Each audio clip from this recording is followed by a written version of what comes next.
The Human Mate for the Dragon Prince. Dragon Kings of Fire and Ice, Book 6. By Amelia Shaw. Narrated by Catherine Bilson. Chapter 1. Anselm. Even after nearly 30 years of marriage, my parents were still sickeningly in love. My sister Vanya rolled her eyes at me from across the dining table, then spoke to our parents. "Mom, seriously? You're going to make me lose my breakfast over here." I wasn't sure why Vanya was only blaming our mother, but she had to choose someone to lay the blame on. About 10 minutes ago, Dad had pulled Mom into his lap where he sat at the head of the table. Mom had her arms wrapped around his neck, and they were kissing and caressing each other like a couple of teenagers on heat. Mom sighed loudly and managed to climb out of her husband's arms and stand up. Then she straightened her long-sleeved royal purple dress and glared at my sister. "When you find your mate one day, young lady, you'll know what it's like. Then hopefully you'll stop pestering us." Dad laughed. "Then it'll be our turn to gripe at you." "Yeah, promises," my unmarried sister grumped. Speaking of mates. "Hey, Dad, can I have a chat with you after breakfast about something?" My father, King Stavrok, was still a strong, large man.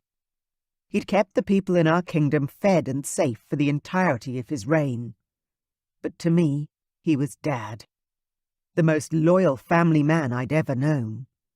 Dad looked up at me, his eyebrows slightly raised. He knew what I was asking for. A conversation away from the females in our family. "Yes, of course, son," he agreed with a regal nod, then his characteristic grin. We finished breakfast, and my sister Vanya left the dining room alongside our mother. They were chatting about going to visit our other sister, Jessa. She lived at Uncle Eric and Aunt Marianne's castle in the Black Mountains. Jessa had married their oldest son, and the couple stayed there most of the time. Jessa enjoyed the company of her mother-in-law, Marianne, and the Queen's penchant to predict the future and cast spells. It also made sense to learn the way of their kingdom, as Jessa would one day be their queen, as I would one day be the leader of our kingdom. A daunting prospect, and a hard act to follow. For both of us. "Come, Anselm. Sit." Dad gestured to the chair opposite his. He'd moved away from the dining room table and closer to the fireplace, the castle warm considering it was snowing outside. I sat where my father dictated and waited for him to begin the conversation. He chuckled, the sound rough yet joyous. My childhood had been filled with that sound, and to this day it still made me smile. "You wanted to chat, son. What's on your mind? Hit me." I opened my mouth to begin the speech I'd rehearsed 100 times, then words failed me. I slammed my mouth shut again, self-annoyance making my jaw clench. Dad laughed again. "Would you like me to guess?" "No, it's just, I haven't said this out loud before, and I'm afraid how it's going to sound." The idea of appearing weak or cowardly in front of my father was one of my greatest fears. King Stavrok was a legend. A warrior. A man who'd saved the North and defended the South. A king who loved his people, and whose people loved him back. He wasn't just a hard act to follow. He was impossible. Dad sighed and settled deeper into the cushions of his armchair. "I don't want you to ever be worried about speaking to me. I love you, no matter what." My parents' ability to embarrass me out of nowhere always surprised me. Not that I was ungrateful for their unconditional support and love. My siblings and I were lucky, and we knew it. But Dad always managed to hit me with a comment like that, out of the blue. Always. I was almost 30 years old, and yet I felt as small as I did when I was 5 years old, still seeking my father's approval. "Thanks, Dad," I managed to get out.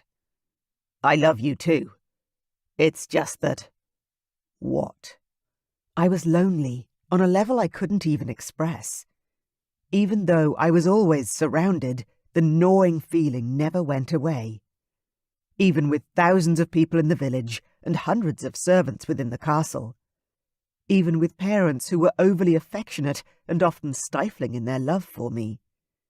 Even with sisters that I was closer to than anyone else on the planet, I was lonely. I need my mate. There. I'd said it. Dad's eyebrows flicked up as though my answer had surprised him. Then he nodded.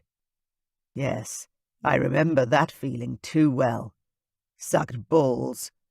And not in the good way. I practically choked on my tongue hearing the expression exit my father's mouth, then coughed to try and clear my throat again. Once again, my dad had shocked me. Yeah, it does. Dad nodded, turning his head to stare off into the fireplace. I was 35 when I met your mother. I was going insane with my need for a mate. It didn't matter who crawled into my bed or how much I ignored the feeling, the anger, the unrest. It grew and grew until there was nothing else that mattered. I wasn't sure I'd gotten that bad yet, but my future wasn't looking pretty. The depression was beginning to win, and I wasn't sure I had the strength to push it away any longer. I sat a little straighter, getting to the point of this chat faster than I'd expected to. I know you credit Aunt Marianne with you finding Mum in the human realm, but do you think it's possible for me to just cross the veil and find her? The human world was 1,000 times bigger than our hidden realm. My father, a dragon king, had been given a mental map to find his fated mate, Lucy, a human, and my mother. I wasn't sure I was going to be as lucky. You know, your Mom and Vanya are flying over to visit Jessa this afternoon. Why don't we all go? If we were going to visit Jessa, then we were going to the Black Mountains, to Marianne and Eric's kingdom. They should all be there, and I'd have the chance to ask the sorceress myself. I slid forward on my seat. You think Aunt Marianne would help me? Dad shrugged his massive shoulders. It can't hurt to ask. I sighed, feeling the weight of disappointment already pressing down on me. You don't think she'll be able to see anything, do you? Dad stood up, and I followed suit, jumping to my feet. He clapped me on the shoulder, the way he did when he was trying to encourage me to go forward with something. Marianne isn't a crystal ball, son. She doesn't have a lot of control over her visions, or so she says. You can't just rub her head and get an answer. But you can certainly ask and hope that she sees something that will help you. Hope soared in my heart for the first time in too long. Thank you, Father. Dad walked toward the door. I stepped in alongside him. I'll let your mother know that we'll all go for the visit today. So go and pack, and I'll send a message to Eric as well. His castle is about to become considerably fuller. I chuckled and ran off to pack for a few days away. If Dad had his way, we'd all fly in our dragon form, and he'd carry Mother to the Black Mountains. Our luggage would go via horse and carriage and arrive this evening. Within the hour we were all packed, the carriage was on its way, and we were all standing on the balcony atop the North Tower. You know, this is where your father landed when he brought me home that first time, Mom said, sighing with remembrance. Vanya rolled her eyes. He kidnapped you, Mom. No point sugarcoating it. Mom laughed, her body shaking with the motion. Oh, don't worry. I've never forgotten that part of the story. I know it's not modern or very feminist, but damn, I loved the fact that your father couldn't control his dragon around me, and he had no choice but to take me away. Vanya put her hand on her hip and glared at her. What did I say about sugarcoating things? Mom grinned, her blue eyes lighting up with joy. Okay, I was pretty pissed off to begin with. But there's nothing like being the sole focus of a man like your father. You'll see. One day. Vanya groaned and stepped up to the ledge. I'm out. See you all there. My sister threw off her fur robe, revealing her naked form. Then she jumped, launching herself into the air and shifting as she went.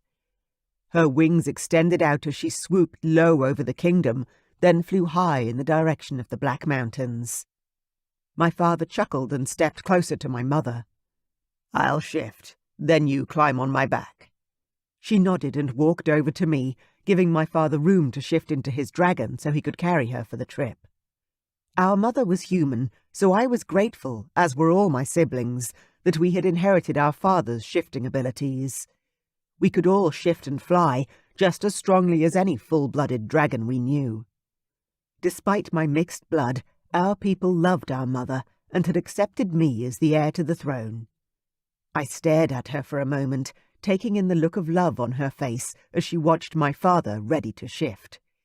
It was impossible to miss the devotion in either of them. "Mum?" "Yes, sweetheart." Her eyes were firmly glued to my father, who was now stripping his robe off to shift for flight. "Is that true?" She turned toward me now, her eyebrows narrowed in confusion. "Is what true, Anselm?" I swallowed hard, forcing myself past the natural resistance to asking these sorts of questions. "That you were glad father stole you from everything you've ever known. That you were flattered in a way." Mom gripped my hand hard. "Son, at first I was fucking furious. There's no sugarcoating that. But as I fell madly, deeply in love with him and met some of his past lovers," she growled as she shuddered, "I realized that his dragon grabbing me in such a way was the one thing I could hold on to, that no one else had. He wanted me and literally fought to the death to save me." My shock was very real when I gaped at her. "He what?" She smiled softly. "I think it's time that we tell you the full story, and there's no better place than the room where it happened. See you at Eric's castle?" I nodded and watched in awe as my mother pulled up her fur hood and tugged on her gloves. It was freezing for a human to travel in our weather, something I needed to remember if I ever had to transport my own woman. Mom climbed onto my father's back and clung tight as he gently stretched out his wings and flew up into the air above the castle. No tricks or swoops like my sister. My mother wouldn't have enjoyed that. I stood on the balcony watching their figures get smaller as they moved off into the distance. There was one thing that niggled at me, like a voice in the back of your mind that just wouldn't shut up. My mate wasn't living in our realm as a dragon shifter. She was human. I knew it as a truth. I didn't know how, but I felt it. I was half human after all, so it made sense in some strange way. I stepped up onto the ledge and looked down upon my father's kingdom. The township, lands and wealth would be mine one day. The mantle of responsibility sat heavily on my shoulders, though my father carried most of the weight. He was great and mighty, but one day he wouldn't be here, and I needed a strong queen at my side to move into the future proudly. My grandparents were fated mates. My parents' love was an epic story of devotion. I would not fail to live up to the same expectations of my life. In all aspects. I threw off my fur coat and let the cold wind chill my skin. I took a large breath in through my nose, enjoying the discomfort. My dragon surged inside me, wanting out.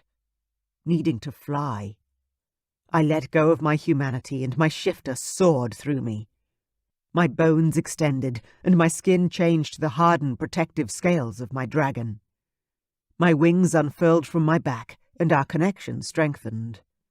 They were each an extra limb, an important one. I jumped from the balcony, not flying straight away. Instead I fell, letting the adrenaline pump through my blood as I hurtled toward the stones at the base of the castle. My wings wrapped around my body while I plummeted. Then at the last moment I threw my wings open and soared up, across the rooftops of the village and over the homes of the people. My father's people. My people. A few of them waved, while others shook their heads at my well-known antics. When I reached the edge of our town, I flapped my wings harder to gain height, taking to the skies where the air was thin and the clouds were thick. It was time to talk to the sorceress and see if she could help me find the future I hoped was waiting for me. Chapter 2. Anselm. The flight to the Black Mountains was beautiful. It was spring, so despite the cold and scattered snow on the ground below me, many flowers were already in bloom, and the lands were unusually green. I landed on the highest balcony of the castle, noting a servant standing by with a dark cloak. I let go of my dragon, shrinking back to my human form and shivering the moment my skin was touched by a dusting of falling snow. "Your Highness," the servant called out, scurrying over to offer me the cloak. "I am Thomas, and am here to serve you." I smiled and took the wrapping from him, grateful for its warmth when I threw it over my shoulders. "Thank you, Thomas. Have the rest of my family arrived?" Thomas nodded and walked beside me over to the large glass door. "Yes, they're all dressing in their quarters. Allow me to show you to your rooms." We walked inside and closed the thick door behind us. I shivered at the extreme temperature difference. It was warm in the halls as we moved along the hallway, and my body began to thaw.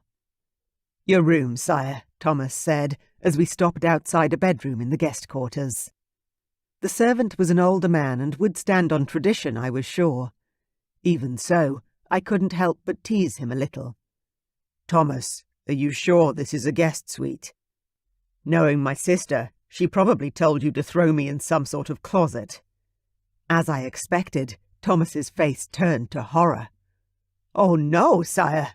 This room is—" I laughed and clapped the man on the shoulder. "It's all good, Thomas. I was only joking. My twin sister may wish to stick me in the dungeon, but I'm sure the Queen wouldn't allow it." Vanya, Jessa, and I were unidentical triplets. But it was easier to say twin sister because triplet sister just didn't roll off the tongue in the same way. Thomas's lips quirked for the first time. "The princess is a lively one."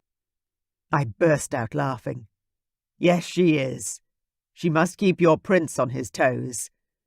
Though Marianne and Eric's firstborn son, Karlak, was quite the taskmaster himself. I'd grown up spending a lot of time with him. We all had.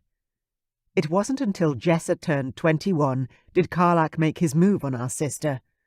2 years younger than her, Karlak fought off several suitors to win my sister's hand. They were a great match. Thomas inclined his head, snapping back into a serious tone. "Our prince is very happy." I chuckled again. "I can imagine he is. Now, where do I find some clothes to wear, and which meeting area are we all meant to be at?" Thomas showed me where some of Prince Karlak's clothes had been laid out for me inside the bedroom I'd been assigned. Then he instructed me to meet the rest of the families in the larger of the dining halls. "The larger one?" I asked, surprised. There were less than 10 of us, unless my information wasn't correct. Thomas simply nodded and excused himself. "Doesn't matter, I guess," I said, still puzzling over why we'd need so much space. That dining table could easily seat 50 people. I dressed quickly and headed down to the dining hall.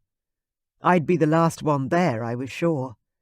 Whenever I flew here, I took my time, enjoying the freedom of flying in my dragon form. When I stepped up to the entryway and a servant opened the door for me, my assumption proved correct. "Late as always," Jessa declared, waddling toward me. I hadn't seen my sister in a month, and I was surprised to see how big her belly had grown in that time. "You look ready to pop, sister dearest," I said, reaching out to rub her belly before putting my arm around her for a hug. She laughed and shoved at me. "I wish I was. Unfortunately, our doctor thinks there's more than one of these monsters inside of me." I grinned at her. "I'm not surprised. You always were the most like Mother." Mother had given birth to us triplets, then our younger brother, Ian. Surely a multiple birth for Jessa and Vanya was in the cards.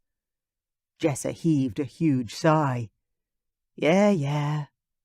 Jessa and Karlak had been married over 7 years. It had shocked everyone that they'd waited so long to birth the next generation, but I had the feeling she'd felt guilty leaving Vanya and I so far behind.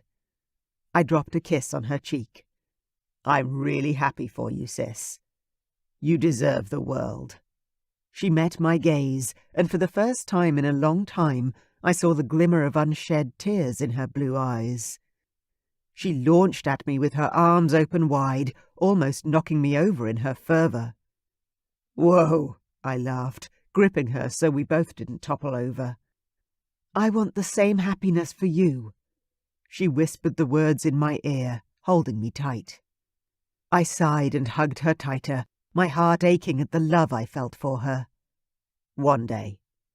We pulled apart, and that's when I realised the party was larger than just the two royal families. "Auntie Cass, I didn't realise you were here." I walked forward to greet the large party standing next to the huge dining table, laden with morning tea. Fruits and cheeses, drinks and breads. I hugged my father's cousin and our hosts. "Hello, Aunt Marianne," I said, giving her a squeeze before moving on to shake hands with Uncle Eric and Cass's two sons, Theo and Bernie. "Where's Uncle Damon?" I asked, looking toward Cass. Cass rolled her eyes. "You know Damon. He doesn't like to leave the castle, and I felt like a break from the freezing temperatures." Theo laughed. "Dad's dealing with a failed crop and more building. Our population has boomed the last few years, and we don't have enough housing for everyone." "If you need help, I'm available," I offered, feeling the need to get my hands dirty again. I'd spent many months at the Winter Kingdom through the years, and the work there was hard, but very satisfying. Leo turned to me with a grin. "We could use more hands, Anselm. You're always welcome. You know that." I smiled at the boy who'd become a man since last we met. Leo was at least 5 years my junior, but had grown a lot these past years. He was the heir to his father's kingdom, and we'd grown up together. Mother, Marianne and Cass all got along famously, as did our fathers, so we were as close as blood cousins. We'd spent many long winters and short summers together. We'd seen each other through childhood and adolescence, and now as young adults, we were ready to see what the future held for each of us. Vanya, Jessa and I were the oldest of the lot, but age seemed irrelevant when we all got on so well. We sat down to a morning tea, laughing and chatting and telling stories. It was great being around the people that I considered my family, both blood and bonded. The darkness in my heart, that aching loneliness, receded at times like this. When there was a lull in the conversation, I looked toward my mother. "Weren't you going to tell us a story of something that happened here?" Mom's eyes widened, then she nodded. "Yes." She turned to my father, who was seated beside her. "I told Anselm that you once fought to the death to save me. Would you like to tell the story?" My father's surprise was a palpable thing. His eyes widened, then he stared at my mother, speechless. She turned back to me to explain his reaction. The three of us, Stavrok, Marianne and I, agreed we'd never tell you all this story, but I think it's time. Now I was more confused than ever. I stared at my father, who was still as silent as I'd ever seen him, and was staring at Mom with a quizzical frown bending his brows. Finally, he spoke. "Lucy, I trust you with my life, so if you think it's a good idea to tell the children." "As long as it's okay with you also, Marianne," Mom asked, casting her question across the table toward my aunt. Marianne and Eric stared at each other for a long moment, then they nodded in unison. "What on earth is going on?" Jessa demanded, crossing her arms over her large belly. I laughed out loud at her obvious annoyance. "If Jessa doesn't know, this must be one huge secret." "Oh, it was never meant to be a deliberate secret that we kept from you all," my father said. "We just put that part of our life behind us after you were born." "Shall we leave?" Theo asked, standing up next to his mother, Cass. "Perhaps we shouldn't." "Oh, sit down." Cass pulled her son back to his seat. "I was there for all of this. I know the story, and it's a good one. So go on, Stavrok. Tell it. My father, now in his mid-60s, sighed heavily as he sat back in his chair and began to tell us all his story. It feels like yesterday, but 31 years ago, I was unmated. Cass slid forward and interjected.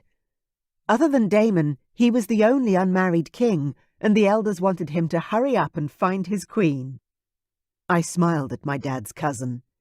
Cass had often looked after us when we were little, and I had great affection for her. Yes, anyway. I held a dinner at the castle, and all the kings came, including Marianne and... Dad glanced toward Marianne, who finally joined in the conversation. My first husband, King Magnic. My half-brother, Eric said. Silence descended, and my sisters and I looked at each other, gobsmacked. Marianne had been married to King Eric's older brother. Seriously? Barry asked, the youngest of Cass's sons. Cass flicked her son in the arm. Yes, seriously. What happened? I asked, a sudden tightness in my chest squeezing a little harder. Mother had pushed for this story to come to light for me, and I wasn't going to miss any of the important details. The older adults exchanged glances, then Marianne spoke. Magnic was a power-hungry, evil man. He wanted Stavrok's lands as well as his own, and when he found that he couldn't buy the lands from him... Of course not! Vanya exclaimed, sounding horrified at the idea that our father would sell even a small part of our precious home. Why would Dad sell our land to any of the other kings? How ridiculous! Exactly, Marianne said with a small smile. But Magnic wouldn't be put off. When I told Stavrok about Lucy, and he went and stole her away from the human realm.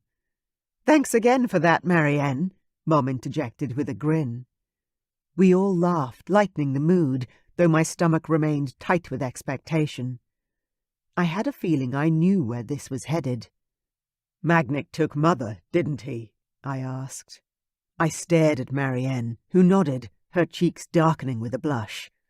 Yes, and I'm sorry to say I didn't free her when I could have. Don't you dare blame yourself, Mom said, her tone brooking no argument.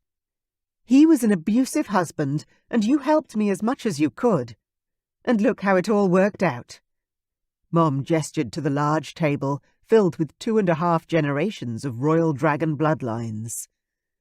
Marianne rubbed her forehead just above her right eye, as though she had a headache. Well, as you can all imagine, Stavrok didn't take it lying down. Dad groaned. She was my fated mate, and although we didn't know it yet, pregnant with my heirs. What else was I going to do but get her back? I stared at my father, my heart thumping faster now. What did you do, Dad? My father was a fit man who still trained daily. I knew he had once been a strong fighter, but without war, I'd never seen my father truly unleashed. Dad met my gaze with an unwavering intensity. I flew here, to Magnic's castle. He had Lucy tied to a pole as bait, and he wanted to kill me. We fought. I glanced at Jessa, who sat beside me, both of us putting the ending together. Magnic was gone, and Eric had ascended the throne. Did that mean... And you won, Dad? Vanya asked, her voice breathy and hopeful. Dad's grin split his face. Of course I did. I stared at my father. And by win, you mean? I needed to hear him say it. Had my father, the calm and gentle king I'd always known, killed another dragon? But it was Cass who spoke. Your father killed him, of course. She tusked loudly.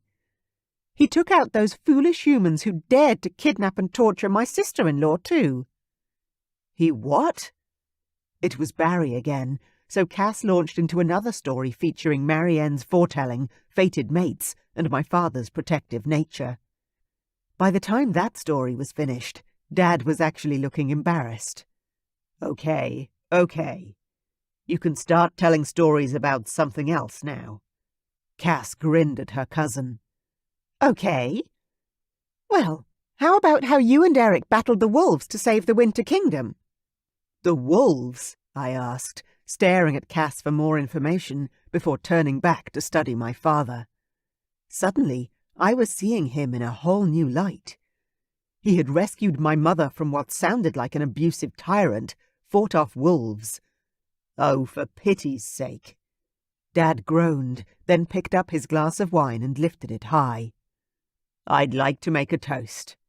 I made a mental note to ask my father more about his war stories, but didn't try and do so now. Instead, everyone at the table grabbed for their glass or filled it to the brim. Dad stood up and raised his wine glass high.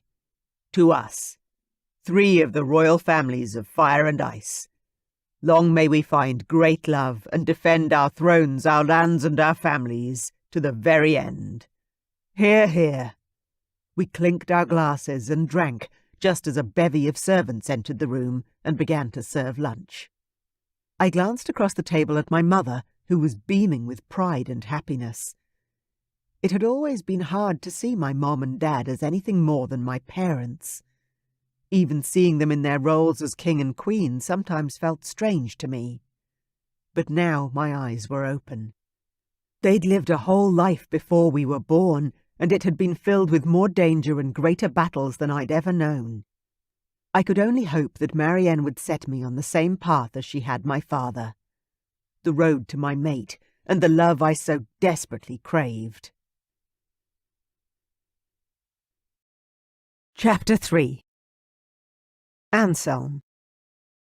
It was evening, after dinner and a day filled with laughter and games, that I finally managed to get Marianne alone.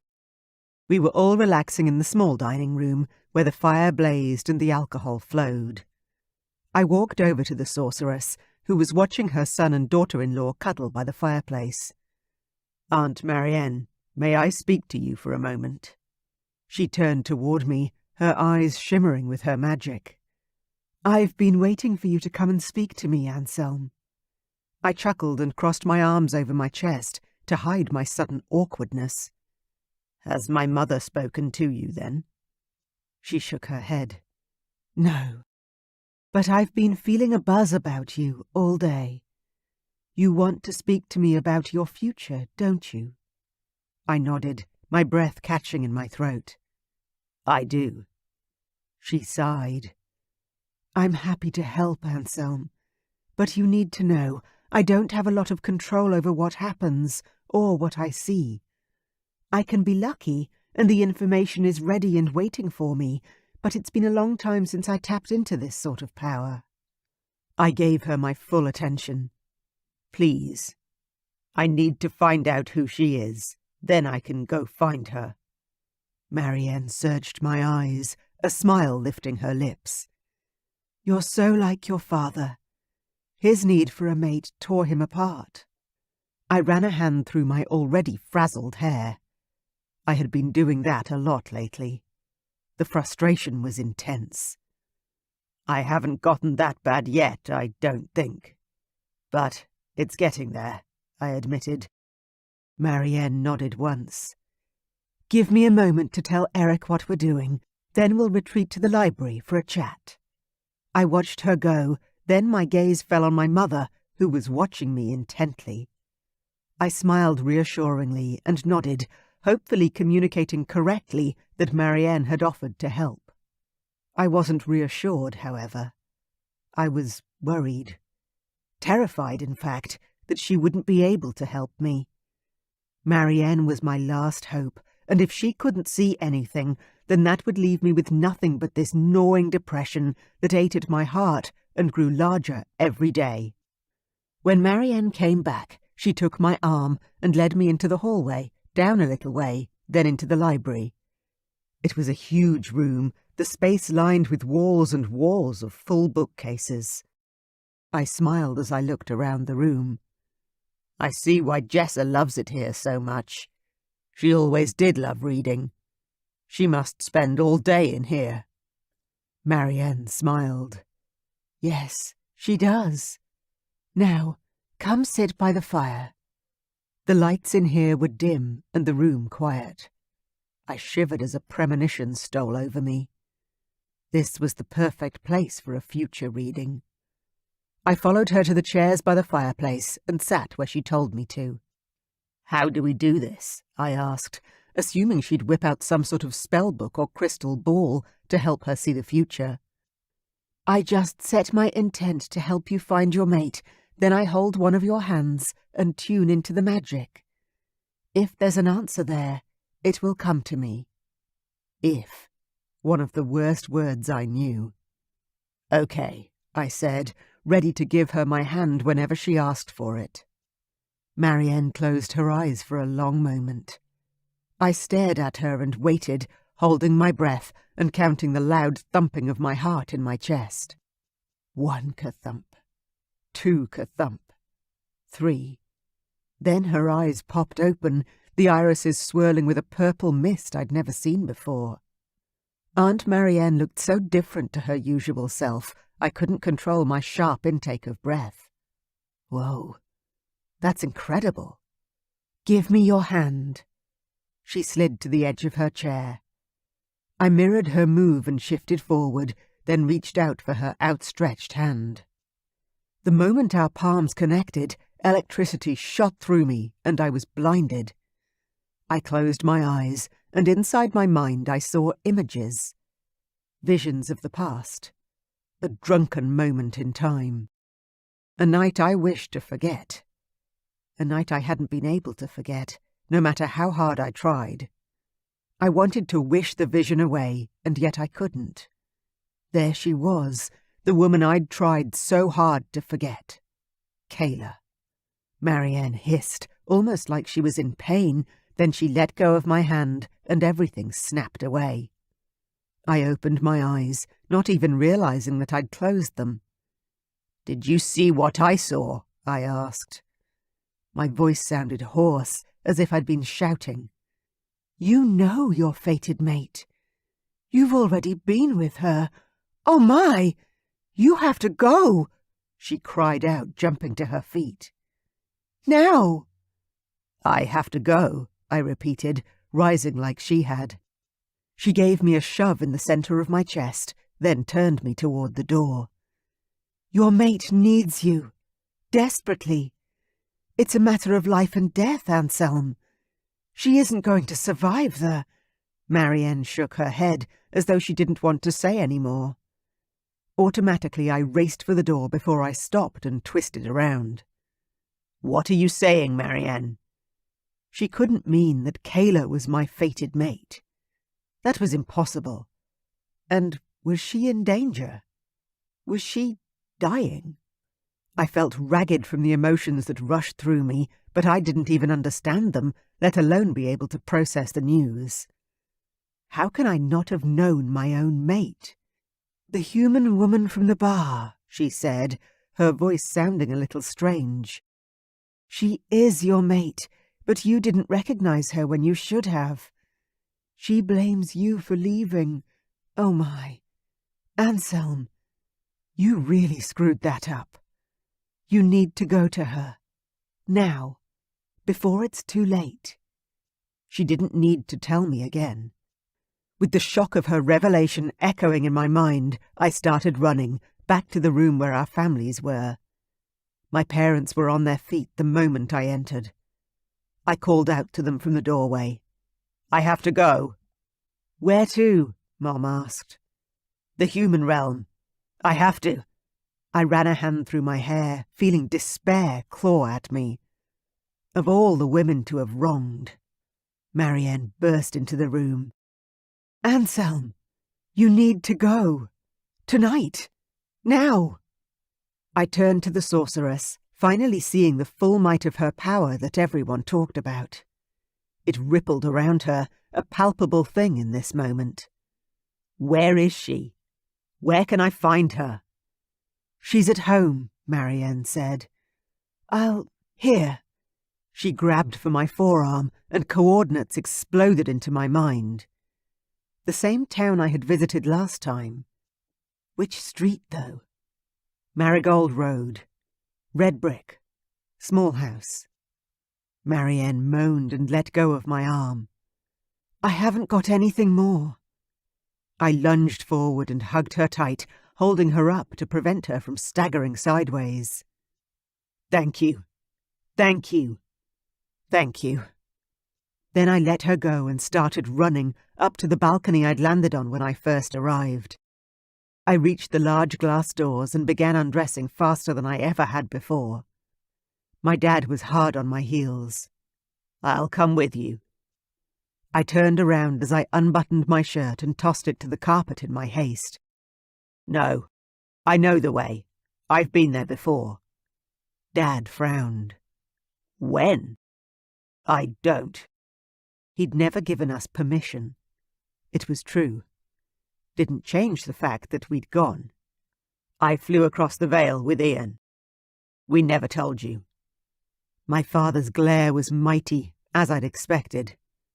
When? He demanded. Last summer. 7, 8 months ago. My father was nodding, breathing hard. His eyes were flashing yellow, his shifter flying up to the surface. He was trying to control his temper, but I just didn't have time for this. Dad, when I get back, you can sit me down and lecture me. Punish me. I don't care. But I have to go. Now. I dropped the rest of my clothes to the ground and pushed open the door to the balcony. The cold air whipped around me, and my dragon surged to the surface. Dad ran onto the balcony after me. There's a cabin just beyond the Vale where you can get clothes. They'll help you. I nodded, speech impossible now that I was a dragon. We'd managed to carry clothes with us last time, between Ian and I. We'd gone with a clear head, decided first what we'd do and with a plan to execute. Pity that plan had gone to shit. Dad backed toward the door and lifted his hand in a wave of farewell. Good luck, son. Hopefully we'll see you very soon. I turned to face the ledge and dove straight over the side of the castle wall. I didn't spin and play the air currents this time. Instead, I flapped my wings hard and headed straight for the veil that separated our two worlds. My fated mate was human, which I'd always assumed. But it was Kayla. Kayla!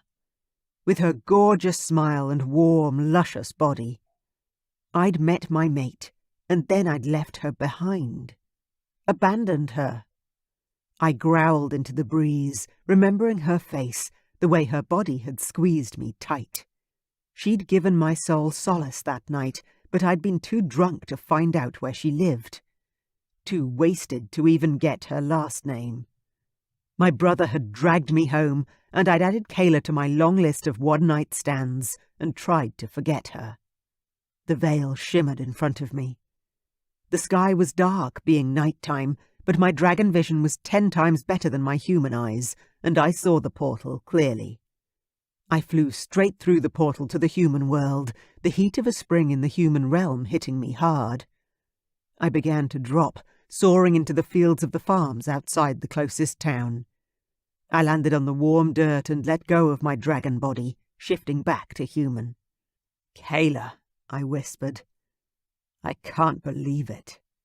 But part of me could. That one night with her had haunted my dreams.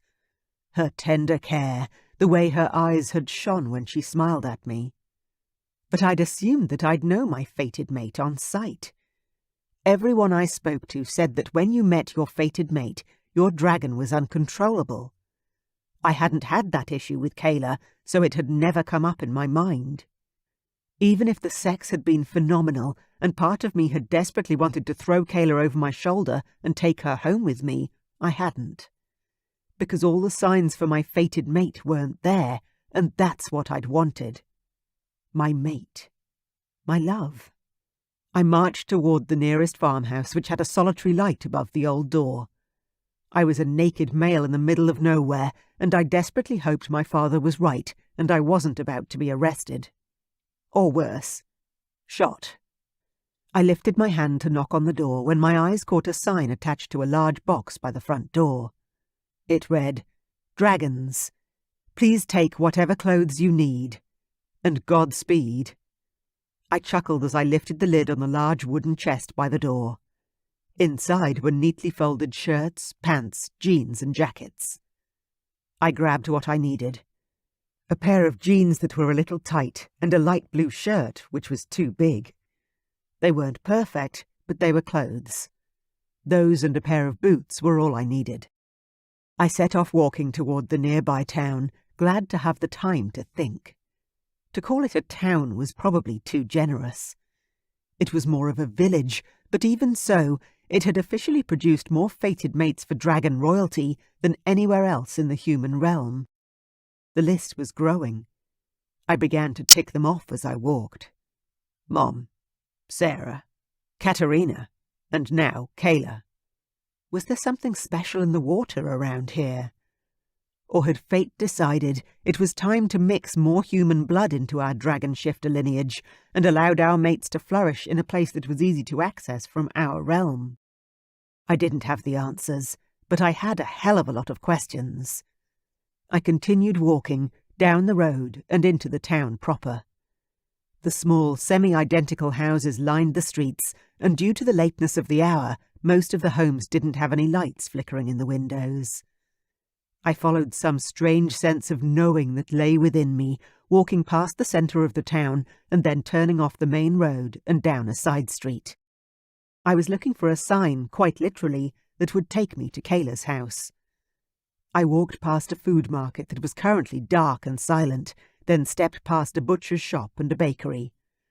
I was about to cross the street and continue past the remaining shops on the other side, but there it was, right above my head. Marigold Road. My heart began to pound as I turned into Kayla's street and hurried on toward her home address. I didn't know the number, but I knew what the house looked like, thanks to Marianne's vision. I walked until I found it. A small, single-story red brick house. And there was a light in the window. She was home. And she was awake. Chapter 4. Kayla. My back was killing me. I couldn't sleep. Not for love nor money. Because of the baby, I couldn't take anything for the pain, so I didn't bother trying to sleep. I just bounced on the gym ball the doctor had suggested and rolled my hips around and around. This bloody baby needed to come out. Like, now. There was a knock on the door, and I glanced up at the clock on the wall. 10:11 p.m. Who on earth would be coming to see me at this time of night? I checked my cell phone for any missed calls or messages. Nothing. The knocking sounded again. I used the ball to bounce myself to my weary feet, then waddled over to the front door. The security peephole made it easy to look through, but it was dark on the doorstep. I needed light to see who it was. I set up my cell phone to dial for help if I needed it, and flicked on the light. "No!" I gasped out, my voice denying the truth of what my eyes were seeing. Anselm, the drunken worm, was on my doorstep. My heart began to pound. I gripped my belly hard, the baby Anselm put inside me kicking out, stronger than I'd ever felt before. Was the baby responding to my emotions? The upshot in blood pressure? Or was it something else? Surely to God, my baby couldn't sense his or her father nearby. "I know you're in there, Kayla. Please open the door." I shivered and turned around, pressing my back against the solid wood of the front door. Shit! "I just want to talk to you. To apologize. Please, let me in." I rubbed my belly harder, round and round in circles, while I tried to think of a way out of this. I hadn't told him about the baby that had been conceived from our one-night stand. Whether or not I would have told him was moot. I didn't have his cell number or his last name. Not to mention the fact that he'd simply vanished seemingly into thin air after that night. There had been no way to find out who he was or where he lived. No way to let him know about the consequences of our night together. I stood up straighter, taking short, sharp breaths while I tried to calm down. Go away, Anselm. I don't want to talk to you. Such an unusual name for a man, but then the name matched the man. He was so beautiful it hurt to look at him. I wasn't usually one to go for pure looks, especially not pretty boys like him. But the night we'd met I hadn't been able to control myself, and now look where I was. Pregnant and alone. Kayla, please. He called again, knocking 3 times. I sighed. Okay, not so alone anymore. At least, right this minute. He wasn't going away, that was for certain. He'd found me, and I was going to have to deal with this. Now. I reached for the deadbolt and clicked it open. Then I removed the chain, sliding it along and unclipping it. I'd imagined this moment so many times, when I would finally confront him about his disappearing act. Those thoughts used to keep me up at night. Now it was my bladder waking me at all hours of the morning. I took a deep breath, though my stomach twisted and my heart pounded with sickening lurches against my ribs. Here goes. I pulled open the door, a glare firmly entrenched on my face. He was standing on the stoop in clothes that didn't fit him, nor did they suit him. Have you been raiding the Goodwill bins or something? His blue eyes struck my face, leaving me breathless. He'd had the same effect the first time I met him. And despite all the anger and resentment I'd built up over the last 8 months, seeing him again felt so good. Too good. I hauled up the walls around my heart, reaching for the feelings of anger and betrayal that I'd kept burning for so long. "What are you doing here?" I asked. But he wasn't looking at my face anymore. His gaze had dropped to my swollen belly, where his child shifted and kicked as though it were on display at the local fair. "You're pregnant!" His mouth gaped open, and his eyes were wide in complete astonishment. I crossed my arms over my chest, not the easiest feat, when my boobs literally sat on my belly now. "No shit, Sherlock!" So he wasn't here because someone had told him about my pregnancy. Interesting. "It's mine." He sounded as sure as a man had ever been. "No, it's mine," I said. "You left. You didn't give a shit about me or this baby, so I... Oh." Pain hit me low down, hard. A large cramp was the best way to describe it, but it took my breath away. You need to come home with me. My mother will know what to do." I tried to laugh, but had to breathe through the pain instead. When the cramp finally subsided, I managed to say, "Your mother? Are you serious? What's she going to do?" I'd been having some cramps all day, but nothing like this. Anselm was breathing strangely. I narrowed my eyes at him as I finally straightened to my full height once more. "Are you okay?" Was he having some sort of panic attack or something? I wouldn't be surprised. I'd almost had a conniption the day I found out I was pregnant. He shook his head, his hands tightening into fists. "We have to go. Do you have a snow jacket? Something warm to wear?" I rolled my eyes at him. It was spring and the weather was fine. What was he talking about? "Anselm, I think you need to go home and come back another time." Another tightening in my belly told me that the next time I saw him, there might be 2 of us. He shook his head rapidly, then pinned me with his gaze. "What's wrong with your eyes?" They weren't blue anymore. How was that possible? Anselm took a step closer, and I took one back. Not because I was actually afraid of him, but because he was acting so intensely. "Listen to me, Kayla. I am a dragon shifter from another realm. You're my mate, and I am inches away from losing control. I need you to rug up as warm as you can, lock the house, and come with me." I laughed, because honestly, what other reaction could I have? "A dragon what?" "Shifter," he gasped out. "I don't believe you." When he looked at me this time, his eyes were pure silver. "I'll prove it to you. Get dressed in your warmest clothes and... is there something you can sit in that I can carry?" He began glancing around, then pointed at my car. "That's perfect. Get dressed. Buckle yourself in. Then we have to go." Why do I always fall for the crazy ones? There was only one thing for it, and that was to call his bluff. I threw my hands up in the air. "Fine. But when you don't turn into some fire-breathing dragon, you go away." He nodded strangely, his breathing rapid and fast. He was shaking like someone off their meds, and I slammed the door shut, just to make a point. I was not happy that he had just turned up out of the blue like this and started spouting nonsense at me. "Why, baby? Why?" I asked, then groaned as the baby kicked out at me. "Fine," I muttered. "But you know he's crazy." I waddled to my bedroom and pulled out my warmest jacket. I managed to just do it up around my huge belly, then slid my feet into my only pair of fur-lined boots. I was almost out the door when my gaze caught on my packed hospital bag.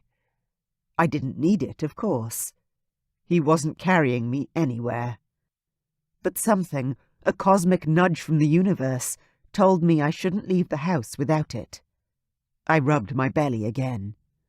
Almost 40 weeks pregnant, I probably should keep this bag in the car anyway.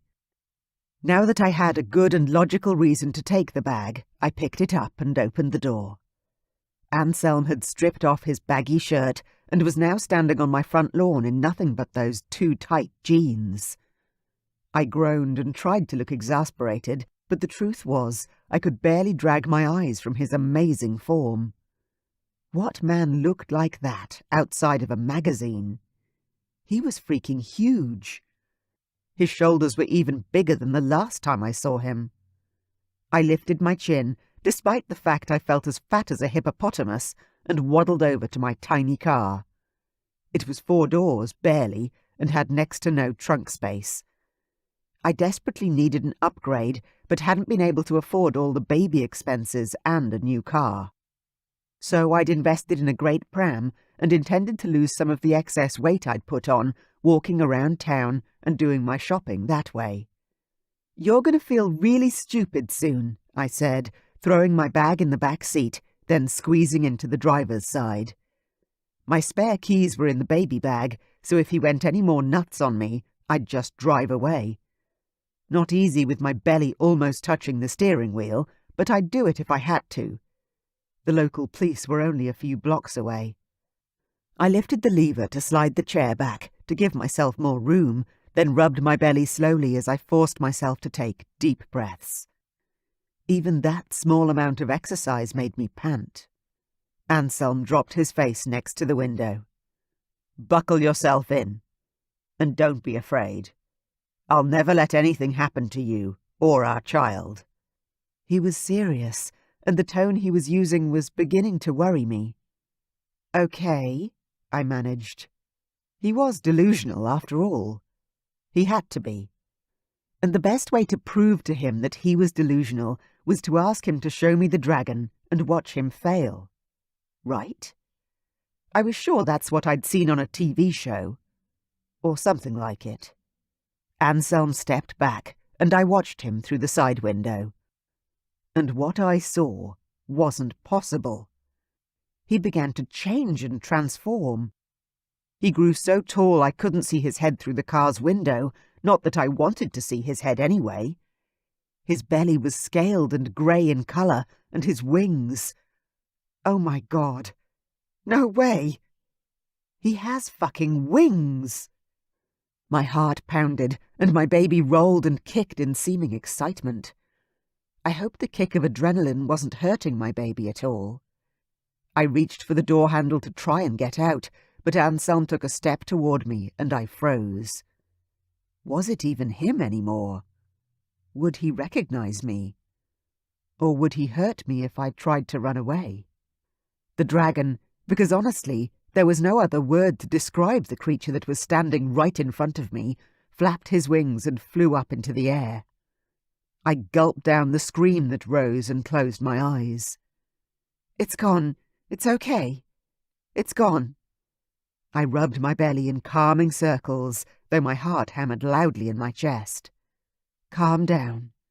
Calm down.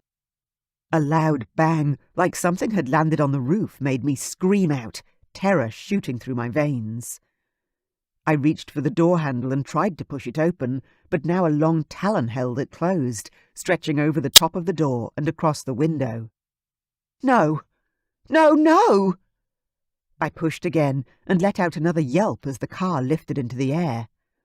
My arms flung out, pushing against the door and the seat beside me. I closed my eyes and began to chant. "This isn't happening! This isn't happening!"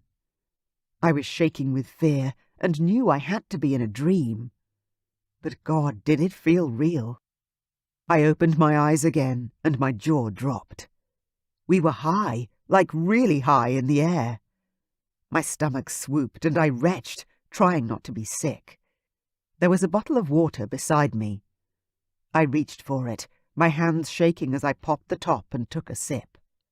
Then another sip, trying to calm down. I put my seatbelt on, right? I checked, and I'd done that one strange thing he'd asked me to do. Thank God. Not that a seatbelt was going to save me if he dropped us from this height, but at least I wasn't going to accidentally fall out the door.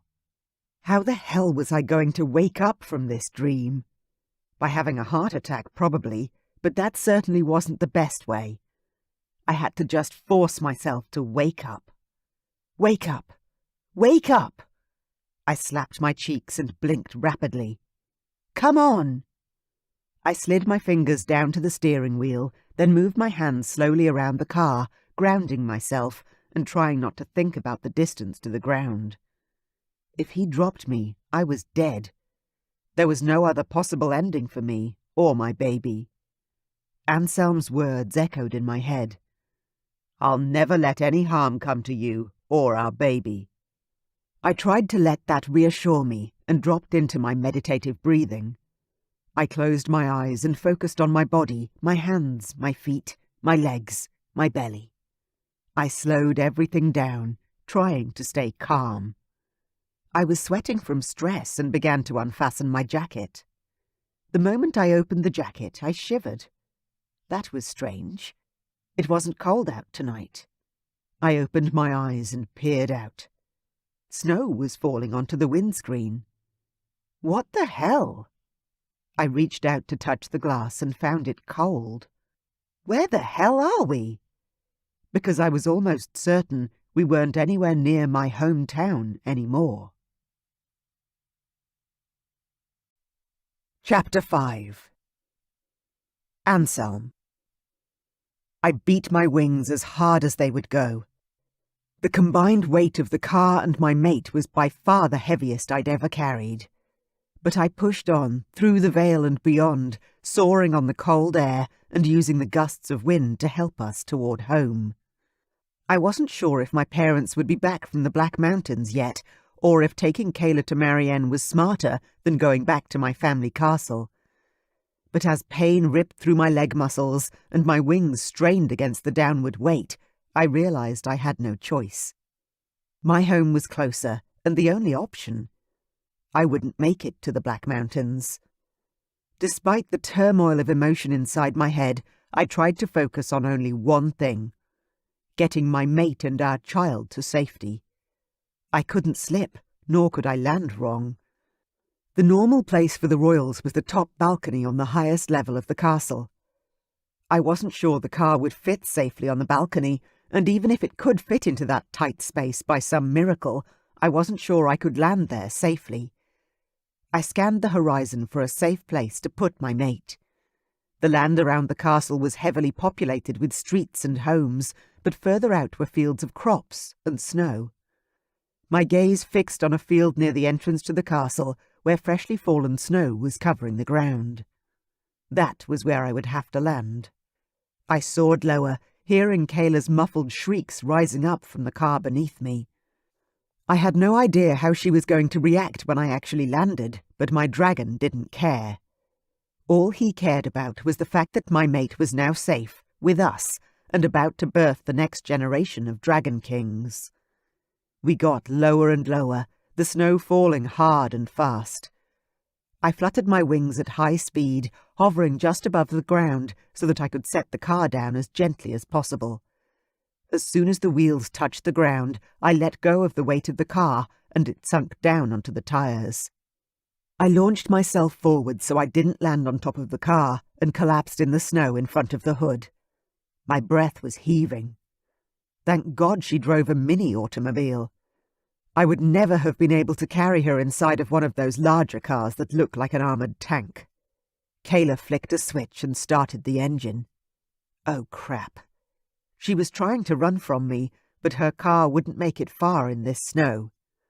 I had to stop her before she hurt herself. She flicked on the car's headlights, effectively blinding me. I turned my head away, still breathing hard. My dragon was exhausted, but extremely satisfied with the results. We had our mate in the land of fire and ice. That's what my father called our realm. I let go of my shifter, transforming back to my human body, the freezing cold night air hitting my naked skin like 1,000 needle pricks. Kayla's car was still on, the engine humming and the lights focused on me. But she wasn't driving anywhere. Not yet, anyway. I lifted my hand to shield my eyes and called out, "I'm going to walk over before I freeze to death, Kayla." She could be hyperventilating, or so mad she'd punch me as soon as I opened the passenger door. Either way, I was getting in that car. I was ready and willing to handle anything she threw at me. I hurried over the icy ground to the passenger side of the car. The door was initially stuck, but with a bit of tugging and swearing I managed to yank it open and jump inside, shivering as the warmth of the car's heater vents passed over my almost frozen skin. Damn, it's cold out there. Kayla had her hands wrapped around the steering wheel, her knuckles white in a death grip. "Anselm!" she ground out between gritted teeth. "Where the hell are we?" I turned to her, trying to keep my tone calm. "We crossed the veil into my realm. It's usually hidden, and not many humans know it exists." "Humans?" She repeated the word with a strange note in her voice, as though I said something wrong. "Yes, we're not human. We're dragon shifters. As you just saw." She'd asked me to prove I really was a fire-breathing dragon, though I hadn't really shown her the fiery part yet. She was nodding and gulping, her throat making a weird noise. I reached out to touch her arm, but she practically shoved my hand away. "Hey, are you okay?" She twisted to face me, her dark eyes flashing. "Am I okay? Did you just really ask me that? No, I am not okay. I am freaking out. I cannot be here. This has to be a dream." I was warm enough now, thanks to the heater in Kayla's car doing an admirable job, but we couldn't stay here forever. "It's not a dream," I told her, as softly as I could. "But we're going to leave the car and go inside the castle gates. This car won't keep us warm very long in this climate. Not to mention the fact that I was naked, and there weren't any clothes for me to change into in her car." Kayla glanced down at my body as though she could hear my thoughts, then groaned loudly. "You're going to get arrested for public indecency."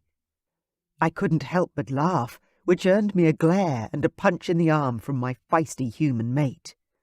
"I'm sorry," I said, unable to remove the grin from my face. "But there's no such thing here. All of our people, well, most of them anyway, can shift into dragons at whim. Nudity is not a big deal in our community. It is natural and normal, though not advisable in this weather." Kayla turned toward the windscreen, which was now covered in snow. "What is with the winter landscape? Are you guys behind us in seasons or something?" I shook my head. "No, we are in spring here also, but there is snow and ice almost all year round. My father calls our country the land of fire and ice, for the dragons and the snow." Kayla was nodding again in that weird way she had, with her wild eyes and gulping in her throat. "So you're saying that I really am in some strange land with dragons and castles? Oh my God, I feel like I travelled back in time or something." I laughed softly. "You'll feel like that inside the castle. We don't have a lot of technology, choosing a simpler life for our people and ourselves." Kayla wiped at her eyes, where tears fell onto her cheeks. I reached for her, and this time she didn't push me away. "It's going to be okay, Kayla." "No, it's not," she sobbed, and my whole heart broke for her obvious confusion and fear. But what she didn't understand yet was that she was the mate to the future king, and her every whim and desire would be granted for the rest of her life. "Let's get you inside," I said, squeezing her arm. "You're probably exhausted and need a hot shower and a warm bed." "I'm not sleeping with you." "Ow." She grimaced, then rubbed her big belly. "Bloody baby is so ready to come out." I made a quick calculation in my head and came up with a scary number. "You'd be almost 9 months now, wouldn't you?" She lifted her head and looked into my eyes, and there I saw all the shadows and doubts that I would need to chase away. "Yes, I'm 39 weeks. I wasn't sure what that was in human terms, but it was very obvious that both my mate and her babe would be much happier when the pregnancy was over. "Well, neither of us wants you to have the baby in this tiny car, so how about you button your coat and we walk to the castle?" She wiped at her face, then reached for a tissue from the console to blow her nose. "What about you? Won't you freeze?" I shook my head. "My temperature runs hotter than a human. I'll be fine as long as I can get inside relatively soon." Dragon shifters in their human form could survive naked several hours in temperatures like this. Longer if we had to. She shook herself and took some deep breaths, like she was pumping herself up to conquer a huge task. "Okay. Can you get the baby bag from the back seat, and let's go see this castle?" God, I never thought I'd say that in real life. I grabbed the large duffel bag that she pointed to in the back seat and opened the car door to get out. She wasn't moving, though. "Are you coming with me?" Kayla looked over at me. "Can't you just fly me home? Put me back into my warm bed. I promise I'll never come after you for maintenance, and you can forget about us completely." I so wanted to lean over and kiss her lips. I'd reassure her that I was never leaving her again.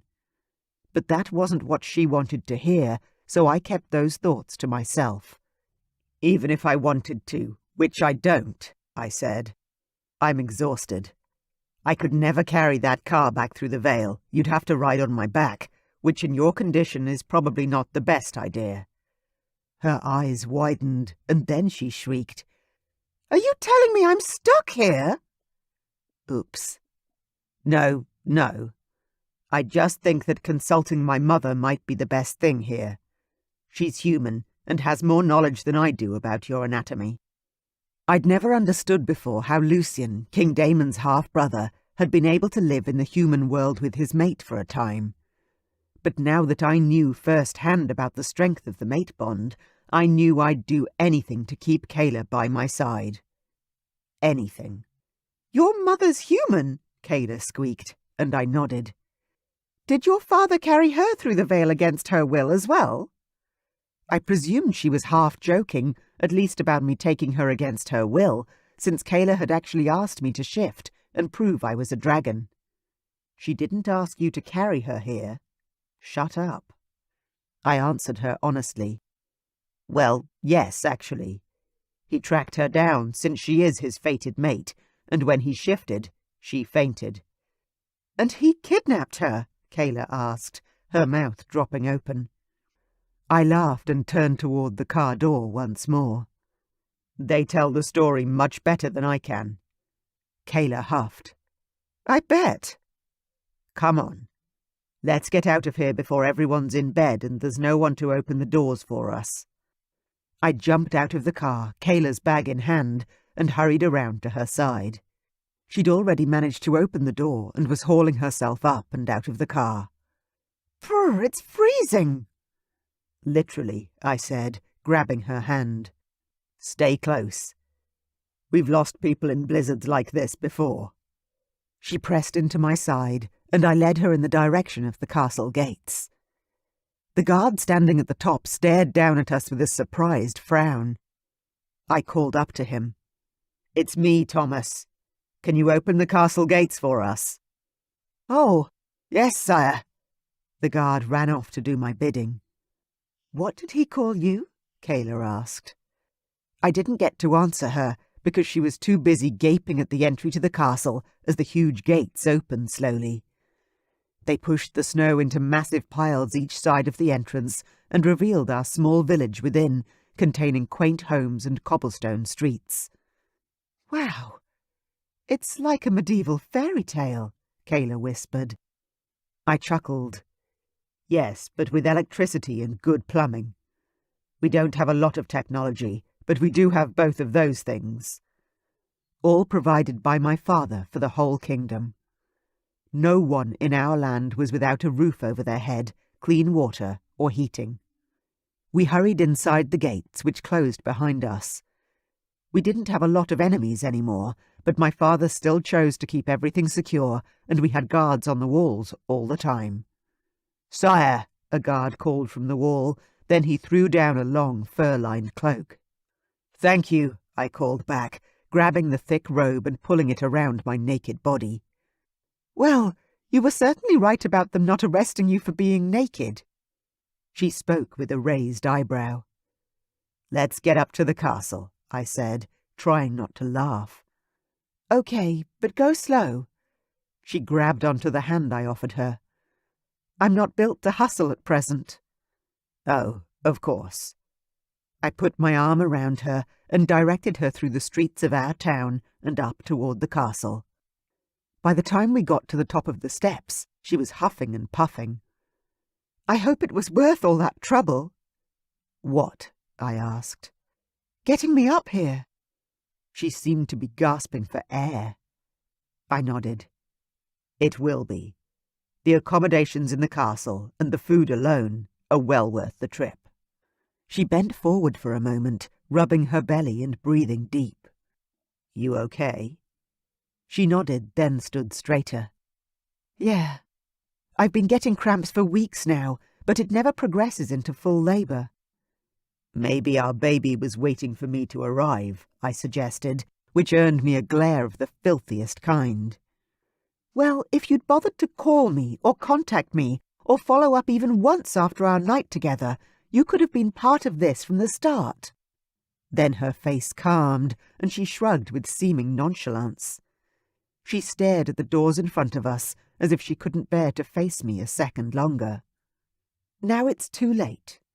I shook my head, my heart squeezing tight in my chest. Hoping I spoke the truth. "No, Kayla. It's never too late." Chapter 6. Kayla.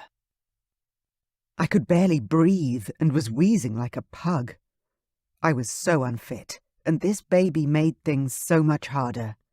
He, or she, was squishing my lungs and my stomach, and the extra weight made my legs and lower back ache. But I'd made it up all those bloody steep streets, and now I was standing in front of huge stone doors at the top of a staircase that had almost killed me to walk up. Anselm had better be correct, and our destination worth all this physical exertion. I was avoiding thinking about the emotional stress at this point. I had a lot to process, but I didn't want rising anxiety to adversely affect the baby. Anselm walked over to the doors and knocked loudly using the large, ornate knocker. I quirked an eyebrow at him, aiming for humour, even though I still couldn't breathe properly. "You don't have a key?" He laughed. "This door can only be opened from the inside." Why would they do that? Security, maybe? The doors opened, and a man dressed in black robes stepped out into the snow. He looked like a servant, especially when he bowed low before he spoke. "Prince Anselm, we were not expecting you tonight, sire." Sire? Prince? Oh my God. No. Tell me you're not who they're saying you are. Anselm, the cheeky bugger, didn't answer the question. Instead, he grinned at me before putting an arm around my waist and drawing me inside. "Come on. It's much warmer in here." I forced my aching legs to keep moving and waddled into the foyer. Then I stopped and stared around the entrance area, shocked at how beautiful everything was. The floors were marble, and plush red carpets ran up an enormous staircase. "Where the hell are we?" "You actually live here?" I asked, but he wasn't listening. He was talking to the man who'd let us in the front door. I turned away from him and took my time absorbing my surroundings. The lights were dimmed, probably due to the late hour, and there was mostly silence in the background, but God, it was all so beautiful.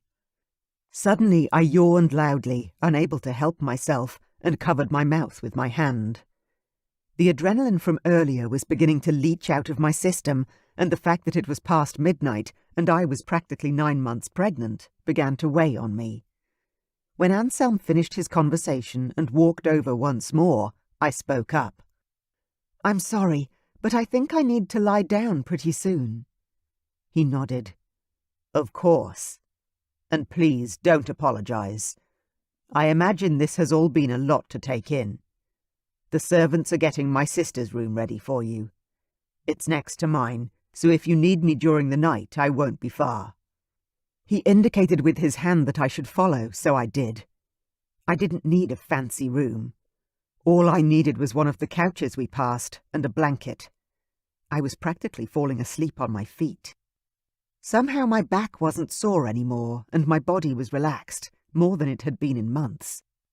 I had no idea how that was possible, since I'd done nothing but fight and scream while I was carried here, but it was true.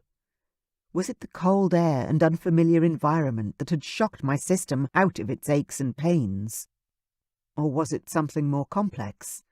Something to do with the man, dragon, shifter, or whatever he was, who had brought me here and seemed determined to look after me and our baby. We walked down a long hallway, then Anselm stopped in front of a wooden door. "This is my sister Jessa's old room. Mine is there." He pointed at a door about 15 feet further down the hallway. I crossed my arms over my chest, suspicious as hell. "There's no adjoining door, right?" Not that a man like him would likely want to force himself on a woman who probably weighed more than he did, but still, I had to ask.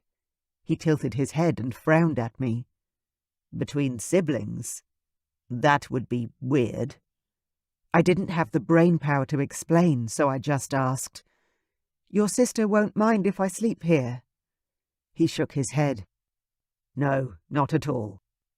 My parents and both of my sisters are visiting family friends and will be gone for the next few days." Okay. I didn't have anything else left in me to fight him. There was a bed inside this room, and it was calling my name. I pushed open the door to the most opulent bedroom I'd ever seen. It rivaled every magazine cover ever. In the middle of the room was a huge 4-poster bed with white draping curtains and golden blankets thrown over the coverlet. Wow, I was literally speechless. "Let me tuck you in." Anselm took my hand and tugged me inside. There was only a single light illuminating the room, a gold lamp on the bedside table. "Tuck me in?" "You don't need to do that," I grumbled, shoving off my large, warm coat and sitting down on the plush bed. "I've been putting myself to bed alone for a long time." I kicked my feet out of my fur boots, or tried to, but my right foot got stuck. Shit. I reached down to shove at it, or at least I tried to, but had issues bending because of my belly. Anselm knelt at my feet. "Allow me." He gently pulled at both boots, and they easily slipped from my feet. Then he set them to the side, stood up, and rolled back the bed covers for me. I was too exhausted to be angry or fight him. I crawled beneath the blankets, so soft and warm, and put my head on the pillow. The whole bed felt like a giant cloud folding around me. Oh, this is heaven. I rolled onto my side, grabbed one of the many pillows and tucked it between my knees, and closed my eyes. Anselm kissed my forehead lightly, a mere brushing of his lips against my skin. The sensation sent a frisson of something delightful through my body, but I was so tired and confused that I couldn't quite grasp what it was. "I've missed so much, my beautiful mate," he whispered. "I won't miss anything more. I promise." I didn't know what to say and didn't bother trying to answer him. There was too much water under the bridge now. Surely he understood that. He clicked the lamp next to the bed, and the whole room fell into darkness. I stayed awake just long enough to hear the door shut, then I slid into a deep sleep. Waking up wrapped in a cloud couldn't feel better than the place I woke up in the next morning. For the first time in far too long, I'd had hours of uninterrupted sleep.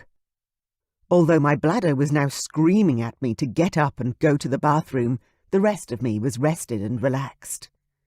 The baby shifted and kicked out, obviously frustrated about being trapped inside me. He or she really seemed determined to want to come out. "Okay, okay!" I groaned, throwing back the covers and rolling up to a standing position. The plush carpet beneath my toes was exquisite and made the plantar fasciitis I suffered from in the mornings so much easier to bear.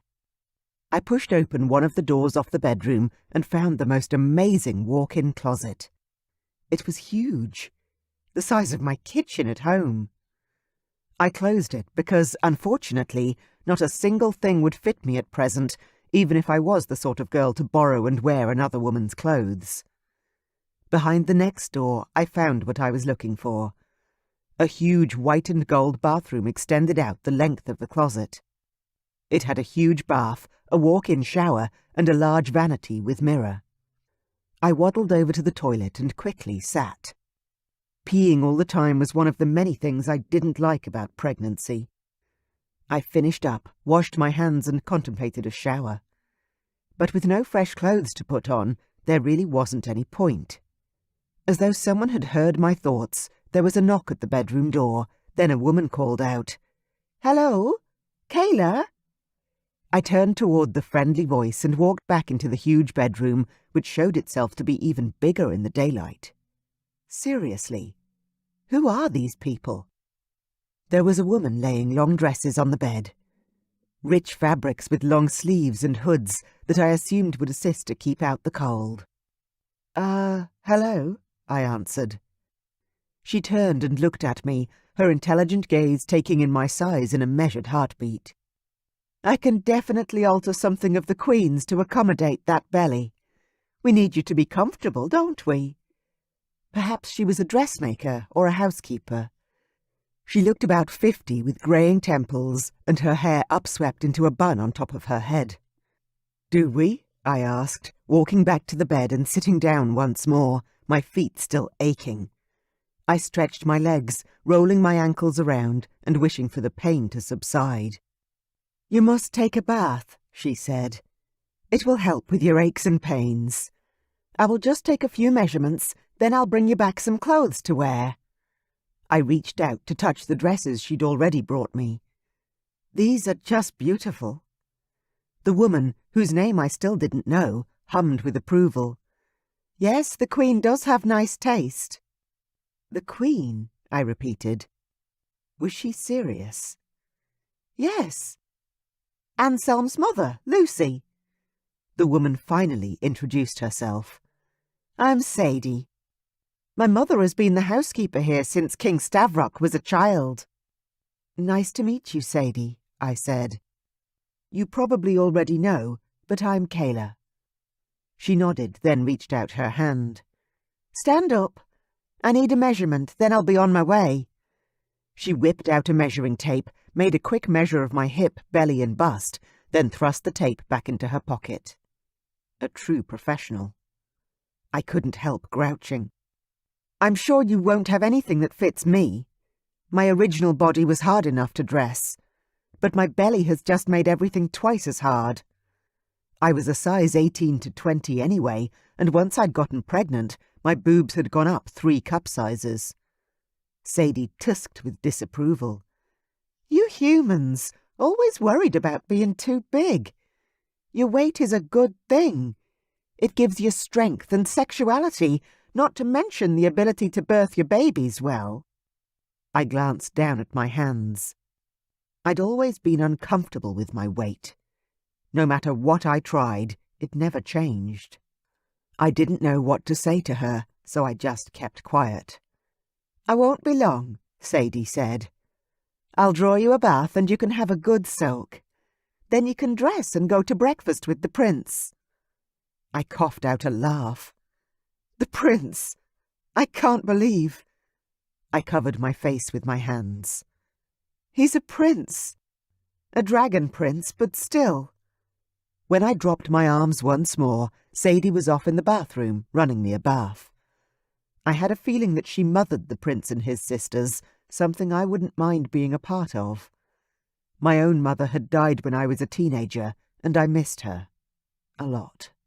My dad hadn't been part of my life much, so I had little family. One of the many drawbacks about being single and pregnant, I hadn't had any family to lean on. Sadie bustled back into the room and picked up one of the dresses from the bed. The one that I'd been most drawn to. The ruby red. "The Queen is buxom, much like yourself," Sadie said, with a nod at my breasts. "Don't underestimate the power of a beautiful body in keeping a dragon mate happy." I managed to smile at the well-meaning housekeeper and ran my hands over my baby bump. I didn't feel beautiful. I felt like a whale. "Won't be long." She swept out of the room. The bathroom was beginning to steam up and the running water called to me. I looked around the beautiful bathroom and sighed. What have I gotten myself into? A man who I'd slept with 8 months ago had turned up out of nowhere and swept me up, then carried me to his castle in another realm. It was like a movie, and I couldn't wrap my head around the idea that this could possibly be happening to me. Little old fat me. I shook my head and stood up, undressing for the bath. There was a long mirror on the wall, and I took a few steps toward it, grimacing at the picture that flashed back at me. My breasts were huge and grotesque now, the areola dark and stretched. My belly was gigantic, not a cute little bump like all the magazine women had. And my cellulite, I turned to the side to see my dimpled arse and thighs flash in the morning light. Damn, they were ugly. But there was no one here to see me, so I tried not to focus on how crap my appearance made me feel. Instead, I turned away from the mirror and carefully climbed into the huge bath. The warm water was like a huge hug, and I sighed as I swam over to the far side and turned over, letting myself relax into the warmth. My body was buoyed in the tub, and I floated in the bubbles, a huge feeling of relief washing over me. I lay there and enjoyed the luxury, because goodness knows when this dream was going to come to a crashing end. Chapter 7. Anselm. I slept like crap all night. I tossed and turned and ached and angered. My mate was in the castle. My mate! The woman I'd scoured the earth for was literally a few steps away, in the room next to mine. The fact that she was so close had actually given me some comfort, but regret ate at me like a disease. I could have gone back for her at any time. I could have tried to contact her after I'd left her that night. But no, I'd been too ashamed in relation to my behaviour, falling into bed with a human and not telling her who I really was. Too angry at my brother for dragging me away when I'd wanted to stay. So instead, I'd missed out on loving my mate for all these months that she needed me. I hadn't seen her grow large with my child. I'd been alone, and so had she. Today I would propose marriage, and we would alert my parents immediately. We could have a small ceremony in the castle straight away, which would hopefully make Kayla feel wanted and desired, even after I'd ignored her for so long. My child would be the next heir to our kingdom, and he or she deserved every possibility of happiness and security. I'd been told by Sadie this morning that she would take care of Kayla and make sure she was comfortable and dressed warmly. I hadn't even thought about her clothes or anything like that. Idiot. But I was grateful to have Sadie to think of such things in my mother's absence. You'd think after growing up with twin sisters, I'd know something of a woman's needs. Obviously not. A knock on my bedroom door was followed by the entrance of my personal servant, Manny. If he played his role correctly, Manny would run the household once I ascended the throne, something Manny was ever so nonchalant about. He walked in with his characteristic grin, as informal as my father's butler was formal. "So," he began, "the acorn doesn't fall far from the tree, does it, Your Highness?" I stood up and tugged on my vest. I'd dressed well today, knowing I would be proposing marriage. I didn't want to look like some sort of street urchin. "How do you mean?" Manny chuckled. "From what I've heard, King Stavrok stole Queen Lucy from the human realm when he found her. Now you've taken your own human. I never thought you'd follow in your father's footsteps quite so closely." I groaned. It wasn't intentional, and besides, isn't it obvious that I've seen her before? Manny laughed. "Oh, you mean the pregnant belly? I did wonder on that one, sire.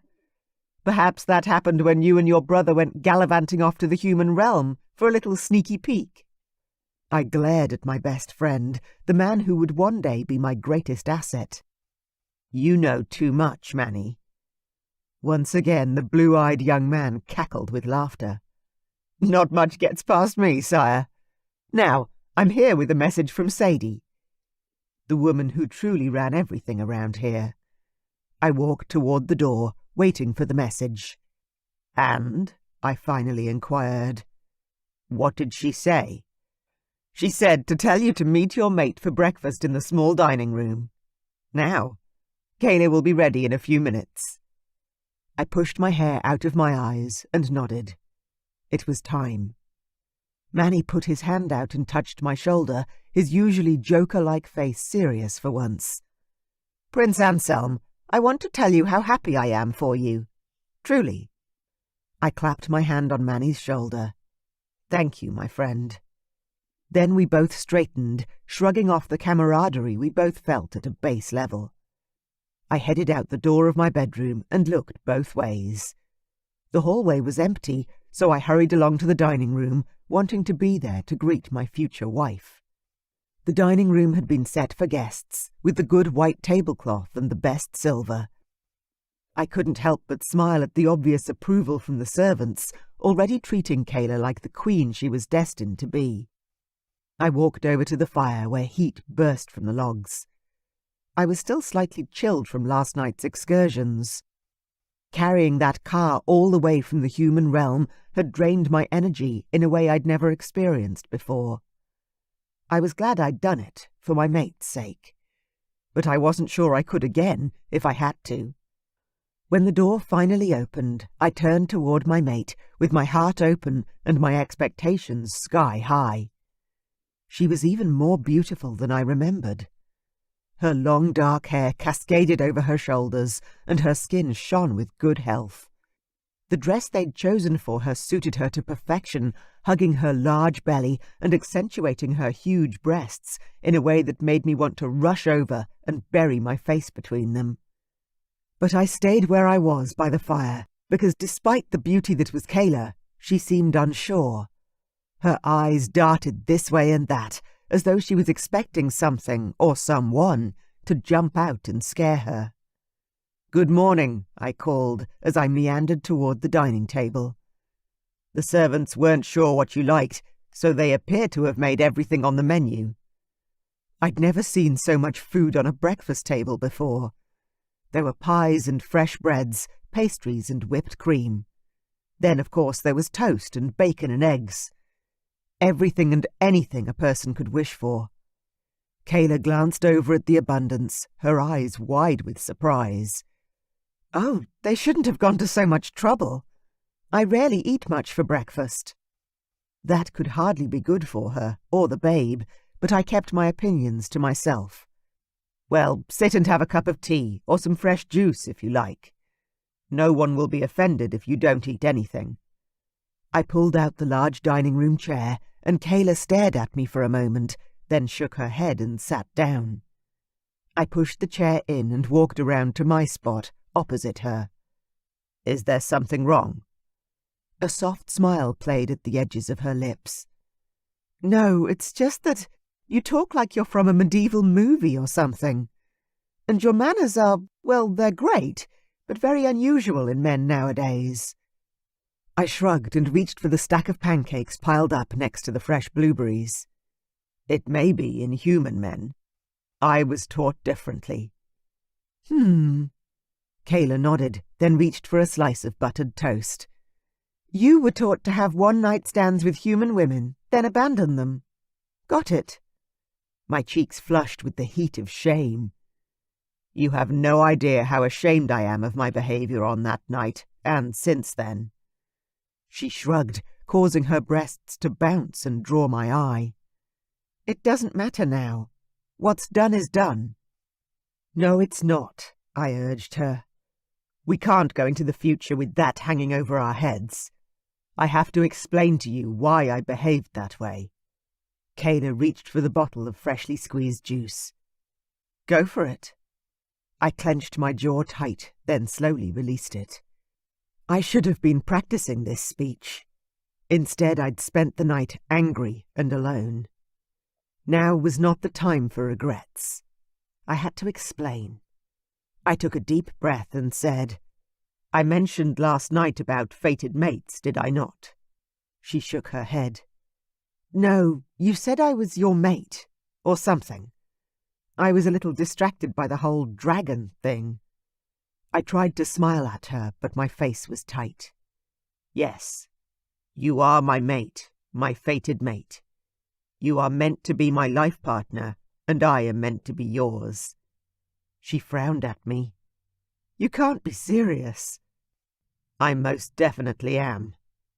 I reached for some of the berries and pulled them onto my plate. "The fated mate bond means that when I saw you, my dragon lost control and I had to shift. I had to bring you home with me." "Are you telling me you don't have a choice on this thing?" Her eyebrows were high and questioning. "That fate just points to me and goes, 'Hey, even if you don't love her and you're not attracted to her, go marry her.'" A growl rolled up and out of my chest. "I was attracted to you from the first moment I saw you, or I would never have put that baby in your belly." It was Kayla's turn to seem embarrassed, or that was what I assumed she was feeling, since her cheeks turned the same colour as her ruby-red dress. She reached for some fresh fruit and placed 3 pieces on her plate. "You were saying, go back to the night we met at the club." I ran a frazzled hand through my hair, quickly realizing that unless something dramatically changed, I would not be proposing marriage to my mate this morning. I honestly thought this was going to be so much easier. "I've been waiting for my fated mate to appear for forever. I've felt incomplete, lonely, missing you." Kayla looked up from her plate, meeting my gaze. I could feel the intensity of that look right down to the soles of my feet, and the fact that she was at least hearing my words gave me some comfort. She wasn't speaking, so I continued. "I'd been told that when I met my mate I'd know. My dragon would take over, and I'd shift uncontrollably." Kayla sucked on a strawberry, making me ache. Then she said, "Sort of like last night. All that shaking and carrying on." "Exactly," I said, trying not to take offense at the way she pictured me. "Then why didn't that happen when I met you 8 months ago?" I sighed, opening my arms, palm up to show my confusion. "I'm not 100% sure, but I think it was because I was so intoxicated. My dragon was asleep. He couldn't sense you." Kayla gasped, then rubbed her belly. "Well, something was awake, because I got pregnant straight away." I nodded, a strange sort of pride blossoming in my chest. "Well, you're my fated mate. It makes sense that we are compatible in every way." The memories of the sex we'd shared that night had kept me company on many nights since then. I took a sip of my fruity wine, then the thought hit me. Humans knew more about their babies than we did. "Do you know what you're having? Is there more than one?" "More than one?" She gaped at me. "I bloody hope not." Then she went quiet. "I know I'm huge, but that doesn't mean it's twins." She looked crushed, and that was the last thing I'd meant to do. "Oh, I didn't mean to imply anything negative. I am a triplet, with my sisters Vanya and Jessa. I was only wondering in case the multiple birth thing is genetic." Kayla's hands rubbed over her huge belly, over and over. "No, I'm pretty sure there's only one. I've had several scans and they all showed just one baby." I nodded. That was a good thing, for a first birth especially. Mother didn't like to talk about it, but I was certain our birth hadn't been easy for her. "And do you know if it's a boy or a girl?" I asked, not even sure what answer I would prefer. She shook her head vehemently. "I wanted a surprise." I smiled. That was a great choice. Made the wait even more worthwhile. She was still rubbing her belly, almost like one would a magical lamp. "Are you going to continue with your story, or is that it? You met me and were so drunk you didn't realize I was your special mate person, then just disappeared forever in the morning." She was still angry, that was for sure. I had to try and explain better, make her believe how sorry I was. "My younger brother, Ian, came for me during the night. He woke me up and practically dragged me home." She narrowed her eyes at me. "Why would he do that?" "Because crossing the veil is forbidden, especially for a crown prince. We hadn't told our parents that we were going, and all hell would break loose if they found out." Kayla stood up slowly, her lips pulled tight.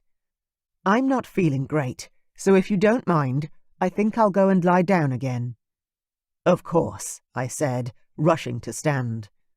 "I'll walk you back to your room." "No." She pushed her hand out into the air, her voice forceful. "I need a bit of time to think." I could tell that nothing I'd said had made her feel any better.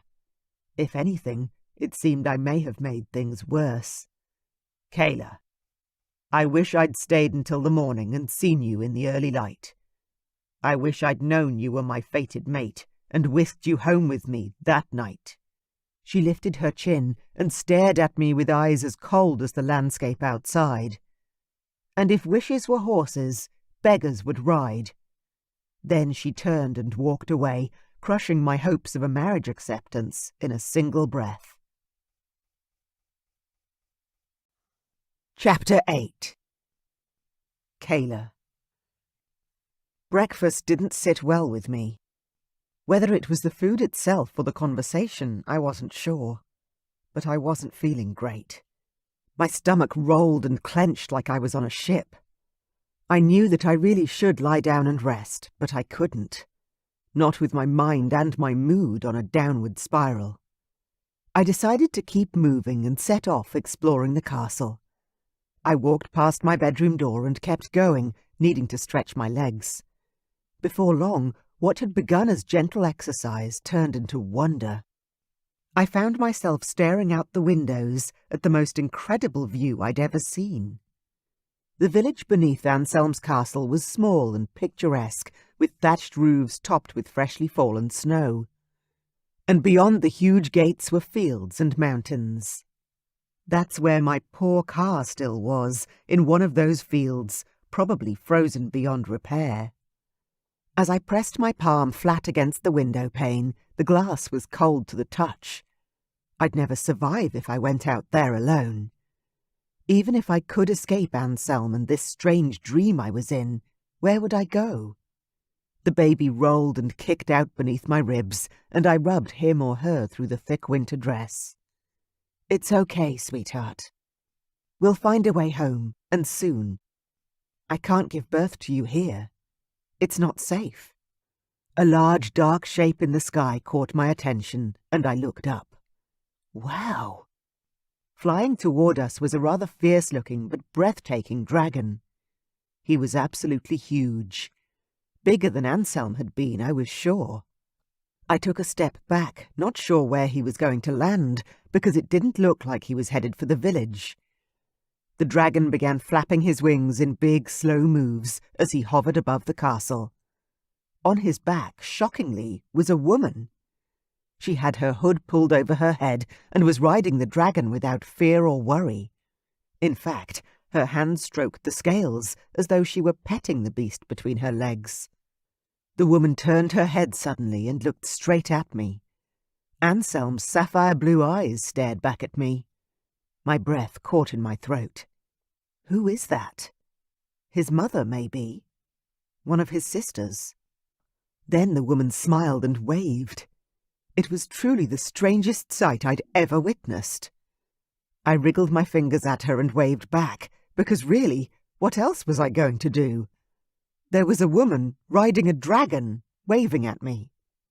They disappeared from my sight as the dragon flew somewhere I couldn't see through the window. Kayla! I whirled around to find Sadie behind me. Oh, hi!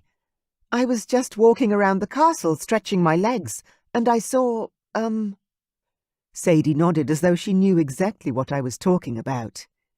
Yes. The King and Queen are home, and they'll want to meet you. Would you like to change into another outfit? Or can I help prepare you in any way? I thought about the single change of clothes I had with me, packed into my hospital bag as my going-home outfit. They fit me, just, but I would be freezing in no time at all.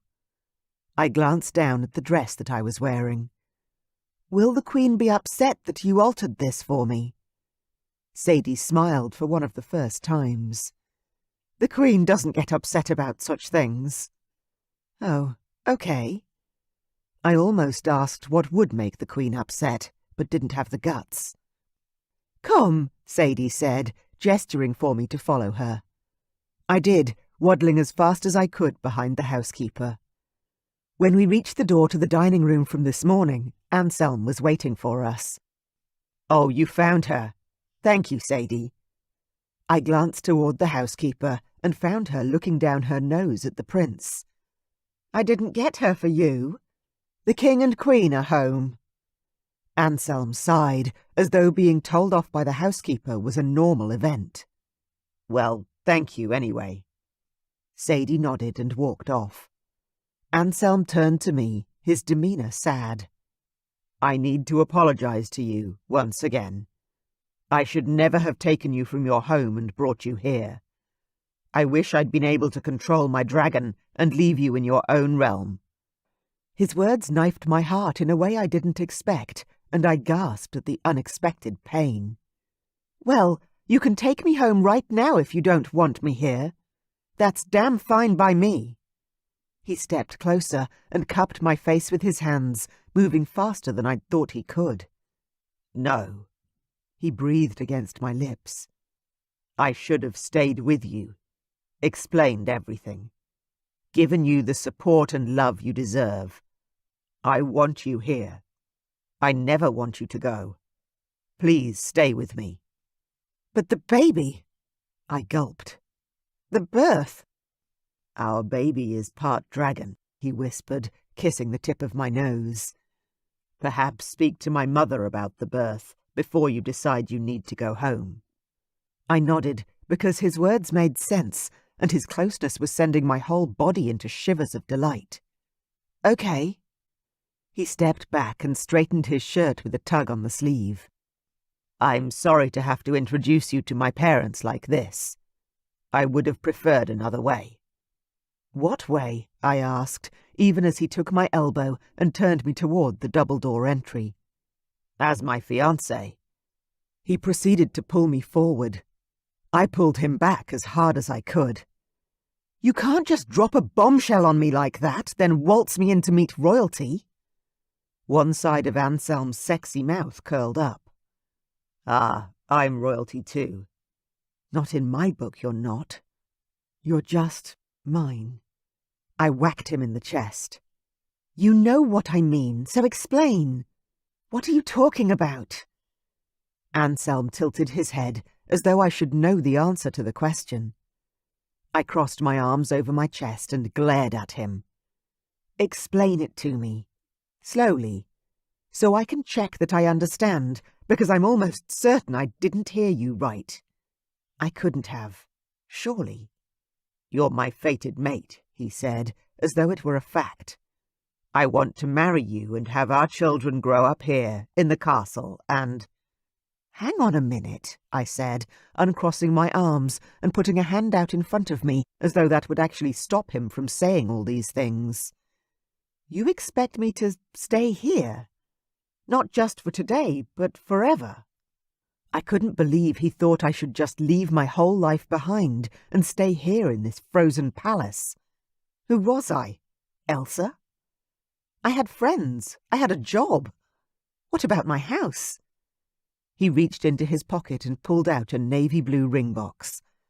My heart leapt in my chest, and anxiety shot through my veins. No. When he opened the box to display the most beautiful diamond and emerald ring I'd ever seen, I couldn't help but gawk at it. If you married me, Anselm said, there is nothing I wouldn't give you. What about your heart? Is that mine too, or have you given it to someone else already? Before I could even think of an answer, Anselm tilted his head to the side, snapped the box shut, and slid it back into his pocket. Someone's coming. The double doors in front of us flew open with a loud bang, and the biggest man I'd ever seen in real life stood before us. What's taking you two so long? He was handsome for a man who had to be in his 60s. Even with greying hair and wrinkles, I could see the resemblance to Anselm. Your Highness, I said, dropping into a pathetic curtsy. I'd never met royalty before, so I hadn't exactly practiced such an awkward move. Not to mention the fact that I was almost 9 months pregnant and as graceful as an elephant. The king had obviously just noticed my belly because he began to stutter. You're, how? Anselm? I glanced up at the man at my side. I wasn't answering that one. Could we go in, Dad? I'm sure Mom would like to hear the story too. The king practically cackled with laughter. Hell yes, she will. Come on in. I wasn't sure I wanted to go into the dining room again. Intimidation was setting in, hard and fast. These men were royals, and they were bloody huge. How was I meant to keep my cool and not embarrass myself? Come on, Kayla, Anselm said, taking my hand and drawing me with him into the room. It's going to be all right. The woman waiting for us had a huge beaming smile on her face, and I was surprised to find her to be short and plump like me. She walked over and extended her hand. Hi, Kayla. I'm Lucy. I bobbed a little curtsy as I shook her hand. I'm sorry. I'm not sure what I meant to say or do. Lucy smiled and twisted her fingers around so that she was now holding my hand. Then she tugged me over to the couch closest to the fire. You're meant to relax and put your feet up. How far along are you? 39 weeks, I answered, my hand going protectively to my belly. The Queen stopped and stared at me. And you flew through the veil? Well, not the way you did, I said. Not on Anselm's back or anything like that. The Queen turned to her son. Her smile was gone. Explain. Now. We all sat down, Lucy and I on one couch, and Anselm and his father on the other. By the time he was done explaining how we'd gotten to this exact moment in time, there was a heavy silence on the room. The moment the Queen turned toward me, the silence ended. Kayla, you poor thing! You must be beside yourself. Is there anyone we should contact or call? Parents? Friends? Will anyone be missing you? Hot tears blurred my vision before I swiped them away. It had been so long since anyone had mothered me, I'd forgotten how good it felt. No, I'm on leave from my job, and my mom's gone. There's no one that will miss me. Not for a few days, anyway. Not for a lot longer than that. Lucy squeezed my hand. We need to get you an appointment with our doctor. Oh, I can't give birth here, I said, shaking my head. I'm booked into the hospital. I have a birth plan. Lucy patted my hand and smiled softly. Sweetheart, even if I wanted you to go, which I don't, I can't let you go to the human world to give birth to a dragon baby. My nose burned with tears again. What do you mean? Is it going to come out with scales and wings or something? There was so much I didn't know. So much I hadn't planned for. Lucy grinned at me this time. No, not at all. They come out like normal human babies, but they're big and can be difficult births. The doctors here are well versed in birthing dragon human babies, and without them, I'm not sure I would have made it through the triplets' birth. I could have a cesarean section, I said, my voice turning shrill with worry. Lucy grimaced. That's where there is a complication, and one of the few differences with dragon births. The sac the baby's or baby grows in is much harder and more resilient than a human amniotic sac. A C-section may not work at all, and God knows what the doctors would do to you, or your bubs, if they found some miraculously tough membrane inside of you. The tears were beginning to well in my eyes once more. So you're saying I can't go home, and if I do, I could die? Or my baby could die? Lucy moved even closer, reaching out both hands to me and holding tight. This is 100% your choice, and if my stupid son has done something that you won't forgive him for, then I will stay by your side until your child is born, and then Stavrok will fly you both home safely. All right? You are not a prisoner here. A high-pitched sound of pain came from the other side of the room, and the Queen glared at whoever made it. I didn't look away from Lucy's face. I was barely keeping it together as it was. Lucy snapped at whoever she was glaring at. You're the only one that can fix this, not me. My job is to keep this girl and my grandchild safe. I hiccuped, then covered my mouth with my hand. Your grandchild? You would be the only ones. My mom's gone, and my father has been out of my life for over 20 years. Well, we are in, Lucy grinned. 100%. Aren't we, Stavrok? The huge Dragon King walked over and sat behind his smaller wife, his face solemn. Definitely. I don't know what's happened between you and Anselm, and I pray to the gods that you sort it out and stay here as part of our family. But if you don't, I hope you would allow us to be a part of your child's life. The amount of emotion and support being shown in this moment brought a sob to my throat. I wanted to tell them yes, that of course I'd have them in my baby's life. To have such doting, wonderful grandparents would be amazing. But the words stuck in my throat, and when I tried to speak, tears coursed down my face. So instead I nodded and tried to smile through the tears. I couldn't do their kindness justice at the moment, but once I could talk again, I would. Anselm suddenly stood up, and I glanced over to his couch, only to watch him walk out of the room, the doors shutting loudly behind him. I stared after him, the baby kicking out and rolling about, in response to the sound of my heart breaking once more. Chapter 9. Anselm. My parents were giving Kayla every excuse to leave our realm and cut me completely out of my child's life. Here I was, wanting my mate to stand by my side as my queen, to marry me and reign with me through all the years of our lives, and my mother was offering to take her home any time she wanted to. I could scream with the fury of it all. I marched down the hall, heading to the closest balcony so I could fly off some of the anger rolling through me. When I reached the door, I began to strip off the clothes I'd only donned an hour ago. A servant ran up to grab the garments from me. "Thank you, Cecile," I managed to grunt out, the manners that had been instilled in me since birth forcing me to speak through my anger. By the time I was done undressing, my father had caught up with me. "Where the hell do you think you're going?" I opened the door, ignoring my father, and walking out onto the snow-covered balcony. The king, of course, followed me. He wasn't one to be ignored. Never had been. "Anselm, I love you, but mark my words, if you don't talk to me, you'll regret it."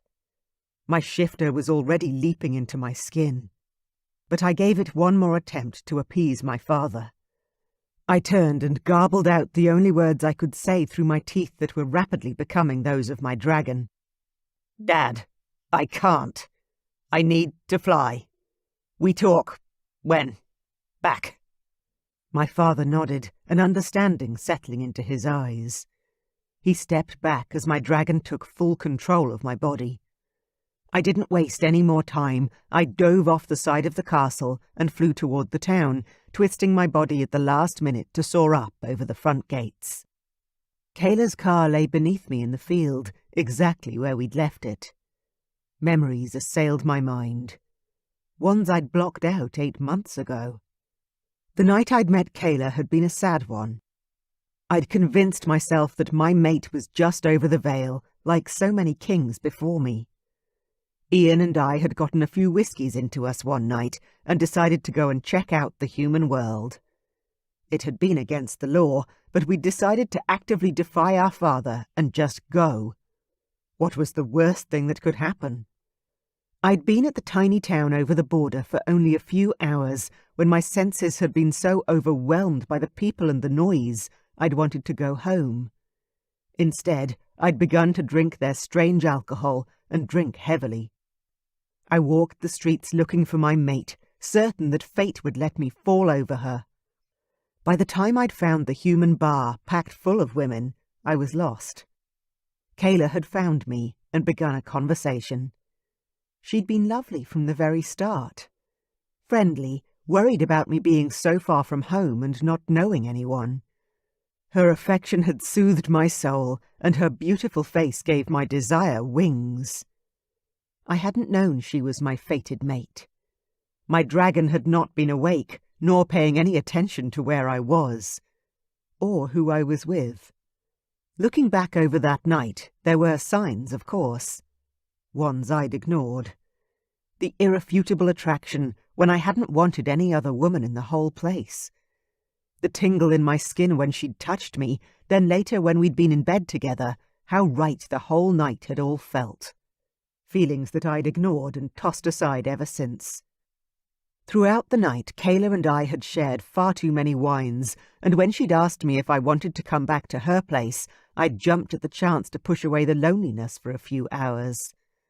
What I'd assumed would be a relatively quick, cold encounter had been anything but.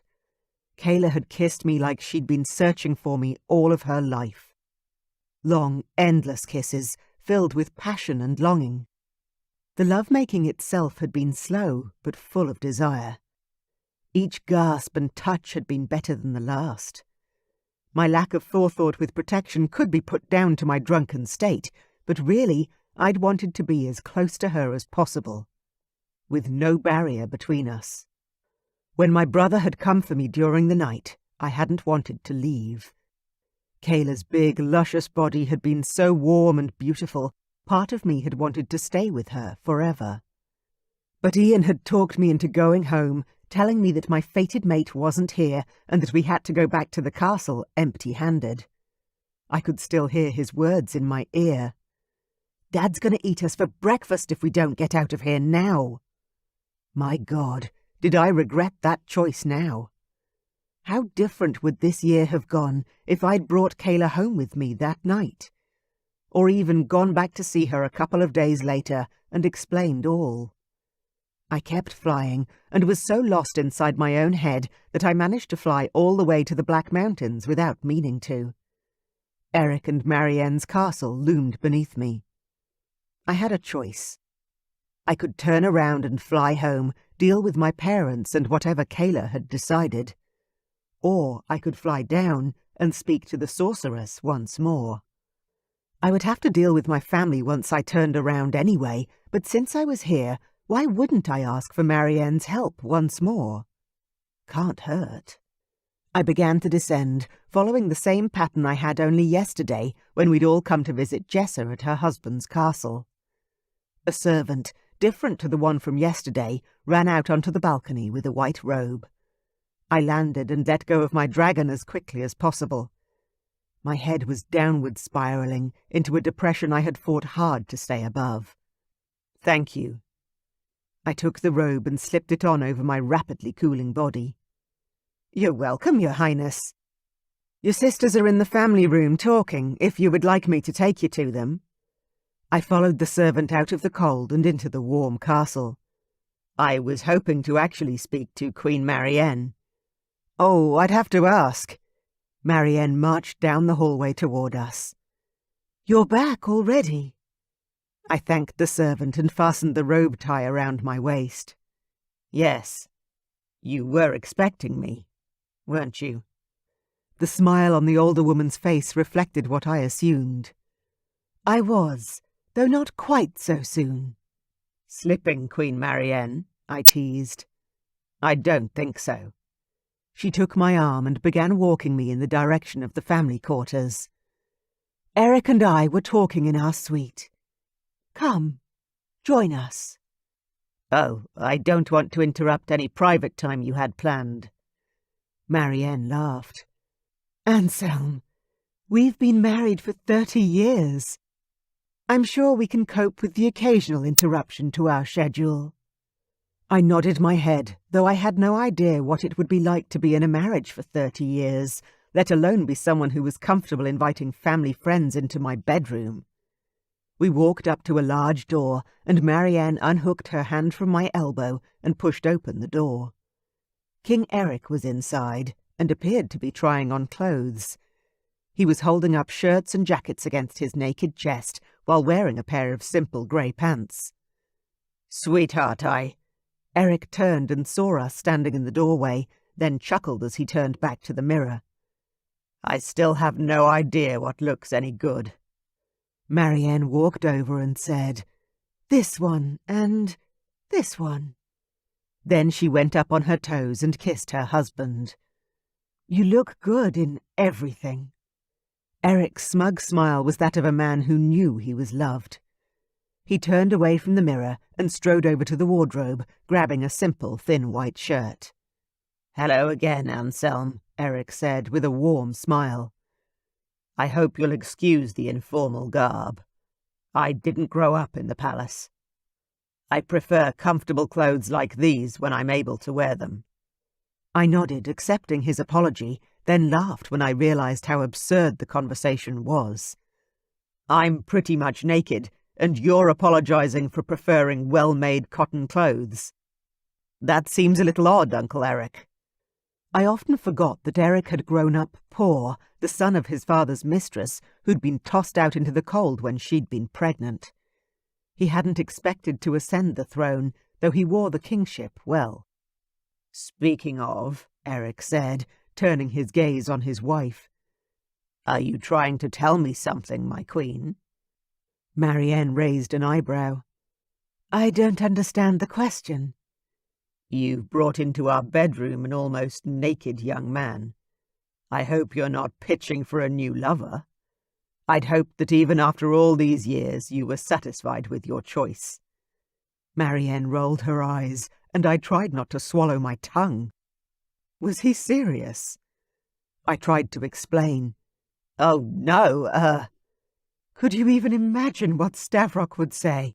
Marianne muttered, shook her head, then walked over to her king. Then, instead of admonishing him for his question, she grabbed his face and kissed him hard. "You are all I've ever wanted or needed. Now get serious. Anselm needs our help." They both turned to face me, and I immediately felt lost. I pulled the robe tighter around myself. "What do you mean?" "How's your mate?" Marianne asked, taking her husband's hand and walking him over to a love seat situated at the end of the grand bed.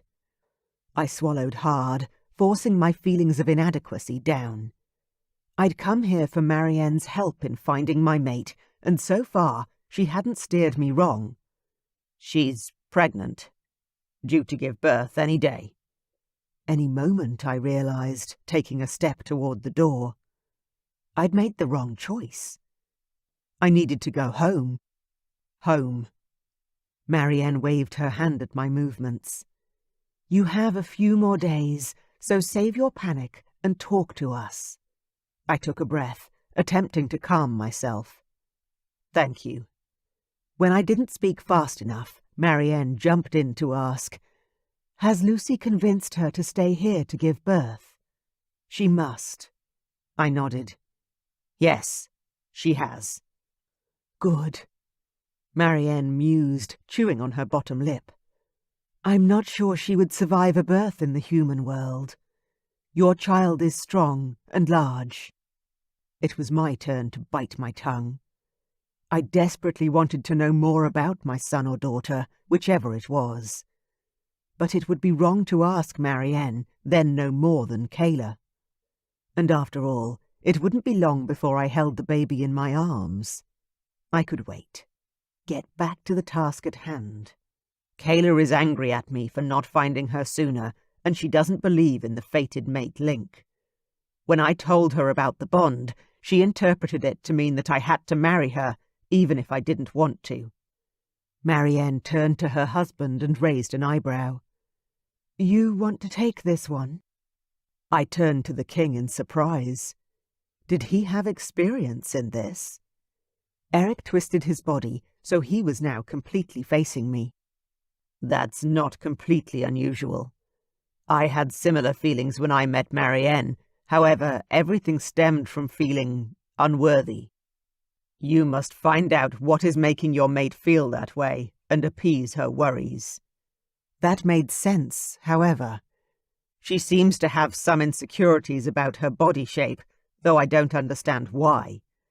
Especially considering I jumped into bed with her practically the moment we met. My face heated with embarrassment, but the king and queen didn't seem to worry about my words. You need to reassure her that she is desired and loved, Marianne said. Loved? Marianne smiled knowingly. Oh, you haven't spoken of love yet. I know it is early. You haven't spent a lot of time together yet, so you may need to wait until the love has grown between you. When enough time has passed. But she will need to know that you are with her because you chose it, not because you are being forced. I'm not being forced, I said, the words sounding repetitive, and yet I couldn't stop myself from uttering them. Marianne chuckled. Oh, I know that. I've been dreaming of Kayla for months and wasn't sure who she was set to marry, but I knew she was meant for this world. I was grateful to you when you came here yesterday and asked for the reading.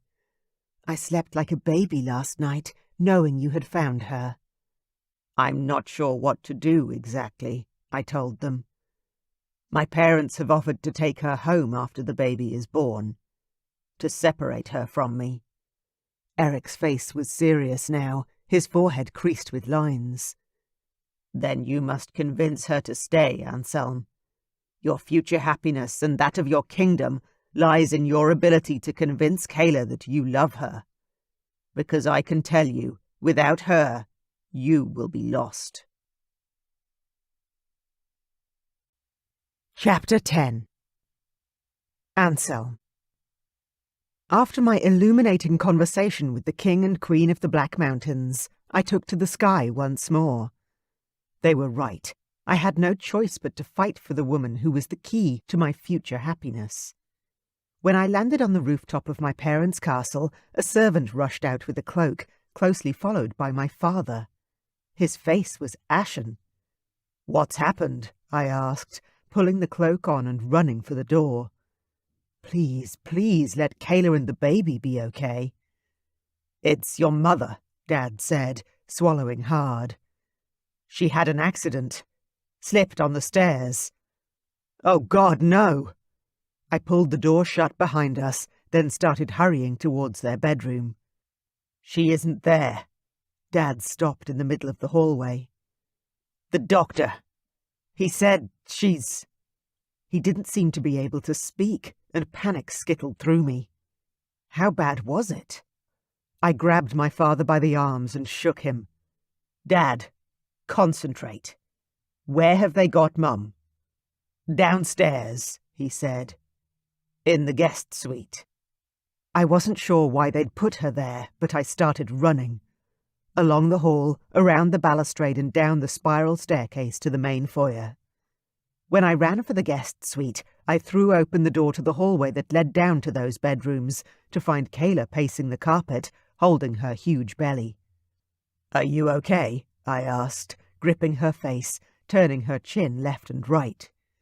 There wasn't a scratch on her, yet my heart pounded and my dragon screamed inside my head. I would never have forgiven myself if you'd been hurt while I was gone. I am so sorry. I should never have left you. Kayla's eyes filled with tears. Where did you go? To Marianne, I answered honestly. She gulped audibly, the tears spilling down her cheeks. Do you love her? Love her? I repeated, then groaned. Aunt Marianne is my sister's mother-in-law.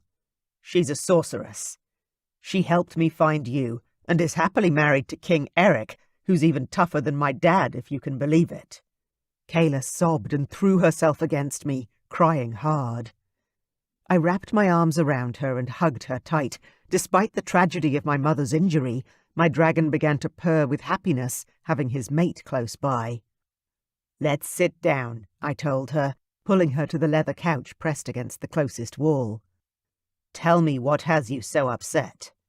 Kayla pulled back to wipe at her eyes. It was just so horrible. The accident. I was walking behind your mum because I'm so slow. She was chatting and laughing, then she just slipped. I've never seen anyone hurt like that before. I pressed her head to my chest and stroked her long, soft hair. It wasn't your fault. She pushed against my chest, her gaze turning to a glare. Of course it wasn't my fault. Did someone say I pushed her? I was standing behind her, but I'd never... Oh, I didn't mean it like that. I tried to reassure her. No one said that, but you were just so upset. Kayla got to her feet, her tears dried and her red eyes flashing with anger. I'm upset because I'm pregnant and my hormones are sky high. Not that you would know that, because you haven't been there for even a minute of these 9 months when I needed you. I got to my feet and reached for her, the tender moment we'd shared minutes ago disappearing into the abyss. Oh, Kayla pulled back, well out of reach now. I'm crying because your mother, the person who offered me a choice in staying here or not, is hurt. I'm crying because you left me again. I'm crying because you flew off to see another woman, just as I suspected. Do you love her? Maybe not. But is there another woman you do? I don't even know. I know next to nothing about you, Anselm. Nothing. I'm having your baby, and we've never even slept a whole night in the same bed. This was spiralling out of control. Kayla, She didn't want to hear my excuses, that was for sure. She turned on her heel and rushed down the hall and away from me once more. I watched her go, knowing I should stop her and explain everything, give her the answers to every question she had. But her anger was like a shield, and I wasn't penetrating that. Not today. Maybe not ever. The door to the guest suite opened, and the doctor I'd known my whole life stepped out. He had blood on his white apron and looked almost as ashen as my father. Dr. Tony, what's happening? I asked, rushing to meet him. Anselm, I'm glad you're back. Can I help? I asked. Does she need blood? A kidney? What can I do? My mother could have my very soul if there was a way to give it to her. "There's nothing you can do now," the doctor sighed. "What happened?" I demanded. "What does she need?" "She fell on the stairs and has managed to break her leg, fracture several ribs, and hit her head. She had massive internal bleeding as well as concussion. She needs a blood transfusion. I've done all that I can." I began unbuttoning my shirt. "Take all that you need." The doctor put out his hand to stop me. "She needs human blood, Anselm." "Kayla," I breathed. "Is that why she was so upset?" The doctor nodded. "Yes, but not in the way you think. She was happy to donate, but I can't in good conscience allow it. Giving blood while pregnant is very dangerous, especially so close to term. So she couldn't give my mother the blood she needed." "Then what can we do?" "The king has sent a message to the Winter Kingdom, hoping one of King Damon's sisters-in-law can help. Otherwise, we need to cross the veil and find a donor." "Okay." I nodded, digesting all the information, staying calm despite the desperation of the situation. "I need to find Kayla. Will you call for me if I can do anything?" "Of course, Your Highness." The doctor bowed his head. I clapped the doctor on the shoulder and headed back to my mate. She'd locked herself in my sister's room and wouldn't come out. "Kayla, please let me in so I can talk to you." "No, Anselm. Go away." I turned my back on the door and pressed my spine against it. We needed to talk, but if she wouldn't listen, or perhaps she would.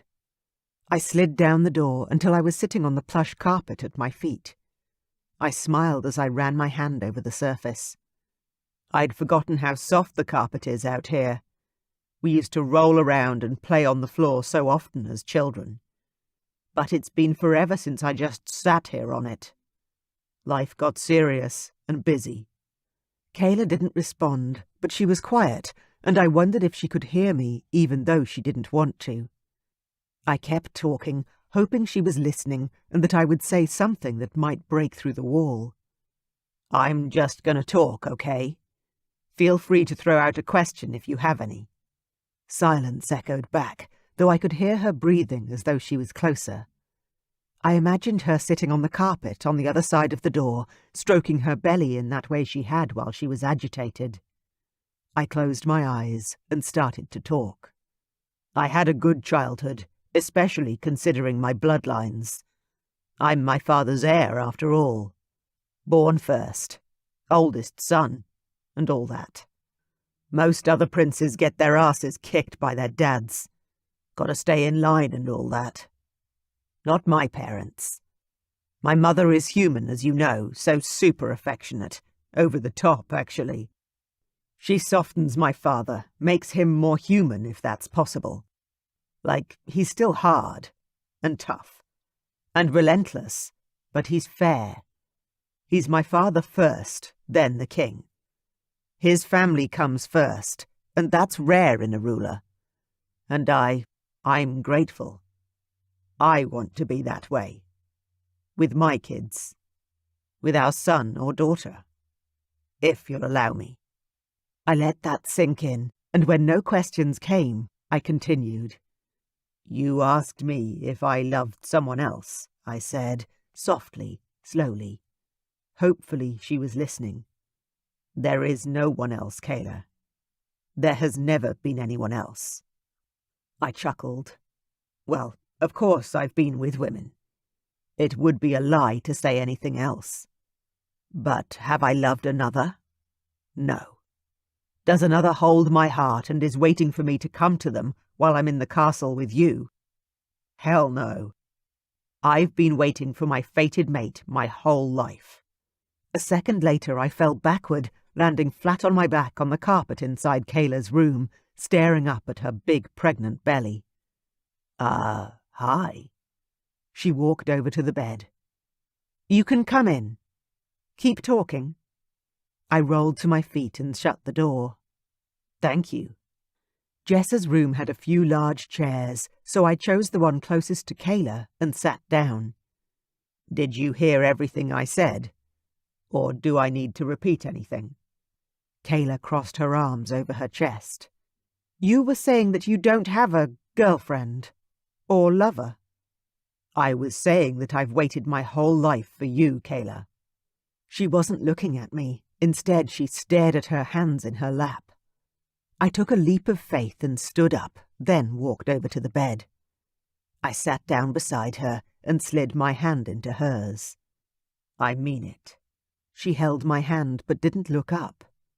Then she whispered, You're just saying that. I reached for her face, cupping her cheek and drawing her face up to mine. Look at me, Kayla. She turned her face up to mine, and the vulnerability I saw in her eyes took my breath away. I wished I could say I already loved her, but Marianne was right. I needed to take the time to show her first. I want you, I said, my throat thick with emotion. I want you to stay here with me so we can get to know one another properly. Be my partner, my lover, my wife. Be whatever you want in this world. But please don't leave me. Kayla nodded softly, but I could tell that sadness still ran through her. You still don't believe I want you, do you? She shook her head. No. You're here because Marianne told you that I was your mate. Not because you felt anything for me that night, or even feel anything now. I hadn't told her about Marianne, which meant my mother probably had. There was only one way to show her how much I wanted her. You don't believe me? I asked with a smile. Then allow me to prove it. I pulled her toward me and dropped my head, pressing my mouth against her lips and losing myself in the process. Chapter 11. Kayla. I so desperately wanted to believe what Anselm was saying, but everything in my past told me that he was lying. He had to be. There was no way that a prince like him, that had already left me once, wouldn't do it again. But when his lips touched mine, I couldn't pull back. In fact, I grabbed onto his shirt and hauled him closer. His arms went around my body and held me against him. His lips parted mine and his tongue swept in to taste me. I met his tongue with my own, giving back whatever he gave and losing myself in the moment. But when his hands began to free roam my body, I pulled back. That was enough. Anselm, I'm not sure this is a good idea. And if we went any further, I wasn't sure I'd be able to stop when I should. The prince got to his feet in front of me and began to undress. His eyes were almost silver, and his smile was contagious. I think it's a great idea. He unbuttoned his shirt, then dropped it to the ground, revealing his incredible abs and beautiful chest. I think the only way to convince you that I love every inch of that strong, gorgeous, luscious body is to love on you until you beg me to stop. He unbuttoned his pants and slid the zipper down. I couldn't stop watching him, and my mouth literally watered at the beauty before me. This doesn't lie. He gestured downward. You can think whatever you want, believe whatever you want, but you are never allowed to think that I don't want you. I dragged my gaze up to his face, where I could see his determination. He wasn't lying. I stood up and began to undress, needing to feel his skin against mine one more time. Anselm rushed forward, cupping my face and kissing me hard. I twisted out of his grasp and turned my back to him. Please, help me out of this. The dresses here were beautiful, but almost impossible to get in and out of without someone else to help you. Anselm drew the zipper down my back, then pressed his lips to my skin. I sighed, my eyes closing in the moment, trying to savor the sensation. The dress slid down my arms and whispered over my belly to the floor. God, you're beautiful, he said. I wasn't going to argue, with my head dropped back and my hands in his hair, holding him against me. Lie on the bed for me, please. The urgency in his tone made me want to do whatever he asked. "I need to taste you." His words made an embarrassed blush heat my face, but didn't stop me from doing exactly what he wanted. I walked around the bed and arranged the pillows so I could lie down comfortably. Then, as elegantly as one can do at 9 months pregnant, I rolled onto the mattress and lay down on the bed. I waited, my chest heaving with exertion and excitement. He kissed me, softly and tenderly, then disappeared from my view once more. I felt like a beached whale lying on my back like that. But then, something magical happened. Afterward, Anselm pulled me up into a cuddle with our heads resting on the pillows. It was one of the more peaceful moments of my existence. I couldn't keep my eyes open. I was too blissed and drugged out of my head with pleasure. The sound of our slowing breathing filled the air, and Anselm's lips were on my shoulder, against my neck. His hand cupped my breast, then gently moved down to hold my belly. The baby kicked against his hand, and I smiled when he jerked his hand away. "It's okay," I said. "You'll feel more here." I dragged his hand to the place I felt the most kicks, and the baby shifted and moved for its father. "Wow," he whispered into my ear. "I thought nothing would make this moment more perfect, and you just managed it." My heart squeezed tight in my chest. I had to tell him how I was feeling, or we weren't moving forward. He'd been honest with me, so I needed to do the same. I convinced myself we didn't need you. Over the last 7 or 8 months, I was so alone at first. Then, when I couldn't find you and had no idea if I was ever going to see you again, I decided I'd be the best single mom ever. Anselm kissed my hair. "Our child has the strongest mother there is. I'm so proud of you for getting through so much on your own." I nodded. I was proud of me too. I never thought I'd end up pregnant and abandoned, but it had happened, and I'd found a way to survive. I set up the nursery by myself. I saved money so I could take time off work. I was doing okay. "Of course you were," Anselm reassured me, though I was pretty sure that a prince from another universe, or whatever this was, had no idea what I was talking about. "Anselm, I'm trying to say—" He pulled back, and I rolled onto my back to look up at him. "I know what you're trying to say." He kissed my lips softly. "You went through hell because of me, and you would have been fine without me. Our baby would have had you, and they would grow up strong and independent, just like their mother."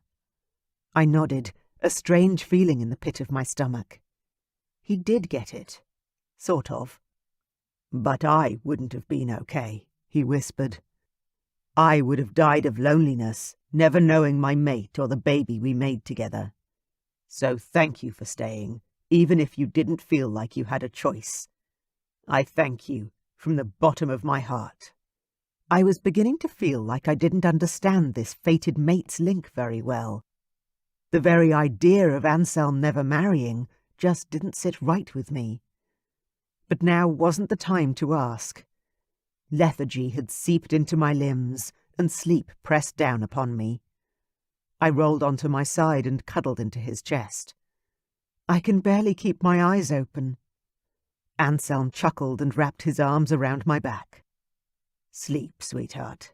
I'll be here when you wake up." The words tugged at my heart. He hadn't been there the first time we'd slept together, and a large part of me didn't expect him to be there when I woke up this time. After all, what had really changed? Chapter 12. Kayla. Despite my misgivings, when I awoke and looked up, Anselm was there, sound asleep. I still had my head on his chest, his heart beating beneath my ear. I smiled at the feeling of happiness still present in my heart, until a sudden wave of nausea rolled through me, and I gasped at the strange feeling. I hadn't been sick in months. What was this? Was it related to the baby? I sat up, afraid I was about to vomit on my lover. "You okay?" Anselm asked, reaching out to massage my shoulders. Another hot wave moved over me, and I rushed to slide my legs off the bed. "Feeling a bit sick. Be right back." I rushed to the bathroom to hang my head over the sink. I waited there for some time, as long as I could, but when I didn't throw up and the nausea began to subside, I splashed some water on my face. I sat on the toilet out of habit, and when I wiped, my bloody show was on display. I gaped down at the red and white mucus, knowing well that meant my labour wasn't far away. Well, they say sex is the best way to stimulate labour. I shook my head at my own sense of humour in the face of such a thing, cleaned up and headed out to the bedroom once more. I knew that even with the bloody show, my labour could be hours or days off, so I didn't say anything to Anselm, not wanting to ruin the moment.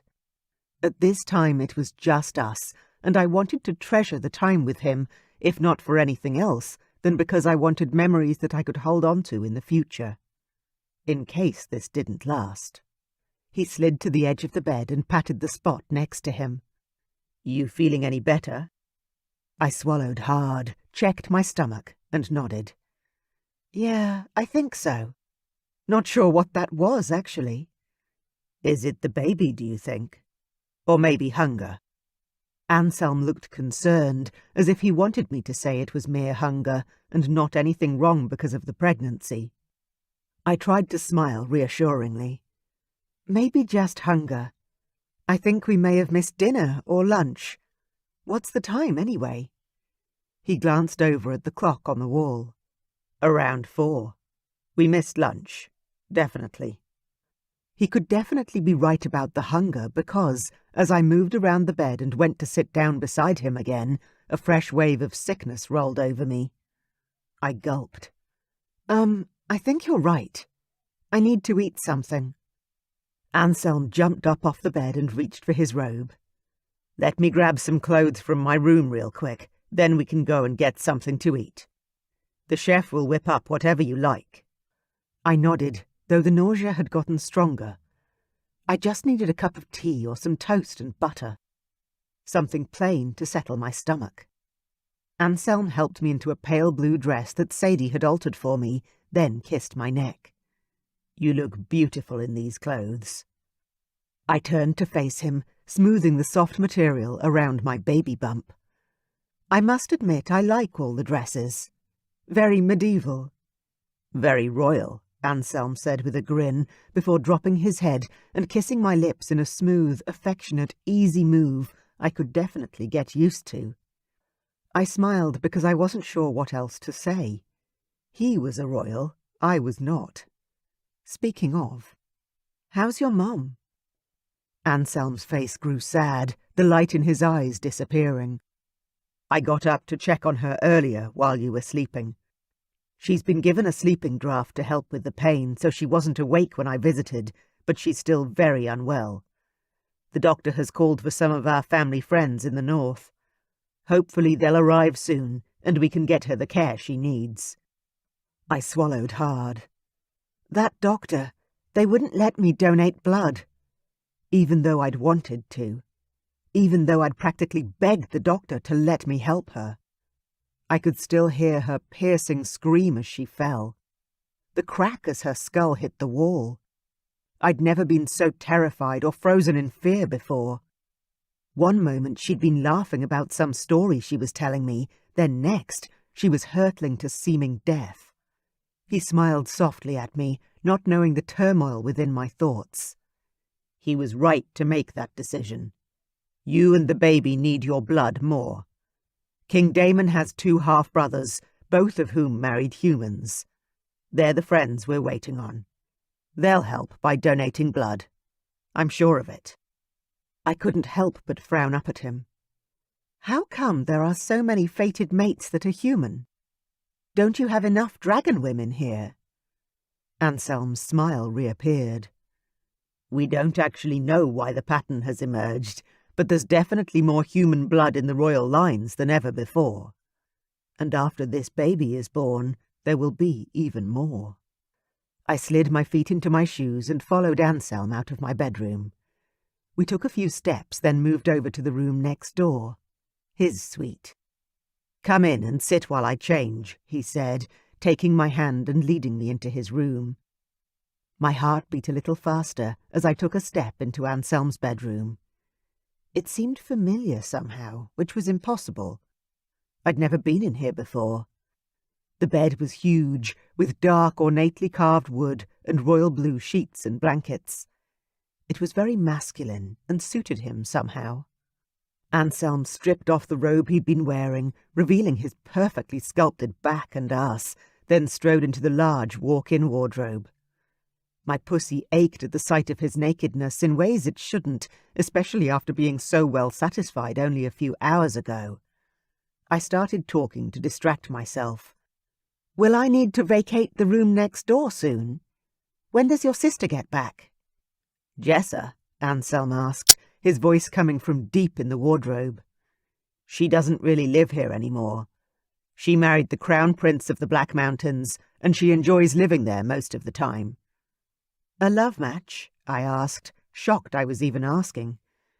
Marriages for love were common in the place I was from, though there were parts of the human world that still married for reasons other than love. I had no idea what things were like here. Perhaps arranged marriages were more common than not.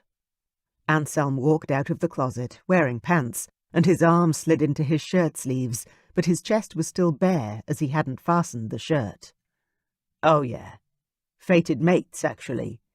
Jessa wouldn't have married for anything other than forever love. She's like our mother, very forceful." I pressed my lips together so I didn't laugh.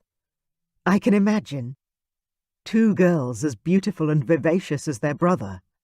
Yes, Jessa would be a force to be reckoned with, I was certain." "What about your younger brother?" I asked. "Where's he?" "Away working," Anselm answered, moving to the mirror to finish dressing.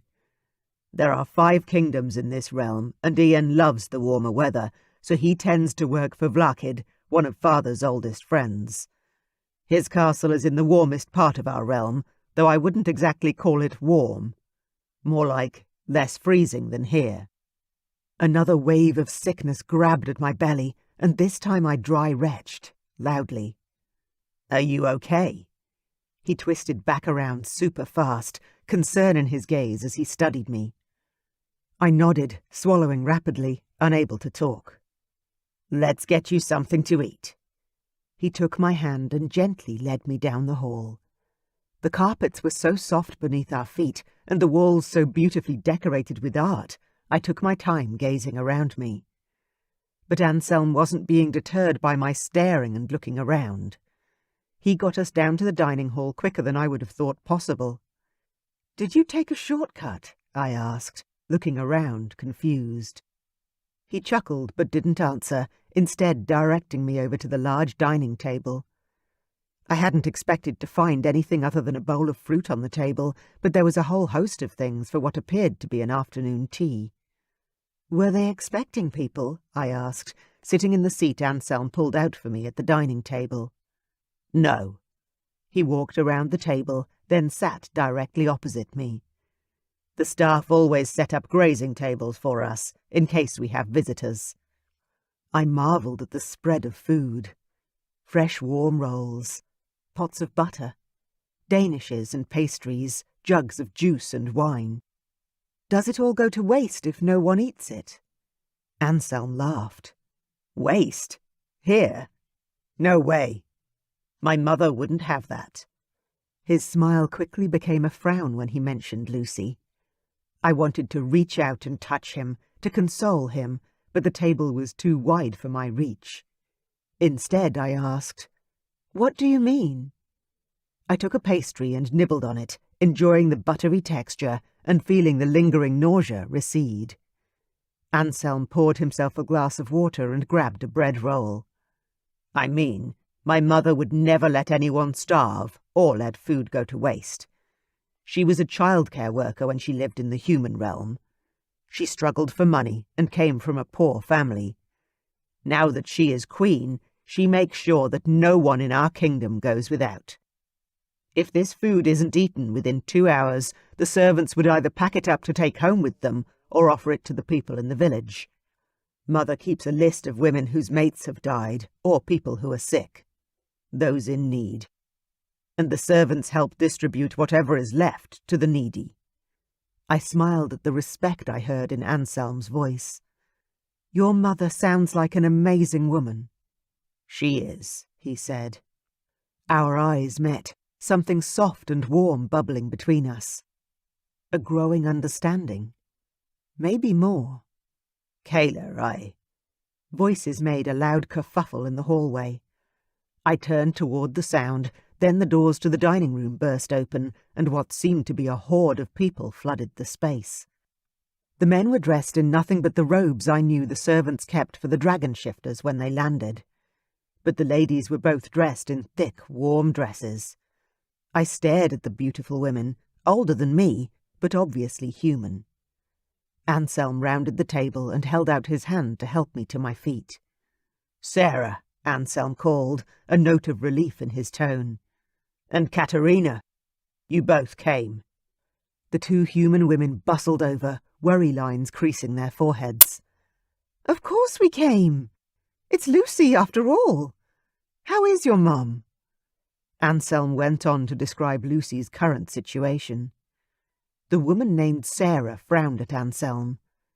Then we'd best get in there fast. It sounds like she needs blood now. Anselm nodded. She's stable for now. Dr. Tony has her on some meds that are helping, but I'm sure the doctor, and my father, of course, will be relieved you're here. I watched the women as their husbands stepped up and wrapped strong arms around their waists. Both of them looked content. They and their husbands looked right for each other somehow. They seemed happy. They certainly didn't seem beaten down, overstressed, or kept against their will. They moved with confidence, their husbands chatting in the background, with no need to take over as their wives spoke with Anselm.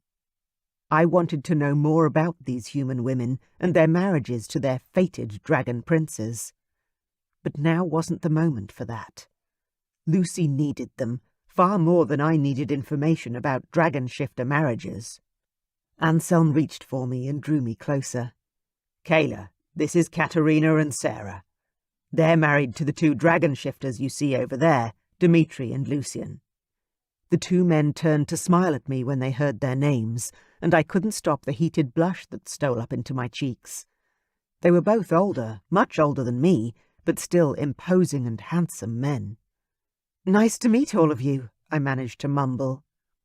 The woman with lighter hair and a big smile, Sarah, nudged Anselm.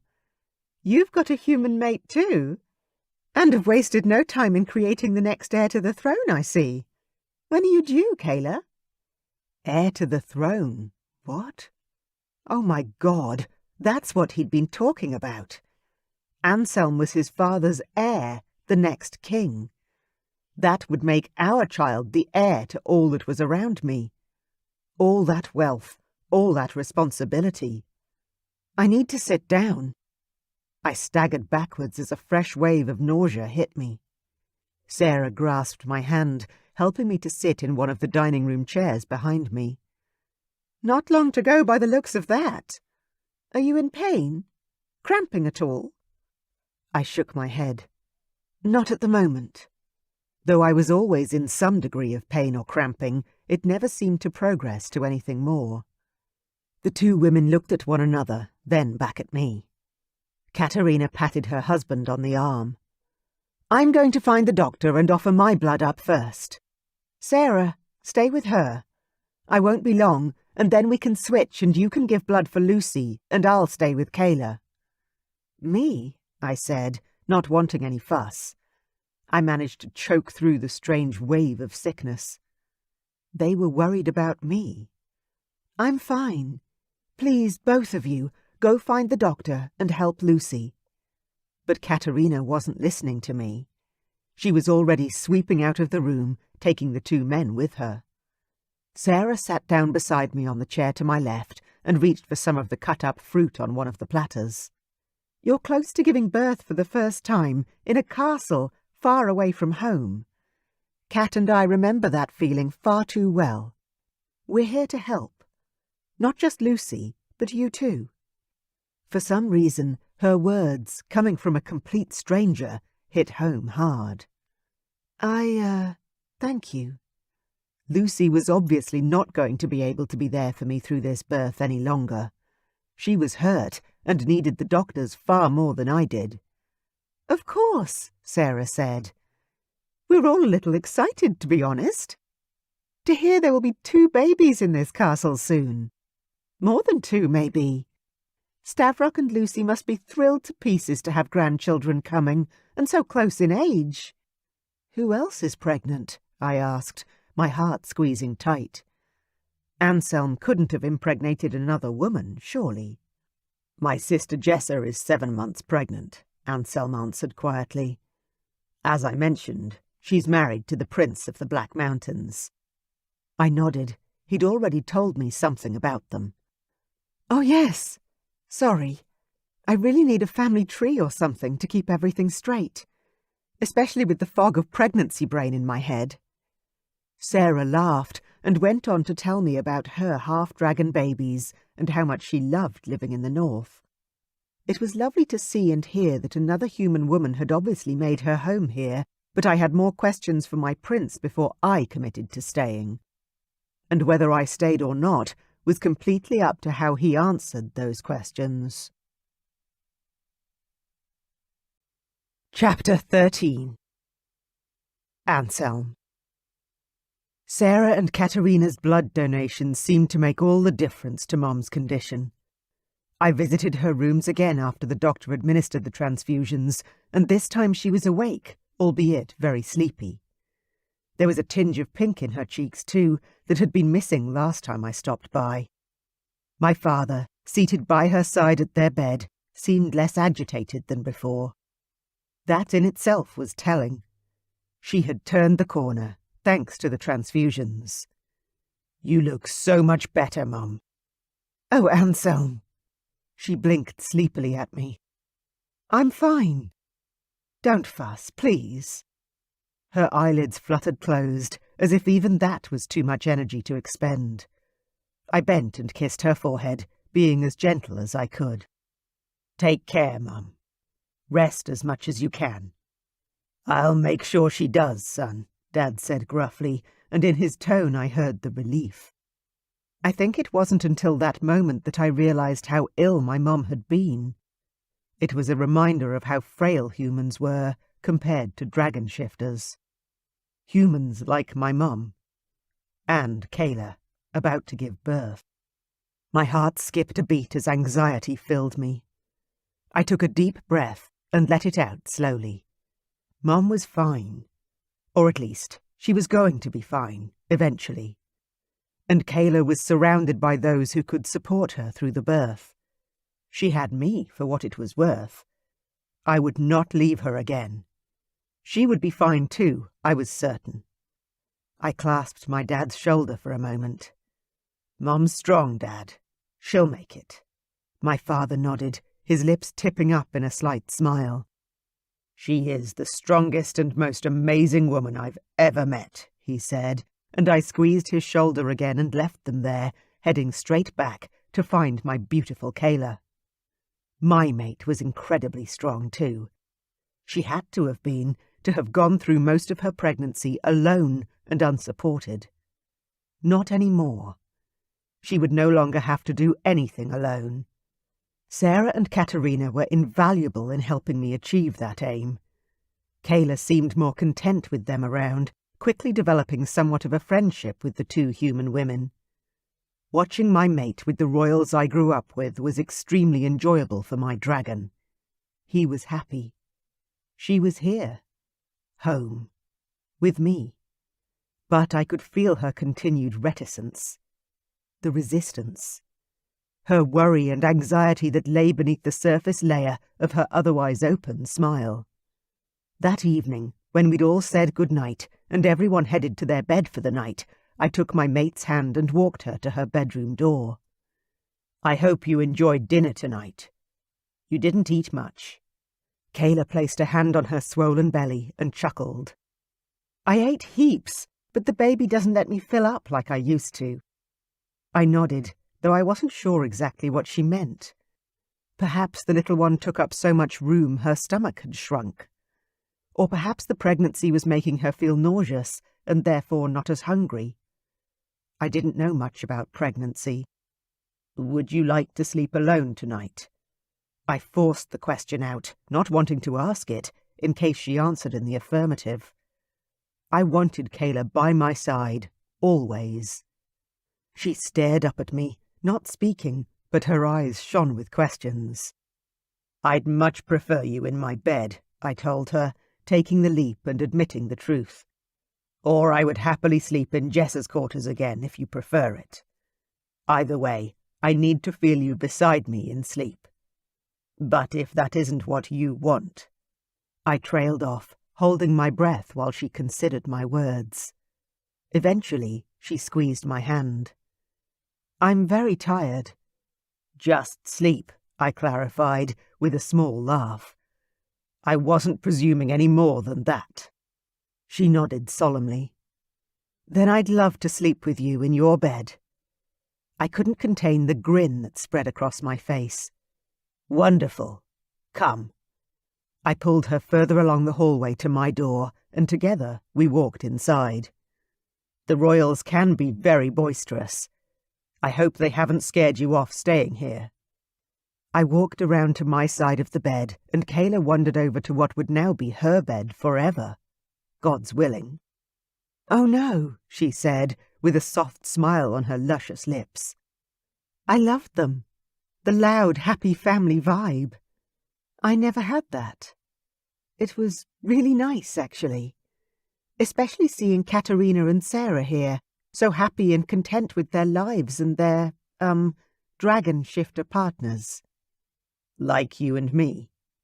"Well, you know." She blushed so prettily, her cheeks turning a delicate shade of pink that sent a spike of desire through my gut. I decided to let her off the hook about her and me. "So you still like them? Even when my father and his friends decided they would settle that noisy argument with an arm wrestle?" That had been quite embarrassing in the beginning. My father and his friends, acting like children.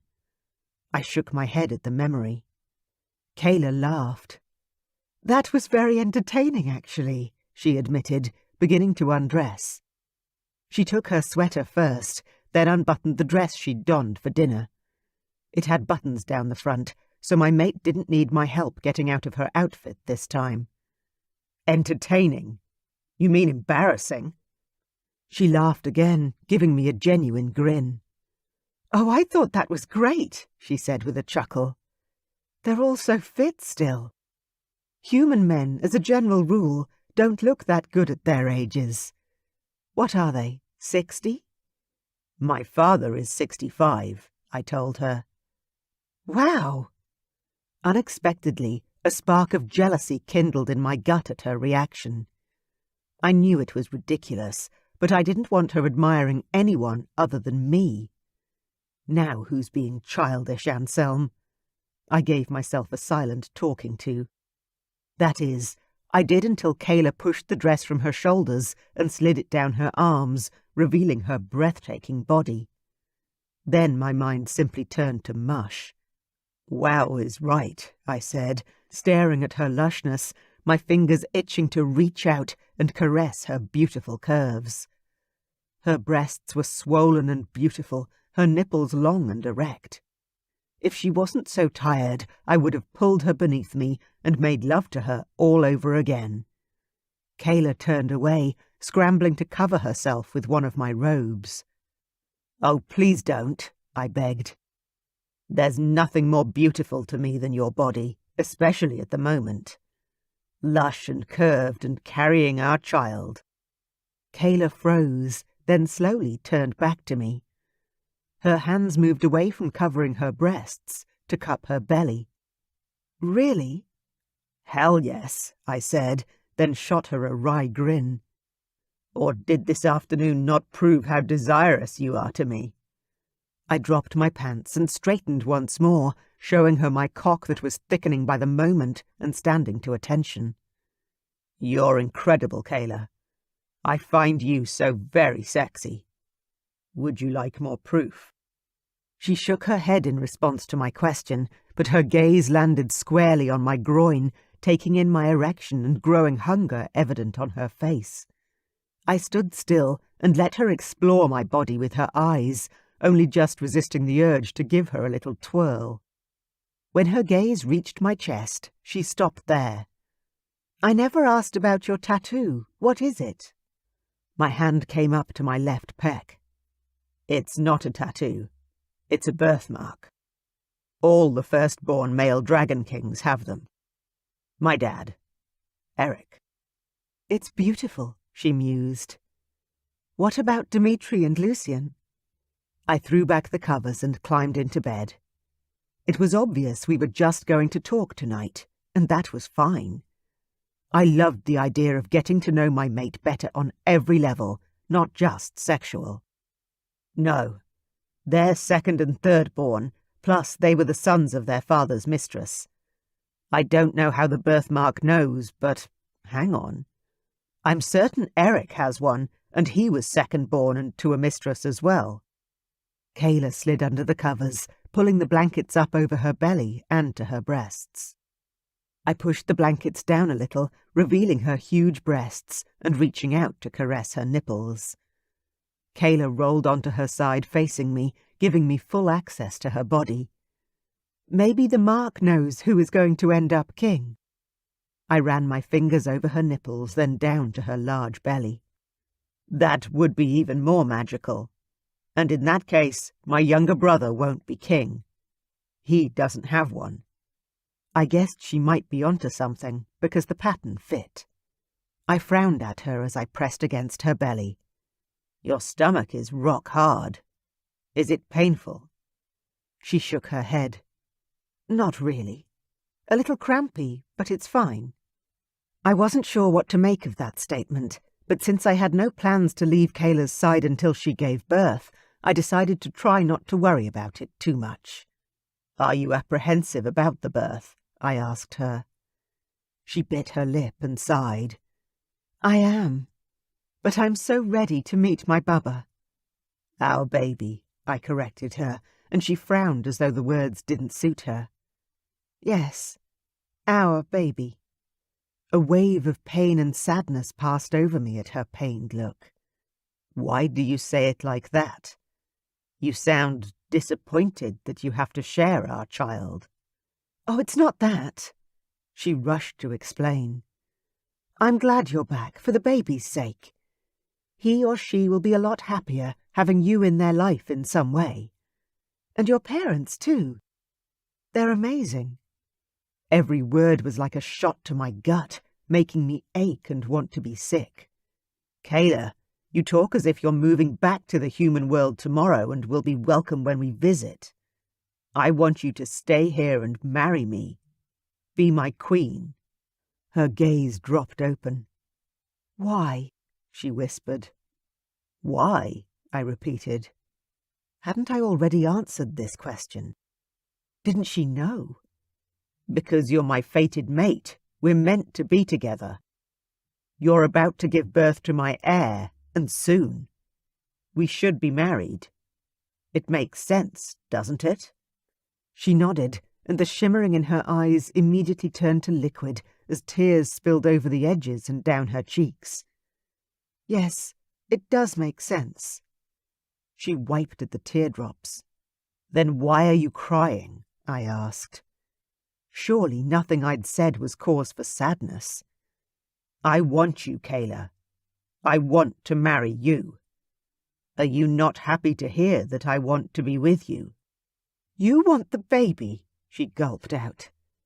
And you only want me because some mythical force has told you that I'm the one. Did she really think that? That's not it, I declared, cupping her face.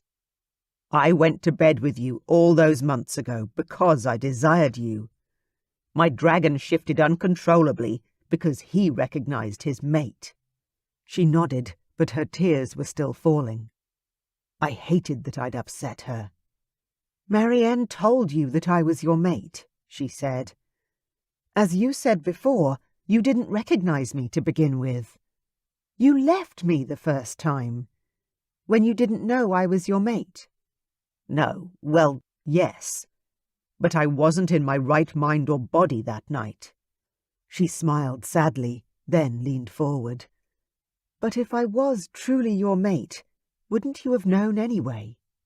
I could barely hear her, she spoke so low. Had she actually said that? Or did I just imagine those words? I surged toward her, kissing her lips and tasting her sweetness. I hoped she could feel how much I wanted her. When she pulled back, I grabbed for her, but she was already sliding out of bed. I think I'll go sleep in Jessa's room. I sat bolt upright. Please don't leave.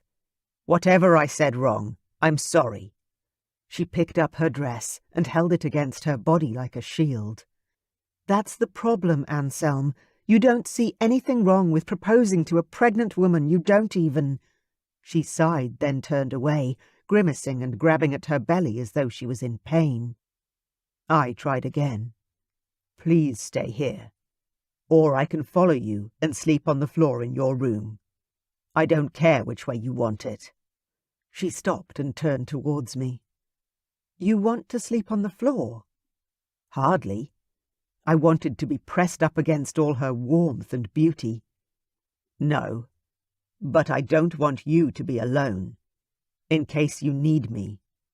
I want to be near you, just in case. Her lips tilted down and her face pulled tight, but she nodded and climbed back into bed. You're right. I should stay here, just in case. I thought maybe she'd gotten the right message about my intent and desire for her. But after she climbed back beneath the sheets, she rolled away and presented her back to me. Not to spoon or cuddle, I was certain. Even so, I leaned forward and pressed a kiss to her shoulder. Good night, my mate. Good night, she whispered, and shuffled a little further away. I lay on my back and stared up at the ceiling, listening to the uneven breathing of my mate and hoping she would fall asleep soon. Two things rolled around in my mind as I lay there. How had I screwed things up so badly? And how on earth was I ever going to be able to fix it when I didn't know for sure what I had done wrong? Kayla. I couldn't sleep. I could almost feel Anselm listening for my breathing to even out, so I pretended I was falling asleep until eventually he drifted off too. Anselm snored softly, lying on his back, but I couldn't get comfortable. When he rolled over to be closer and he threw an arm over me, hot and heavy, I stiffened. I hated it for a moment, feeling claustrophobic. Then when I realized he was still fast asleep and he had reached for me without conscious thought, I let myself shuffle back and enjoy the heat of his body, at least for a few minutes. Despite the stupidity in my heart, I had to admit it to myself at least, that I was totally in love with the Dragon Prince. I had been from the moment I'd first seen him.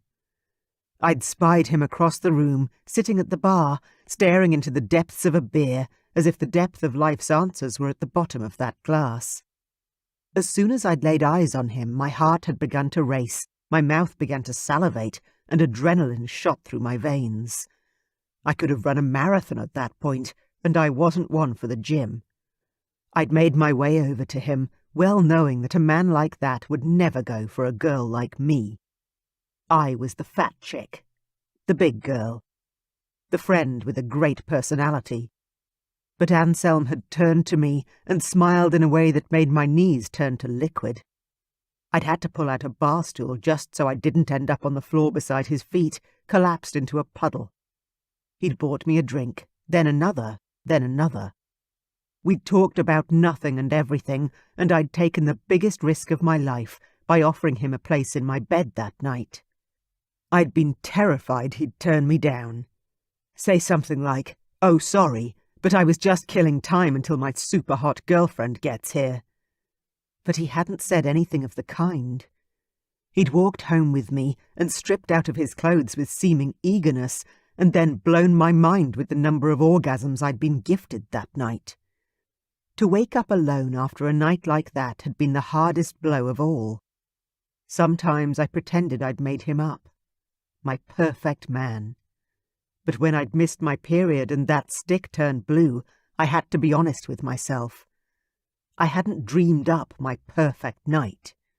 I'd simply been abandoned by my dream man. Somehow, I'd managed to put the pieces of my heart back together, focusing on the baby he'd given me. Something to love. Someone to make my life complete. The fact that Anselm now wanted to marry me seemed like the perfect end to our story. But the fact that he didn't love me and was marrying me purely out of duty killed me. I couldn't spend the rest of my life married to someone who'd made me his queen out of obligation. Obligation to fate. Obligation to the crown. And most of all, obligation to our baby. No, I could not let that happen. It would destroy me. Chapter 14. Kayla. The cramps across my lower abdomen were getting worse. I couldn't lie here any longer without crying out. Luckily for me, Anselm slept as heavily as I wished I could. I managed to get myself out from under his arm and stand up. My back hurt, and my belly was as hard as a rock. Ow! I waddled to the bathroom, peed, then stared longingly at the shower. Would it disturb Anselm if I had a quick wash? Oh! A huge cramp suddenly hit me, low in the belly, lasting way longer than any of the others. I bent over, breathing hard and trying not to groan. Then it vanished like it had never been. I rubbed the spot where I'd felt the pain and shook my head. If that was a prelude to what was coming, I wasn't looking forward to the rest. The shower beckoned. I wandered over and flicked on the shower head, this time not containing the groan as another wave of pain hit me, hard, and in the same spot as the previous one. Panic descended, and I tried to remember the books I'd read. I had to stay calm. This was a marathon, not a sprint. Natural pain relief. Hot water. Stretches. Stay on your feet. I stepped beneath the hot spray of water and turned to allow the shower spray to beat against my belly. Oh, yes. That felt truly lovely against my skin. When another pain hit, I turned to get some relief on my back. The baby wasn't moving too much at the moment, and now that I thought about it, he or she hadn't kicked much today at all. That's normal. They go quiet before the birth. I shifted around to let the water wash on my belly, then again so it poured down my back. I stayed that way for a long time, alternating back and front, breathing and counting, envisioning my body opening up to let my child out into the world. When the pain got too intense, I turned off the water and walked over to the bath. I could feel the panic rising, the fear of the unknown, of being out of control. I needed to calm down, and maybe a warm bath would help. I flicked on the bath taps and was staring down at the plug hole, wondering how I was going to get into the tub, when Anselm walked into the room. Still naked. Still beautiful. "Hey, sweetheart, are you okay? When I woke up and you were gone, I got worried." I nodded. "Yes, but I think I'm in labour." Anselm's eyes widened, then his face grew tight and serious. "What can I do? How can I help?" "Can you put in the plug so I can have a bath?" His intense look dissipated as he let out a laugh. "Seriously?" I nodded. "Yeah, I'm assuming I've got hours and hours to go. I need to relax a bit." He rushed over and bent over to put the plug into the bath. Then he held his hand out to me and helped me into the tub. "Thank you," I said, slowly sitting down and leaning back to rest my head. "I'll just throw some pants on," Anselm said, and disappeared. I closed my eyes and ran my hands over my belly. It was so uncomfortable. Good idea. The other women would arrive when this labour really took off, and I didn't think Anselm wanted Katerina or Sarah to see him naked. Truth be told, I didn't want them seeing him naked either. Another contraction hit, and I breathed through it, using more visualization and splashing some warm water onto my belly. I was calmer now. Whether it was the bath or Anselm's presence bustling around just out of eyeshot, I wasn't sure. Probably both. When Anselm rushed back into the bathroom, I opened my eyes just enough to see him. He adjusted the lighting to be dim so we could both see, but it was much more restful. "Are you hungry? Or thirsty?" he asked. "I'm not really sure what to do to help." I was grateful for his attentions, but I shook my head. "No, I don't want anything to eat or drink. I'm just going to rest here and breathe for a while. I'll let you know when I need you to go get Sarah or Katerina." He slid to the floor beside the bath and reached over to clasp my hand in his. The touch of his fingers curved around mine was soothing. I held on tight. After a few minutes, I lifted my head. "Why don't you try and get some more sleep? No point both of us being awake." He shook his head violently. "No way. I'm not leaving you. I'm not going anywhere." And he didn't. He stayed exactly where he was, sitting next to the bath and being quiet and comforting simply by his presence. For me. He chatted to me when I needed some distraction through the pains, and then climbed into the bath, trousers and all, and held me in his arms when I wasn't sure I could keep going. "You can do this, Kayla. You're amazing. You're doing so well." He whispered the words, kissing my forehead, which was now sticky with sweat. Then the pain changed. I rolled onto my side, then onto all fours, feeling a need to bear down. Yet I was terrified to push. I stared up at Anselm, frantic. "I need Sarah, or Kat, or your mum. Please, Anselm, please." He jumped out of the bath as another contraction ripped through me, grabbing hold of my belly and squeezing so hard it robbed the breath from my lungs. I cried out, "I can't do this! I can't do this!" Anselm ripped off his wet trousers and grabbed a pair of casual pants that were lying in the corner of the room, pulling them up quickly before reaching out to grab my hand. "You can, darling. Squeeze hard. Breathe, beautiful. Please, just breathe." I sucked in a lungful of air, vocalizing and groaning out my pain. The contraction peaked, then the pain began to subside. Oh, thank God. I relaxed into the water and looked up at him. "I'm okay. For the moment. Go. Quickly, please." Anselm turned and fled. I tried to stay grounded, stay calm. But with the next contraction soon to hit, I found myself tensing up way before I should. "Ugh!" I cried out, thrashing about in the water, trying to find a position, any position, that would be comfortable. The doors burst open, but I couldn't look up. I was too busy grabbing my belly and crying. "Oh, God! Something's wrong! Oh, God!" Anselm jumped into the bath beside me, clothes and all, his hand tangling in my hair. "Kayla, you're okay. I'm here. I'm back." Calm descended as I settled against him, and I took a breath. I was okay. I looked up and managed to focus enough to see who was in front of me. Sarah was there with a huge smile on her face. "You aren't far away, Kayla. When you think you're going to die, you're almost done. That's comforting." I let my head drop down once more and took a few careful breaths. My belly began to tighten again, and I sobbed. Too soon. "It's coming back." Anselm pulled me against his body and held me tightly while I writhed against him. When that contraction was done, Sarah spoke. "Good girl. You're doing so well.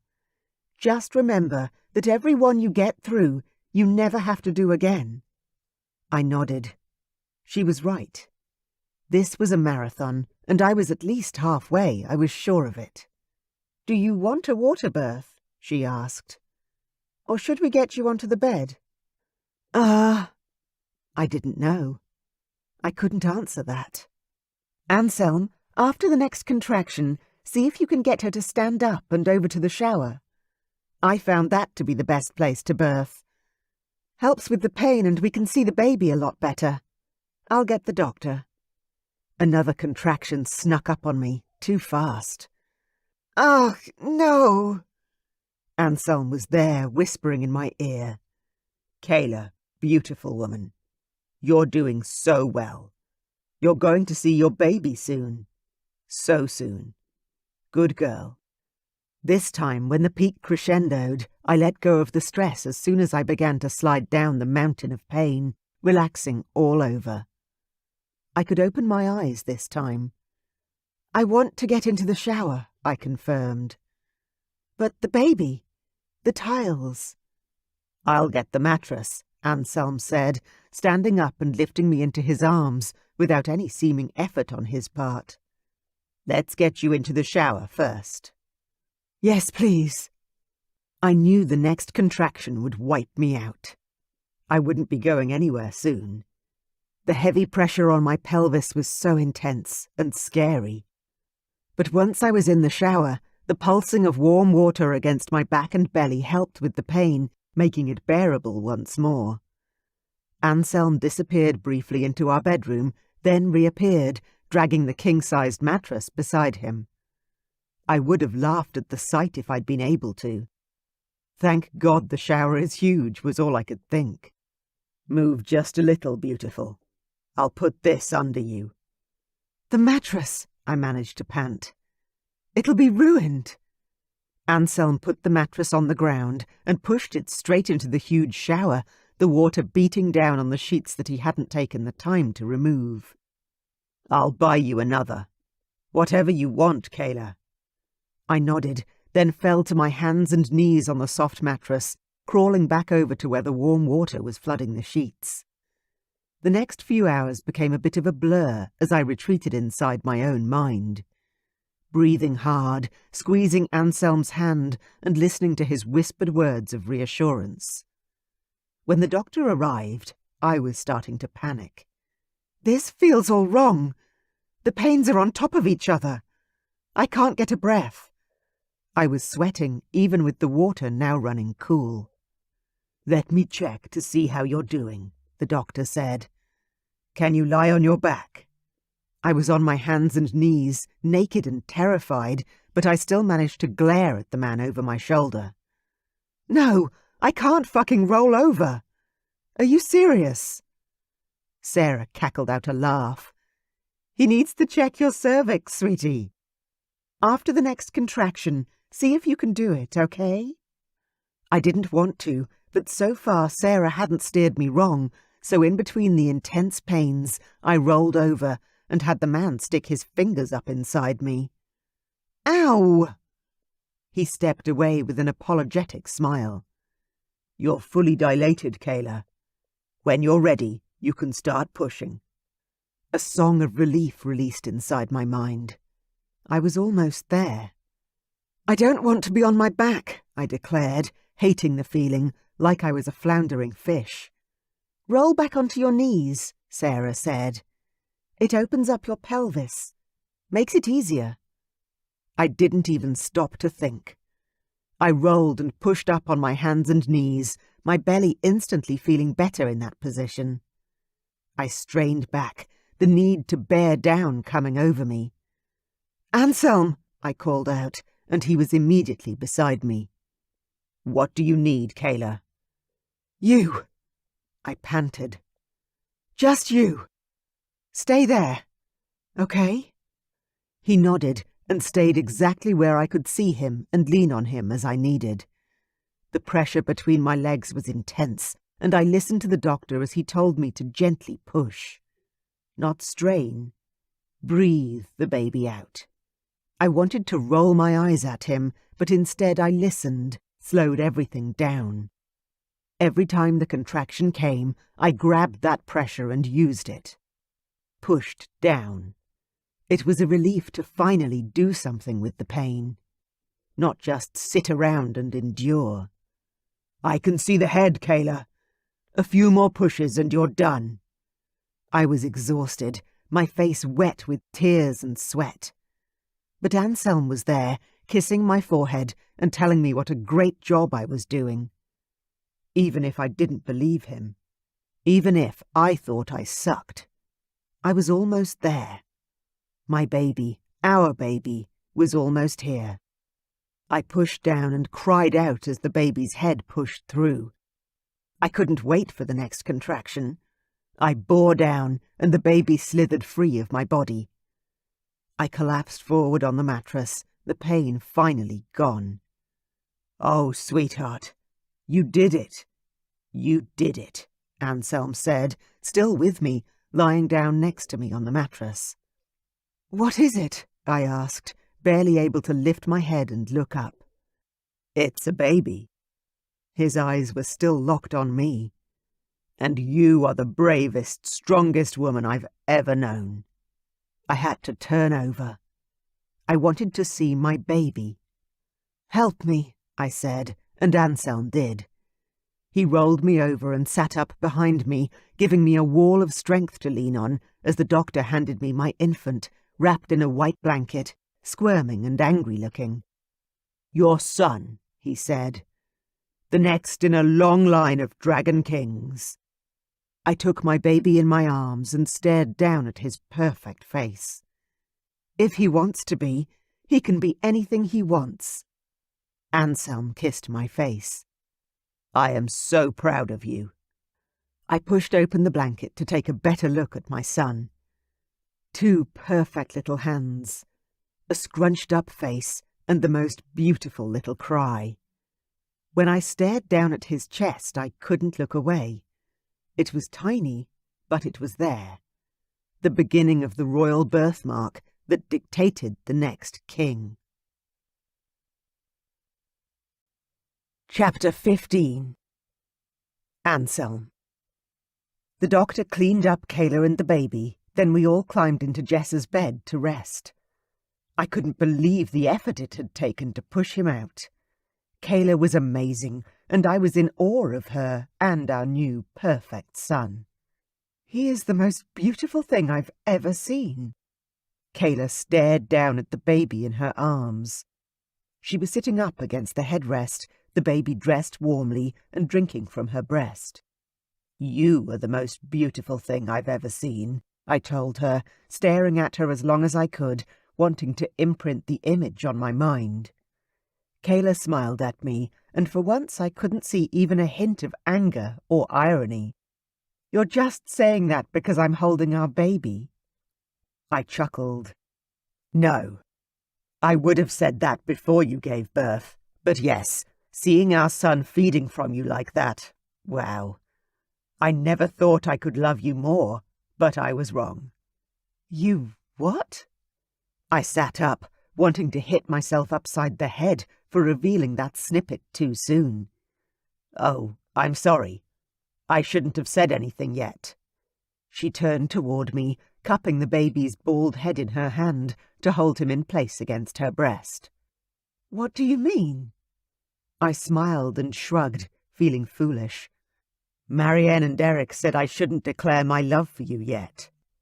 That you would need time to feel it as I do." Kayla stared at me like I had 2 heads. "What?" I asked. "Don't tell me they were right." Damn it. Kayla shook her head so fast the baby let go of her breast and squawked in protest. "Oh, I'm sorry, darling. Here you go." Kayla crooned to the baby, guiding him back to her breast. When she looked at me, this time I saw a warmth I hadn't expected to see. No, they weren't right. Not at all. Tell me again how you feel. Be honest, please." I leaned against the backrest and tilted my head toward her. "I love you, Kayla. I have loved you from the first moment we kissed. That first night together was the best night of my life. I dreamt about it for months, and I stupidly thought I was wrong about my feelings for you. So I fought them. I tried to forget you, even though I couldn't. But I wasn't wrong. You are the one. And now, seeing you with our baby. I gestured and tried not to let tears blur my vision. It wasn't manly to cry. But the depth of emotion I had for her and the tiny baby in her arms was far beyond anything I could ever have imagined. Seeing you both here, in my bed, holding you both in my arms, I can tell you the love has grown, even when I didn't think it possible to love you more than I already did, I whispered. Kayla was still staring at me, unspeaking. But she didn't look upset. In fact, her eyes shone with happiness. I know you probably don't care for me in the same way. I rushed to reassure her. Humans don't feel the fated mate bond the way we do, but I promise you I will do everything in my power to show you every day that I love you. And hopefully one day you will return the feelings and agree to be my wife. However long that took. The baby had fallen asleep now, and Kayla picked him up to put him over her shoulder and rub his back. Do you want to hold him? I nodded. Oh yes, please. With all the commotion and health checks, feeding and dressing, I hadn't had a moment to hold my son properly yet. I held out my arms, and she carefully transferred the tiny little weight into my hands. He was warm and snuggled against my chest. My heart broke and was completely remade in that moment. I was a father. This was my son, and I would die to protect him. There was a knock at the door, and Sadie came in, bearing a tray of food. I've brought a late breakfast, and a guest who won't be turned away. I swear he is about to knock down the door to meet his grandson. I laughed, imagining my father pacing outside the bedchamber.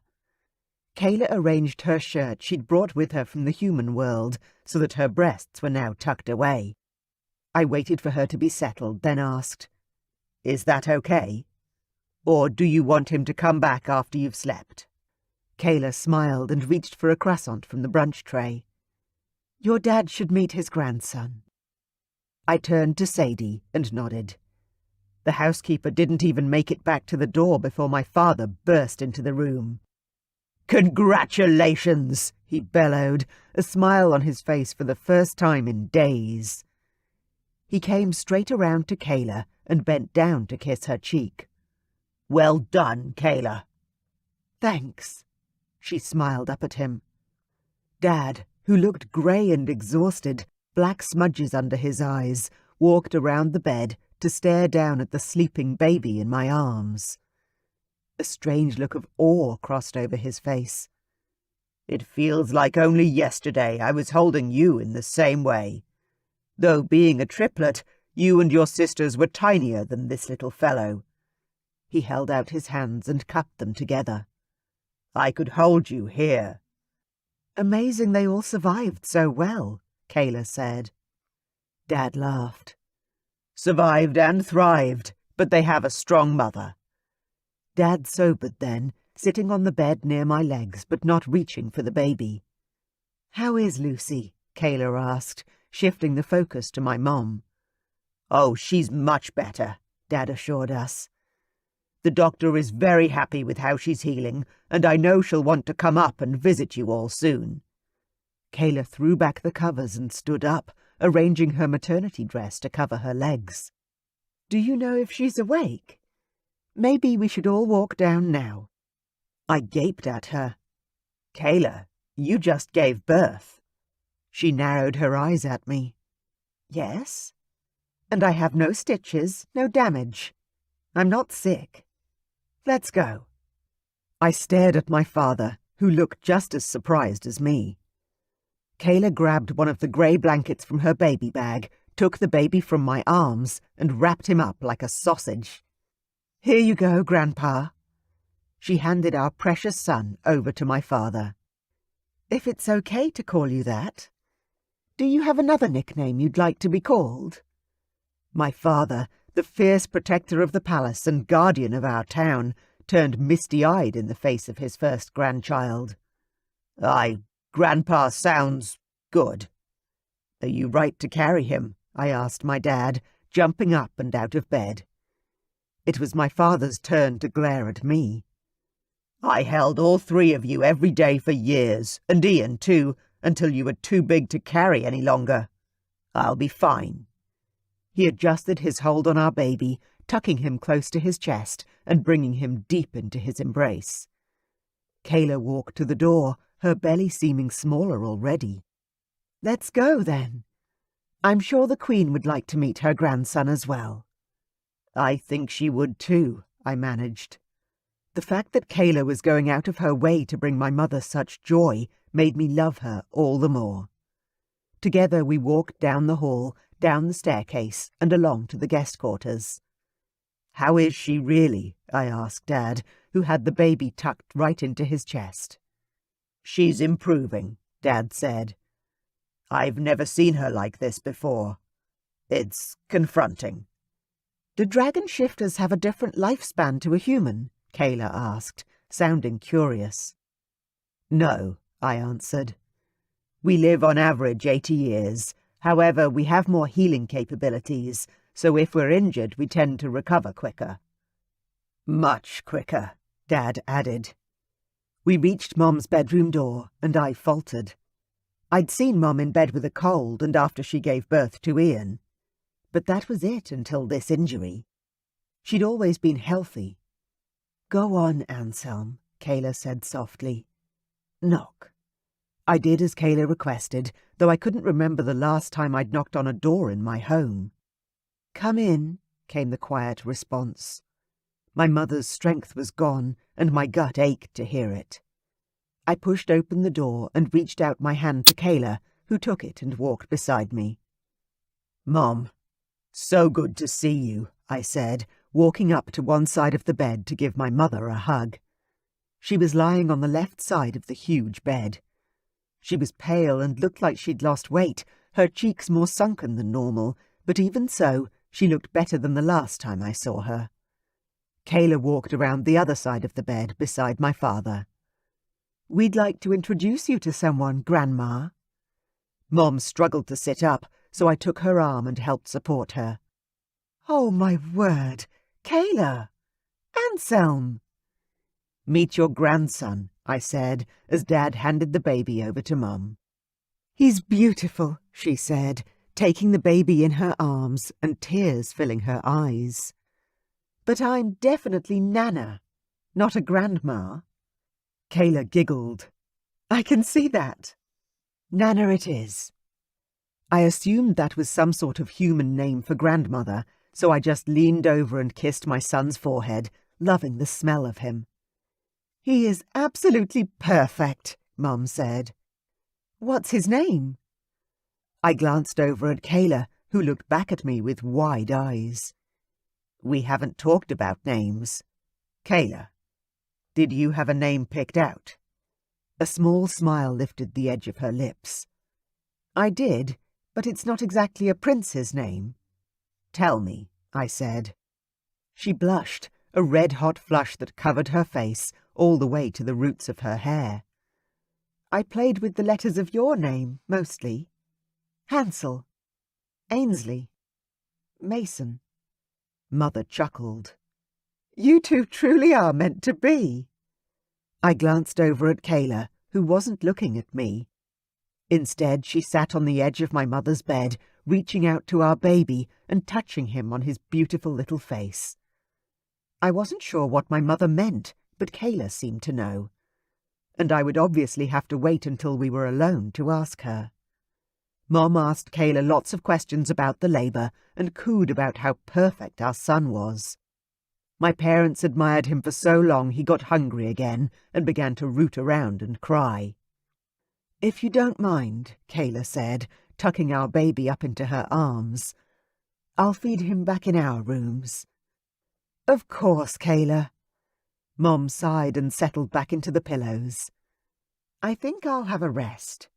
You should too." Dad nodded at me. I'll stay here and see you both for dinner. Perhaps. If not, then I'll see you tomorrow. Your sisters will be here by breakfast, I'm sure. Good news travels fast. I groaned. I think I just lost access to my son for the foreseeable future. And your mate, Mom chuckled. Don't think your sisters are going to let her be. I put an arm around Kayla and led her from the room. I think we're going to need to lock the castle doors. Maybe I can bribe Sadie to keep them away. Kayla giggled as we ascended the stairs once more. What's wrong with your sisters? I groaned. You're an only child, right? She nodded, the light of amusement twinkling in her eyes. Then I really can't explain. We got to the door of her room, and I glanced over at my bedroom. The mattress should be replaced. Shall we return to my room? Kayla glanced up at me, then nodded. Yes, I'd like that. I put my arm around her waist and led her into the bedroom I'd had since I was a small child. Tonight, we would sort out exactly what was stopping us from having the future we deserved. Come hell or high water, we would uncover the truth. Because Mom was right.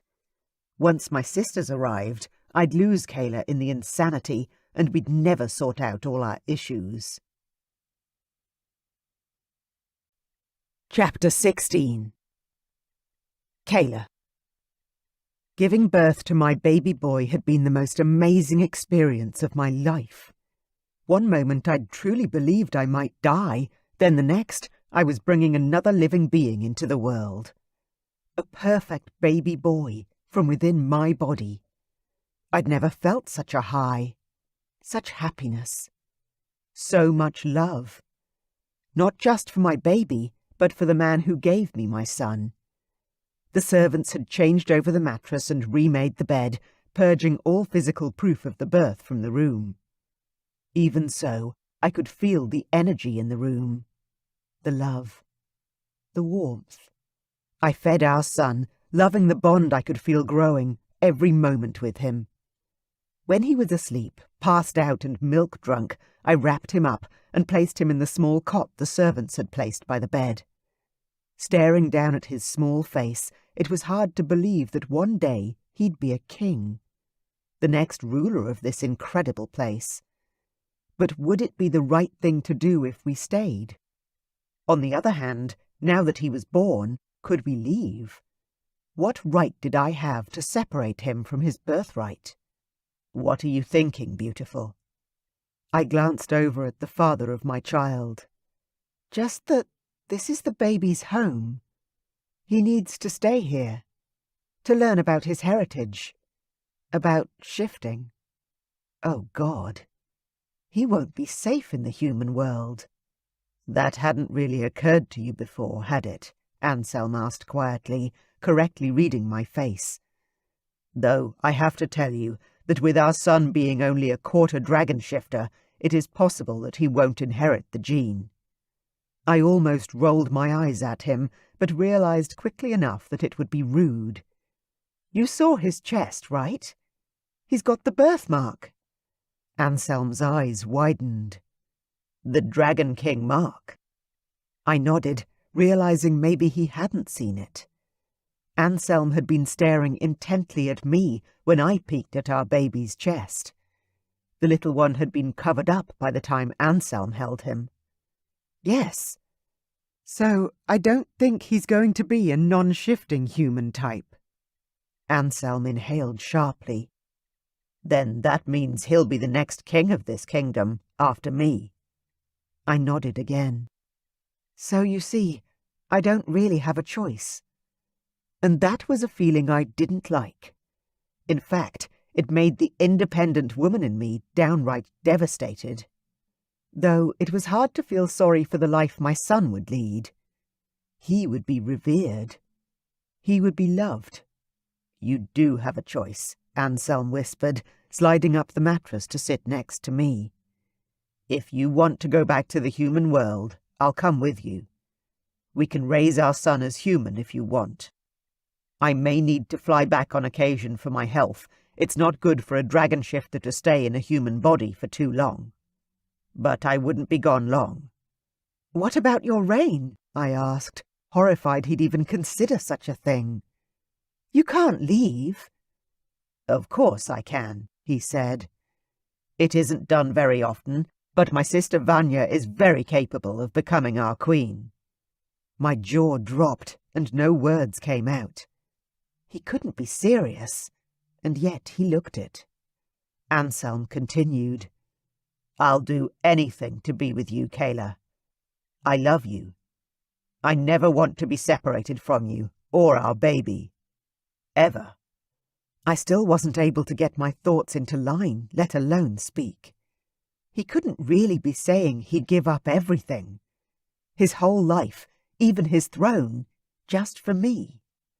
Of course, if you don't want me in your life, then that changes things. I don't know what I'd do then. Die of heartbreak, probably. He chuckled and threw me a smile to suggest he was joking, though I wasn't sure that was really true. I could feel the tension beneath the words. So I suppose I need to ask you what you want, Kayla. Because you always have a choice. What you do with your life and our baby's life is for you to decide. I didn't think that was fair either. Anselm hadn't chosen to impregnate me, nor had he had a choice in keeping the pregnancy.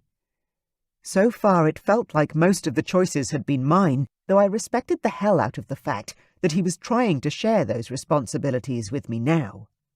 I'm not sure what to say, Anselm. I didn't want him giving up the crown. I didn't want him moving to the human world with me. What was I going back for anyway? A lackluster job and no family connections. He was offering to come with me to the human world, but what was there for either of us? Tell me if you want me, Kayla. Please. Tell me if you think you could love me. If not now, then one day.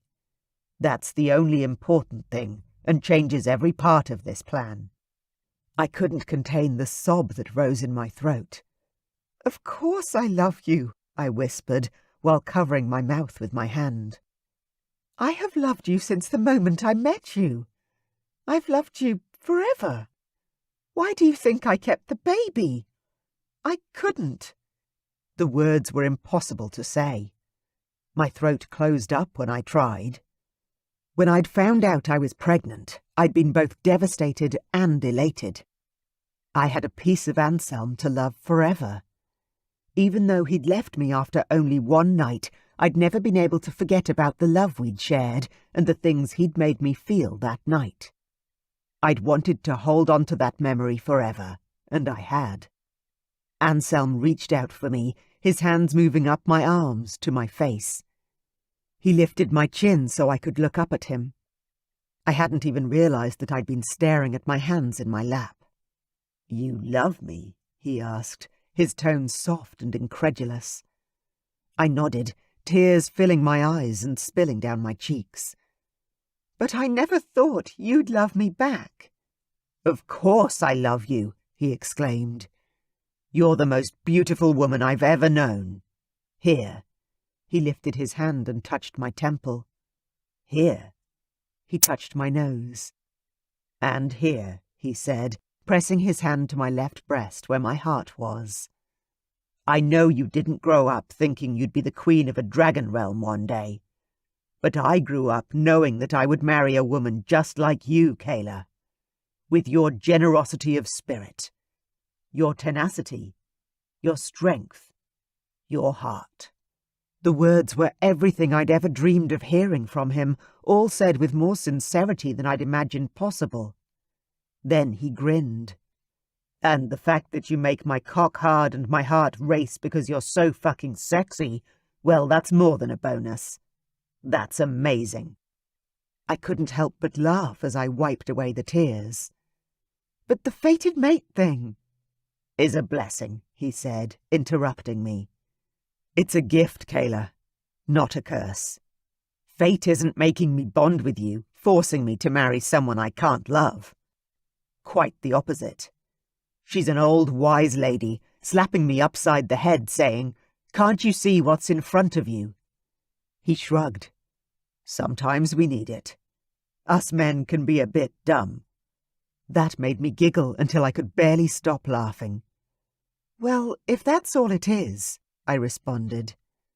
"A nudge in the right direction." "That's all it is," he agreed. "Trust me. I've waited all my life for the right woman, Kayla. I wouldn't suddenly just marry you because you had my son. That's not the way we do things around here." "That's not how they do things in the human world either," I admitted. "Especially not in the last few decades. I had 2 friends who were single mums because their baby daddies had just up and left them. No support, no maintenance, certainly no offer of marriage. Just gone." He grabbed my hands tight. "Then please believe me when I say I love you. I would die for you. And if you will stay, then please marry me, be my queen. I will spend the rest of my life proving to you how much I love you. I will be loyal to only you." That reminded me. I had to ask one more time. "So there really is no one else? I'm not going to be confronted with 5 kids and 3 ex-girlfriends any time soon?" Anselm sat up straight, then put a hand on his heart.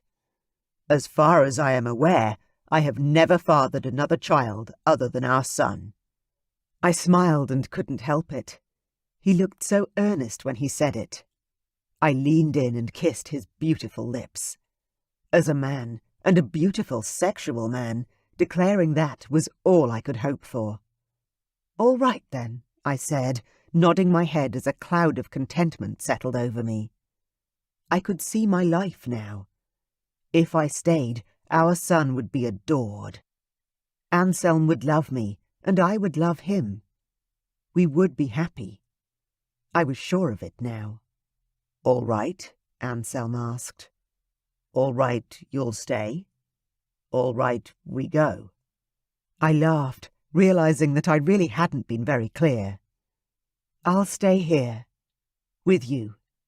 He dove for me, wrapping his arms around me and drawing me in for a kiss. I lifted my chin and kissed him back, moaning at the touch of him. God, I'd missed him. For all the time we'd been apart, and all the time before we met. I'd daydreamed about a love like this for most of my life, and to think it may have come true was too surreal. When he pulled back, it was to say, "Tell me you'll marry me. Today, tomorrow, next month, whenever you want. Just, please marry me." Of course I will. I could already imagine a plan for the when and how, and I knew it would be beautiful, just like our burgeoning relationship. I pulled him back for another kiss, giving him my whole heart along with it. Epilogue. 3 months later. Kayla. My plan for the wedding had been simple. Wait until Anselm's whole family was well enough to attend, which meant both Lucy and Jessa were well. I also wanted time so that my body was healed enough to have a proper wedding night. That took a little longer than expected. Jessa had given birth 6 weeks after me, and to twins who were doing very well. Lucy was finally back to her hurricane self, so we'd set the date, and it had finally arrived. Today would be perfect. Jessa hugged me for the 1,000,000th time. "I can't believe you're finally marrying my brother.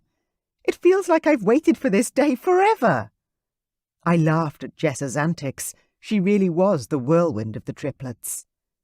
"You've waited forever?" I asked, walking over to look in the mirror for the final time. "I'd say that's a slight exaggeration, my friend." Vanya's head appeared in the mirror, popping up over my shoulder. "We'll officially be your sisters soon. Then you'll never be able to get rid of us." "Who says I'll ever want to?" I answered, poking my tongue out at her. I really don't want to ever be rid of them. Jessa and Vanya had embraced me as their family from the very first moment we'd met. The fact that I'd given birth to their nephew might have had something to do with their instant support, but I doubted it somehow. These women were loyal to a fault, and their love for their brother shone through every day. "How's the beautiful bride going?" King Stavrok asked, stepping into the small room. "I think she's ready," Vanya said, with a clap of her hands. I adjusted the small tiara that sat upon my head and stared at my image in the mirror. My new sisters had done a great job getting my straight brown hair to look nice in an updo, with ringlets and flowers adorning the strands. The dress I wore was Lucy's wedding dress, which I'd been honoured to be allowed to wear. Lucy, like me, was more on the curvy side, especially as she'd been pregnant when she'd married the king. Vanya and Jessa were a smaller build and declared that they'd never wear the dress, so I was welcome to it. Sadie had altered it to fit my waist snugly, and today I felt as beautiful as a princess. Which, technically, I would be soon.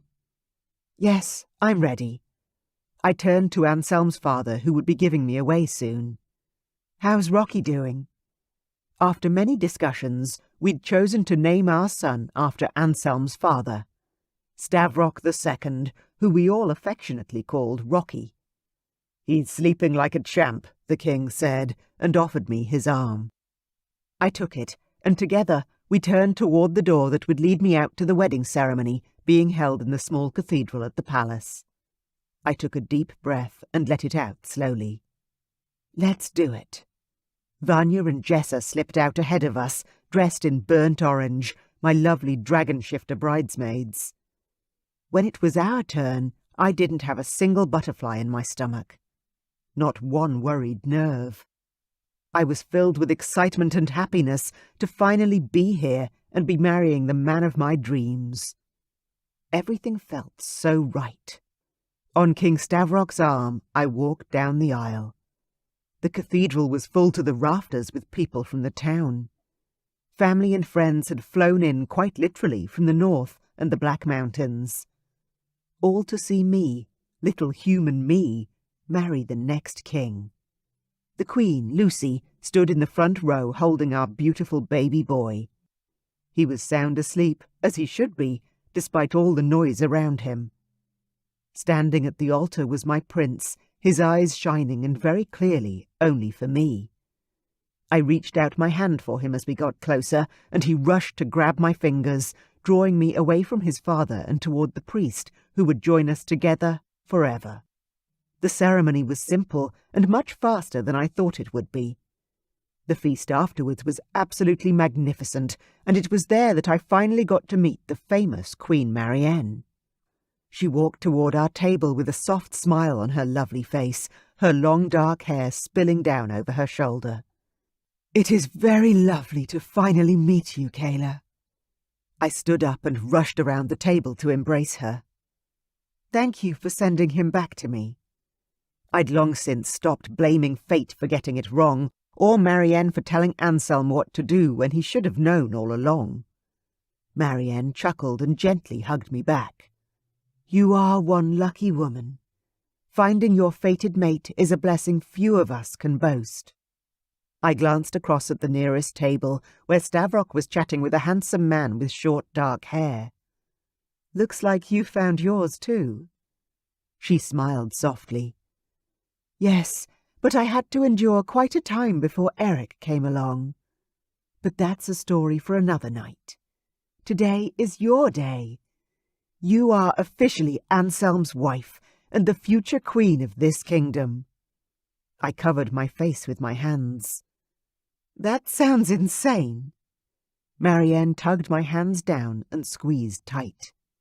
"A gift, if I may." I glanced down at my hands where she held my fingers.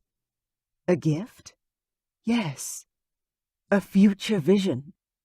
I nodded before I'd really thought about it. Did I want to know the future? My head was suddenly filled with a dream. Anselm and I sitting on our large bed, greying hair and wrinkled faces. We were smiling and holding hands. Our children were around us. 4 of them. 3 sons and a beautiful daughter with dark curly hair. and before us on the bed was our first grandbaby, covered in the same white embroidered blanket that Rocky had worn today. Tears filled my eyes, and I blinked rapidly as the dream in my mind faded away. My vision returned, bringing with it the sights and sounds of our wedding day. Marianne was still standing before me, smiling brightly. "You have no need to fear, Kayla. Just keep loving your husband as you do, and your future will be beautiful." I wiped at the tears that slipped from my eyes. "I swore I wouldn't cry today." She chuckled. "Happy tears are always a good thing." Then she moved back to her table, leaving me with a contentment I hadn't known was possible. Anselm and I were going to make it. Our love would endure. Our children would thrive. Children, could I go through all that again? The pregnancy, then the birth. I glanced over to where Anselm was talking to other men, similar in age, holding our son proudly. Yeah, I can do that again. A gorgeous young man wandered up to me, his blue eyes identical to Anselm's. "Hey, Ian," I greeted my new brother-in-law. "Enjoying the wedding?" Ian grinned. "It's a great party, sis. You did well getting everyone here." I glanced around the room at the combination of royals, humans, and townspeople. "Yeah, there were a few people to coordinate, but it helps that you guys can literally just jump into the air and fly yourselves here." Ian broke into laughter. "Yeah, you're right." I glanced around the room, noticing a beautiful blonde girl staring at us from one of the far tables. "Hey, Ian, who's the chick casting daggered looks our way?" Ian stiffened and didn't even turn to see who I was talking about, because it seemed he already knew. "That's Veronica." "Veronica." I narrowed my eyes, casting my memory back to the guest list. "Isn't she—" "Yeah, she's Damon and Cass's daughter, so technically she's a cousin." Well, from what I'd gathered, Cass wasn't a biological cousin of Stavrok's, so there was no blood link there. But still, I understood the connection now. "And she hates you because—" Ian's lips pulled tight. "Because I did something stupid a few years ago, and she hasn't forgiven me." There was a story there, and normally I would have loved to dig into it. But I wasn't sure I had the fortitude to deal with anything more today. So instead, I elbowed him in the side and said, "Sounds like you need a chat with Marianne too." Ian turned to stare at me, his eyes wide with surprise. Then the look of vulnerability disappeared to be replaced by his characteristic smirk. "Welcome to the family, Kayla. Officially." I reached out to hug him tight. Something about Ian made my heart sad, and I couldn't pinpoint what it was. "Thanks, bro." I had family now, and I loved it. Ian disappeared, and I was once again swept into the celebrations. When it was finally time to go to bed, I was aching for some alone time with my new husband. We were finally walking the hall to our marriage suite, and I clung to him like a limpet. "I feel like I haven't seen you all night." Anselm chuckled as he tucked me even closer into his side and opened the door to his bedroom. "I feel the same way. I've been counting the moments until I could finally get you into our new bed." Anselm had commissioned a new Super King bed frame for our wedding present, and we were still in the bedroom he'd grown up in. Jessa had moved her quarters to another wing, so Rocky could be in the room next door, and everything was working out well. We would live in the castle for the time being. Lucy and Stavrok loved having the baby around, and I enjoyed helping my mother-in-law every day with her chores and learning the role of queen. I took a step into the bedroom, and my new husband pulled me back to the threshold. "Hang on a moment." He swung me up into his arms, and I grabbed for his neck, squealing like a banshee. "Oh my God! You can't carry me!" Even though I'd gotten most of my original shape and body back from before the pregnancy, I was still no lightweight. My dragon shifter husband laughed, crossed the threshold with me in his arms, and marched over to the new bed. I certainly can. Then he tossed me onto the mattress, and I squealed once more. He walked back to the door and shut it, locking it tight. The sound reminded me that my baby wouldn't be beside us tonight. I hope Rocky's okay with your sister. Jessa had offered to have the baby overnight, breastfeeding him as she would her own daughters. Anselm chuckled. They'll all be fine. That husband of hers dotes on her. He'll help. I nodded. He was right. We had one night alone together, and considering it was way past midnight, it may only be a few hours until I held my son again. My new husband and I had better take advantage of the time we had together. I slid off the bed and turned my back to him. Help? Please? Anselm's confident fingers moved to the ties on my dress, releasing me from the confines. Then he turned me to face him. I love you, Kayla. So much. I can't wait to start our life together from this moment forward. I reached up and cupped his face in my hands. I love you, Anselm. I am so glad we met, and that you came back for me in the end. And that we have the chance to build a life together with our son. Then I released his face and stepped backward, shimmying out of my loosened wedding gown before shooting him a grin. I was wearing only a lacy pair of knickers and my smile. But first and most pressing of all right now, I cannot wait for you to show me how much you love me. I felt bold, basking in his love, and I leaned forward and ran my fingertips over his trousers, where they were already beginning to tent. You did say I had a certain effect on your body, did you not? He chuckled, but there was a hoarse note that indicated my touch had the desired impact. Indeed you do, beautiful Kayla. And I will be very happy to show you what you do to me, you sexy, gorgeous woman. When he finally collapsed against me, I held him tight, the vision Marianne had gifted me with flashing through my mind. We weren't just going to make it. Anselm and I would have a love story that would carry on through the ages. I finally felt like the other half of my soul had been found. Soulmates. A fated bond. It was real, and I knew at last that we would have our happy ever after for all the days of our lives. The Prince of Dragon Magic. Book 7 of The Dragon Kings of Fire and Ice by Amelia Shaw. Narrated by Catherine Bilson. Chapter 1. Anthony.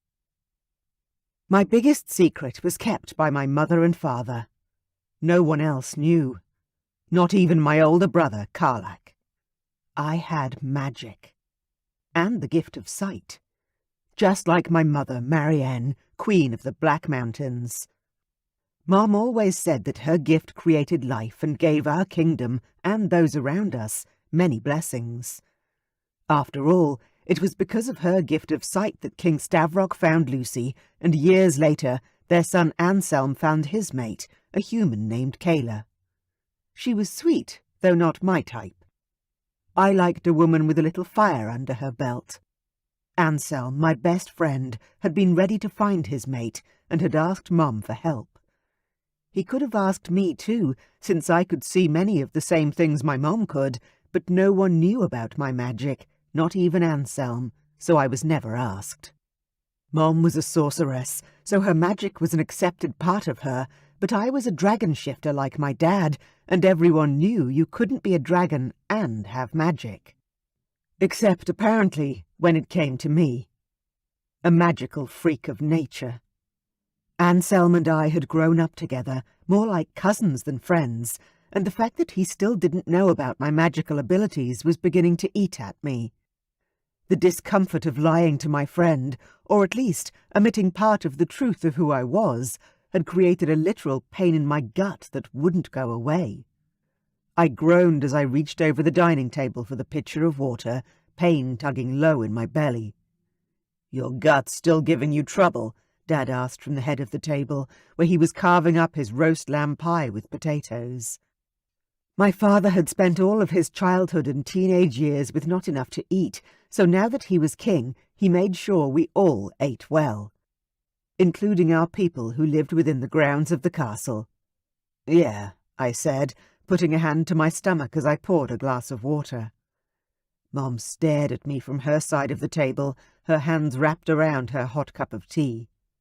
What? I asked, glaring back at her. You know what I think it is. She took a sip of tea. You need to stop lying to everyone, Anthony.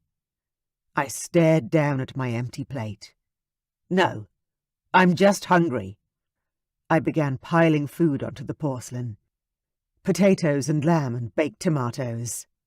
Son, my dad said, you're my heir, and I'm proud of you in every way. You're a good man. I don't know why you insist on hiding your magic from everyone other than the two of us.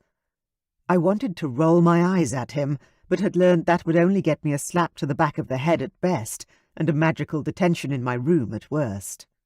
So I didn't. I may have been 26, but my parents were still my parents. It's no one else's business. And it wasn't. I didn't want to be judged by everyone and labelled a freak. Or worse, have people I knew want to use me and my magic the way my mother had been used before my father rescued her from her monstrous first husband. Magic would not be considered a strength in our world for a dragon shifter. My gut clenched and pulled tight.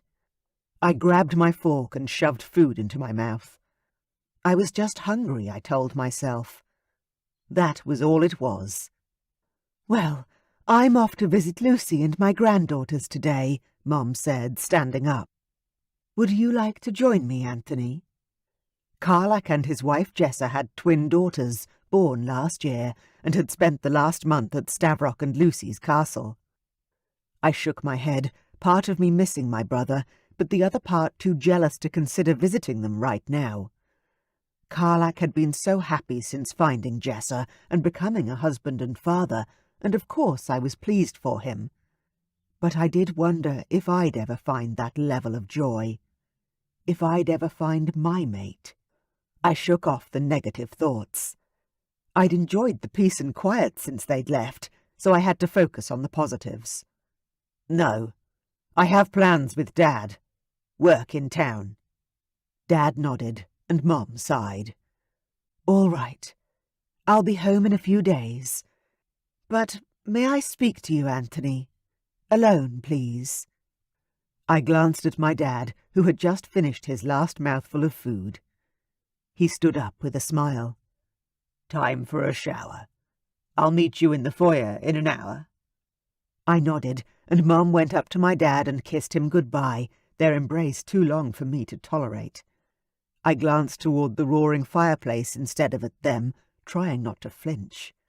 I was an adult now, but still. Ew. I'll see you soon, my love. Travel safe. Dad nodded and left the room. Mom turned to me, her eyes rippling with purple smoke, her magic clear for the world to see. I groaned, this time in annoyance. What is it, Mom? She'd lectured me for years about my desire to keep my magic secret, so nothing she was about to say would be new. I had a vision last night. Oh, that was new. I sat up straighter, giving her my undivided attention. I might try and deny my own magic's existence, but I wasn't stupid enough to ignore my mother's visions. What did you see? It had to be about me, or she would have shared this vision with Dad too. Mom chewed on her lip, worry clear in her eyes and in her aura. I dusted off my hands, even though they were clean, but it gave me something to focus on. I did not want to get into a weird push-pull of a discussion. Mom, if you don't want to tell me, it's fine. I pushed my chair back and stood up to leave. How much of your future have you looked at, Anthony? I stepped away from the table and pushed my chair in. You know I don't use my magic like you do, Mom. I'd never wanted her to teach me how to use my magic. I wanted to be a dragon shifter like my father, and I was. I didn't need magic, too. I was an aberration. The only shifter we knew to have inherited both skills of my parents. No one knew my secret because a sorcerer and a dragon shifter couldn't exist in the same body. Mum couldn't shift because she had magic. My dad had no magic because he was a shifter. It was wrong that I had both abilities. I didn't ask for the vision, Mum assured me. It came to me in a dream and stayed vivid on waking. I can't refuse the gift, Anthony. I have to offer it to you. She held out her hand, and I stared at her, long and hard. I don't want it, Mum. I didn't want to know who my mate was. I didn't want to know the future. Life was complicated enough as it was, and I knew how much my mum had suffered for her gifts. That wasn't the life I wanted. I know, she whispered. But do you trust me? The words hit me hard. Of course I do. I trusted my mother more than anyone in the world. She'd birthed me, fed me, and kept me safe through my childhood and teen years. She would move mountains, literally, for me, if I asked her to. There was no one more firmly in my corner than my mother. Then take my hand, she whispered again, her arm shaking with the strain of holding it out. I didn't want to. God, I didn't want to. I could feel my magic rising up within me, reaching out for her and the power she wielded. I fell forward involuntarily and caught the edge of the table. I clutched the wood, not wanting to admit that I was afraid. Afraid of what my mum wanted to show me, afraid of what my magic would do once I opened that door. I'd never allowed my magic to learn or grow, consciously shoving it down into the black hole I'd created for all the parts of me I didn't want to admit existed. But here, now, I could feel it rising, bigger than ever before. Please! Mom gulped out the word, and I was propelled forward by my own powers. I lifted my arm and reached out for her, my fingers straining to meet hers as if of their own volition. When our hands connected, I was thrown into a world I'd long since stopped allowing myself to enter. I threw back my head, and my eyes slid closed as I stood up straight and held out both hands for my mother's magic transfer. There was my future, flashing before my eyes. A woman, with red curly hair, the flames of desire and passion whirling in her eyes. The image shifted, and real flames surrounded her. There was a child in her arms. Then the flames were gone. She dropped to her knees, begging me for help. I stood over her, shaking my head. Despite the fact I couldn't hear any words, I knew what she wanted. She needed me, my magic. And I was refusing to give in to her pleas. I wouldn't use my magic to help her or anyone, not even my own child. I gasped and pulled my hands from my mother's grasp, not wanting to see any more. No, no, no. I repeated the word over and over, reeling back. No more. I panted, unable to catch my breath. My magic pulsed inside of me, and I couldn't push it down, no matter how hard I tried. Mom, what did you do? I didn't do anything. She sounded much calmer than she had a right to be. I only shared my vision with you. I staggered further away from her, toward the doors that led out into the hallway. No. I needed to fly, to bring out my dragon shifter. He would push away my magic, burn it away. He always had before. Anthony, where are you going? Mom called out behind me, but I kept going, staggering down the hallway, dragging my left foot that for some reason didn't seem to want to work. Finally, I made it to the balcony doors, and there I stopped to strip off my clothes.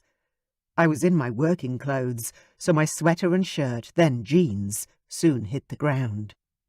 Anthony! My mother's voice was getting closer now as she rushed after me. I didn't want to deal with her. Not now. I'd trusted her when she asked me to, and now I was verging on the edge of losing control. I grabbed for the door handle and pushed it open. The cold air of winter hit me in the face, and I stumbled out into the snow. The Black Mountains were cold, but nothing like the North Kingdom. The Winter Palace. With thoughts of heading to my friend Stavrok in my mind, I let my dragon shifter take over my quickly freezing body. My wings extended from my back, my skin shifting into scales and rock-hard muscles. I closed my eyes, enjoying the rush of power and strength that my dragon gave me. I extended my wings and stepped up onto the balustrade, launching up into the wind just as my mother pushed open the door and shouted at me. "You need to act now, Anthony. There's no time." But I wasn't listening to her. Not today. I flew high, away from the kingdom of the Black Mountains and toward the north. Toward the Winter Palace. Away from my mother and her magic. If only I could get away from mine as easily. Chapter 2. Charity. My name didn't suit me, but no one needed to know that. Not until they had to know, of course. "Can I help you, sir?" I asked the bristling hog in front of the reception desk.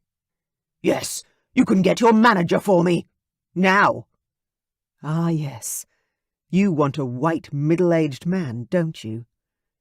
"I am the manager, sir. And you're upsetting my staff. So, how may I be of assistance?" I ran the largest restaurant in town. My staff were mostly women.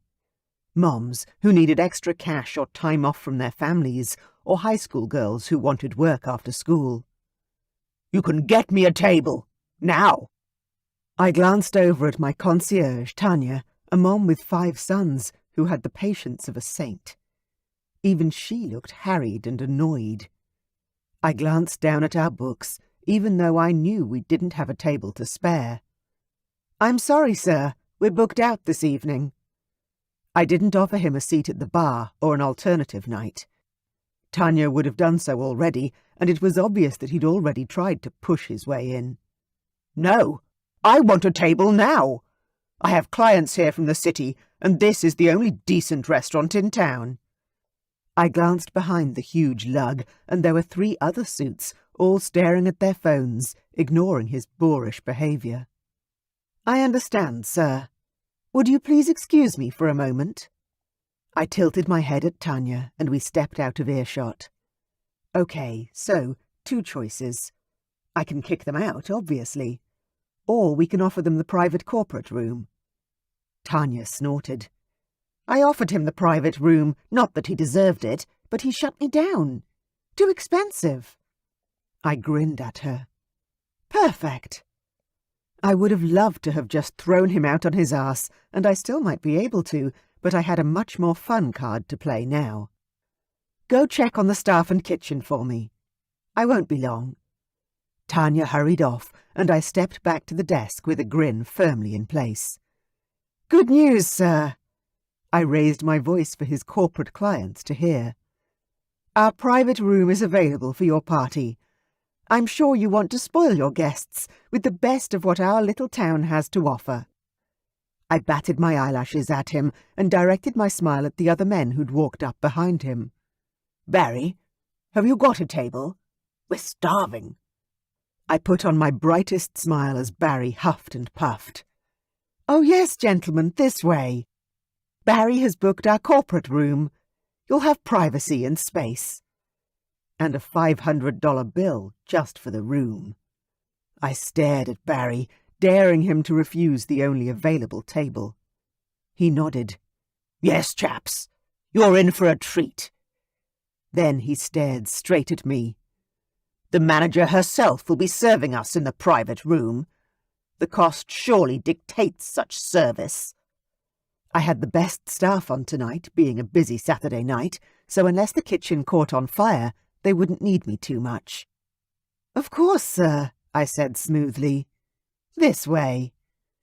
I walked the party of 4 to our only private room, seated them, and gave them all menus. "I'll be back soon with the specials and to take your orders." Barry was an ass, but his money was as green as anyone's. The rest of the night went amazingly fast. Between managing the staff and our temperamental chef, I was busy enough. Add in Barry and his clients, and the bottles and bottles of wine they consumed, I was run off my feet. Barry picked up the bill with only a slightly grudging manner, and the men he dined with left me a nice tip. It was, all in all, a good night. "Thanks, everyone. You did great tonight." I waved off the staff and sat down to look at the reservations we had for the following evening. "Thanks for taking care of that guy for me, Charity," Tanya said, as she slung her handbag over her shoulder. "Oh, you know it's no problem," I answered with a smile. "I'm always there for you." It was the biggest payoff for me with this job. The staff were underpaid, but between good tips and a good working environment, I hoped I helped to make up for any negatives. The staff went home, then it was time to lock up. Part of me had expected retribution from Barry for tricking him into paying for a very expensive dinner, but he'd been so jolly by the end of the evening, he'd practically rolled out the front door. I locked up and stepped out into the cold night. My apartment was only a few doors down, luckily. I hurried along the street, keeping an eye out for anyone and anything that might be a danger. Even in a small town where I knew every second person, it still wasn't totally safe for a woman at night. I reached my building's front door, opened up, raced inside, and locked it again. My heart had been pounding too fast, again, and I was a little disappointed with myself. Despite the fact that I'd taken self-defense classes since I was young, I was too aware that I didn't have much hope against a man with a knife or a gun. Feeling truly safe was a luxury I'd never had. I climbed the stairs to my second-story apartment and took deep breaths to slow my heart rate. It was almost 2 a.m. and I was exhausted. Even so, I had a quick shower, washed off all my makeup and the staleness of a long day. Once clean, I made myself a cup of peppermint tea, put on my warmest pajamas, and climbed into bed. I clung to my mug of tea and glanced over at the romance novel I was reading. It lay on the bedside table, tempting me, but the time was moving toward 3 a.m. now. Did I really need to read more tonight? If I was being honest with myself, part of the reason I was putting off going to sleep was because of the disturbing dreams I'd been having lately. The book I was reading was a paranormal romance novel featuring dragon shifters and princesses. And ever since I'd started reading, I hadn't been able to stop the erotic dreams. I wasn't even up to a sexy part of the book yet, but with every page I devoured, it felt like I was drawn into the world, and as soon as I was asleep, I was in that castle. I became the princess in the storybook, being ravished by a sexy dragon prince. After an internal debate about the need for good quality sleep, I didn't reach for the book. Instead, I drank the rest of my tea, pulled up the warm blanket on the bed, and snuggled down beneath the covers. If I didn't read anything tonight, then surely I wouldn't wake in a hot sweat. It was sad that my dreams far surpassed anything I'd ever experienced in reality. I closed my eyes and relaxed into my fluffy pillow. I was as single as a dollar bill, and that wasn't changing any time soon. Perhaps I should start looking forward to these dreams. After all, I thought, as I began to drift off, they were probably the closest thing to romance I was ever going to experience. I covered my face with my hands, my forehead hot to the touch and slick with sweat. Not again! I squeezed my thighs tightly together, drawing out the after sensation as a beautiful lethargy stole over my body. Sleep beckoned. Deep and satisfied sleep this time. I rolled onto my back, truly exhausted now. Please let me sleep. And I did. I slept through until lunchtime the next day, my dreams still haunted by those beautiful blue eyes, with the purple mist circling within their depths. Chapter 3. Anthony. Flying to the North Kingdom could be dangerous for a dragon from a warmer climate. Damon and his family were ice dragons and were acclimated to the freezing weather. It was only the beginning of our true winter months, so the weather wasn't as bitterly cold as it would get in a few weeks. Still, I flew low to the ground, staying out of the snowy clouds, and went the most direct route to the castle. As soon as I landed, I shifted to human and stalked toward the balcony doors, the falling snow landing on my heated skin. I opened the door myself, no servants hanging about waiting for visitors. They probably didn't receive many uninvited or unannounced guests. And I hadn't told the family I was coming. As soon as I was inside, a maid saw me and fluttered her hands in shock. "Oh, sire! I'm sorry there was no one to greet you. Was the king expecting you?" I shook the snow out of my hair and pulled the door closed. The castle wasn't as warm as my father's castle, but it was clean and well furnished, and definitely warmer than the cold air outside. No, this was an unplanned trip. She set aside her broom and nodded. "Let me fetch you a robe and I'll send for someone." She meant someone from the royal family, so I smiled my thanks as she rushed off to find me some clothes. "Anthony?" I turned to find Cassandra, the queen, walking toward me with a curious stare. "What are you doing here?" Cass was still beautiful, her long blonde hair streaked with silver. "Hi, Aunt Cass," I said, greeting her with a kiss to her cheek. "I had a fight with Mom and started flying. I hope I'm not interrupting anything." I wasn't entirely sure why I'd flown here, hadn't even considered going another way. Another sign my magic and intuition were growing. I pushed that thought out of my head. "Of course not," Cass said, though her characteristic smile wavered. "It's just, we're having a few issues with Veronica." I grinned and would have laughed, except for the fact that Cass clearly wasn't amused. "What?" I said, when she quirked an annoyed eyebrow at me. "You all call her the Dragon Daughter. She's always been strong-willed. How old is she now? 18? She was the youngest of our generation. Anselm was the eldest at 30. Cass nodded and brushed her hair back off her face. "Yes, and she thinks she knows everything." Veronica was young and fearless. In fact, if she wasn't like a sister to me, I would have considered marrying her myself. Veronica has a good heart, Aunt Cass. Even as a child, she was a fierce protector of everyone weaker than her. Cass actually smiled this time. "She protects everyone, not just those weaker than her." I gently touched her on the arm. "She'll be okay." Cass huffed and shook herself. "How can I help you, Anthony?" The servant rushed over with a robe and I slipped into it. As shifters, our nakedness was second nature, but it was still deemed polite to don clothing in our human form. "I don't know, Aunt Cass." And I didn't. I was here. But why? She smiled softly. "How about some dinner?" My stomach grumbled as if on cue. "That would be great." The robe was soft and warm with thick fur around the collar. "I think I'm taking this home. It's great." Cass laughed. "Please do. Now, dinner."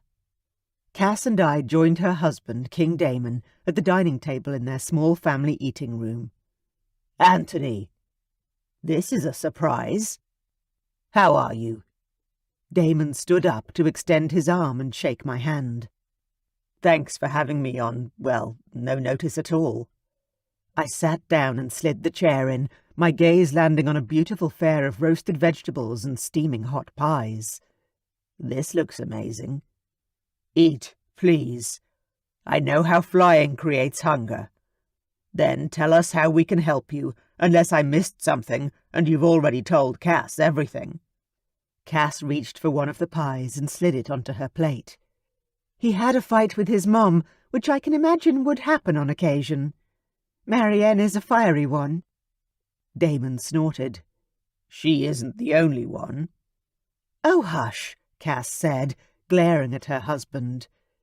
"You have to put up with me. We're fated. Remember?" "Like I could forget," Damon said, reaching for his wife's hand and lifting it to his lips to kiss her knuckles. It wasn't quite as bad as watching my parents kiss and touch each other, but it was close. I focused on my food, shoveling roasted pumpkin and potato into my mouth. Of the 5 kingdoms in our realm, my family was friendly with 2 of them, led by King Stavrok and King Damon. All 3 kingdoms had kings and queens who were fated mates. Meant to be, in every way. "Funny how people used to think that fated mates were rare," I said, breaking the silence and grabbing a pie as well. Damon chuckled. "Well, I certainly never thought I'd find mine." "We were both very lucky," Cass said, smiling brightly. The happy atmosphere was broken by a slamming door behind me and heavy footsteps on the floorboards.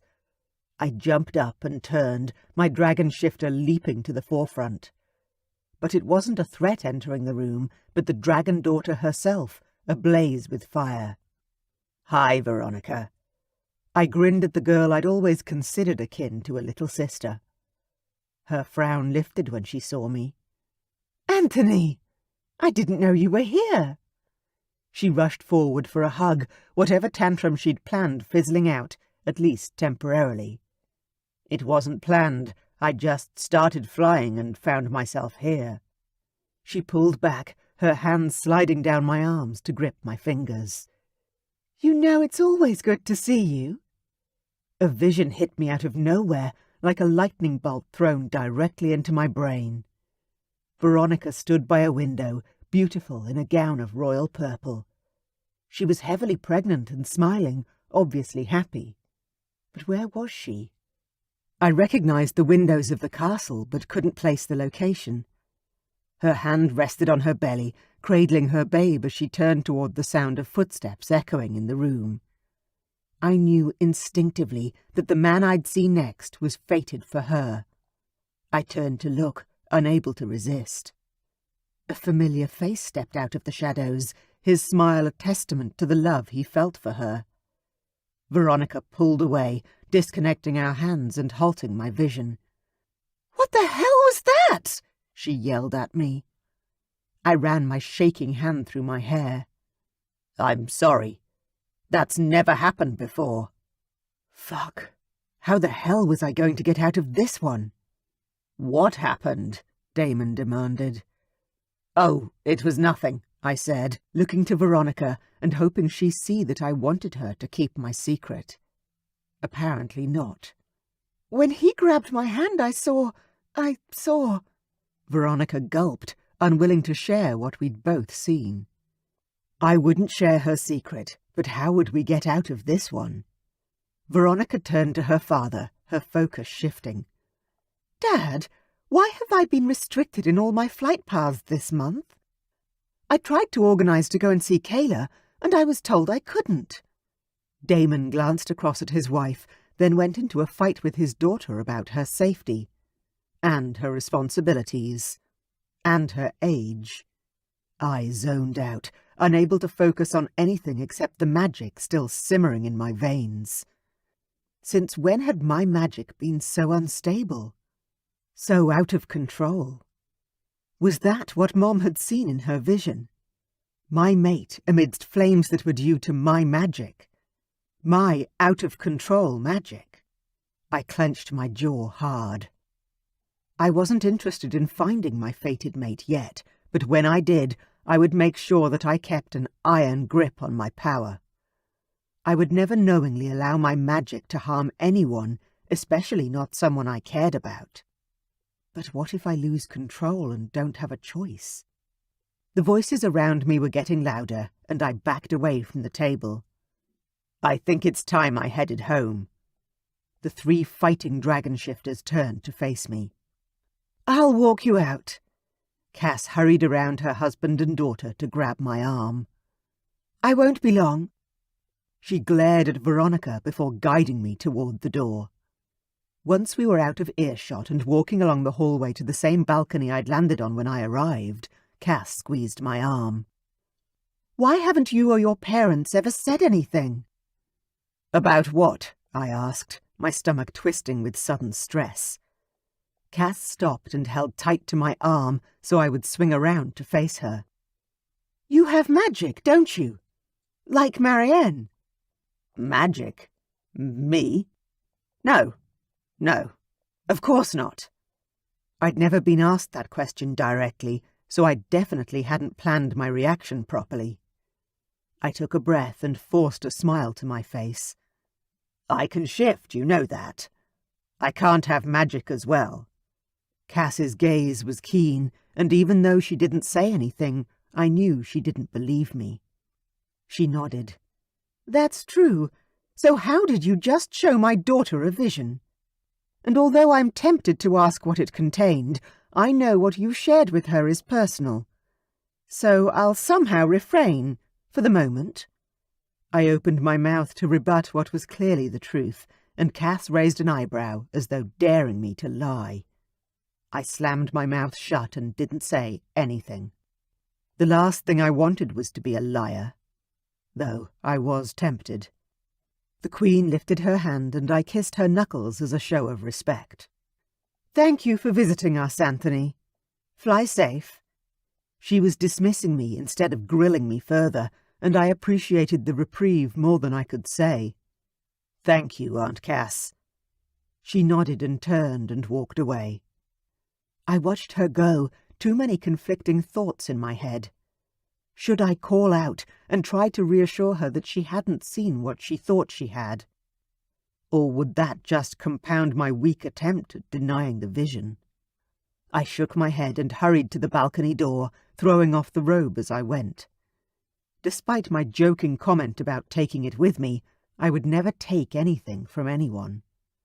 I stepped out into the freezing weather, my magic instantly warming me with a buzz all over my skin. Damn it! I hadn't even conjured it that time. Why was my power suddenly stepping out on its own? As uncomfortable as it might be, I had to talk to my mom.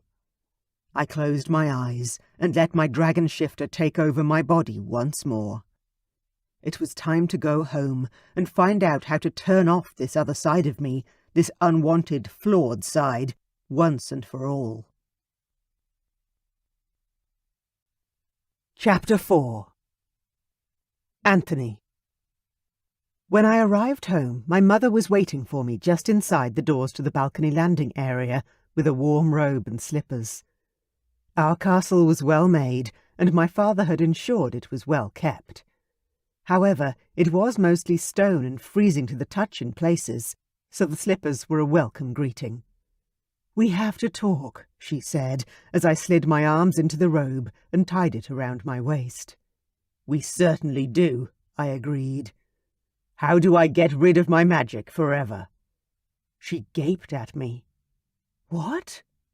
"I don't want it," I declared. "I never have. And it's getting stronger. I can't control it as I once did." "You're not meant to control it," Mom said, stepping closer. Her voice was a little short.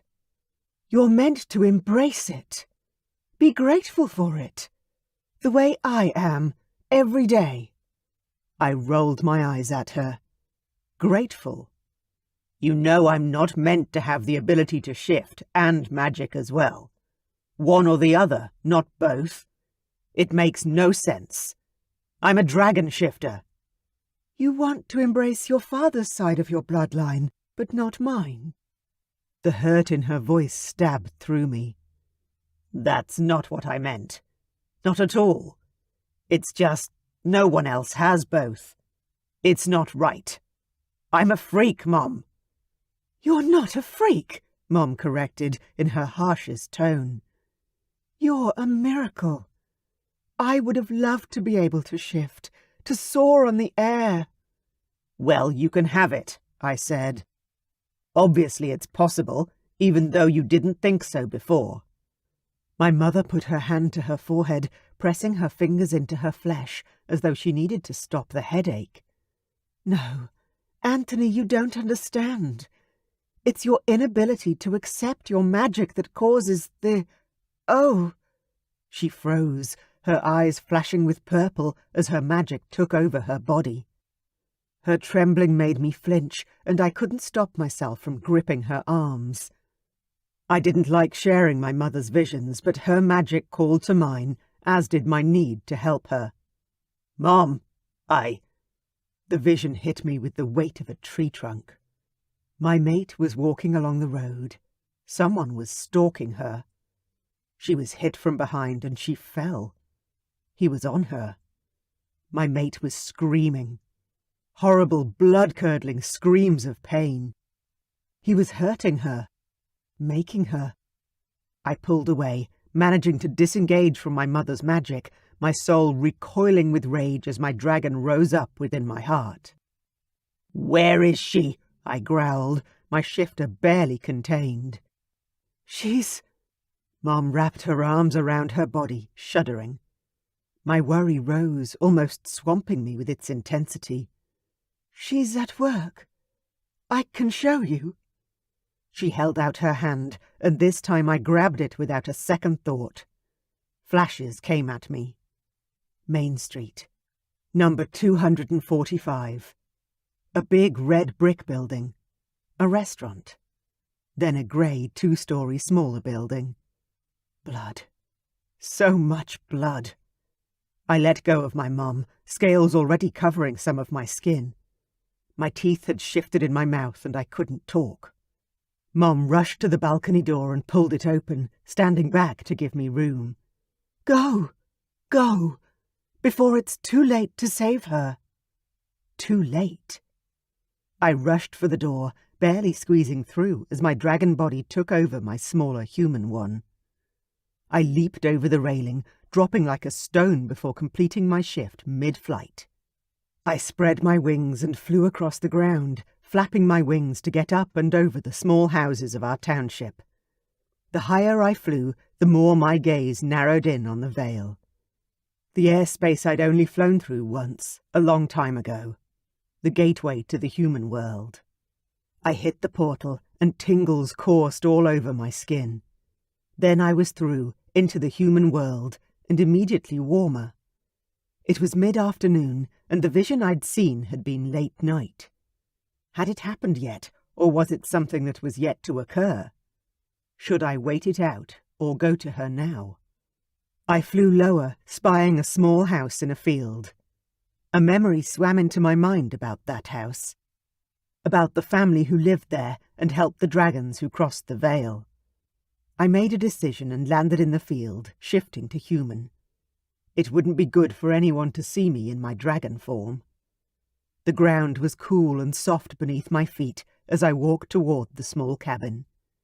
The front door had a large sign that read, "Friend, please help yourself from the chest below to whatever clothes will fit you. We are visiting family and will be home as soon as we can." I smiled at the warm feeling around my heart from such kindness and wished I'd brought a gem or something for them as a thank you. My magic shimmered inside my hands, and I turned my left palm up and stared as my magic conjured a large ruby from my personal collection at home. I gaped at the stone. How? Why? Damn it. My magic really was out of control, obviously even more so here than it had been at home. Nevertheless, I had the gift I'd been hoping for, so I had to focus on the positive in that regard. I opened the chest and grabbed some pants and a warm sweater, leaving the ruby inside the chest while I searched for shoes. The clothes were a little tight in places, but I was grateful for the comfort. There was no quick way into town, especially unseen. So I walked, not something I did very often in my realm. We ran or flew. Walking was for short distances, usually between rooms in the castle. Not into a town many miles away. By the time I arrived at the edges of town where houses with large yards sported children and pets galore, the sun was setting. A woman saw me and smiled in greeting, though she was obviously hesitant about me, and grabbed her child to her side. "Hello," I said, not stepping closer but waving instead. I'm looking for a place to eat dinner. A restaurant, perhaps. Could you point me in the right direction?" She nodded and walked closer to the edge of her fence. "Yes, I can do that. Main Street has all of our food places.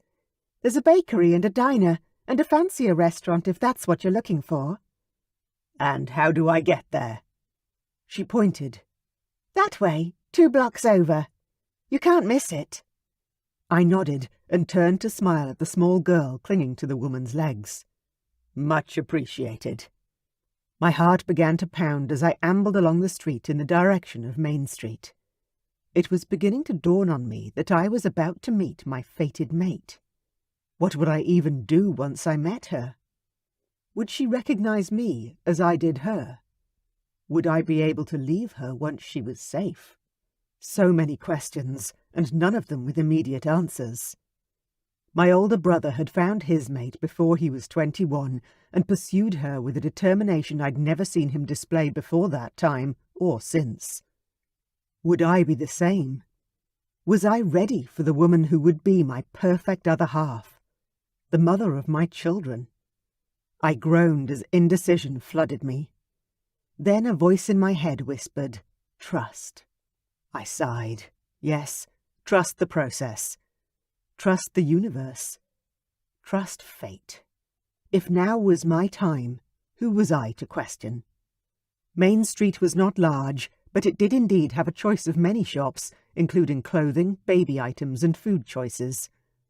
I walked along the street, forcing myself to stay calm, even though my heart banged in my chest like a bongo drum. Soon, very soon, I would see her. Then what would I do?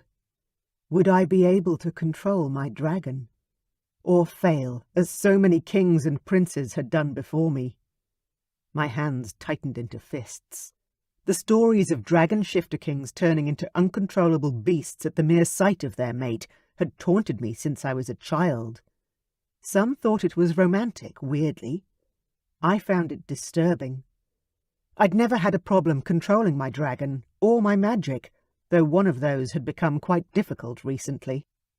A chill stole down my spine, and I stopped. Something was familiar here. I lifted my gaze and turned to stare across the road. There it was, the restaurant I'd seen in my vision, with its glowing sign and vibrant, warm lights coming from within.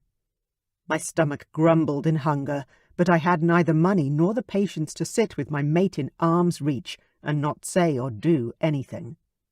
Instead, I found stairs up to a roof terrace opposite the restaurant, and there I rested while I waited for Mom's vision to come true. Chapter 5. Charity. It had been a ridiculously busy night for a Sunday. The last thing I needed was another run-in with Barry from last night, but what was another bully to deal with? I'd been handling them my whole life. I locked up, grateful for the earlier-than-normal finishing time. Sundays we closed at 10, so I'd be home and in bed before midnight. Thank goodness. I was freaking exhausted. Mom kept telling me I needed to slow down, but who was I going to defer to? There was no backup manager. There was me and my amazing staff, and the owners who lived hours away in the city and didn't give two hoots if I worked myself into the ground for their bottom line. I slid my keys into my bag and turned in the direction of my apartment. Mom had dropped off some soup today, so that would be supper when I got home. Something warm and filling on this cold night. I pulled my coat tighter around my body as the wind whipped around me. "Hey, you! I want to talk to you!" A male voice slurred the words behind me. I jumped and whirled around as a heavy hand grabbed my shoulder. When I saw who it was, my heart began to pound. "Barry, what are you doing here?" He looked drunk and mean. His hands were clenched at his sides, and his face was slashed with redness. I had pepper spray in my bag, and home was only 100 feet away. How quickly could I get my keys out of my bag if it came to a fight? "You," he growled. "You made me look a fool. And cost me a fortune." I opened my mouth to reply, scrabbling in my bag for the pepper spray, but he swung his arm so fast I didn't even see it coming. His fist collided with the side of my face, and I fell backwards. Crack! My head hit the concrete, and my vision went black as pain swamped my body. I gasped out, blinking, trying to see. Panic hit. I put my hand up to my head and wetness met my fingers. Was it raining or was I bleeding? "You fucking bitch!" Barry snarled, grabbing my foot and dragging me along the sidewalk. "Ow, Barry! Stop!" I tried to sit up, but each tug cracked my head back once more. My vision seemed to be returning, but I was shaking now, adrenaline zinging along my veins. I kicked out at him but couldn't budge his grip on my leg. He dragged me into the narrow alley next to the restaurant. Dirt ground into my back, and darkness intensified due to the buildings crowding above my head. "You owe me!" He shook my leg before releasing me, then threw his jacket to the ground. Holy shit. No. "I've got cash at my apartment," I gasped out. "I'll pay you back, and no one has to know." I had to keep him talking. I had to fight. He already had me at a disadvantage, but maybe I could talk him around. His foot slammed into my belly, and I screamed as pain swallowed me up. All the air left my body in an agonized hiss. I curled up and rolled onto my side, panting for breath. My head was spinning, and I'd long stopped panicking. My thoughts had slowed due to pain and shock, and I couldn't formulate a plan of how to get away. How was I going to survive this? Barry's heavy body landed on top of me, and I cried out, pushing at him to try and get him off me. He pinned my flailing arms down with embarrassing ease and rolled me onto my back, making more pain splinter inside my head. "Get off me!" I screamed again, as his hot breath puffed against my face and his sweaty body gyrated against mine. "Never!" he grunted, grabbing one of my breasts in his rough grasp and squeezing. A terrifying growl filled the alleyway. I stared up at a dark silhouette as someone entered the space. It was a man, a very large man, maybe. I blinked, trying to bring him into focus, groaning in disgust as Barry squeezed my breast yet again. He was so caught up in attacking me, he hadn't noticed the intruder. "Help me, please," I whispered the words, unable to call out properly because of the weight of Barry's body on top of me.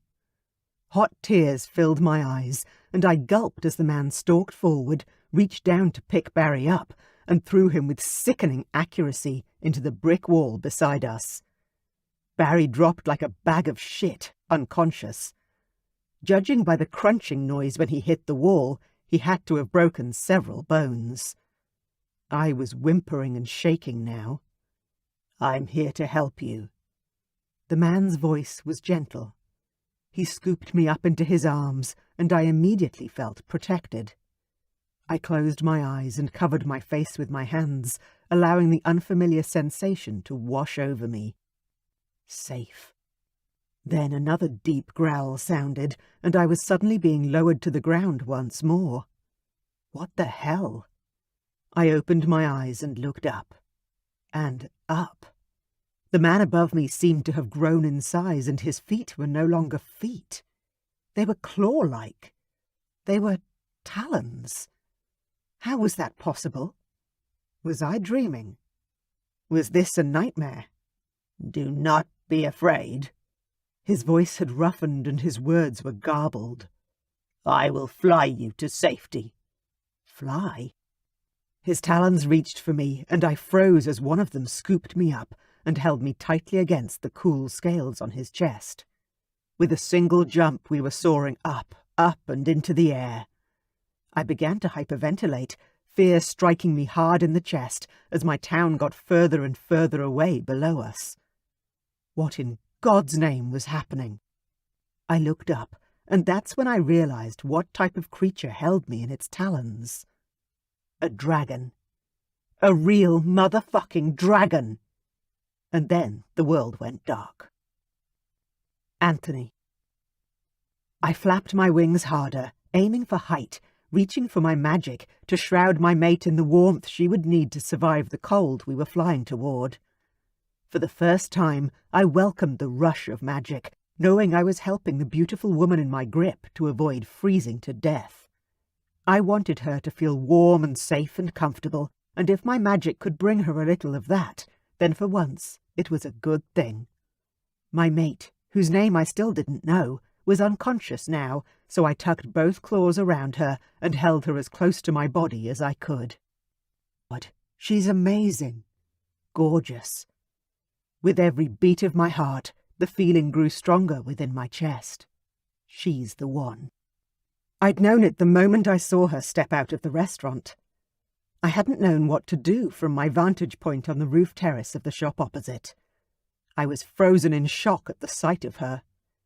My dragon had surged inside of me, demanding I claim my mate. I'd been so distracted trying to control my shifter that I hadn't noticed the man come up behind her. When he hit her and dragged her into that alley, I jumped off the roof terrace and reached them as soon as I could. "I hope he's dead," a snarling voice said inside my head. He'd touched my mate. Hurt her. I'd thrown him hard enough. I hoped with every fibre of my being that the one hit against the wall had ended his miserable life. What sort of man hit a woman who couldn't defend herself? What sort of man tried to rape a badly injured woman? A man who didn't deserve to live. I flew higher, reaching the veil that separated my world from hers. I hesitated for just a moment, worried how my mate would feel about me taking her away from everything she'd ever known. But she was injured, and my mother's magic could heal. My dragon fought my humanity back, knowing that we would be able to make her happy. Somehow we would make it right. Because now that I had her, I would never let her go. I flew through the veil, and the cold hit hard. I pushed more of my magic down through my claws to protect my mate from the snow as I flew, catching the wind currents so that I conserved my energy where I could. The Black Mountains were in sight. My home. And now, hopefully, it would be my mate's home too. I flew lower, pushing myself to fly to the top level of my parents' castle, where I would be seen by fewer people than if I landed on a lower level. I manoeuvred my hold on my mate and managed to land on the icy balcony on one leg. I shifted back quickly, catching my mate in my arms and rushing to the door. It immediately opened for me, my mom on the other side of the glass. "Come in, come in! I've prepared the bed for her." The top floor of the castle was the wing that Mom once lived in when she was the widow of King Magnic. When she married my father, she moved into the royal chambers. I didn't ask questions. My mother always knew everything. So I simply followed her to the small room where she'd once lived and placed my mate on the clean sheets. Mom pulled the blankets up and over her. "She's hurt." I nodded, my teeth tightly clenched together as anger filled my heart. Mom continued, "But not as badly as in the vision. You saved her?" I nodded once more and managed to say, "I think so." She gestured to the door. "Go have a quick shower and get dressed. I'll stay with her." "Should I fetch a doctor?" I asked, already moving toward the door. Mom shook her head and lifted her hands. White magic glowed in her palms. "No, I can heal these injuries. Go get ready. Your mate will be awake soon." I took one more lingering look at my mate, her eyes still closed. Then I ran to my bedroom 2 flights down and into my shower to wash away the stink of anger and blood. My mate would be awake soon, and I wanted to be by her side when she did. Chapter 6. Charity. I jerked awake, then relaxed into a strange sort of lethargy, almost like I'd been drugged and couldn't open my eyes. But I wasn't drugged, and I was so comfortable. In a bed with expensive sheets and a soft mattress and the most luxurious pillows cushioning my head.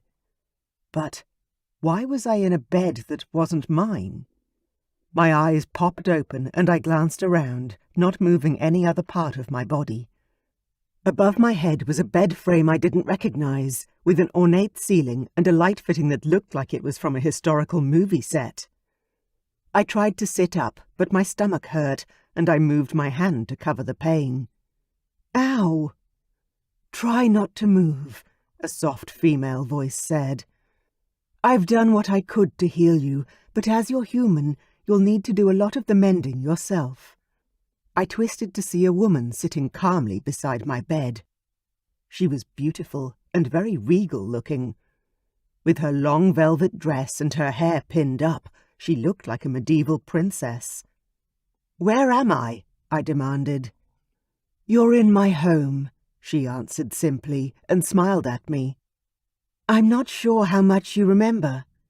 You were attacked. My son rescued you and brought you here." "Your son?" The door to the room opened, and a man rushed in, slowing when he saw I was awake. I managed to lift myself up a little, and the woman adjusted the pillows behind me so that I could see the face of my supposed saviour. He'd rescued me from an attack. My breath caught in my throat as he walked forward, unspeaking. He was absolutely gorgeous, with bright blue eyes and dark hair, with the kind of stare that took my breath away. I bit my lip as I stared at him. He seemed familiar somehow, but he couldn't possibly be. Where would I have met a man like this? "How are you feeling?" The sound of his voice caused my whole body to shiver involuntarily. It wasn't unpleasant, more like a frisson of awareness than a shiver because I was cold. I don't know," I managed, pushing myself up to sit higher in the grand bed. "What happened?" "You don't remember?" He glanced at the woman sitting beside me.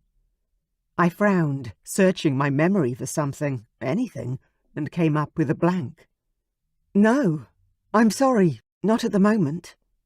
"It's okay," the woman said, patting my hand. "Anthony, tell our friend what happened. What's your name, dear?" "Charity," I answered quickly.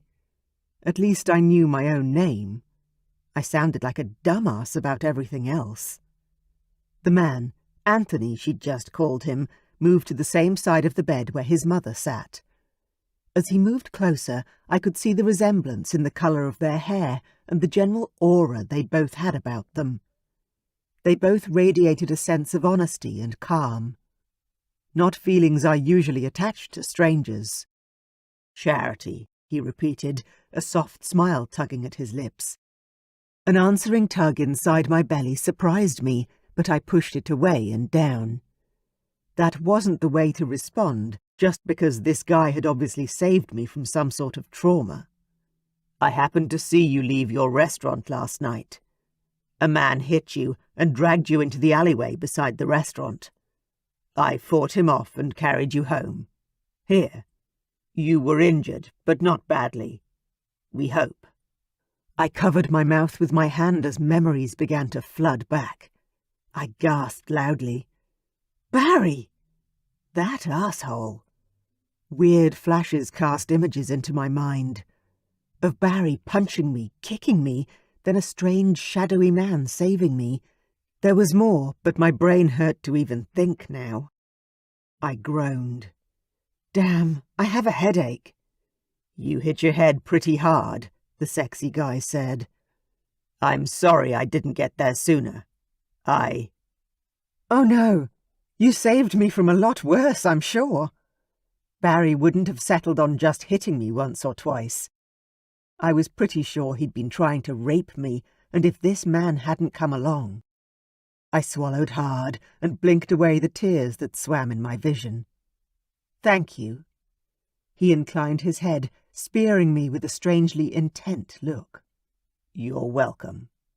There was a flash of something behind his eyes. Purple on the blue. Something all too familiar. My heart lurched. It couldn't be. Oh my God! I closed my eyes as my body responded the same way it did in my dreams. with longing and tight nipples and curls of desire between my thighs. "What's wrong?" I could sense him step closer. He smelled divine, and I wanted to turn my head away so I didn't embarrass myself, but I couldn't move. He was too near, too perfect. I gulped and forced my eyes open. Be normal. Be normal. Nothing. Everything's okay. Sorry about that. This was the man I'd been dreaming about for weeks. He stole every sleeping moment and turned it into an erotic feast for my senses. My face turned into a red, hot mess, courtesy of the blush that stole across my cheeks. I put my cool hands to my hot face and attempted to look composed, even though I wasn't. How is this possible? He isn't meant to exist. Have you seen my son before? The woman narrowed her eyes in a knowing manner. In a dream, perhaps. How did you know that? I whispered, sitting straight up despite the niggles in my body. The pain in my belly had mostly subsided, and although I could sense some tenderness and stiffness in my back, I was feeling a lot better than before. The woman smiled. Proper introductions first. I am Marianne, and this is my son, Anthony. I tried to nod, but found that increased my headache. Have you got some Advil or something for a headache? Marianne stepped closer. Would you like me to take your pain away?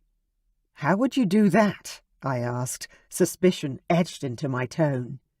She laughed a little. Just with my hands. I am a healer of sorts. Oh, like an energy healer?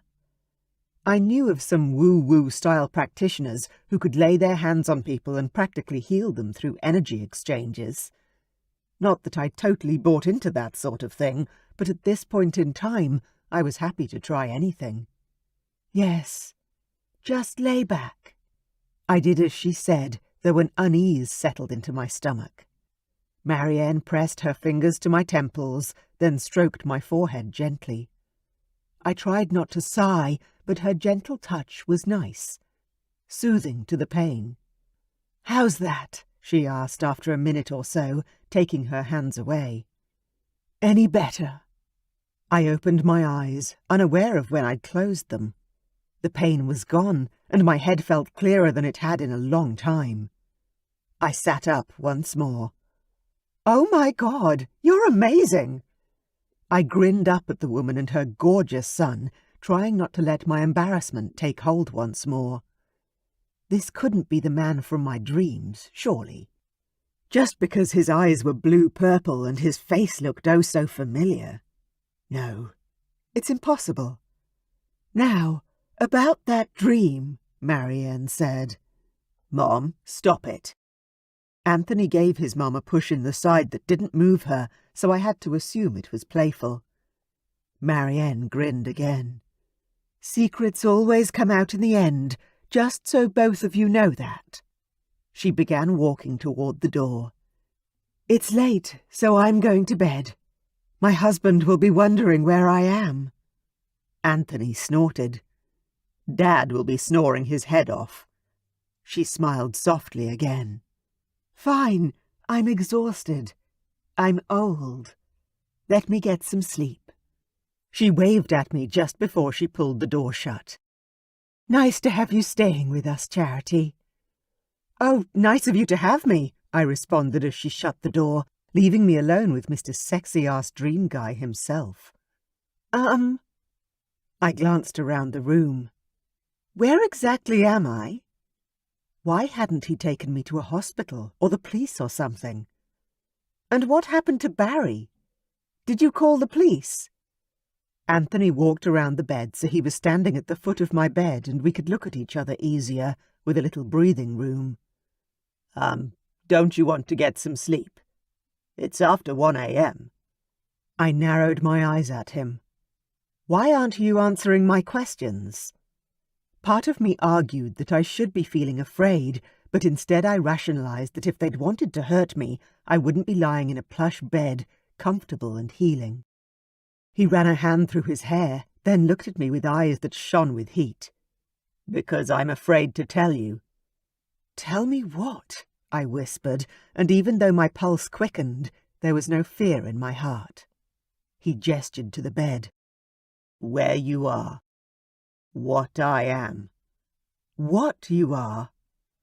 As though the words conjured the images, more memories flashed through my mind. Memories of a dragon picking me up and holding me, carrying me away, flying. "No," I whispered. "It can't be true. It isn't possible. He couldn't be some sort of dragon prince in another world like the one I dreamed about every night." "What can't be true?" he asked, his eyes flashing with the purple mist I'd seen too many times to count in my dreams. My belly clenched with longing at the sight. I forced myself to pretend calm as I said, "Please just tell me the truth. Where am I? Who are you? And yes, what are you?" My heart was beating erratically now, but I wouldn't run. I needed to know the truth, the whole truth, and nothing but the truth. Anthony sighed heavily. "Mom was right. The truth always comes out, doesn't it?" He was trying to be light-hearted, but my nerves were stretched tight, and all I could manage was a nod. "Please." He grabbed the bed end and leaned forward, seeming to brace himself for what he needed to say. "My name is Anthony, and I'm a prince. The second-born son of the King and Queen of the Black Mountains. I brought you here to our castle, my home, because I knew my mother could heal you." Holy shit. Then Anthony continued and blew my world apart with his declaration. "And I'm a dragon shifter. We all are. Well, my mother isn't. She doesn't shift, but pretty much everyone else does around here." I inhaled sharply, struggling not to laugh hysterically. Say what?" Chapter 7. Anthony. She didn't believe me, and I didn't blame her. In the human world, dragons didn't exist. In fact, they were considered mythological creatures written into ancient fables. In fact, those stories were most likely written by humans who'd seen one of my ancestors. "You're kidding, right?" Charity's gorgeous dark eyes flashed with a depth of emotion I hadn't expected. "Tell me the truth." "I just did." I shrugged. "I saw that man hurt you, and I wanted to." I shook my head. She didn't need to hear about my murderous instincts in relation to protecting her. "I may have thrown him into that brick wall a little too hard, but I didn't hang around to see if he survived. I wanted to get you somewhere safe." "Safe?" Charity repeated the word and paused as if considering it. Then she lifted an eyebrow at me. "Well, I'm sure he got what was coming to him." I agreed, but didn't say anything more. I could tell she was trying to process everything, not an easy feat with a head injury, let alone when what was being said probably sounded fantastical. If you'd never known shifters or magic, it was a pretty big leap of faith. "So where am I?" she asked, looking around. "In your castle or something?" I smirked a little at her incredulous tone. Every eligible woman in my town would have been ecstatic to be in a room alone with me, with a bed in clear sight. But apparently not my mate. She clearly wasn't impressed by my birthright. "Well, yes. Though technically, I suppose this is my parents' castle. They still reign, and I'm not the crown prince. My older brother Karlak will be king one day. Not me." "I don't believe you." She sat up straighter and glared at me, with all the fire of a woman who'd been lied to and was getting rather annoyed about that fact. I gestured to the window. "It's the middle of the night, so you won't be able to see the whole town right now, but feel free to look out." Charity threw back her bed covers and twisted slowly until her feet touched the floor. Her gasp was audible as she looked down at herself and said, "What am I wearing?" I tried not to laugh as I walked over to the window and drew the curtains back for her. "One of my sister-in-law's gowns, I believe. Don't worry, that was my mother's doing, not mine." Charity walked to the window and stared out.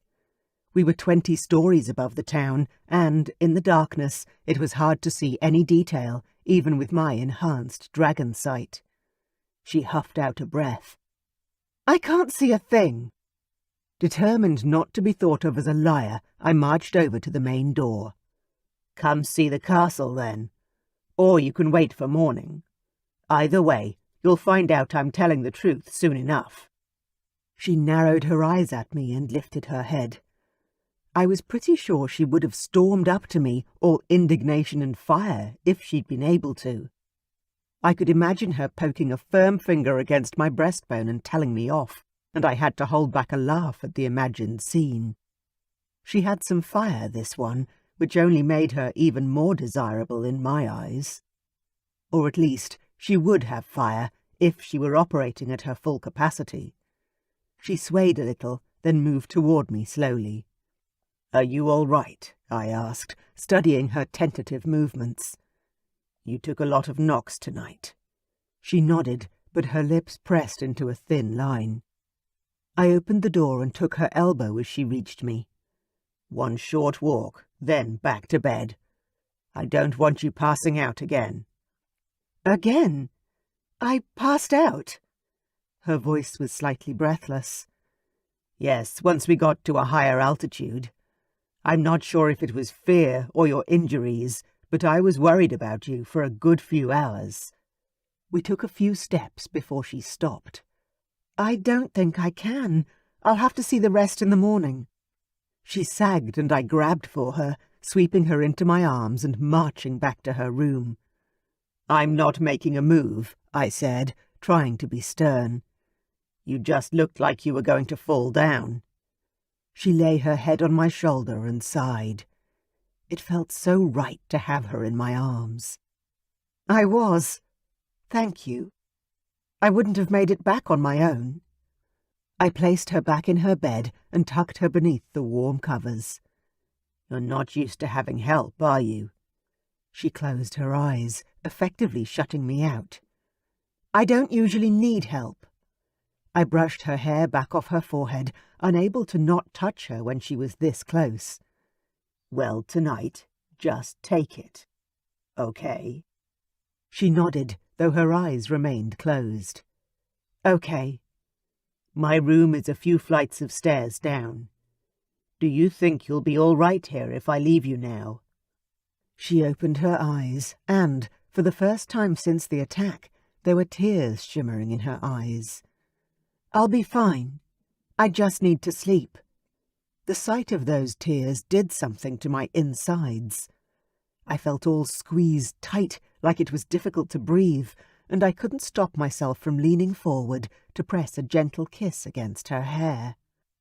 Instead of recoiling as I half expected her to, she lifted her chin and met my lips with her own. Desire burned in my gut, and although I desperately wanted to kiss her deeply, the last thing I wanted was to take advantage of her when she was injured. But the imprint of her lips on mine stayed with me, even after I managed to stand straight once more. My dragon roared inside my head, wanting, needing his mate. "No," I told him. "Now is not the time." "Good night, Charity," I managed. Then I turned and fled, shutting her door quietly behind me. I leaned against the wall in the hallway outside, my head back and my eyes closed. My heart hammered as aggressively as a dragon's wings in war, and I wasn't sure I'd ever feel the same. My mate was strong and beautiful and fierce, but she was also soft and tender. My dragon was already in love, ready to claim her as ours, forever. But I had a hard job ahead of me. She wasn't of this world, and she certainly wouldn't just fall into my bed and my heart without a second thought. She would need to be wooed and reassured, and I didn't even know exactly what she needed, but I was certain our path to happiness would not be straight or easy. I stood up straight and walked down the stairs to my bedroom. My dragon wanted me to sleep on the floor outside of her room and protect her like the treasure she was. But how creepy would that be if she woke up before me and then practically fell over my sleeping form as she tried to leave her room? She already thought me a liar. I didn't want to make her believe anything else bad about me. I managed to reach my room, strip off, and climb into bed without running back to her.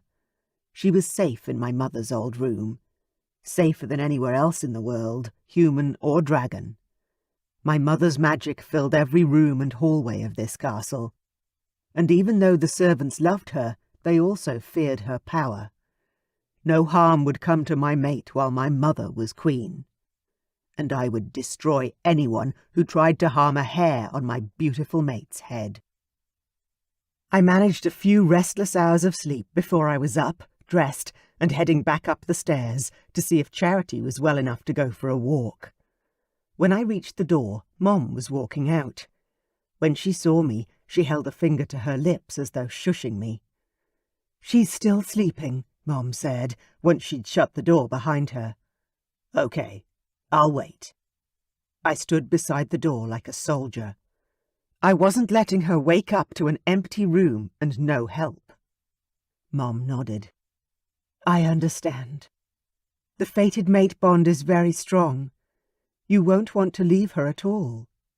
I crossed my arms over my chest. "Then why does it sound like you have something unpleasant to say about it?" She grimaced. "Because my visions of your future haven't changed, Anthony. Until you accept your magic, embrace it, you're both on a hazardous path." I stared down at the carpet at my feet, anger rising inside my chest. I hated my magic. It made me different from every other shifter. Even worse, it made me dangerous, which my mother had just admitted seeing in her visions. If I ever lost control, I could hurt those I cared about. Kill them even. How could she not understand that my magic was a weakness rather than a strength? "Mother, you're a powerful sorceress. You can get rid of my magic, I'm sure of it." I flicked my gaze back up to hers, staying as calm as I could. "I've never asked you for help before, but I'm asking now. Consult your books.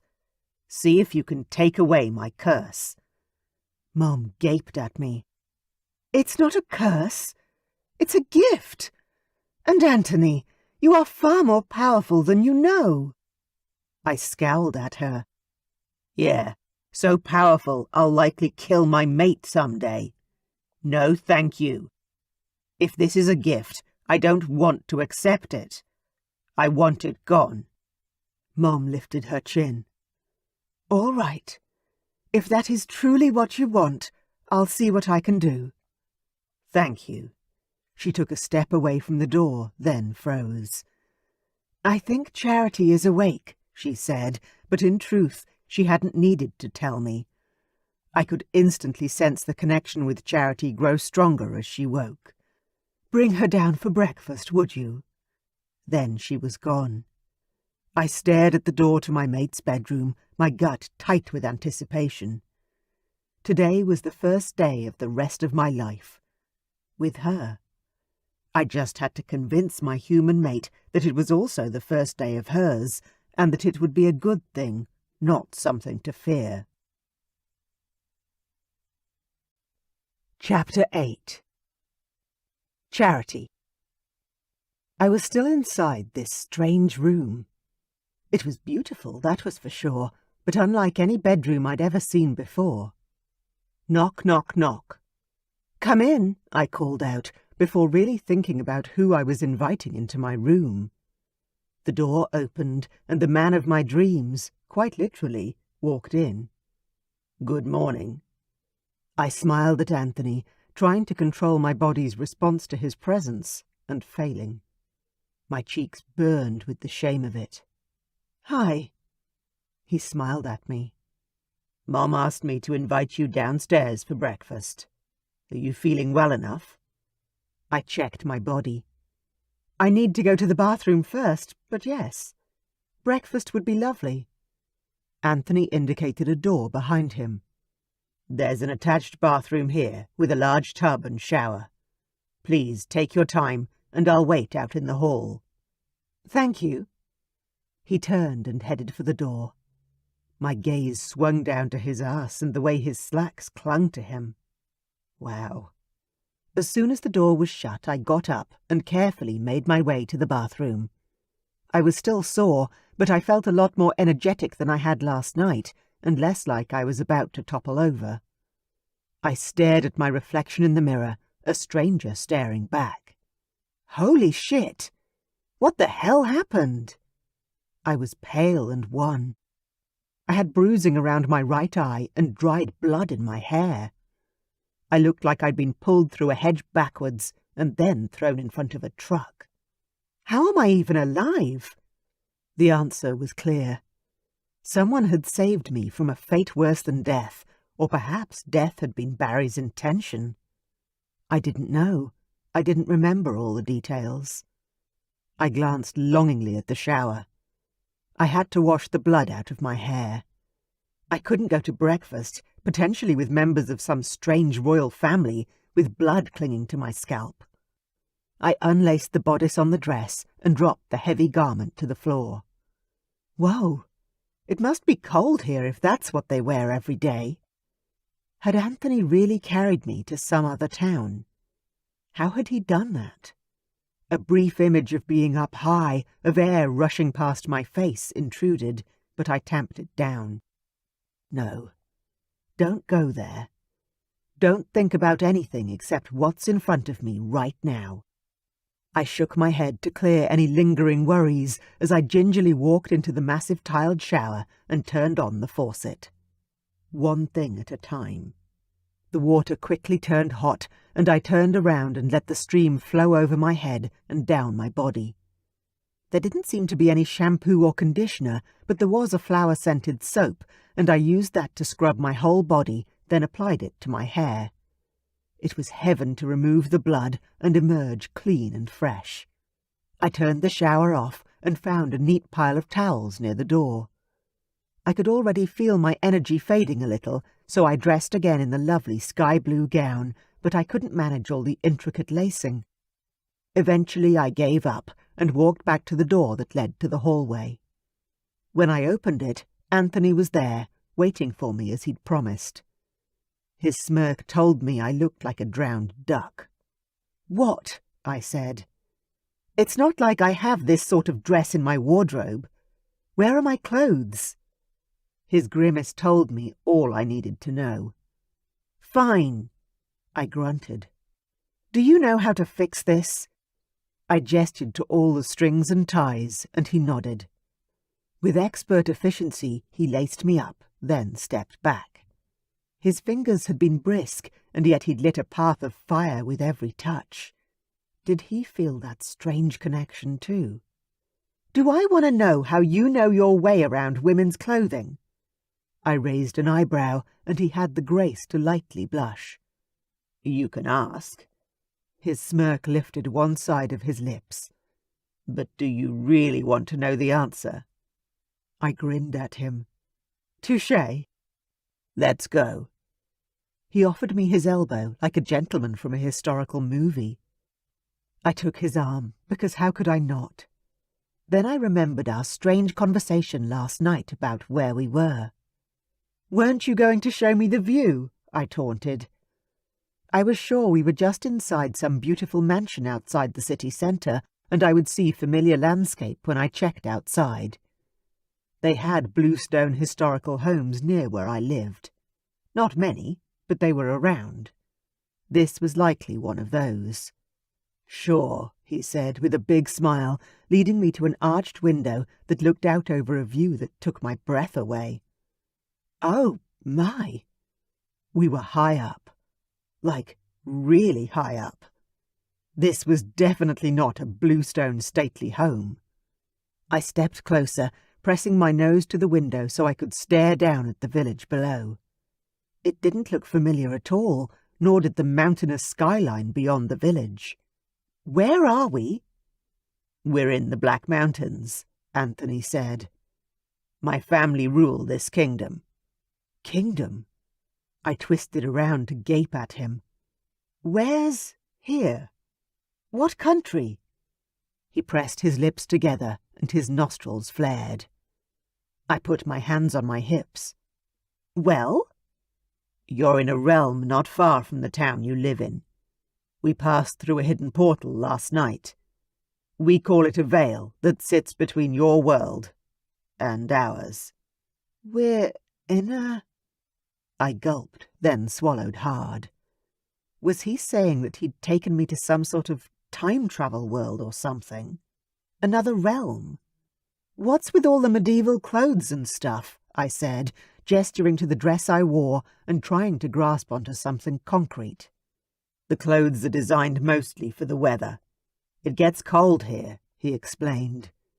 We like a simple life, but we have modern conveniences also. I nodded, registering the fact that I'd used a very modern bathroom only minutes before. Okay, but... Anthony put out his elbow again. Can I answer more questions at breakfast? My parents will be waiting. His parents? You mean the king and queen of this place? He chuckled. Yes. Let's go. I let him lead me down the stairs, along a hallway, and down another set of stairs.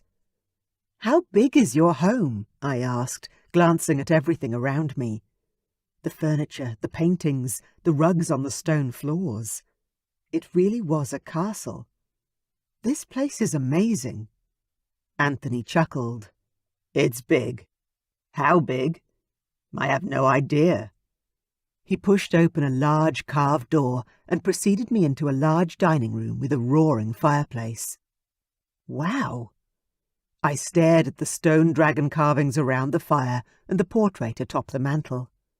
A man and a woman with 2 small sons. It was glorious.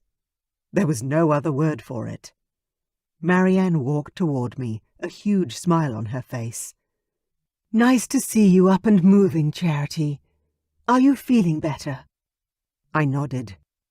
A lot better, thank you. A man walked toward us, slightly taller than Anthony, and with an aura about him that wasn't quite as warm. Hardened was the word that came to mind when I stared at him. Anthony's father. Which meant he must be the king. I stepped closer to Anthony, and the king stopped beside Marianne. Charity, this is my father, King Eric. I nodded my head, not sure if I should curtsy, or even if I knew how to curtsy. So nice to meet you. And I, you. His tone was more formal than I'd expected. Come eat. Marianne reached for my hand and pulled me toward the massive table. If there's anything you'd like in particular that isn't here, please let us know. I gawked at the spread before me. Is it Christmas Day or something here? Anthony snorted out a laugh while Marianne frowned. I'm sorry, I don't understand. Anthony held out a chair for me. This is a normal breakfast for us. No way! I shook my head as I stared at the plethora of food in front of us. This is more food than my mum would make on our birthdays and Christmas combined. Not to mention the fact that, for me, breakfast was usually a coffee on the way to work. At 1 p.m. in the afternoon, because I always seemed to work nights. Everyone sat down and began loading up their plates with pancakes and fruit. Roast meats and potatoes. Pies and stews. I didn't even know where to begin. It's perhaps my fault that we eat so well, King Eric began, his deep tone even more pronounced now. I didn't grow up in the castle. Dad grew up poor and starving, Anthony said, cutting to the chase. He's always made sure that my brother and I were well fed, and he changed all the laws in the kingdom once he became king, so that no one goes hungry. Not in our town. I shivered at the emotion behind the words. Anthony was proud of his dad, and I could see why. I simply couldn't imagine the huge man in front of me starving as a child, but it brought a tightness to my chest to even think about it. I swallowed hard. It sounds like you turned something horrible into a blessing for everyone else. That is something to be commended. The king didn't say anything, but his lips turned up in his first smile since I'd entered the room. "Please, eat," Marianne said, and I reached for the closest thing, a pot of jam and a plate of warm bread rolls. I pulled open the bread and smothered the warm crunchiness in what smelled like fresh raspberries. When I bit into it, I groaned. "Wow, that's amazing!" Marianne smiled. "Our cooks are talented."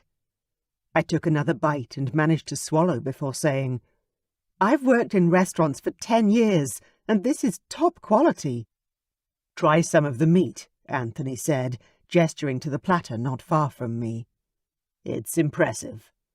I dug in, eating as much as I would on Christmas Day, enjoying both the flavours of the food and the simple questions they asked about my work and my family.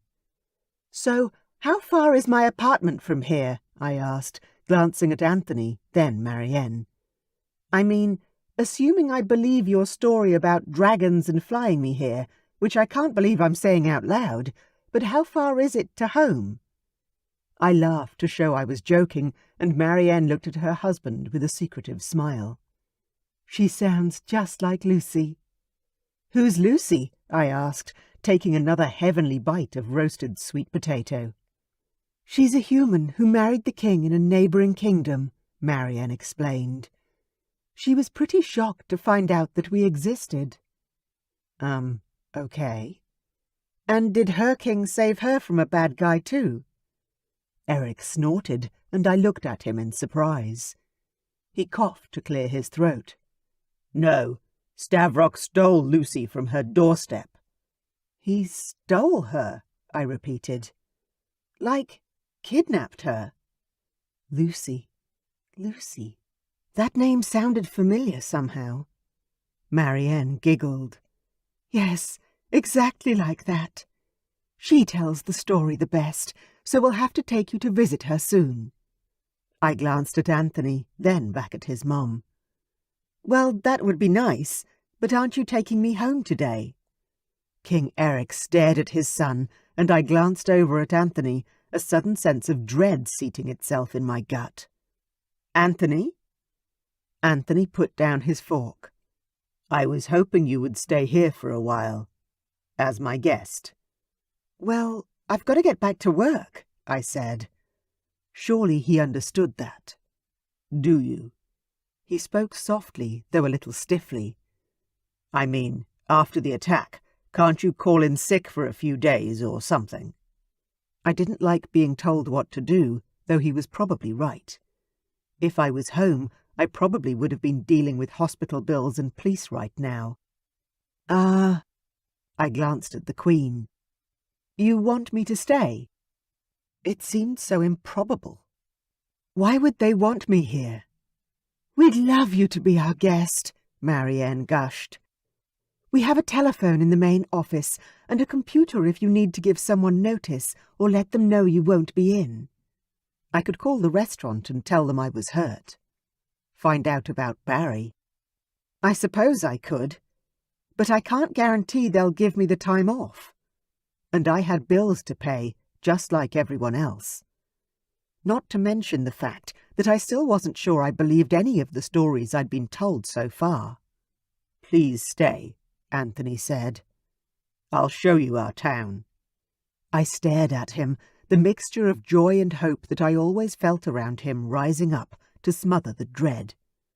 I looked away so I could give myself a little breathing space to consider his offer. I hadn't had a vacation in years. And even though this wasn't exactly a holiday destination I'd ever heard of, what was a day or two out of my boring life? I lifted my head and caught Anthony's gaze once more. "All right. If I get the okay from work, I'll stay for a few days." "Thank you." Anthony smiled, but there was a strange stiffness to him again that I couldn't place. His parents looked relaxed and happy at my news. but my gut told me that this situation was more complicated than it looked. Only I couldn't figure out why. Chapter 9. Anthony. My dragon shifter was angry, huffing and puffing inside my chest. I was struggling once again to keep him under control. My mate couldn't leave. She couldn't. The very idea that she expected me to take her home was shocking and upsetting in the extreme. Against my best judgment, I reached for my magic and asked it for help. My dragon immediately calmed, and I could think more clearly once more. "Are you ready for a tour, then?" I stood up and extended my hand. "Absolutely." She also stood up and shot me a grin. "Gotta walk off that enormous breakfast." She turned to thank Mom and Dad for the meal, then glanced at me. "Am I appropriately dressed?" "It's only—" She poked her bare foot out from under the gown, and I turned to my mother for advice on that one. "Mom?" Mom nodded. "She'll be fine, though make sure you stop and grab a cloak and a set of boots before heading out." "Thanks. Then let's go." I turned, and Charity followed me out of the dining room to the cloakroom near the castle's front entrance. "Would you like to see more of the castle? Or should we go straight out into the town?" "Can you show me how you turn into a dragon?" she asked, her voice as clear as day. Her request shocked me into silence. "Well?" she asked after I was quiet for too long. "You said you were a dragon, right?" I nodded. "Then show me." Her grin said she didn't think I could do it. "I can," I said. "But you have to promise not to freak out, especially since you asked me to shift." This was a bad idea, I could tell. But there was only one way forward, and convincing her that I was a dragon was the first step in explaining fated mates, and everything else I had to tell her. She grinned at me, her eyes sparkling with mischief. She was about to get a huge shock. I dragged in a deep breath, then nodded. "Okay, let's go into the courtyard then." We grabbed her a cloak and boots, and then I marched toward a side door and pushed it open. Charity followed me with a frown on her face. "Aren't we going on a tour?" "You just asked me to show you my shifter. Which do you want to do first? Shifter display or tour?" A touch of impatience threaded into my tone, and her eyebrows flicked upward. "I was only teasing," she said. I groaned. "No, you weren't. You were wanting to prove that I'm a liar.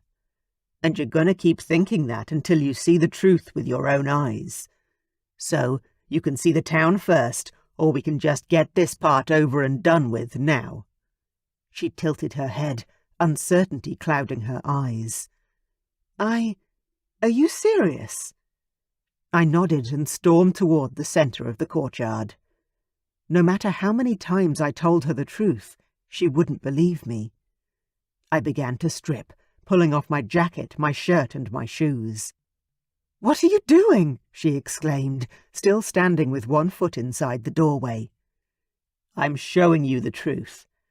Dragons are not made-up creatures. They are very real, and you are visiting a country where almost every person you meet is a shifter. When I shift, my clothes shred, so I'm removing them for after. I will leave my trousers on for now. For you." She crossed her arms over her chest and glared at me. "Fine. Show me." "Do not be afraid," I declared, letting my dragon rise to the surface of my consciousness. "I am fully aware in my shifter form. I'm not going to hurt you, and you can talk to me just as you are now. I will understand you." She rolled her eyes. I wanted to roll mine straight back, but instead I let go of my humanity. My body grew, my scales sprouted, and my chest filled with fire as my senses exploded with shifter acuteness. I smelled fear and heard her terrified shriek. I opened my eyes and Charity was plastered to the door. I had to reassure her, but shifting back so fast felt wrong. I bent my front legs and lay my head on the stones. My shifter heart ached to see Charity so distressed, but she would need to accept all of me as my fated mate, not just the human side. Charity dropped to the ground and curled into a ball, her arms around her legs as she rocked back and forth. I made a purring sound, which probably sounded more like a growl to her, but I was hoping it came across well. If she didn't calm down soon, I would need to shift back. Her head came up a little at my purr, and her watery eyes stared at me. I stayed in my submissive pose, wishing she would stand up and touch me. As though my thoughts had encouraged exactly that, Charity pushed up on unsteady legs and stared at me, her fingers grasping the door behind her. "Anthony, is that really you?" Despite her fear, her voice was strong. I nodded my head the best I could without getting up. She staggered forward, wiping the tears away. "How is this possible?" I stayed very still, wishing her closer. Charity took another step toward me, then extended her hand. "May I touch you?" I nodded my head again and didn't move. She took another step, her hand trembling. She bit her lip, and I closed my eyes, not wanting to scare her. Her fingers touched my shoulder lightly, acutely aware of each of her strokes over my scales as she grew bolder and pressed even closer. I can't believe it." She was whispering, but my hearing was sharper in dragon form, and I picked up every nuance. Her shock, her fear, and her wonder. Both of her hands touched my side now, moving toward my wings. I tried not to move, but it was almost impossible.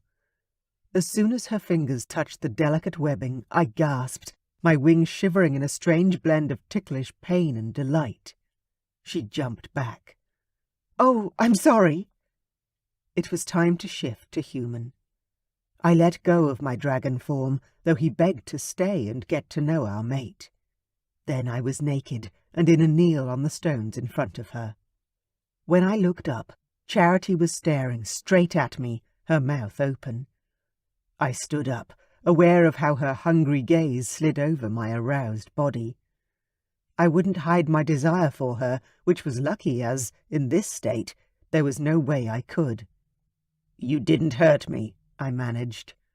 "My wings are sensitive." She nodded, and then her eyes dropped to my erection. She laughed lightly. "Clearly." Then she gulped as if her own forwardness had shocked her, glancing behind to the door. "Would you like some more clothes?" I scooped up the pants that I'd torn and said, "The servants have cloaks. I'll just grab one."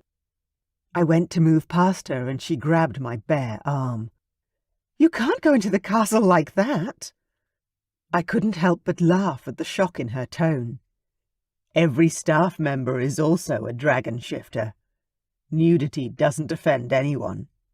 It is normal and natural and part of being a shifter." My arm tingled where she touched me, but I moved forward and stepped inside the palace once more. "A cloak, please." One of the nearby guards retrieved one for me, and I slipped it on quickly. The door closed behind me, and I turned to see Charity step inside once more. My discarded shirt and shoes were in her hands. I wasn't exactly dressed for a town tour now. "I need to redress. Would you like to wait here for me?" She nodded and shoved the clothes at me. I took them, then drew her to sit down on one of the chairs in the foyer. "I won't be long. Would you like a cup of tea? Or something stronger?" Tea. Yes." I called over a servant and indicated to Charity. "Get her anything she wants. I'll be back momentarily." I gave her fingers a reassuring squeeze and turned tail. I reached my bedroom in record time, dressed quickly, then rushed back to her side. Half of me expected to find her gone. So, When I found her still sitting on the same chair, a cup of tea in her hand, my hammering pulse began to slow down. "You're still here." I was unable to hide my relief. "Where am I going to go?" She took a sip of what I assumed was a fortified cup of tea. "If you were telling the truth about the dragon shifter thing, then you're telling the truth about everything. About us being in a different realm. About me being unable to get home without your assistance." I held out my hand, and she placed her tea on a side table and took my offered hand. "Come, see the city. Then you can decide if it's such a terrible thing that you're here with us." A guard opened the front door for us. As soon as we stepped out of the castle, the cold air hit us, and she shifted closer, pressing her body against mine. "It's snowing," she said, holding out her hand to catch a stray snowflake. "I've never seen real snow before." "It's only a light sprinkle," I replied. "Today, at least. Let's do a short walk and see how you go. If it gets too cold, then we'll go back." She nodded, and together we walked down the main street and around the town, looking at the houses and shops and enjoying the bustle of people as they went about their daily business. "You said that your father makes sure no one here goes without food," she said, when we walked past a small vegetable cart. "How does he do that, exactly?" "Well, one of the first things he did for our kingdom was to lift all the taxes and supply everyone with free electricity, heating and water. The necessities. Next was food. The new council know who in town needs a helping hand, and we provide what they need. Our people work hard, and they rarely need handouts, especially with their basic needs taken care of." Charity stared up at me, then shook her head, focusing back on the road. "Wow, that's amazing. I feel like I work night and day just to pay the mortgage most weeks. It must be amazing to know that you'll always have a home and be able to keep the lights on." It was my turn to frown down at her. "You don't enjoy your work." I'd assumed she must, given she wanted to go back to it, but if she didn't, well, that would make her transition to living here much easier. Her lips twisted as she thought on her answer. "I do, but if I suddenly didn't have to work to pay the bills, would I still do it? Hell no!" That was exactly what I wanted to hear. She'd mentioned a little of her family over breakfast, but I wasn't sure how close she was with them. Would she miss them living here? "Do you see your family much?" I asked, assuming, of course, that she was unmarried. Surely fate wouldn't have sent me a woman who wasn't available. "I don't see them a lot," she answered, her voice soft and slightly reflective. "My parents live a few hours away." "Have you seen enough of the town for now?" I asked, stopping at a fork in the road where we could choose to continue to walk or head back. "Yes, I'm a bit tired, actually." "This way," I said, directing her back up the hill toward the castle. "Would you like to rest?" She was looking paler by the moment. When she nodded, I twisted and picked her up in my arms. "You've got to stop doing that," she said, but she didn't fight me. Quite the opposite. She lay her head on my shoulder and sighed. "When you stop looking like you're going to fall down, I'll stop picking you up." She laughed lightly, but didn't lift her head. I got her back to the castle as quickly as I could and walked her up every flight of stairs until we reached her room. The continuing silence was too much. As I lay her on the bed, I tried to make conversation. "Did you know these used to be my mother's chambers before my parents married?" "You said your mom isn't a shifter." She sounded curious, but her eyes were closing. She'd obviously pushed her limits with the long walk. "No, she's something different." I pulled the blankets up over Charity, clothes and all. I didn't think now was the time to tell her about my mum being a sorceress. "You can ask more questions later. You need to rest." "I need to call my work," she said, but didn't move.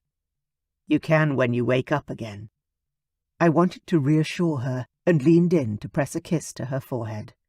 "Why are you being so nice to me?" she whispered, but her eyes were still closed, so I could stare at her without her noticing.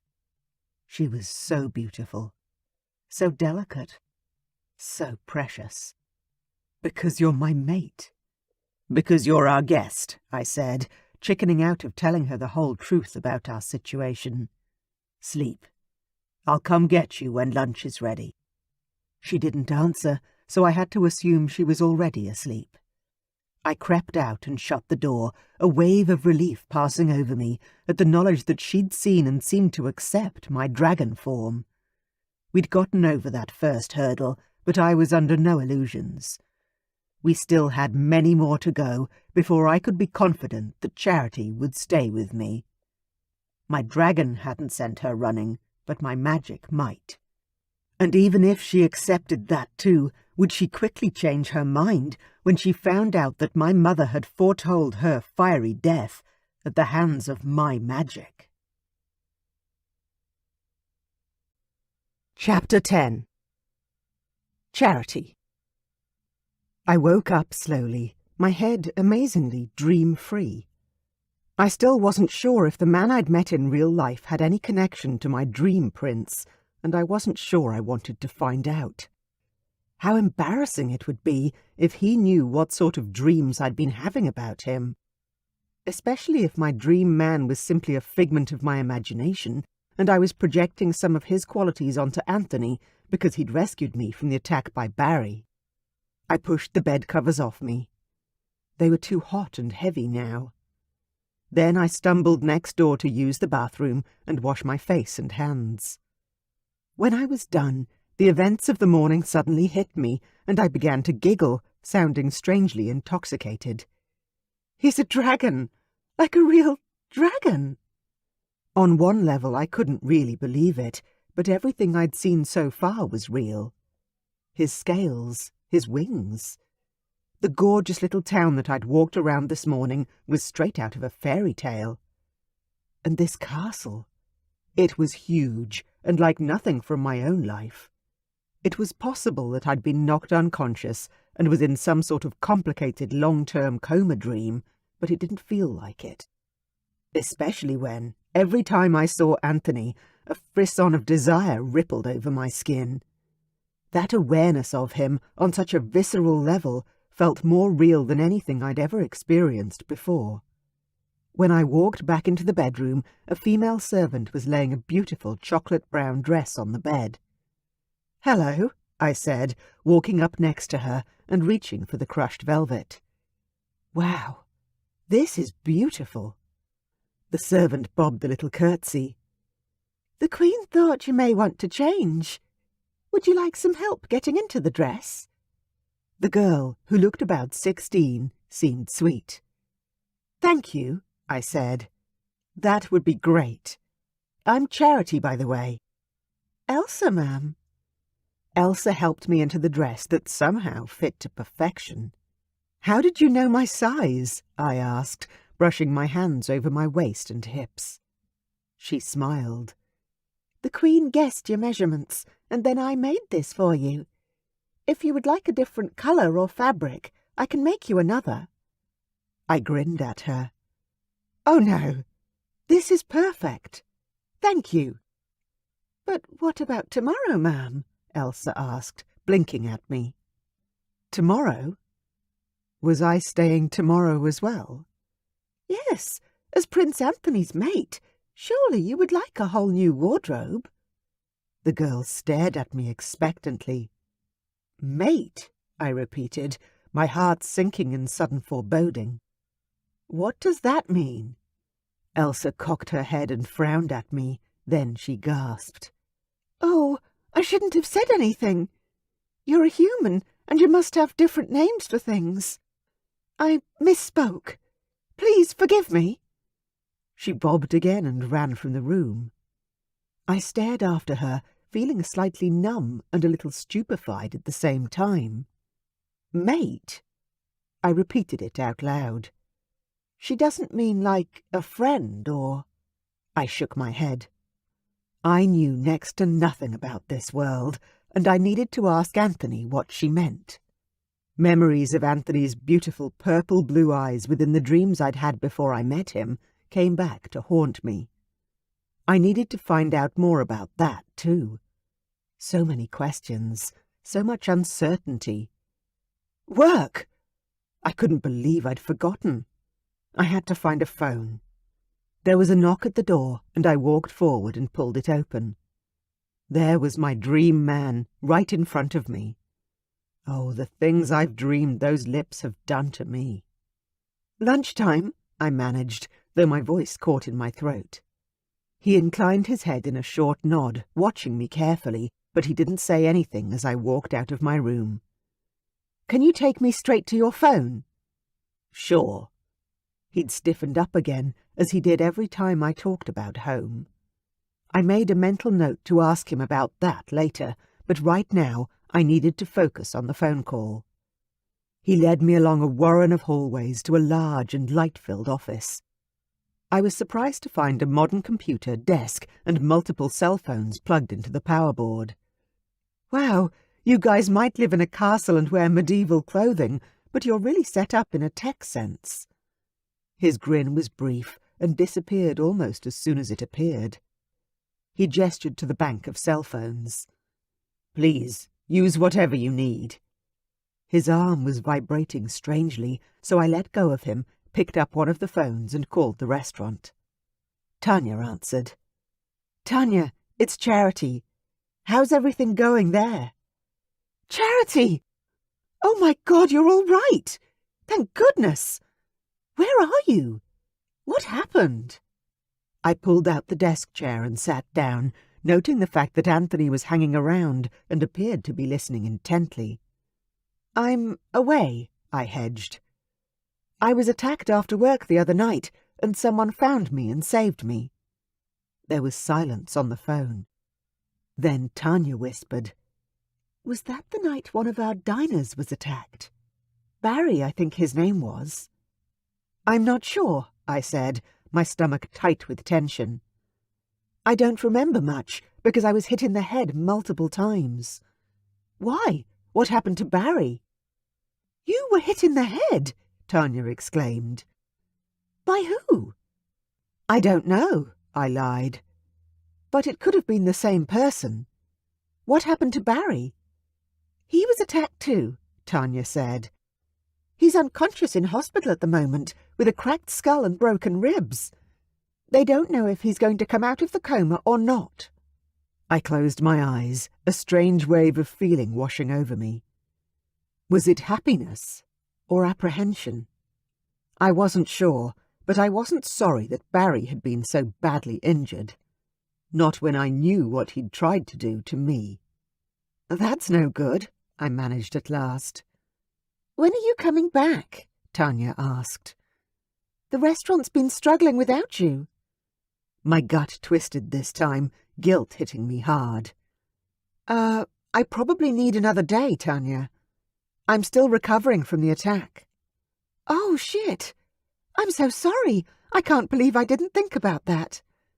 I'll tell the big bosses that you need a week, and that'll make them send another manager from the city. Or should I say 2 weeks? Then they definitely won't say no." I opened my mouth to say that I didn't need a week, let alone 2. But Anthony wandered over to the desk, his eyebrows raised high. I could sense his interest in the discussion, and it made me hesitate. "Tell them I need 2 weeks, Tanya," I said with a gulp, as I turned away from Anthony's intent look and focused on the book-lined wall to one side of the desk. "Then at least they'll send you a decent manager. If I'm better sooner than that, I'll just come back in." That was the best solution. It gave me some time to work out what I'd fallen into over here, and my restaurant and the staff would be well handled. "Ask for Marie," I added. "She's tough, but fair." "No problem," Tanya said. "I will. You just get better, Charity. Don't worry about us." I huffed out a laugh. "I always worry about you, Tanya." She giggled into the phone. "I'm fine. Oh, I have to go. Delivery truck is here." "Okay, go. Talk to you later," I said, and she hung up seconds later. I sat still for a moment, staring at the phone in my hand. They were fine without me. They wanted me there, sure. I made things easier for them all, but they'd survive without me, right? 2 weeks. Anthony's hopeful voice sounded in the room. I put the cell phone down, turned in the swivel chair, and stood up. Yes, but that was more for the sake of my staff than anything else. If I have less than a week off, my bosses won't replace my shifts. They'll just expect the staff to pick up the slack, and they can't. They need a manager. I'm glad you're going to stay a bit longer, Anthony said, his voice soft now. Almost too quiet. I was worried after this morning that you might wake up from your nap and demand to be taken home. Why? I asked, shaking out my heavy skirts. Because you turn into a dragon. I shrugged. I'd dreamed of a lot worse things to admit. It's all good. Lunch? Anthony's eyes widened as if I'd shocked him, but then he nodded and we walked to the dining room, where a table was set for 2. Your parents aren't joining us? He held out a chair, and I sat down, admiring the simple yet beautiful fare. My parents flew to a neighbouring kingdom after breakfast this morning to visit my older brother who's living there with his wife at the moment. I nodded as though I understood, though I didn't. So, all the princes and princesses marry each other? To keep the royal bloodlines pure or something like that? Anthony chuckled and reached for the jug of water. Hardly. We each marry our fated mate, if we're lucky enough to find them. My brother just happened to be fated to a princess, whereas Prince Anselm just married a human woman, actually. Someone from your world. He gulped and stopped talking, as if suspecting that he'd said too much. I stared at him, my heart pounding a little faster. There was so much to unpack now. From the look on his face, he hadn't meant to blurt all that out, but it was obvious there was no subterfuge in his response. What's a fated mate? That was my first and most important question. Anthony began scooping food onto his plate, dropping his gaze so he was no longer looking at me. It's the word we use for the person you're meant to marry. The one fate has chosen for you. Together, you're perfect. Like a soulmate. 2 halves of the one whole. There was so much emotion in his voice, I struggled to hold myself together. Was that what the maid had been talking about? I took an even breath and carefully asked, Do you have a fated mate, Anthony? His gaze came up and clashed with mine, purple mist swirling in his blue eyes, like magical fog. My breath caught in my throat at the answer in his eyes. No, it couldn't be. But I'm human, I whispered. You can't mean... Yes, it's you. There was a deep growl behind his words. When he stood up, his chair scraped on the floor and he leaned forward, a soft rumble echoing in the room. It sounded like a purr, only not like any purr I'd ever heard before. I jumped to my feet and started backing toward the door, the hairs on my neck beginning to prickle. This is just like in my dream. And even though I knew I'd excited the hunter in Anthony, I couldn't stop from turning tail and running from the room. A squeal caught in my throat as I ran down the hallway and raced into a room I'd never been in before. My heart was pounding and my whole body was shaking as I twirled back to face the door. And froze. I'd found the library. The doors banged open behind me, and Anthony prowled inside, big and strong, and far too sexy for the confined space. My breath was already short. His presence added to that, and I suddenly found it immensely difficult to breathe. I turned to run, and he grabbed me from behind, one arm locking across my chest, the other snaking around my hips. He held me captive against his big body and whispered in my ear, "Why are you running?" I gasped as his voice, like every dream and fantasy I'd had before now, made my insides turn to molten lava.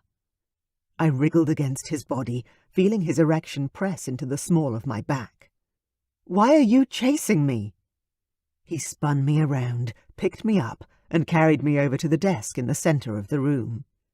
He set me down, and I opened my legs for him to step between them, our movements as natural as breathing, as though we'd done this dance 1,000 times before. My hands slid up his arms until I could cup his jaw and bring him close. He stopped inches away from my mouth, and I pulled on him, wanting him closer. On top of me.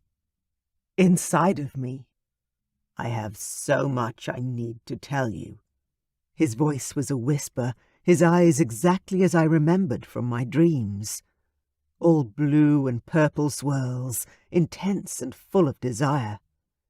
I shuddered with the erotic memories of my dreams gone past. "Later," I whispered back, lifting my chin so that my lips were a breath away from his. "Now, I need you to kiss me." When he finally lifted his head, his eyes were the most purple I'd ever seen them. I cupped his face and stared at them. "God, you're beautiful." He chuckled and gently prized himself out of my arms and back to standing, though he still stayed between my thighs. "You're the one who's beautiful, Charity." He said the words with such reverence, as if he meant it. The way he stroked my body as he spoke made me believe him even more. I smiled up at him, feeling the need to be real and honest. "It was your eyes," I sighed. "I've been dreaming about you for so long, and I knew it was you." "How did you know it was me?" Anthony whispered, already pulling away. I sat up, confused. "Because of your eyes. The purple swirls in your eyes." Chapter 11. Anthony. I pulled up my trousers and fastened them quickly, fear whistling through my veins. "What do you mean, purple? I have blue eyes." I knew exactly what she was talking about, of course, and yet everything inside of me shouted out in denial. I was a dragon shifter, not a sorcerer. I didn't want my mother's curse. I didn't want purple eyes. Charity pushed her skirts back down and covered her creamy thighs, then hopped off the desk. What are you getting all upset about?" She was right. I was upset, and I couldn't put a lid on it. I grabbed for my shirt and my jacket, trying to distract myself by dressing so that I would have the chance to calm down. It didn't work. "I'm fine." "You're not fine," she snapped. "One minute we're having this beautiful moment when I'm telling you something important, and then you—" She waved her hand around instead of finishing. "What?" I demanded, whirling on her. "What did I do wrong?" She frowned. "I don't understand what's going on right now." My throat closed up, and I pushed the feeling of anxiety away. "Do not." I shook myself, the need to fly away from here clamping down on me. She didn't understand that I needed to leave. I had to, before I shifted inside this small room and hurt her. I ran for the door, and she followed me. I ran through the foyer and onto the palace steps. There, I let my dragon take over. He filled me up, my magic pulsing with too much intensity to contain. No, I didn't want magic. It was a curse. My freakish DNA. I let my shifter take hold of my body, my mate standing on the top step of the castle stairs, staring at me with obvious confusion as I opened my wings and took to the sky. When would I be finally able to be me? When would she be safe from me? When would my mother take away this curse and give us the chance to be together? I flew and flew until my body ached and my heart hurt, and then I turned around and glided all the way home. When I finally arrived and shifted back to human form, I could barely lift my arms. It was dark, and the inside of the castle roared with the heat of various fireplaces, all lit and crackling with local firewood. "Can I help you to your room, sire?" asked Thomas, one of our servants. I shook my head wearily. "No, but thank you." I could have used the help, but I was too ashamed to take the strength the servant offered. Charity was going to hate me when she found out that I'd lied to her. About my magic and our bond and everything. And even if I hadn't directly lied, I'd deliberately kept the truth from her, and that was just as bad. Despite my exhaustion from the flight, I managed to get to my bedroom and practically fell into the shower, making the water as hot as I could stand it in an attempt to wash away my thoughts. Despite the heat of the shower, I couldn't stop shaking. My body felt like the cold had filled my bones with ice. Eventually, though, the hot water pummeling me from the showerhead defrosted me slowly, all the way to my core. I stayed under the steady stream until I could no longer stand. Instead, I sat on the tiles beneath the heat. Exhausted. Devastated. Empty. What had I done? "What in dragon's name are you doing?" A loud voice interrupted my reverie. Karlak? What was my brother doing here? "Well," he demanded again, stomping into the bathroom and leaning into the shower to turn off the tap with an angry flick of his wrist. "You've used a whole kingdom's worth of water. Were you seriously that dirty from your flight?" I stared up at my older brother, shocked that he was back home. I'd thought he was away, and quite frankly, he was the last person I expected to see. Worry and misery coursed through my veins, making it almost impossible to speak. "Karlak, guy." He offered me a hand, and, when I accepted, hefted me to my feet. "Let's get you dry and warm and into bed. Seriously, Anthony. I leave the castle for a single month, and your whole life apparently falls off the edge of the world." My brother grumbled away, shaking his head and acting like an old mother hen. I didn't stop him. In fact, the fuss was reassuring in a strange way. Karlak was 3 years older than me and had always been the classic older brother. The intelligent, overly confident boy who everyone knew would one day be the king of his people. He was the responsible one, not me. I'd never had to be, as the perennial prince. Finally, as he pulled back the covers and pushed me into bed, I found my voice. "How are the twins?" I asked. "They're fine. Don't worry about my family, little brother. Worry about yours." "Mine?" I said, confused. "I don't have a family. Not like that, anyway. Not past my parents and brother. My mate would never love me, now that she knew what sort of monster I was." Karlak dragged a chair from a corner of the room and set it beside my bed. There he sat, his brow furrowed and twisted, as he stared at me with obvious concern. "Not yet, you don't," he said. "But you have a mate, and if you're lucky, you'll have a child soon enough. What are you doing flying around aimlessly until you're so exhausted you can barely make it back home?" I shuffled in bed to hide my discomfort, rearranging the blankets. I hated hearing the disappointment in his voice. "How do you know all that?" "Mother had another vision," Karlak said, as though that was a run-of-the-mill type of thing. It was for our family, but if Charity heard him, what would she think? "She's worried about you. And she's even more worried about what's going to happen between you and Charity." I sighed and let my head fall back against the pillow. "Thank you for coming to check on me, brother, but I'm okay. I just needed to fly today. To get out. Get away." Karlak groaned and muttered something incoherent. I lifted my head and met Karlak's angry gaze. "What are you running from?" He blasted the question at me, his words now clear as day. "Seriously, Anthony, You're always hiding and keeping yourself in check. For what? You're not the crown prince. Of the two of us, you're the one who's meant to be the wild one. You're meant to be having fun. What are you so worried about?"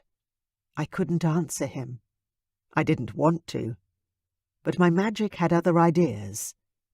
It swelled inside of me, seeking a place amongst my family, where it had always wanted to be. "Karlak, Whoa! What's happening with your eyes?" He craned his neck to look closer, and I jerked away, staring down at my lap. Fury rushed through me at my magic's betrayal. It was meant to disappear, to die a quick death. And yet it seemed to be growing stronger, more out of control than ever before. "It's nothing," I muttered, not daring to look up. Karlak grunted. "Your eyes used to do that magic thing when we were kids, you know. Same as Mom's. I just didn't say anything." My head came up fast. "What do you mean?" Karlak rolled his eyes. "I'm your brother, Anthony. I shared a room with you. Did you seriously think you could hide your magic powers from me?" "I don't have magic," I exclaimed, even though I knew it was stupid to deny something he was obviously aware of. When it came to my magic, my default setting seemed to be to lie about it. Karlak glared at me. "You're sitting there lying to my face when we both know the truth. I can't believe it." He got up, flicked his jacket to straighten it, and stalked toward the door. "Hey, where are you going?" I called out. "Did you seriously just fly all the way home to call me a liar, then leave again?" Karlak turned to stare at me. He would be a great king when the time came. He'd been able to cow just about anyone since he was 6 years old with that look. "You are a liar, Anthony," he said, more gently than I expected. "You just lied to me, but saddest of all, you're lying to yourself." Shock coursed through me at his words. Shock and shame. He was right, but denying my magic was so ingrained I didn't know how not to do that. He shook his head when I didn't respond. "I came home to see if I could help you, but it's obvious you're past the point of no return." When Karlak turned to leave again after delivering that cryptic pronouncement, I groaned. "What the hell does that mean?" "It means grow up, Anthony," Karlak snapped. "Face up to your demons, acknowledge who you are and stop being afraid of it, claim your mate, and seriously, grow the fuck up." Then he left and slammed the door for good measure. I sat amongst my warm blankets staring after him, my cheeks blazing. Everything he'd said was correct. I was a lying, spoilt and immature prince, and it was time I grew up. Is that how Charity saw me too? I needed to go see her and check if she was okay. I threw back the covers and rushed to throw on some clothes. Where was Charity right now? When I'd left her, I froze, one leg in my pants. The full impact of what I'd done to her hit me like a lightning bolt. Oh my God. I'd made love to her, then abandoned her. Worse, I'd rejected her by flying away without a backward glance. All because I was afraid of showing her my true self, including the magic inside of me. But Charity wasn't of our world. To her, shifting into a dragon most likely seemed magical. Why would she be worried about whether I had a different kind of magic to other dragon shifters? If she hadn't judged me for morphing into a dragon, why would she judge me for anything else? And Karlak, fuck me. When had he worked out I had the same powers as our mother? Why hadn't he ever said anything? I'd lied about my magic for so long I felt trapped, and the longer it went on, the more terrified I'd been that I would be revealed to be a liar. But I was lying, and he'd always known it.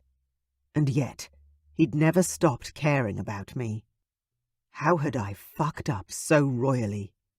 I owed my brother an apology, but my mate was my #1 priority.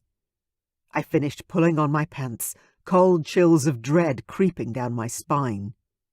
I needed to find Charity, and now. Memories of our lovemaking began to thump into my brain. Damn it, the time we spent together in the library, however brief, had been the single most amazing experience of my life. And I went and fucked it all up. As soon as my sweater was over my head, I ran for the door. I pulled it open, slowed to a jog, and headed for the stairs that led back up to my mother's old tower. Would Charity still be there? When I reached the door to her room, my heart was pounding. But I didn't stop to think. I would only start second-guessing. Instead, I knocked loudly, then pushed the door open, ready for a book to be thrown at my head, or something like it. The sight before me broke my heart in two. Charity was lying on the bed, sobbing. The sounds, clearly wrenched from deep inside her, were bone-crushing to hear. I swallowed hard, pushing the sudden lump down in my throat. "Sweetheart, I am so sorry." As soon as my words found her, Charity scrabbled up to sit on the edge of the bed, her hands clutching at the bedcovers. "Get out of here!" Her eyes flashed, and if I was reading her correctly, it seemed like she hated me. I couldn't blame her. I hated myself for what I'd done. "Please, Charity, let me explain." "No!" she yelled. "I don't want you to explain. I just want to get out of here. I want to go home." Home. To the human world. Back to her thankless job and her tiny apartment. I did the wrong thing, and I know I totally fucked up. I walked toward her, holding out my hands to placate her.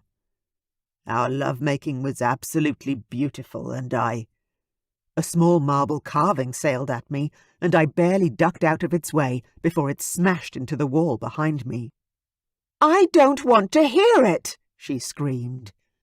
"I've been dreaming about you for months, and you don't even care about me. I thought we were meant to be, or some crap like that. You almost had me convinced. Almost." She stopped talking, and a loud sob escaped her lips. "But we are meant to be," I exclaimed, staying where I was and readying to duck out of the way again if I needed to. "We're fated mates." "Well, I don't care anymore," she cried. "I just want to go home and get away from you." "All right. I'll take you home," I said, though it hurt me to even say the words. "But please, let me explain first." Her lower lip trembled, but I could see by her expression that she was considering my offer. Eventually, she crossed her arms over her chest and glared at me. "Fine. Explain. Then you can take me home." I didn't want to remind her that taking her home would mean carrying her into the human realm, probably on my back, in my shifter form. Today had already been fraught with enough worry. She'd given me the chance to explain, so now I had to give her a reason to stay. I took a deep breath to steady myself. "I'm going to tell you the whole truth, and it's a longish story. Are you okay with that?" She nodded. "Just get on with it." "Okay. So my mother is, well, a sorceress." "A what?" She blinked at me like I'd spoken in a foreign language. To her, I guess it was. My heart started to race. I wanted to get this right and not scare her off. In the end, I kept it simple. "Mom has magic." "Like you being a dragon shifter? That sort of magic?" "Not exactly." "Then, what is a sorceress? Is it like a witch or something?" "Sort of. She has magical powers for healing, and she can see prophecies in the future. Things like that. A gift that she considered a blessing and curse in one. A gift that I had only ever seen as a curse." Charity's eyebrows drew together as she considered what I'd said. She used her magic to heal me from Barry's attack. When I nodded, her expression cleared. That sounds kinda cool. Now it was my turn to frown. You don't hate the idea of it? Why would I? Yes, it's a shock, but to be honest, it was more of a shock to see you turn into a dragon than anything else I've experienced recently. Your mom is lovely, and she helped me in a time of need. That's pretty special, actually. Well, yes, I suppose it could be seen that way. But my mother grew up with people using her for her abilities, and she can't shift. Charity shrugged. Yeah? And? She obviously didn't understand. Being a dragon shifter is the only thing that ties us all together, everyone in this realm. My mother was alone and felt very out of place. She groaned, the sound full of frustration. Can you get to the point? I'm a human. I was a waitress who worked her way up to being a manager. I didn't go to college. I'm used to hard work and pain-in-the-ass customers, not magic and flying around the sky. She waved her hands around like she was conducting a spell herself. The thought struck me. How had she known what I looked like before meeting me in person? Could she possibly have had an ancestor who was related to this world? Charity, you said you dreamed of me, right, before we met? She nodded, then a wash of redness flushed into her cheeks. What sort of dreams? I asked, suspicious of that blush, and suspecting that we weren't simply conversing with one another in those dreams. None of your business, she snapped, confirming they must have been sexual dreams. Get to your point, she added. You have 5 minutes to explain, or I'll find someone else to fly me home. You said everyone in the whole castle is a dragon shifter, right? Even the girls? I nodded, sick to my stomach at the idea that she would even consider flying away from me. Yes. Someone will take you home, though I'd prefer to be the one if you still want to leave after I've finished. She made a circular motion with her hand, gesturing for me to hurry up. I shook myself. Get to the point. Okay, so basically Oh, fuck, this is harder to admit than I thought. I cleared my throat. Damn it. Just say it. That purple swirl you see sometimes in my eyes, it's magic. The words were out, and I tumbled through the rest. I inherited my mother's magic, as well as my father's ability to shift. But I've been hiding my magic since forever. I don't want it. In fact, I hate it. I've always hated it, and kept it hidden from everyone except my parents. There. I'd gotten it all out. But why do you hate it? She asked, which from a human was probably a fair question. Because it makes me a freak in this world, I told her honestly, keeping it as simple as possible. My mom is awesome, but she can't shift. Everyone else here can shift, but they don't have magic. Somehow, I have both. I'm different from everyone, and I don't want to be. I took a deep breath and released it slowly. When you saw my magic after we made love, the purple in my eyes, I lost control. I'm sorry. I know you don't really understand, but I've been hiding this part of myself for my whole life, and the fact that it's now just coming to the surface whenever it wants. I shuddered. It scares me. She narrowed her eyes. So let me get this straight. You're like some super-powerful dragon shifter who just happens to have magic as well, and you're so upset by all these awesome gifts because others don't have them that you've freaked out enough to abandon me after the most amazing sex ever. Well, when she put it like that, I risked a smile at her, even as heat bloomed in my cheeks. It was the most amazing sex ever. Every kiss, every touch told me that you're mine, and I'm yours. It was perfect, Charity. So perfect that you couldn't wait to run away from me the second we were done. She swiped at new tears on her cheeks, as if angry they'd fallen. "I'm so sorry.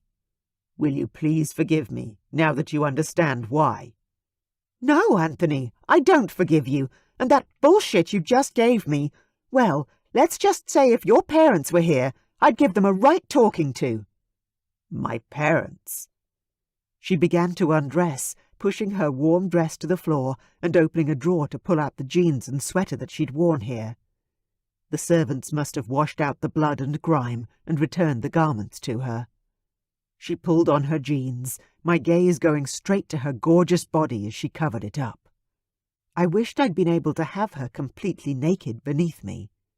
I would have loved every inch of her. Those delicious breasts and curvy hips. I hadn't been able to see all of her in the library since she'd still worn her dress. She tugged on her sweater and moved to grab a warm jacket from the closet. "Yes, your parents," she said, answering the question I'd forgotten I'd just asked. Her brief nudity had distracted my thoughts. "How could they let you get away with lying to yourself and everyone else?" I put a hand to my head, pressing against a sudden throbbing behind my temple. "What are you talking about?" She pulled the warm jacket on and flicked the hood up over her long dark hair. "I'm talking about the fact that even children are taught better logic than that. At least, they are in the human world. You have been given this incredible gift, the gift of magic as well as shifting, and basically, you just don't want it. You don't want to be one of a kind. You don't want to be special. Well, bad bloody luck! You should have been honest with everyone from the start and celebrated your magic. You're an idiot, and so is anyone who helped you hide an essential part of yourself." She shook her head and pulled on fur-lined gloves she must have been given by one of the servants. "Now, take me home." "But I—" "No." She held her hand out in front of her to stop me. "I listened. That was the deal. And if I'm completely honest, I think you're full of shit. I'm not going to fall in love with an idiot who spent his whole life denying who he is and runs away the moment anyone recognizes how special he is. Now, are you flying me home, or am I finding another dragon to take me?" Anger and anguish flared at the same time within my heart, fighting for supremacy, combining and growing in size. My mate was rejecting me. She was leaving me. My dragon and my sorcerer fought inside my human form, and the fire they both created burned in my veins, desperate for release. Chapter 12. Charity. I could see sudden flames flare bright within Anthony's eyes. Fear struck at my core like a knife to my diaphragm. I'd pushed him too far. He was losing control. No one could keep such power inside themselves, deny it, hate it, and expect it to disappear without a trace. Even I knew that. I wasn't familiar with anything in this world, but it was as clear as the purple eyes in the prince's face that he was losing his battle against his magic. His dragon was beautiful and obviously powerful, but his mother's magic thrived inside of him too. And it had been deprived and denied for far too long. My chest rose and fell as panic set in and my breathing sped up. My heart was hammering against my ribs and adrenaline zinged along my veins. I needed to get away from Anthony, and fast, before he did something to destroy us both. The bedroom door was still open, so I inhaled a breath for good luck and made a run for it. Flames shot from Anthony's fingers as I ran past him, catching the carpet alight. I screamed as I jumped over the fire and bolted through the door. I raced down the stairs toward the front foyer. I had to find help. I couldn't leave Anthony to burn down the castle. Or worse, to burn himself up. There was a man standing with the butler by the front entrance. He looked different to the servants. Taller, with clothes that spoke of wealth. I grabbed his arm, gasping for air. "It's Anthony! He needs help!" Please!" The man's blue eyes trained on my face. I immediately knew who he was. "You're Karlak." He nodded. "And you're Charity." "Please! You've got to help him!" Karlak started running toward the stairs. "What happened?" I ran behind him, breathless with worry. But still, I managed to call out, "I think it's his magic. It's taking over, and he doesn't know how to control it." I was guessing, of course, but that explanation made the most sense to me, especially when I remembered the bright purple sparking in his eyes as I'd run. Karlak paused at the base of the stairs, the scent of smoke in the air. "That stupid bastard," he growled, then began taking the stairs 2 at a time. I was right on his heels, my heart racing in my chest. I'd never moved so fast in my life. "Where is he?" I called out to Karlak when we both reached the top of the stairs. I covered my mouth and began to cough from the smoke. It was everywhere, in the halls, filling the rooms, but I couldn't see Anthony anywhere. "I think he's on the balcony," Karlak called, pointing ahead of him down the hallway. I took a deep breath and ran through the smoke down the carpet runner in the direction Karlak pointed. I knew I shouldn't be anywhere near this danger, but I couldn't help thinking that this was my fault. And I couldn't bear the thought of something happening to Anthony. He had lost control, all because I'd called him out on something that had been torturing him since he was a child. Wrong or not, misguided or not, he was clearly in pain. I'd done nothing to help him. In fact, I'd made it worse. In my own pain and feelings of rejection, I'd lashed out at him. Rightly so, maybe. But this was going to have devastating consequences, I could already tell. The heat of the flames in the hallway made me flinch, but I kept running. The smoke made my eyes tear up, but I ducked and weaved around the flames until I burst through the open door out onto the balcony. Karlak was close behind me. I turned to see if he was coming, but a wall of fire and smoke rose up, cutting him off from my sight. I blew out gasping breaths, trying to steady myself and stave off panic. The night air out here in comparison to the fire inside was freezing. I shivered, then turned back to see Anthony standing on the balustrade, still dressed, and no sign of his dragon. "Hey!" I called out, still gulping for breath. "What you doing out here?" "You shouldn't have come back," Anthony said, his voice a deep growl. He didn't turn around. I put my hand to my chest, my heart thundering beneath my hand. We were so far up. I had learned that this was the highest tower in the castle, and it was a long way down. "Are you planning on flying us to safety?" I asked. "Because I'm not sure I can get back the way I came." I glanced behind me, amazed that I'd managed to make light conversation when the fire was burning up the castle. Anthony didn't say anything, but I felt his anguish permeating the air between us. He wanted me to leave so he could stay here in his tower of solitude, stewing on his feelings. Time to change tack. I'd seen so much beauty in this man, and I had to find a way to reach the prince who wanted my love. He had to be inside there still, surely. "How strong is this fated mate bond you've been talking about?" I asked, shivering as much because of fear than because of the icy cold air. I could still feel the hot furnace behind me. "There's no stronger bond than that of a fated mate pair," Anthony said, then slowly turned, his eyes glowing with a silvery magic I'd never seen before. Previously, his eyes had flared purple. Was this his true magic? Was he finally letting it free? "Nothing stronger." "Really?" I crossed my arms over my chest. "Then why are you burning down the castle that your mate is staying in?"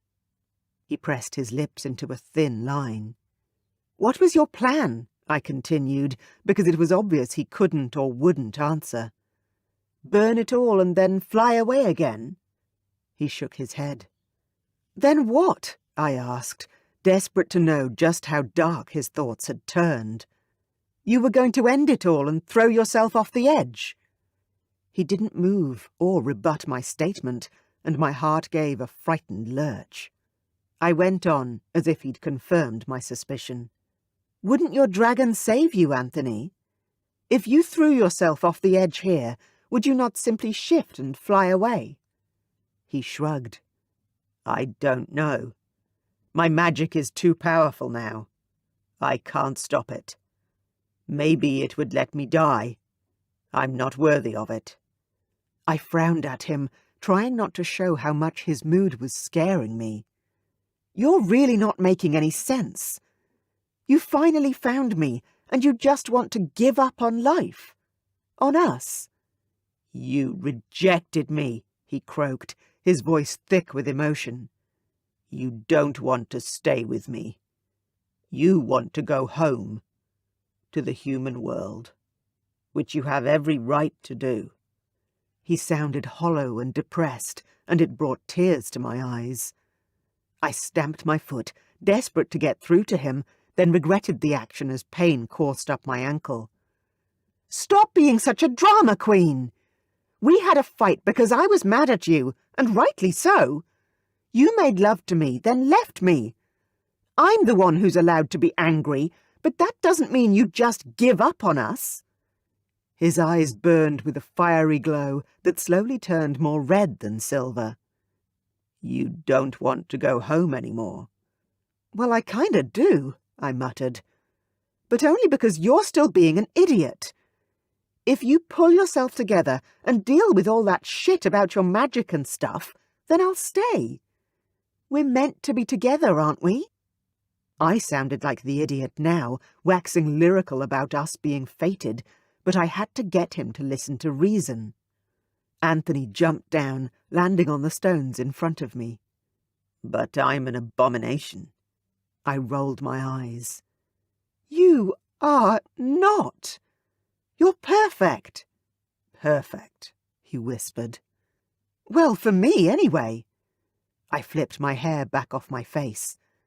I was sweating now, and everything was sticking to me. I couldn't tell if it was the heat of the fire behind us or nervous tension. But right this second, I was glad of the frigid air. Isn't that how the fated mate thing works? I added. If you're a freak, then I must be too if we're perfectly matched, but I don't think that's how it is. Anthony! Karlak's scream penetrated our conversation. Anthony and I jerked and turned to face the door, just as a wooden beam cracked and broke amidst the fire. I cried out, falling back against Anthony's chest. Your brother's still in there. You need to stop the inferno.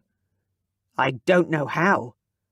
Anthony sounded desperate, but he still pushed me behind him and rushed toward the flames with the obvious intention of trying to help his brother. You do know how. You have to, I screamed out. You made the fire with your magic. You can use your magic to stop it, too. I had no idea how magic worked, but we had to save Karlak and the castle before it all collapsed into dust. I grabbed Anthony's arm and yelled above the sound of the inferno around us. You said you're more powerful than you ever realized. You have to use that power to save your brother. I'm afraid, Anthony whispered, though I heard it as clear as day. Not as afraid as I am, as your brother is, I cried, tears streaming down my face. I didn't know where the next words came from, perhaps a mixture of my dreams and everything I'd learned since I'd arrived. Or perhaps it was simply intuition. I tapped into every bit of inner knowledge I had. Anthony needed me as much as I needed him.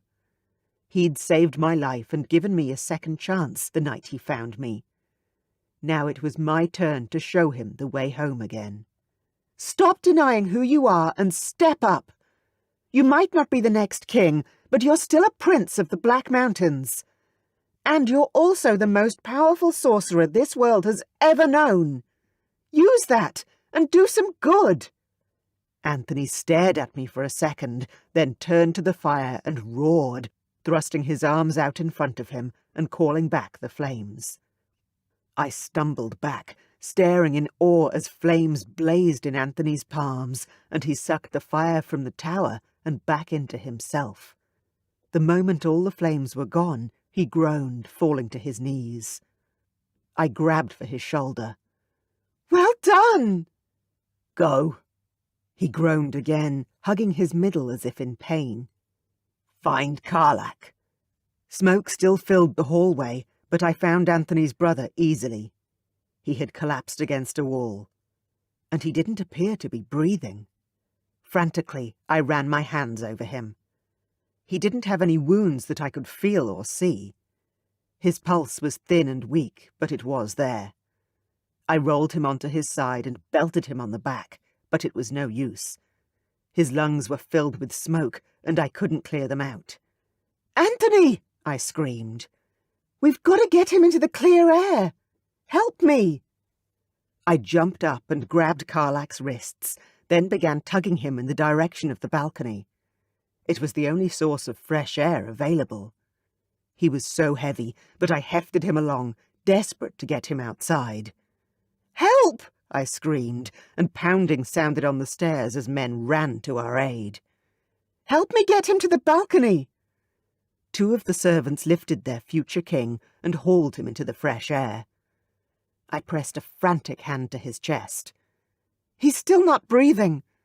Anthony, you've got to help him!" Anthony was as pale as a bottle of milk, clearly still recovering from the effort of containing the fire, but he crawled over to his brother and set his hands hovering over Karlach's chest area. He closed his eyes and gasped out, sounding as though he were taking Karlach's pain and suffering into him, just as he'd absorbed the fire. His hands glowed with white light.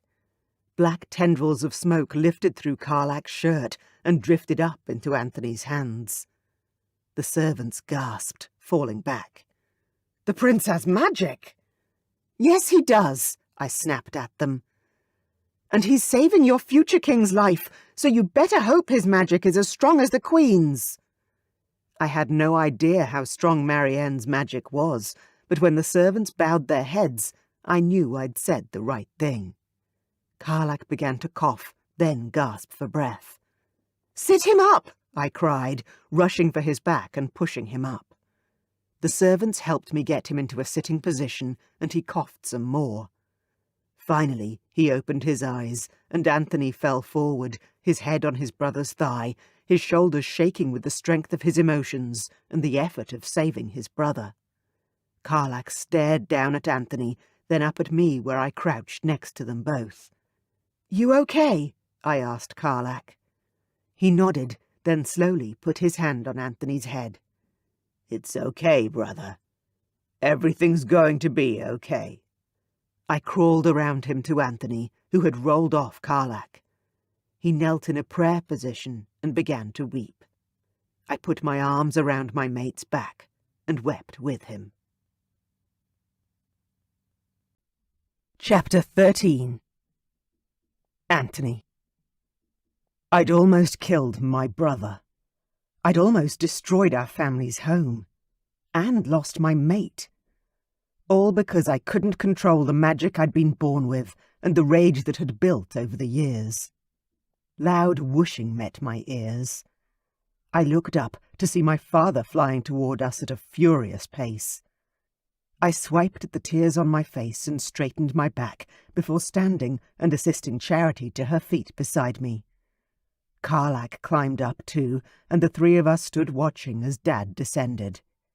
He hovered over us and turned so that we could see Mom on his back, her face aghast. "Oh, my boys!" She materialized beside us, her arms around both our shoulders. "My big, brave sons. I'm so glad you're both all right, and you too, dear Charity." "Should we go inside?"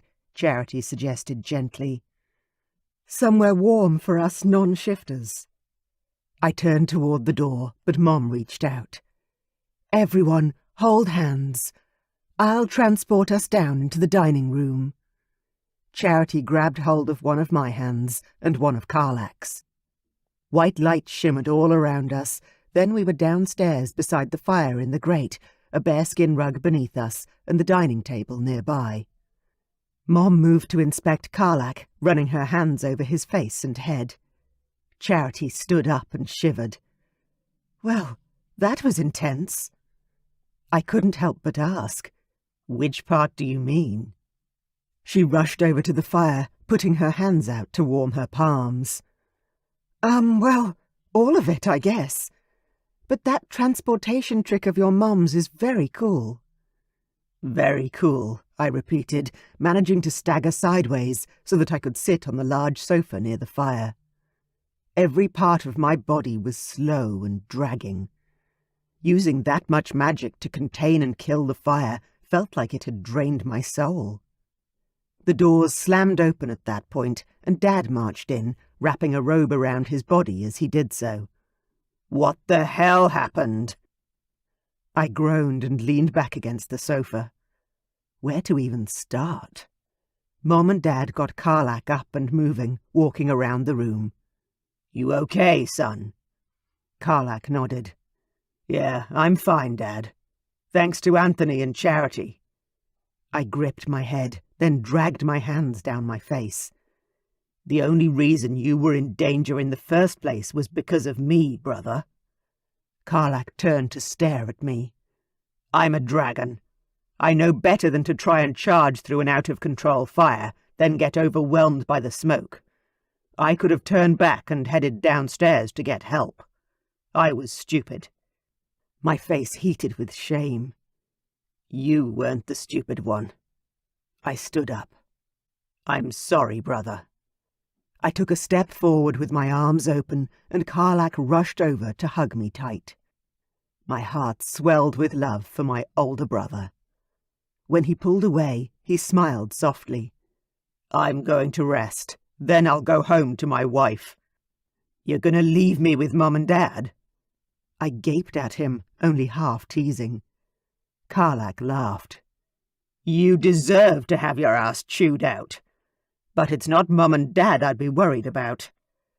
Karlak gave a pointed look in the direction of the fire, where Charity still stood. I nodded. Yeah, I was beginning to realize how important the fated mate bond was. No matter how mad or disappointed my parents had been with me in the past, I'd never considered throwing myself to my death. Never. But the true devastation that had come from Charity walking away from me had been overwhelming. Mom walked over to me, reached out, and gripped both my hands. "Your magic got out of control." I glanced over at Charity, who was watching me carefully, like she wasn't sure what to make of me anymore. I nodded. "Yes, it felt like—" I wasn't sure how to explain it, but I owed it to everyone to try. "Like my dragon and my magic were fighting a battle deep down inside of me, and I couldn't get either one of them to calm down." Mom smiled gently. "It actually sounds like your magic won the battle for once. You generally shift to squash your magic down and push it away, don't you?" I gulped, my throat tightening. I didn't like the idea that my magic had defeated my dragon, but I hadn't shifted. So what was the answer? Mom turned to Charity, let go of one of my hands, then gestured for my mate to come closer. "May I see what happened from your perspective, Charity?" "See? Oh, crap." Charity crept forward, her arms crossed over her chest. "Yes, you may. What do I need to do?" "Just hold my hand," Mom said. "And I'll look into your memories, if you allow it." Charity's gaze slid to mine, and I gave her a stiff nod.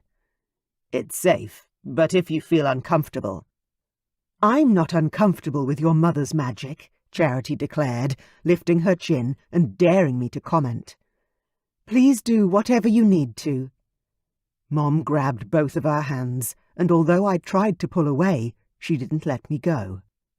I closed my eyes and tried to lift a magical shield against the visions my mother was about to share with me. I wasn't sure I was ready to see myself in that state.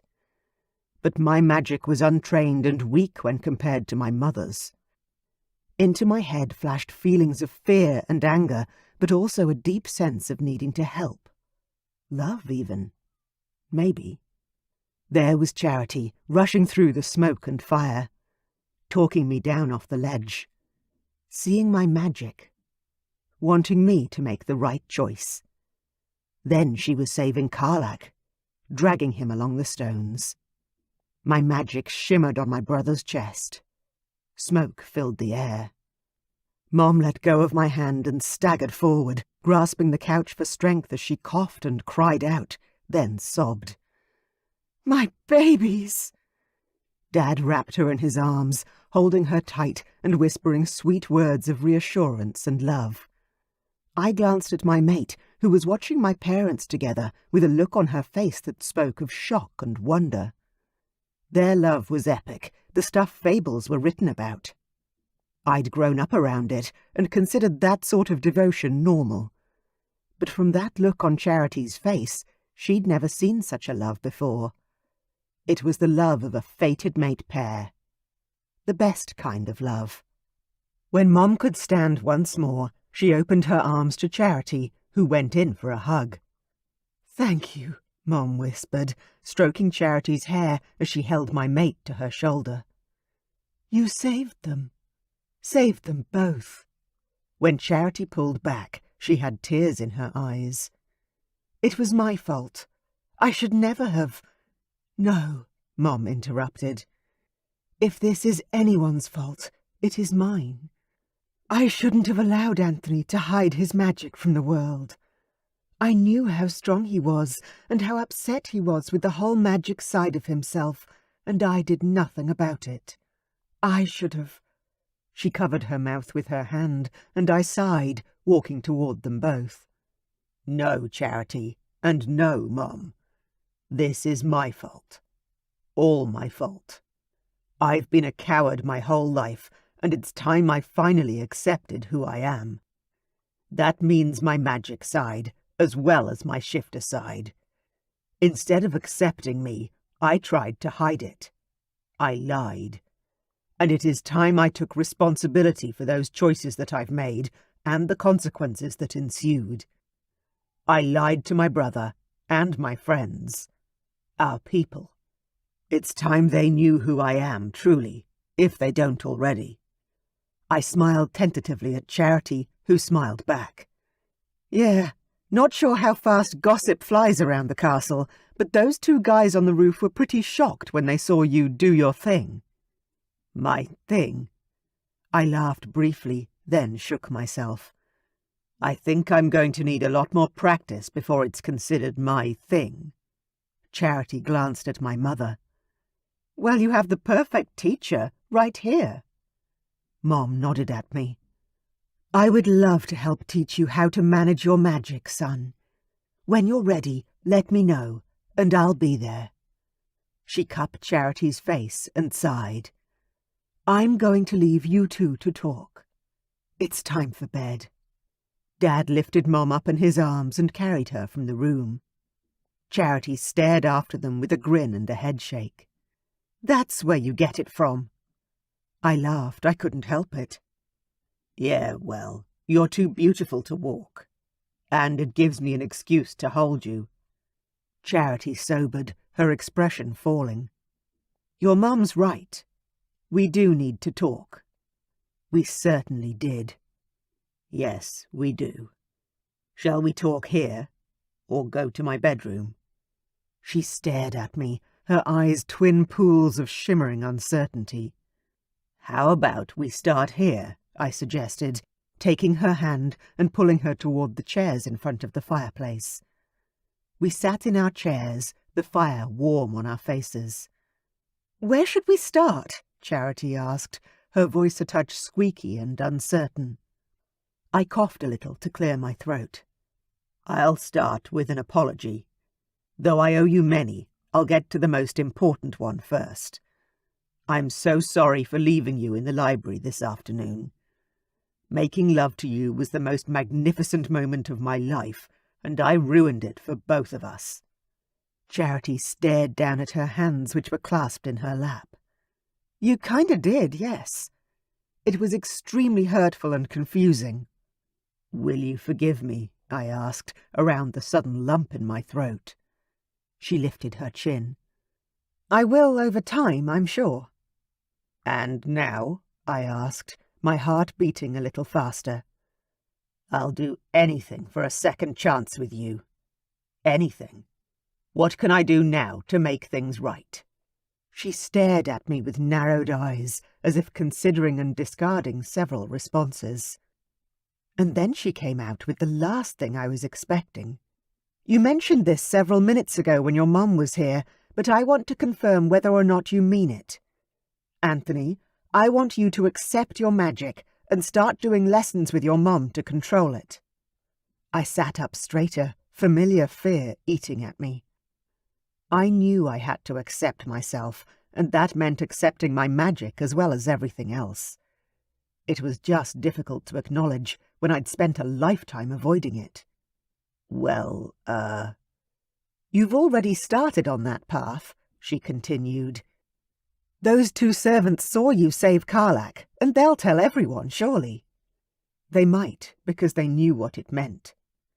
But they might simply keep it to themselves, thinking that's what the family would want. And I knew I couldn't rely on a couple of servants to maybe or maybe not spread the word. This had to be up to me.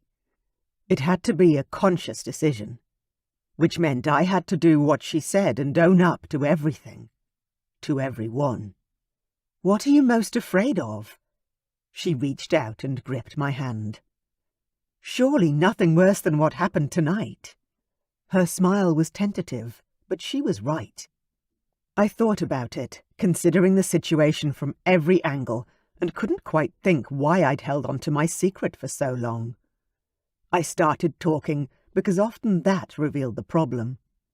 When I was young, I didn't want to be different to my brother and all my friends. Then I grew older and, well, then I felt trapped, I think. In my lie. It was like the longer it went on, the harder it became to reveal the truth. And then, of course, the more I tried to hide my magic, contain it, the more it tried to get out. And my fear of losing control only grew. My heart squeezed at the realization that I'd actually created my own cage. Oh my God, I did this to myself. And everything I tried to do to control it all only made things worse. Charity laughed. We all create problems in our own heads sometimes. But I need to tell you something else. I swallowed hard. The reason... Shit. The reason I came to find you that day was because my mother showed me a vision of you being attacked by that guy near your restaurant. I had to save you. Charity grinned at me. Why would I be upset about that? I'm freaking glad your mom showed you that, or I'd likely still be in hospital somewhere, or worse. Worse, I whispered, shuddering at the memory of what I'd seen in that vision. She winced a little. Well then, even better that you did come and save me. She waited for my response, but I just sighed. She frowned. There's something else, isn't there? I nodded. Yes. Mom showed me a vision of you pregnant, wrapped in flames. She told me that if I didn't learn to control my magic, then something terrible was going to happen to you. And I've been trying even harder to tamp down my magic since then. A swift intake of breath was Charity's only reaction for several seconds. Eventually she whispered, So does that mean it's still coming? You know, when I'm pregnant? Or are we done now? I don't know. I shook my head, worry for my mate filling my chest and making it hard to breathe properly. Can you find out? She asked. Can we go ask your mom, or can you do it? My brows rose. Could I? I'd looked into the future for Veronica, and I hadn't even meant to. Could I do it now for Charity? We could try, I ventured. And if not, we can always ask Mom in the morning. She'd help if we needed her to, I was sure of it. I stood up and held both hands out in front of me. Charity got to her feet a little slower. She was obviously hesitant. "Does it hurt?" I shook my head. "It's like when Mom viewed your memory of the fire. Doesn't hurt at all. Just give me your hands, and I'll see if I can do this." She slipped her hands into mine, palm against palm. I reached for my magic and called upon it for help in a way I'd never done before. The power lurched up inside me as if it had been waiting for this moment. It was eager and happy, and the vision hit us both so fast that Charity dragged her hands out of mine, stopping the images. "What the hell was that?" "That's the vision. It'll be like a movie, sort of. Flashes of the future." She was glaring at me, not sure. "That wasn't like when your mum did it before." Probably because Mom was taking images out of Charity's head rather than projecting them into her mind. Or maybe I just wasn't good at it.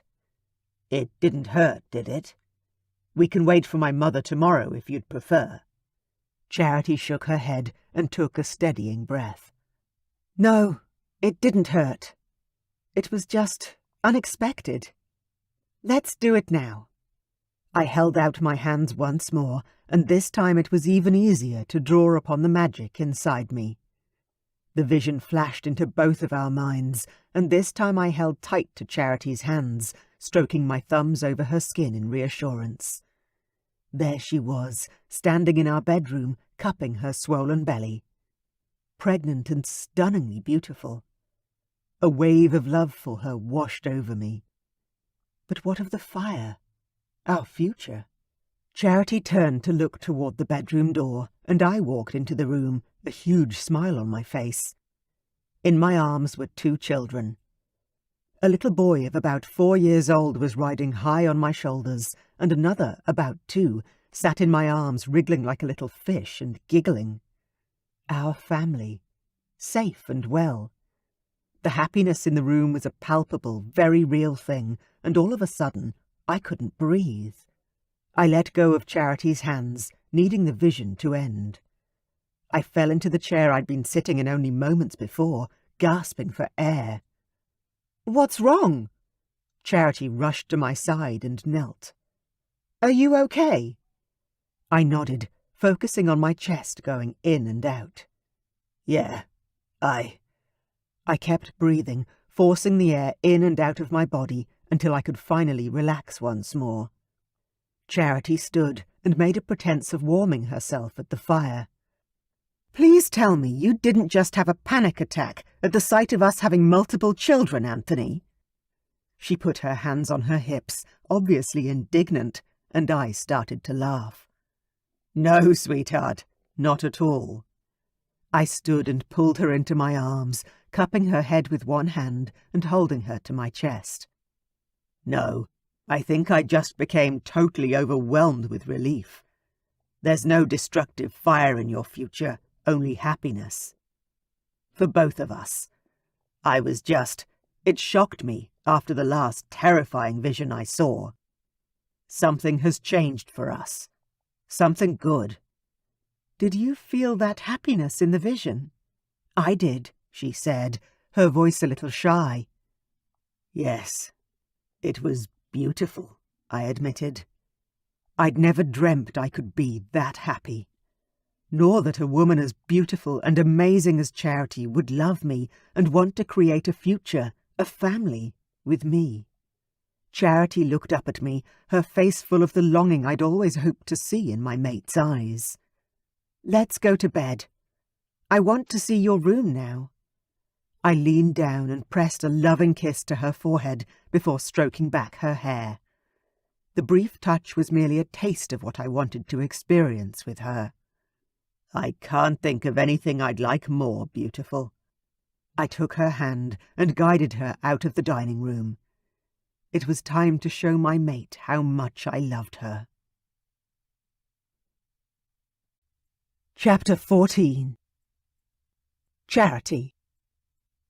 Part of me believed I should wait before jumping back into bed with Anthony, especially after the tumultuous day we'd had.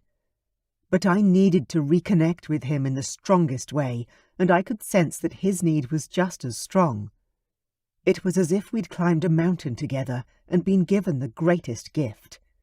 We had discovered that we were meant to be together with almost perfect certainty. Nothing could have made me happier than to know that this man would love and cherish me forever. "So, I suppose we're staying here," I joked, as Anthony dragged me down the hallway and pushed open the heavy wooden door that led to his bedroom quarters. He turned to look at me with a silver light blazing in his eyes. "You want to return to your human world? If you want that, I will come too." Stay here and be a princess, or go back to management in hospitality. Such a tough choice. No, not for good. But to say goodbye and collect some of my personal things. Sell my apartment. Anthony ushered me inside, then shut the door behind us and turned to face me. I swallowed hard, my heart singing when I saw the intense desire that decorated his features. For a moment I lost my train of thought. What was I saying? Something about my apartment. Not that any of that stuff matters right now. He shook his head. "We'll work everything out. Together. I promise." I nodded and gave up trying to remember our conversation. I took a step toward him. The room was warm, the fireplace crackling with heat, and yet I shivered with anticipation. Anthony stepped close, cupping my face with his large hands. "I promise I'm going to be better. For you. For the amazing future we're going to have." I nodded, too full of emotion to talk more. I slid my hands up his chest and wrapped my arms around his neck. The time for talking was done. His lips crashed down onto mine. I screamed and gasped for air, my whole body shaking as we shared a perfect moment in time. Anthony collapsed on top of me and then rolled to the side so he didn't crush me. "Oh my God, that was awesome." I reached for his face, cupping his cheek as I got to look at him in post-coital bliss. "You're not going to run away this time?" Anthony shook his head, his eyes serious. "Never again, Charity. I love you." I leaned forward and kissed his lips, then pulled back to tell him how I felt. "I love you too." Epilogue. 3 months later. Anthony. Charity wouldn't agree to marry me until we'd known each other for over a month. And by the time she finally said yes, she was pregnant. We had cause for more than just one thing to celebrate. The wedding ceremony had gone beautifully, and now we were all gathered in the great hall enjoying a feast. I stood by the dance floor, enjoying watching all my friends and family dancing the night away. Dad had asked Charity to dance, and he was gently spinning her around in time with the music. "Enjoying your night?" Mom asked as she walked toward me, dressed in the most royal purple, over-the-top gown I'd ever seen her wear. "I am, Mom. Thank you for everything." She had been teaching me how to use my magic, and things were going well in that regard. I still had moments where I instinctively went to stifle it down, but those moments were becoming less frequent. And now that I was leaning into that side of myself, my magic seemed less prone to spill out in unexpected ways. I was on a journey to self-learning, and while I wasn't there yet, Charity's love and positive presence and my mum's magical guidance were helping me along the path to self-acceptance. She put her arms out, and I hugged her tight. "I'm so happy for you, Anthony. You've found your fated mate, you're going to be a father, and our people know that there will be a sorcerer looking after them, even after I'm gone." I pulled back and frowned down at her. "You're not dying any time soon, Mom." She cupped my chin and squeezed. "I know. Still, you've finally stepped into being the man you were born to be. I'm so proud of you." I looked away and laughed, afraid I might cry if she kept looking at me like that. "Something I always wanted to ask you," I said to her. "Charity used to dream about me. I know she told you." She nodded. "Yes? What's your question?" "Did you put those dreams in her head?" I wouldn't have been surprised if she did. Mom raised a single eyebrow at me. "You think I'd put those types of erotic images into her mind? No, son. That was not me." My cheeks heated with embarrassment. "Then who was it?" She shrugged. "You, more than likely." "Me?" I said. "I didn't do that." Mom laughed. "You underestimate your magic, Anthony. Your magic and the fated mate bond. I'm sure it found a way, while you were sleeping, to find your mate and get her ready for you." The strength of that statement hit me like a brick. "Wow, that's incredible." "I know." She leaned forward and kissed my cheek. "I'll leave you to enjoy your night. I love you." "I love you too, Mum." She glided away, and Veronica sidled up next to me, a glass of wine in her hand. I raised an eyebrow at the girl I'd known from the moment she was born. "Hitting the alcohol now, dragon daughter."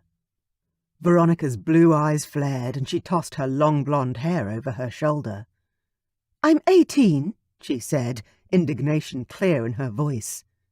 "It's legal." In European countries, anyway. "So, what are you doing standing over here?" she asked, turning to stand by my side so we could both watch everyone enjoying themselves. "Surveying your kingdom?" I scoffed at her. "Second-born son, child. Haven't you learned how things go?" She punched me in the arm, hard. "Hey!" I glared at her.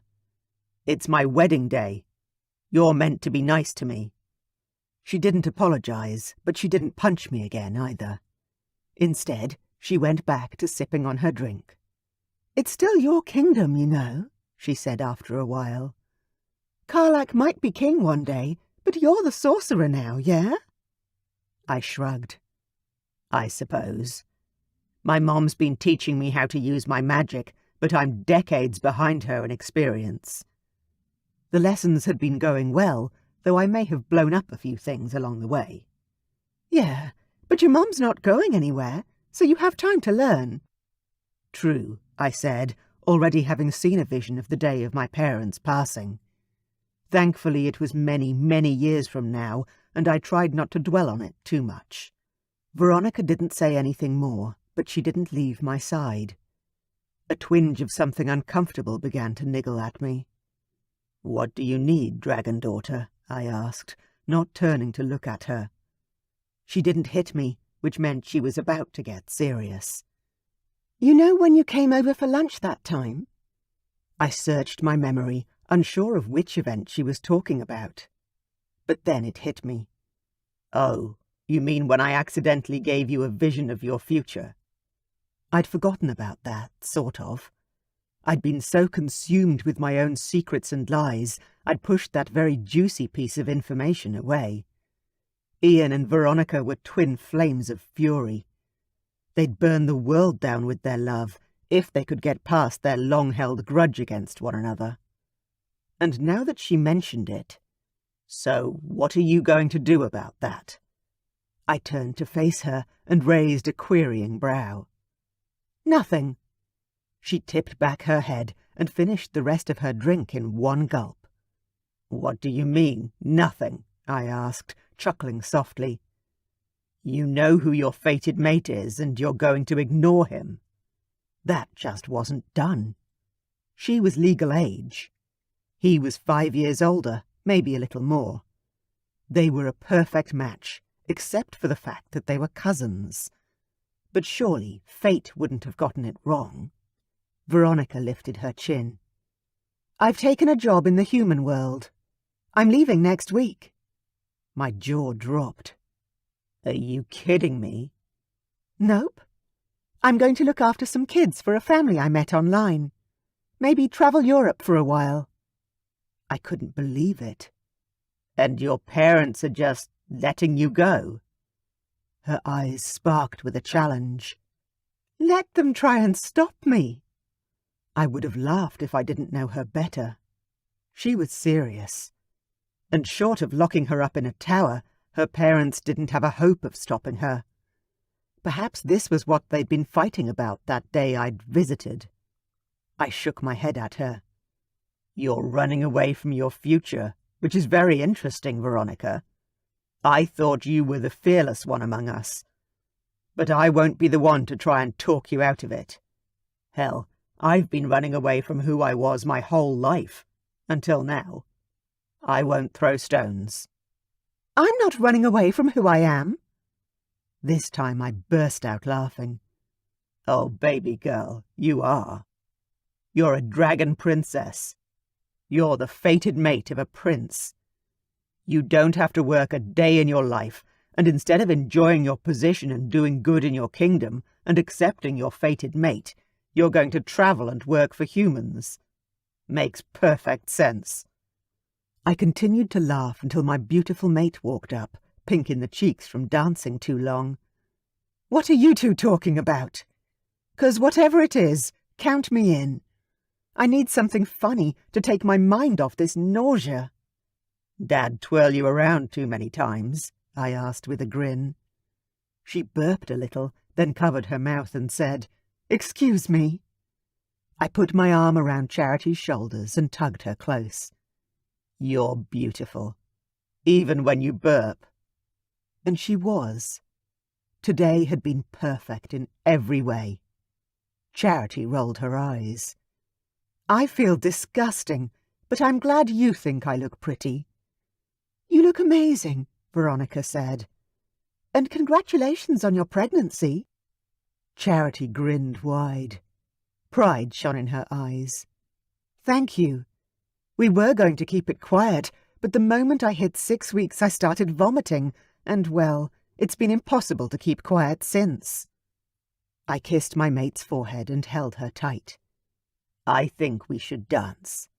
I promise to take it slow. There was a soft, slow song being played, which was perfect for my bride's woozy stomach. Oh, that would be lovely. Charity turned toward Veronica. Lovely to see you again. I smiled at the dragon daughter, then lifted my free hand to wiggle my fingers. You sure you don't want another vision? Not that I'd been controlling it the first time I'd shown her who her fated mate was, but I could bring up the same images now, I was sure. Veronica backed away so fast I couldn't help but laugh. Bye, dragon daughter. What was that about? Charity asked, as I took her hand and led her onto the dance floor. I set my hand to my wife's still normal-sized waist and took her fingers in mine. Long story short, I accidentally showed Veronica who her fated mate was. I couldn't control the vision, and now she's running away to the human world to avoid him. Charity glanced around the room. Who is it? I glanced in the direction of Stavrok's table, and Ian caught my eye with a grin before I turned back to Charity once more. It's probably best if I don't tell you. My bride laughed. Probably. I'm not sure I could keep a straight face when I saw them. He doesn't know, I told her. Well, I don't think he does. I haven't told him anyway. Charity tangled her fingers in the hair at the base of my neck. I'm sure he knows. I frowned at her, manoeuvring her around the dance floor and making sure not to twirl her too fast. What do you mean? Charity stared at me like I was the one not making sense. What happens when a male dragon shifter sees his fated mate for the first time? Oh. She was correct. There was no way that Ian didn't know Veronica was meant to be his. You're right. Then why? I shook my head. No, not tonight. They can sort out their own shit. I want to celebrate us and our baby tonight. Charity smiled up at me, her eyes misting with tears. It really was the perfect day. It was. My arms tightened around her. I'm glad you enjoyed it. And tonight I'll hold you in our bed and count my lucky stars that you're mine." Charity dropped her head, then stared up at me through her eyelashes. "I'm sure we can do more than just cuddle." My cock instantly throbbed at the mention of a proper wedding night. I pulled her closer and danced even slower, letting my dragon purr with happiness and desire simmer deliciously below the surface. That night I carried my new wife across the threshold straight into bed, and she fell asleep in my arms. Her pregnancy made her exhausted, and it had been a long day. I had every respect for her need to rest, and knew that when she woke, there would be plenty of time to make love. Thanks to her love, and the fact that she didn't give up on me, even when I wanted to give up on myself, we had the rest of our lives to enjoy one another. His Dragon Princess, The Dragon Kings of Fire and Ice, Book 8, by Amelia Shaw. Narrated by Catherine Bilson. Prologue. 18 months ago. Veronica. My parents refused to let me leave the castle. Again. I'd asked them to be reasonable. I'd begged them to understand. I'd even pleaded with them. Then I'd started yelling. There was no convincing them to allow me to go anywhere without them. They were leaving me with no other option than to break free of my gilded cage, whether they liked it or not. I was 18 now, and with 2 older brothers to look after my parents' kingdom, what use was I? People were speaking loudly in the dining room as I passed, and I stopped in the hallway outside the room, listening hard to try and figure out what was happening. It was breakfast time, and there was an unfamiliar male voice I wasn't expecting to hear. Who could that be? I altered my previous trajectory toward the library and, instead, pushed open the door to the dining room. My gaze fell on one of the men I'd grown up with. Not the one I always feared seeing, but a dragon prince nonetheless. "Hi, Veronica." Despite the anger of my previous argument with my parents still boiling in my veins, seeing him made me smile. "Anthony! I didn't know you were here." I rushed forward for a hug. The secret plans inside my head to leave the castle and the protection of my family were already making me homesick, and saying goodbye to Anthony would make the farewell even worse. I clung to the man who'd been like an older brother to me when I was growing up. The barely dressed prince pulled out of our hug and gave me an awkward smile. "It wasn't planned. I just started flying and found myself here."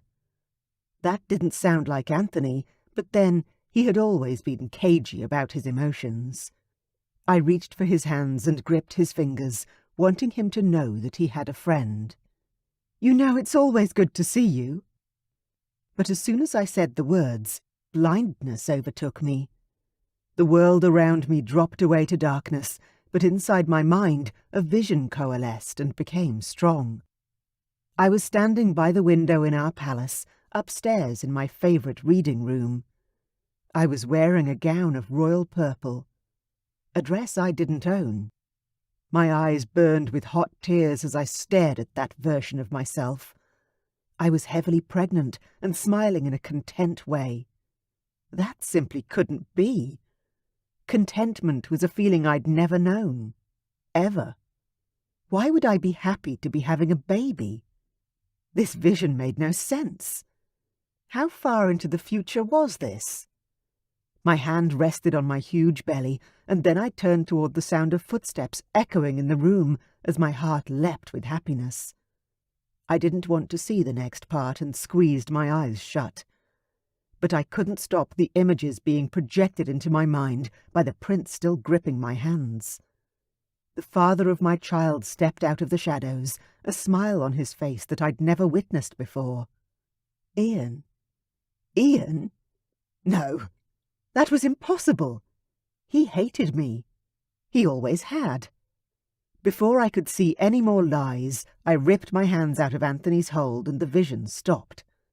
My normal eyesight immediately returned, and with it I saw Anthony, looking pale and drawn, and staring at me with a wary look in his eyes.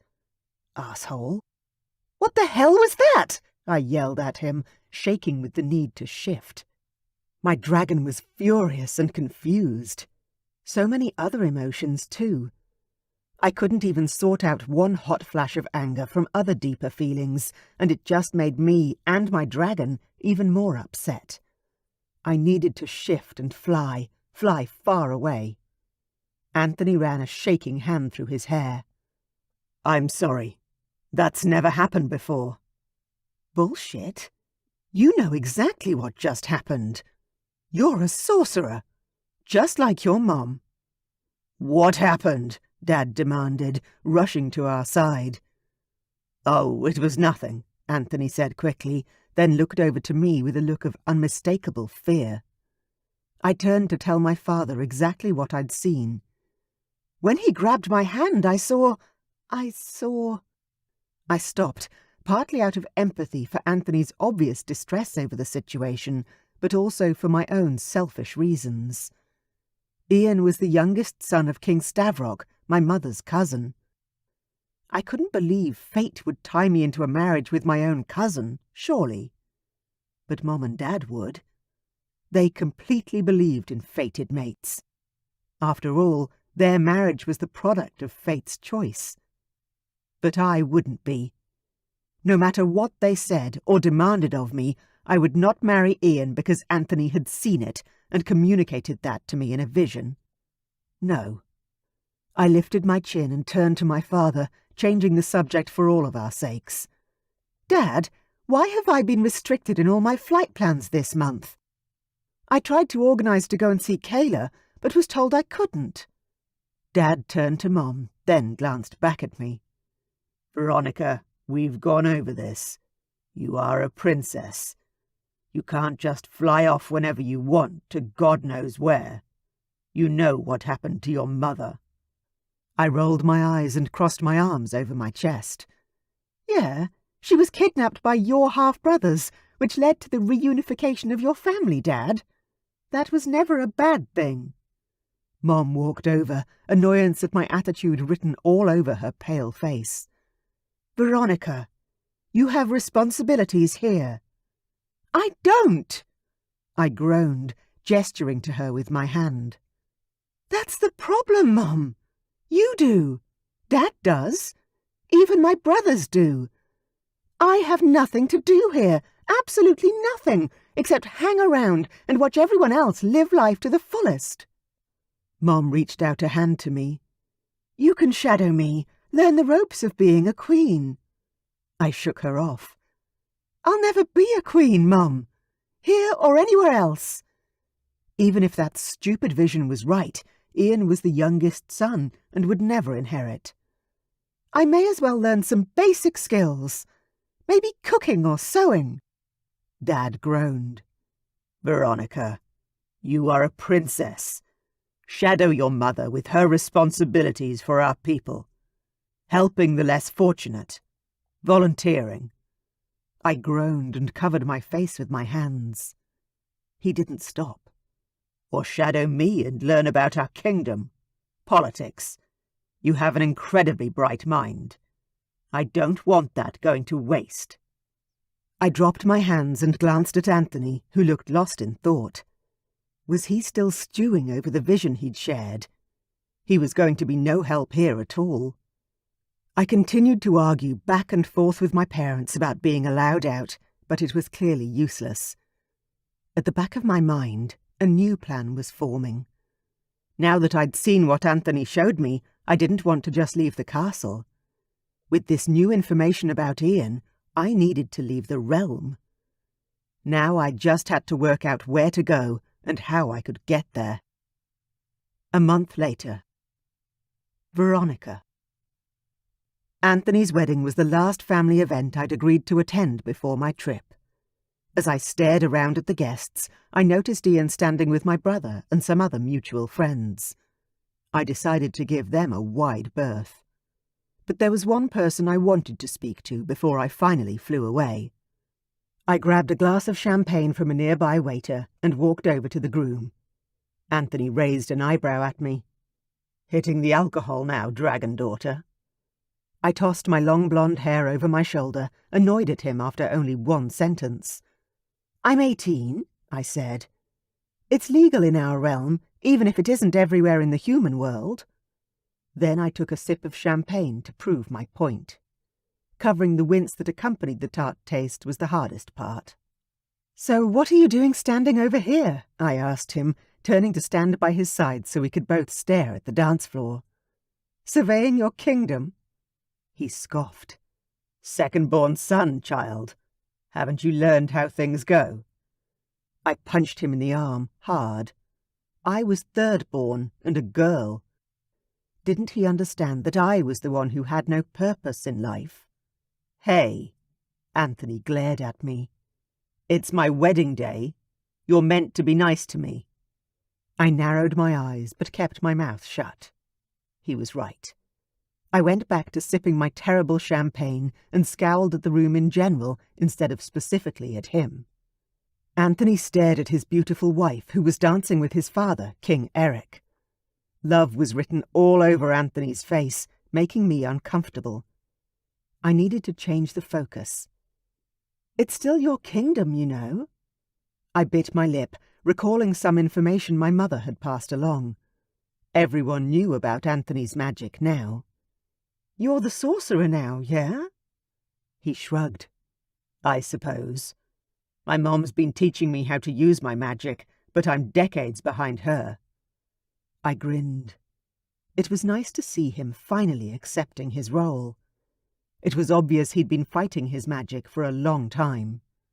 "Yeah, but your mum's not going anywhere, so you have time to learn."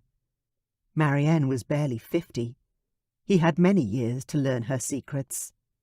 "True," Anthony said with a heavy sigh. I empathized. None of us liked to think about the day our powerful parents would leave this world. I certainly didn't want to entertain the thought. My dad was the most amazing man I'd ever known. He'd rebuilt our kingdom from the ashes of war. He was more amazing than a phoenix and a sorcerer put together. Doubt suddenly assailed me. Maybe I was doing the wrong thing, leaving my parents and my whole world behind. "What do you need, dragon daughter?" Anthony asked suddenly, dragging me out of my thoughts. I glanced up at the man who'd shown me a vision I never asked for. He didn't say anything more, so I knew it was time that I asked the questions for which I'd been dying to know the answers. "You know when you came over for lunch that time, a few weeks ago?" My heart began to pound a little harder, and my stomach clenched with the stress of even bringing up this topic. Anthony studied me. "Oh, you mean when I accidentally gave you a vision of your future?"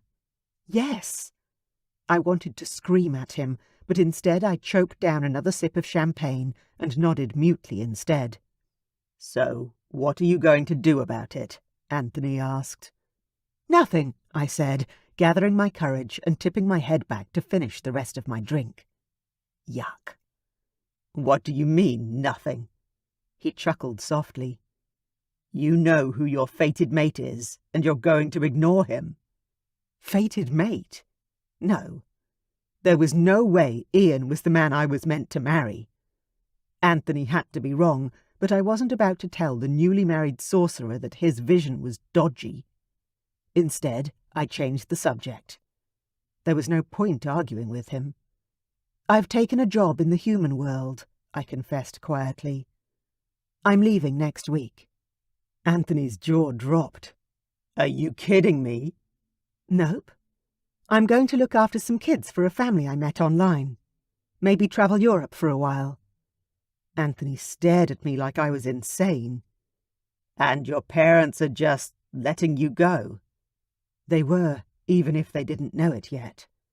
"Let them try and stop me." Anthony shook his head. "You're running away from your future, which is very interesting, Veronica. I thought you were the fearless one among us. But I won't be the one to try and talk you out of it. Hell, I've been running away from who I am my whole life. Until recently." I won't throw stones. I glared at the impudent prince. I'm not running away from who I am. He burst out laughing.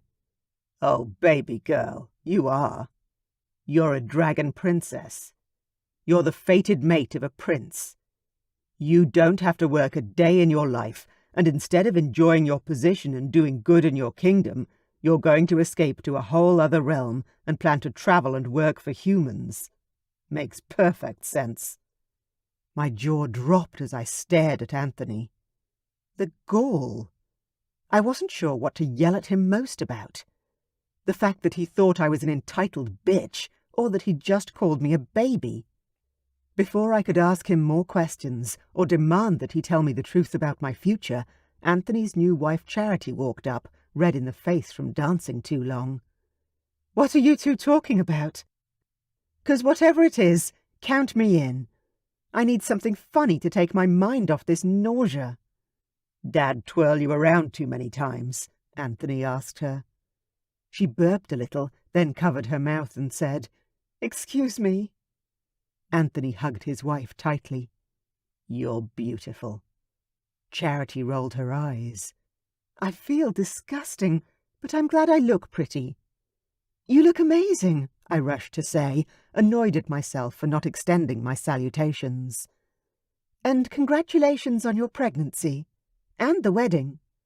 Charity grinned with obvious pride. Thanks. We were going to keep it quiet, but the moment I hit 6 weeks I started vomiting and, well, it's been impossible to keep quiet since.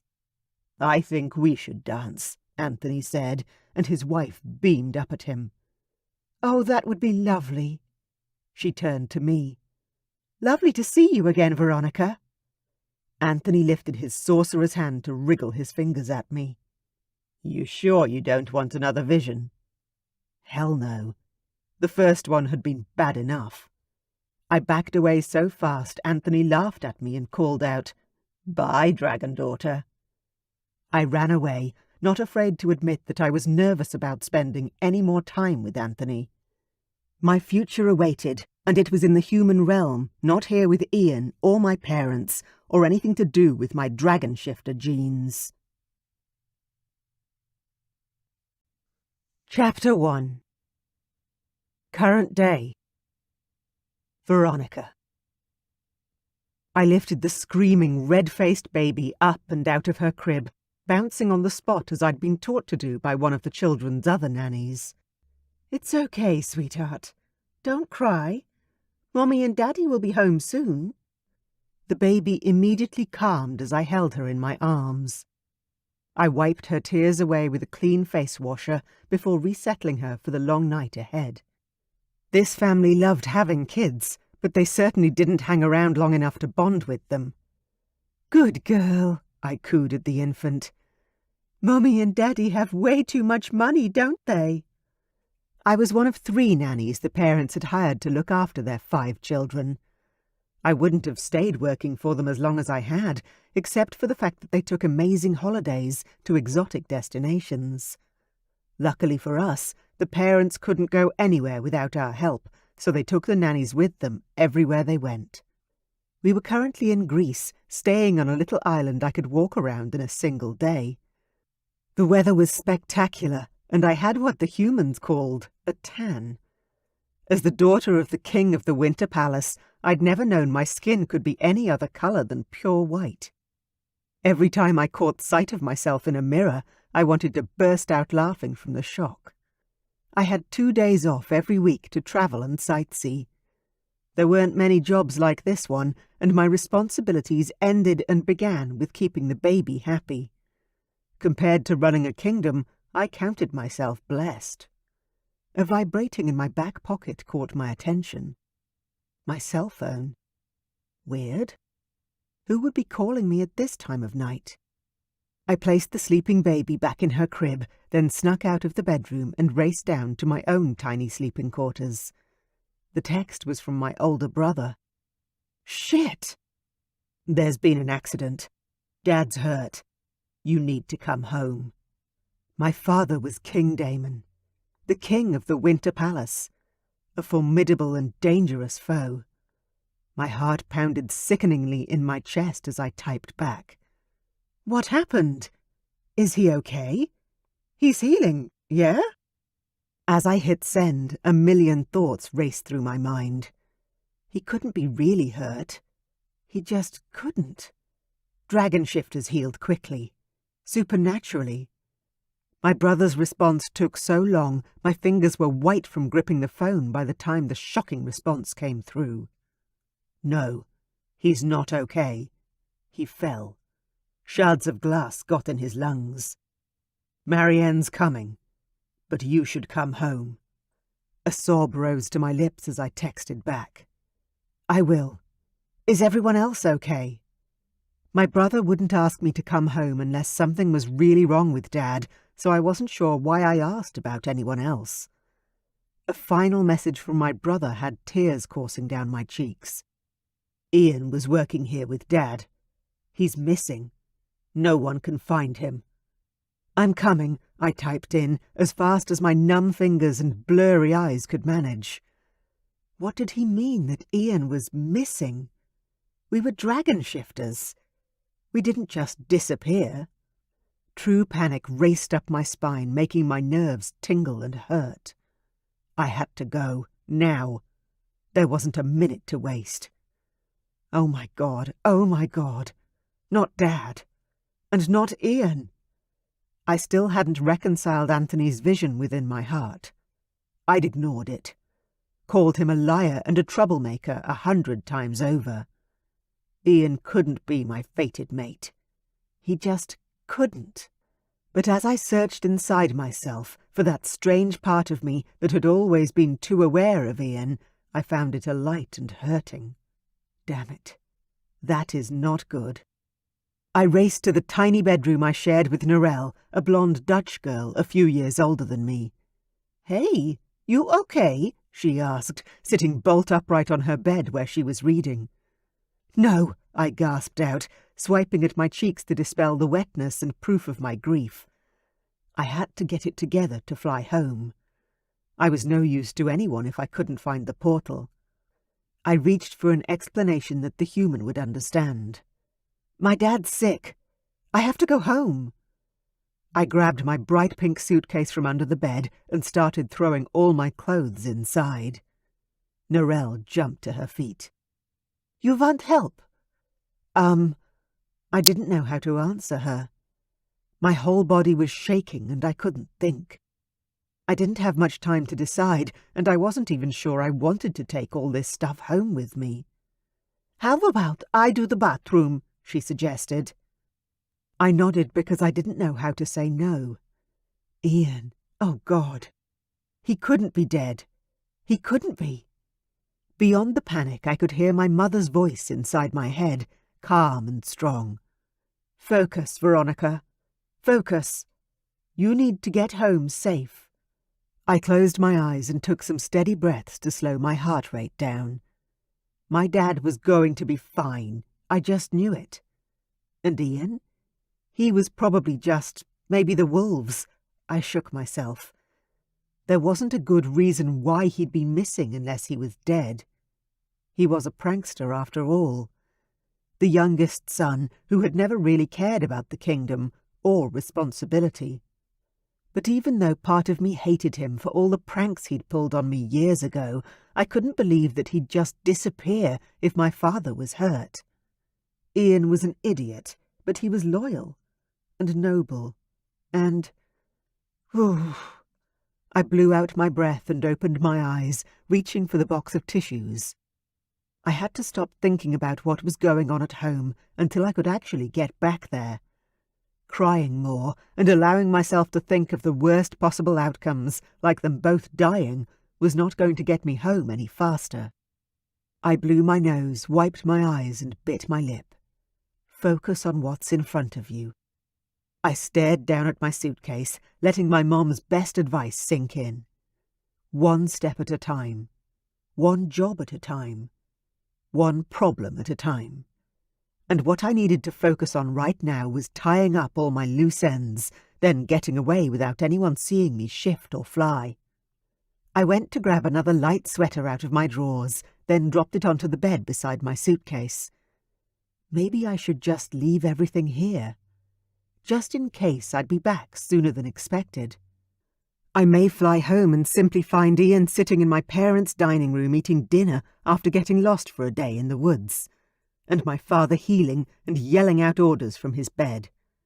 They'd allow me to return straight back here again, surely. But my heart knew the truth. I wouldn't be returning to the human realm any time soon. My brother wouldn't have texted me unless Dad's injuries were serious. And if my dad was truly as hurt as my brother said, then I wasn't coming back to the human realm in the near future. Maybe not ever. "Hey!" I called out to Narelle as she walked back into the room, zipping up my toiletry bag filled with shampoo and soaps, a worried expression on her face. "Yeah?" She glanced down at my half-empty suitcase. "Do you need help with that?" I put my hands on my hips and stared down at the mess of summer dresses and bathing suits that I would never wear again. Damn, I was going to miss the sun. "Well, actually, I might leave it all for you and Tanya to share if you want." Narelle stared at me with wide, surprised eyes. "Seriously? You're not taking any of your clothes?" I shook my head, feeling stupid for ever thinking I should pack my clothes for the trip. "I'm from a really cold country. I'll never get to wear any of this again." Narelle reached for one of my red sundresses that she'd openly coveted in the past. "Thanks, Ronnie." Now that was a nickname I was going to miss. "Oh!" I dove under my bed and pulled out my wallet. "Take the cash I have, too." I pulled out the notes and coins I'd collected and tossed them down onto my bed. "Oh, I can't do that!" Narelle exclaimed. "Take it with you." I sighed as I ran my hands over the top of my head, pulling my hair up and into a ponytail. "No. Please share it with Sarah if you want. Have a few drinks on me." Sarah was the other nanny, but she was older and a little crankier. Narelle tilted her head. "Thanks, but why?" I shrugged. "My parents have money, so it's just not a thing." And that was the understatement of the century. "You never told me that." She sounded hurt, but I couldn't stop to explain any more. I had to go. I grabbed my cell phone from where it had dropped onto the floor and slid it into my pocket. "It's not important, but I have to go. Would you tell the Fredricksons that I'm sorry?" She nodded, then reached for a sweater, pulling it on to cover her bare arms as the night air had turned cooler. "How are you getting home? Surely you need money for a plane ticket or something." "My parents will sort all that out," I explained, grabbing my friend into a hug. "Thank you for everything. It's been great." Narelle chuckled in my ear and hugged me tight. "You're a weird one, you know that."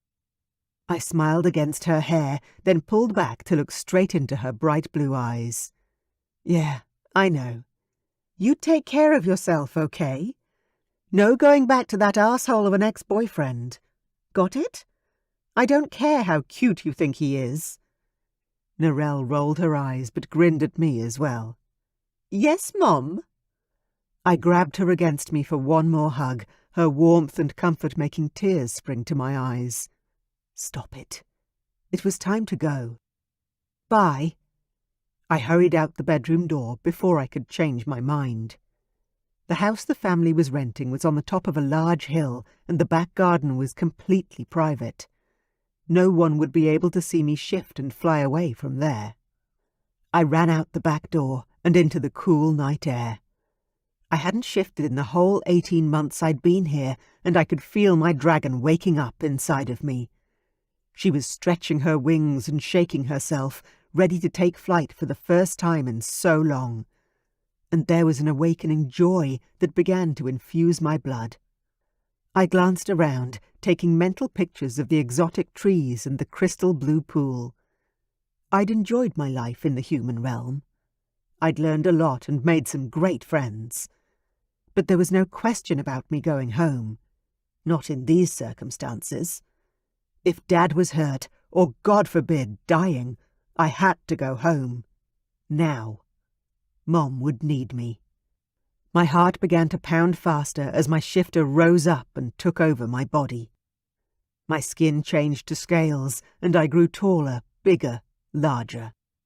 I blinked, and my eyes shifted as I transformed into my dragon, with keen night vision taking over from my human side.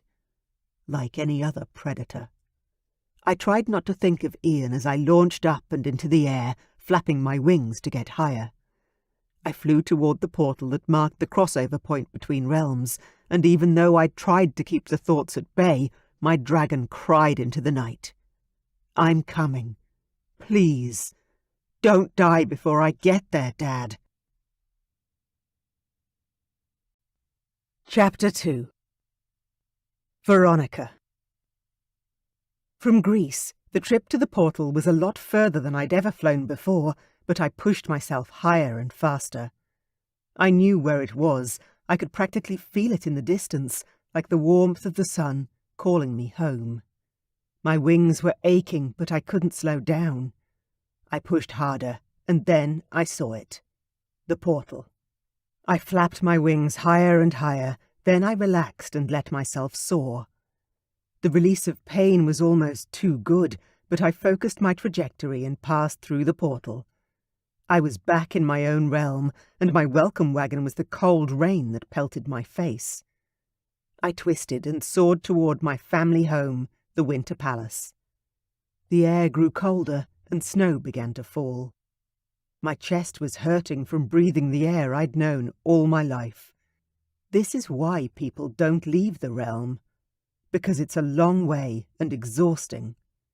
I flew further, struggling to keep flapping my wings. But then the peaks of my father's castle came into view, stretching high into the sky. Relief sailed through me. I was almost home. I worked myself higher, using the last of my energy to get above the clouds and to rise above the freezing weather of our home. Once up there, I could breathe a little easier, and I sent a prayer of thanks to my brothers for teaching me this trick when we were younger. I coasted along, catching my breath until I was closer to the castle.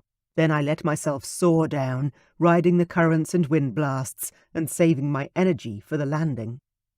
My room had a huge balcony, and I aimed my landing for the stones just outside the door.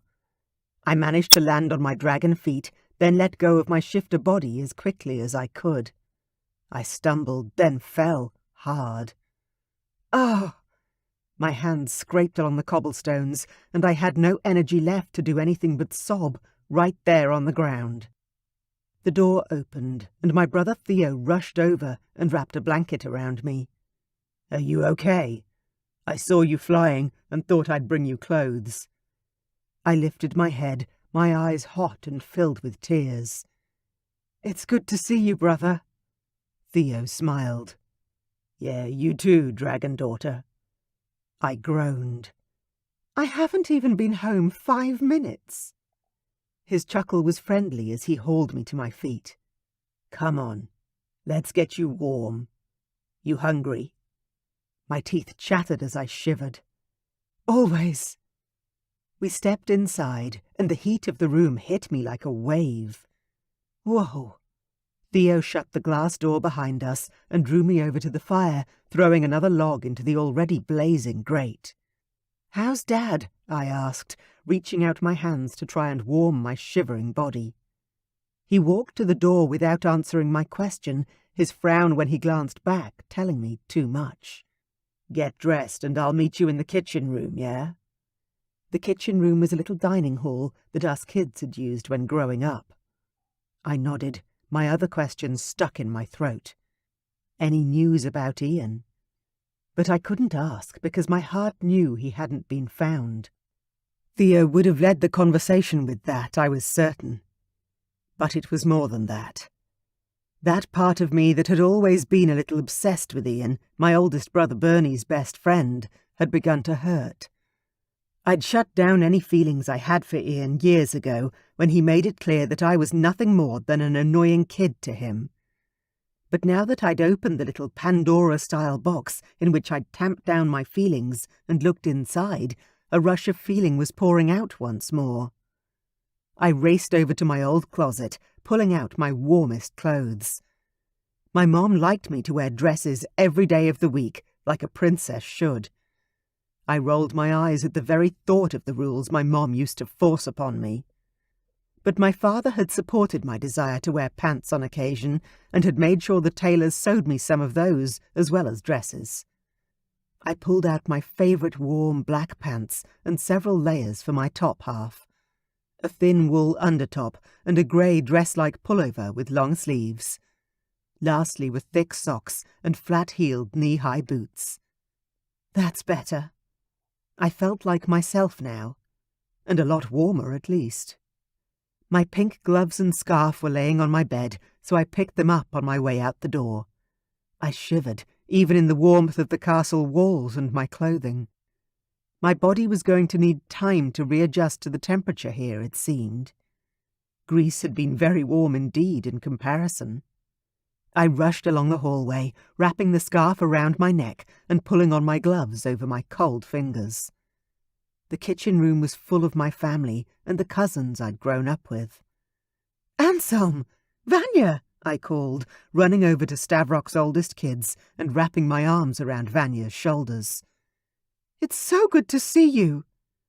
Vanya squeezed me so tight I squeaked with pain. "Oh, sorry." She stepped back. "Tell me what happened," I demanded, then stepped back to widen the circle.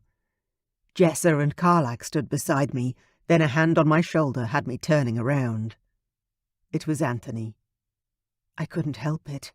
The look on his face, the sadness, the pity. My fingers curled into a fist and my arm launched out at his face. I hit Anthony, hard. The sorcerer took it on the chin and reeled back. "You son of a bitch!" I screamed at him. "How could you not protect them? How?" Anselm grabbed me and hauled me back. "Veronica, stop. It's not Anthony's fault." "My dad's dying! Ian's missing!" I screamed at my cousin. "How are you not all furious?" "We are," Vanya said, crossing her arms over her chest, glaring at me. "But you don't need to take it out on Anthony."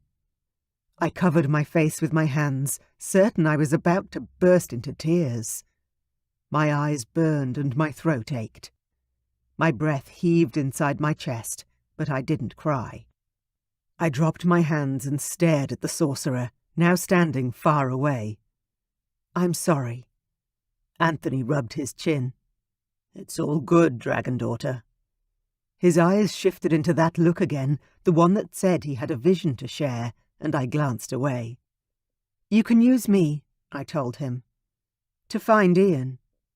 Silence descended on the group, and when I finally looked up again, my cheeks were aflame with a hot blush. My cousins were all looking at each other, confused. "Why would you? How would that?" Anthony walked toward me, straight through the middle of the circle. He didn't speak, and I quietly thanked him for not confirming my secret. Not yet, anyway. I was still struggling with it myself.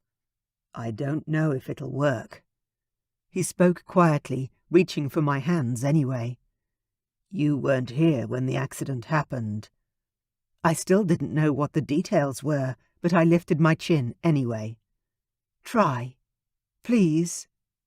Anthony, the youngest son of Queen Marianne, nodded his head, and my eyes slid shut. There was only darkness and pain. I gasped out, and Anthony's hand squeezed my fingers tighter, as though he was going to stop me from pulling away, if that was my intention. I squeezed back. I wasn't letting go. Not until we found him. The visions came in flashes, like a lightning storm lighting up each picture for only a moment, before blackness fell again. Flash. A stony path. One I hadn't seen before, which was odd. Flash. A river. The one that led out of town and into the forest. Flash. A house. A cellar. Ian. "No!" I cried out as I gazed upon him. He looked up as though he could hear me, his bright blue eyes pinning me in place. His leg was trapped under several boulders, and his hair was matted with blood. "Ian," I whispered, then Anthony let go of my hands. The vision and sounds of the room came rushing back to me like a giant whirlwind, knocking me around. I staggered sideways, my knees giving out beneath me. Anselm grabbed me up and lifted me into his arms a moment before setting me down on the couch. "Thanks," I managed, still reeling from what I'd seen. I glanced over at Anthony, who was standing in the same place as though frozen. "Anthony!" I called out. "We need to go get him." But the sorcerer wasn't moving. "Anthony!" The doors to our sanctuary burst open, and King Eric and King Stavrok stormed in. Eric rushed over to his son. "Anthony, what happened?" Anselm explained what Anthony had done while I managed to get to my feet. I'd need a jacket if we were going out into the snow. I wasn't sure how long Ian would be able to hold out in these temperatures. "How long's he been gone?" I demanded to the closest person to me. It happened to be my brother, Theo. "Who?" he asked. Idiot. "Ian! How long's he been missing? When did the accident happen?" "Just this morning," Theo answered, going pale. "Dad and Ian went flying. They went over the forest and disappeared. Dad came back a few hours later, bleeding, his arm and leg broken. He collapsed on arrival and hasn't woken up yet." "So he's the only one who knows where Ian is," I whispered. Dad wouldn't have left Ian if he'd had any other choice. He'd used all his energy to fly back for help, then couldn't speak once he got here. Marianne, the sorceress, burst into the room. "Anthony!" She hurried over to him, and I met her gaze as she reached out to touch her son. "Anthony was helping to find Ian, but I think he's in shock or something." Marianne laid her hands on Anthony's face. "He's used too much of his magic. I'll care for him. You all need to go." "You know where my son is?" Stavrok demanded, staring at Marianne. The sorceress turned her violet eyes on me, her purple magic swirling in their depths. "No, but Veronica does." I gulped as all eyes turned on me. "He's trapped, in a cellar, under an old house." Stavrok reached out for my arm, squeezing painfully. "Where?" I tugged my arm away from him, and although I couldn't move far, he got the message and let go. "I don't know. There was a stony path I've never seen before. The creek leading out of the castle. We have to go." I stumbled toward the door. "He won't last the night." The party of family and friends followed me as we raced for the front door. "Do we fly?" Stavrok asked me. I wasn't sure. I didn't even know which way we were going. "I don't know. Dad and Ian flew, so perhaps it would be faster." Stavrok began to undress, throwing his clothes to the floor. All the men around me prepared themselves to shift. "I'm coming with you," I said, pulling off my boots. "You won't find him without me." None of the men around me argued, though I could tell they were hesitant to take me. "Come on," I said, pushing the last of my own warm clothes to the ground as the servants pulled open the front door and a blast of icy cold air hit me in the face. I stifled a sigh. This weather would take some getting used to again. Then I thought of Ian, unprotected and in danger of dying. No time to lose. "Let's go." Chapter 3. Ian. I must have fallen asleep again, because I had to be dreaming if I was hearing things now. I'd heard Veronica's voice, but there was no way she was here. "It's just your own mind, idiot," I chastised myself. I hadn't meant to fall asleep. In fact, I'd promised myself I wouldn't. But between the cold, the hunger, and the pain, I probably hadn't had much fight left in me. At least no one was here to see me failing. But why hadn't anyone found me yet? Where was Damon? I'd heard him yell out after the house had caved in on us, something about going for help. But that could have been a dream too. My whole body was shivering again, from my lips and chattering teeth to my shaking shoulders. Even my pale white, bloodless fingers seemed to be frozen.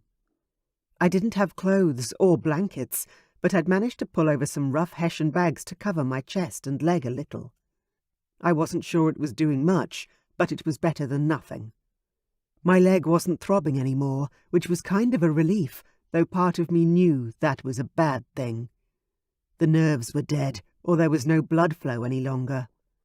Either way, I doubted I was getting out of here alive. And even if I did, would I be looking at life without my leg? I closed my eyes and dreamed of the only thing that ever gave me any peace. Veronica. The dragon daughter herself. A princess. We'd grown up together as cousins. We'd always been told that my father Stavrok and Cass, Veronica's mom, were first cousins.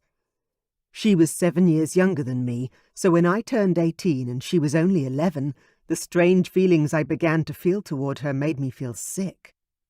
I pushed her away. Hard. I taunted her and played tricks on her. I was mean, even as she got older. By the time she was 16, she hated me. Unfortunately, it wasn't long after her 16th birthday that I discovered two things. One, that the feelings I'd been fighting against for 5 years were the result of our fated mate bond, and two, that she wasn't really my cousin. I'd used the blood relative excuse for years as to why finding Veronica attractive was wrong. Even though second cousins wasn't considered a close relationship, I convinced myself it was disgusting. But then, after an offhand comment from Cass, I realized that my father had adopted her as his cousin. My grandparents and Veronica's grandparents had been friends, so when they'd all died, Dad had taken Cass into the castle and cared for her as he would a younger sister. But there was no blood relationship there. Oh, fuck, it's cold. I shuddered against the frozen, hard ground, passing in and out as the bleak daylight slowly faded into night. The fact that Veronica would never know the real reason I'd teased and tortured her was my only regret right now. That, and the fact that my death was going to destroy my family. I may not be the heir to the throne or the favourite son, but my parents had loved me. Always. At least I had that. More than some people have. I began to laugh, the last words of a dying man. How ridiculous. And ironic. My own voice was the last thing I'd ever hear. I had hoped it would be my wife's, or at least one of my siblings. Or perhaps a child, if I'd ever had the chance to produce my very own heir. Being the son born 5 years after a set of triplets that were bonded like no other hadn't been the easiest thing. It had felt more like growing up as an only child. But damn, what I wouldn't give to hear Anselm's voice right now, telling me what I was doing wrong. Classic older brother, future king type of shit. I loved him, though. And I know he loved me. I dashed away a tear that dropped onto my cheek. Yeah, I was going to die down here. I stared at my leg once again, considering the option to tear my body away from the limb. Would that give me more chance of survival, or less? I closed my eyes. I was out of options. I was too weak to shift, and if I did somehow manage to get out from under this massive rock, I'd bleed out before I could crawl out of here. "Ian! Ian!" Veronica's voice echoed in my head again. I chuckled and lay my head back on a rock. "I'm here, sweetheart. I'm here." So, the last thing I was going to hear was my fated mate's voice inside my head. That was better than anything else. "Ian! We're coming! Just hold on!" I opened my eyes and struggled to sit up. "Veronica?" "Yes, it's me." My jaw dropped, and a strange surge of warmth filled my chest. "Ah, I'm dreaming again, right?" There was a huge creak and groan as some of the huge boulders around me were lifted and firelight sparked around me. The fire caused a silhouette highlight of dragon wings above me, moving the wood and boulders and stone. Dust clouds made me cough, and I covered my mouth, trying not to breathe in any more of the crap around this abandoned house. Footsteps sounded on the ground outside the house, and then a figure appeared. Veronica. It was truly her. How was this possible? She was naked and trembling, her body more beautiful than I could ever remember. Her time away had done her the world of good, it seemed. I glanced away, not wanting to look at her like that, when she had no choice about her nudity after shifting. "Ian! Oh my God!" She hurried down beside me, putting her hands on my face, on my arms, on my leg. "You're hurt! Your leg!" I groaned as my shifter began to rise inside of me, wanting to shift with my mate now in sight. "Are you in pain?" she asked, shaking a little, as though she was as freezing as I was. "Yes," I said, to cover the fact that I was really struggling now. My shifter had kept to his slumber when Veronica had been underage. When he'd seen her at Anthony's wedding, I'd barely been able to keep him together. But now, she was 19, she was beautiful, and she was here, rescuing me. Ugh! My spine arched as I fought off my dragon. Fuck! I'm going to shift! But why? How? My eyes had already shifted, and my night vision made her body even more beautiful. Fuck! I looked away, her pink nipples pebbled as if aching for my touch. You know why, Veronica. Please, help me. She stared at me for a moment, then she stood up and screamed. Anselm! Theo! Hurry! We need to get this boulder off his leg so he can shift and heal. More wings disappeared, and my big brother ran down the broken stairs and into the cellar. Ian. Oh, man, it's good to see you. My dragon settled a little, but it hovered just beneath the surface. Help. Brother, get this thing off me. Anselm studied the rock as Theo appeared. Man, he's going to bleed out if we lift this off him. He's going to die if we leave him here, Veronica snapped, all fire and brimstone. Just do it, guys. Lift that fucking stone. I'll pull him out, and he can shift before he bleeds too much. Anselm looked at me. Are you sure you can do it? You've lost a lot of blood. I clenched my jaw tight and nodded. I can, but I've only got a minute or two before I pass out. Lift the rock and run, guys. Please. More help appeared as loud wings flapped. Then my father appeared. Son. Stupid tears clogged my throat. Dad.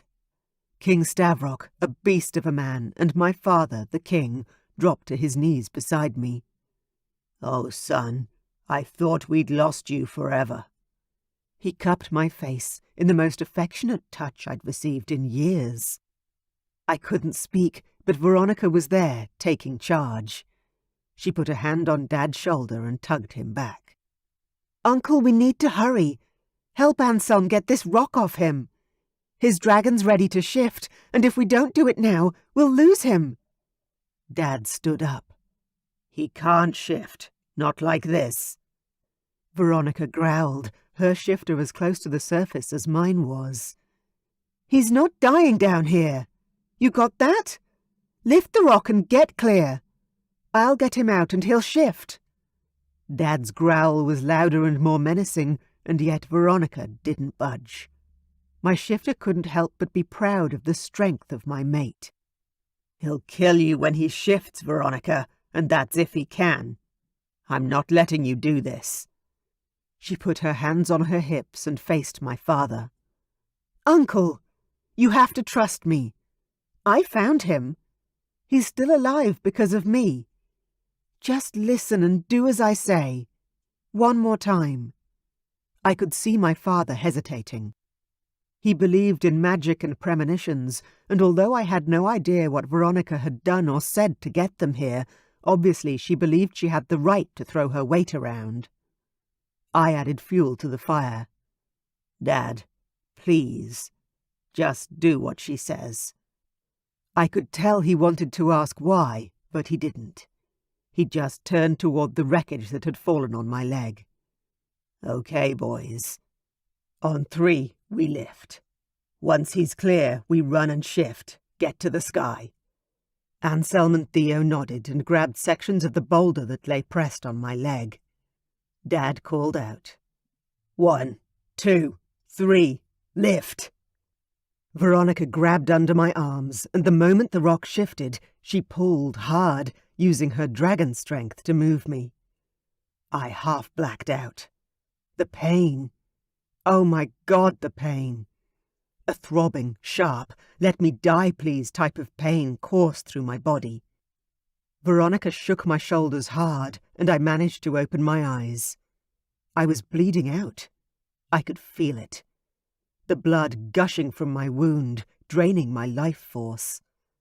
I was so cold, my leg throbbing with agony. "Ian!" She screamed in my face, then she slapped me, hard. The pain was horrible, but woke up my shifter. She was mad at me. My mate was angry. "Get up!" she screamed. "Shift! Now!"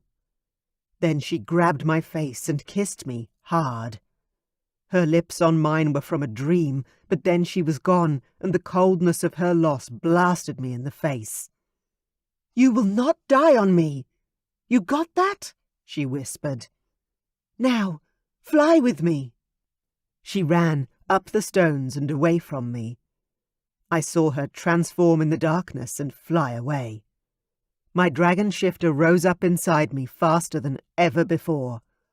My wings sprouted and my body changed, the pain in my leg dulling down to a basic thud as my dragon took over my humanity. I could see everything now, my night vision kicking in.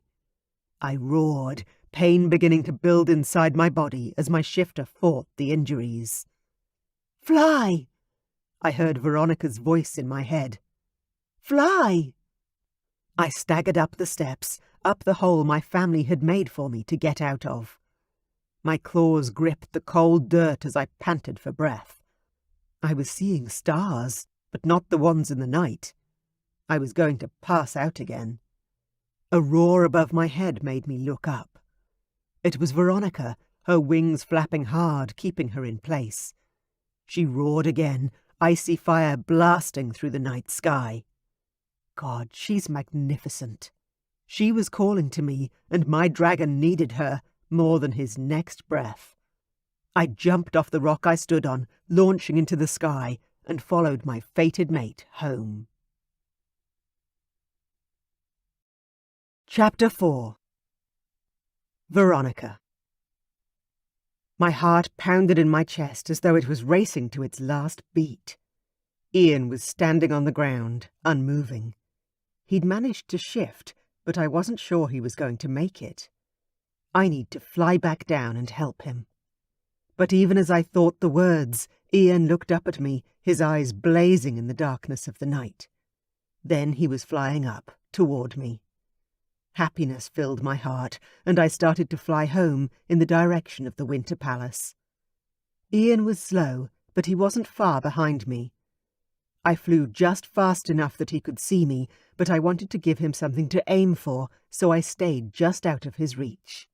When I landed on the doorstep of our castle, I shifted back quickly and pulled open the front door, yelling, "We need help! Bring supplies!" Waiting servants rushed forward with a cloak for me, and I wrapped it around my body. Fuck, I was freezing. Again.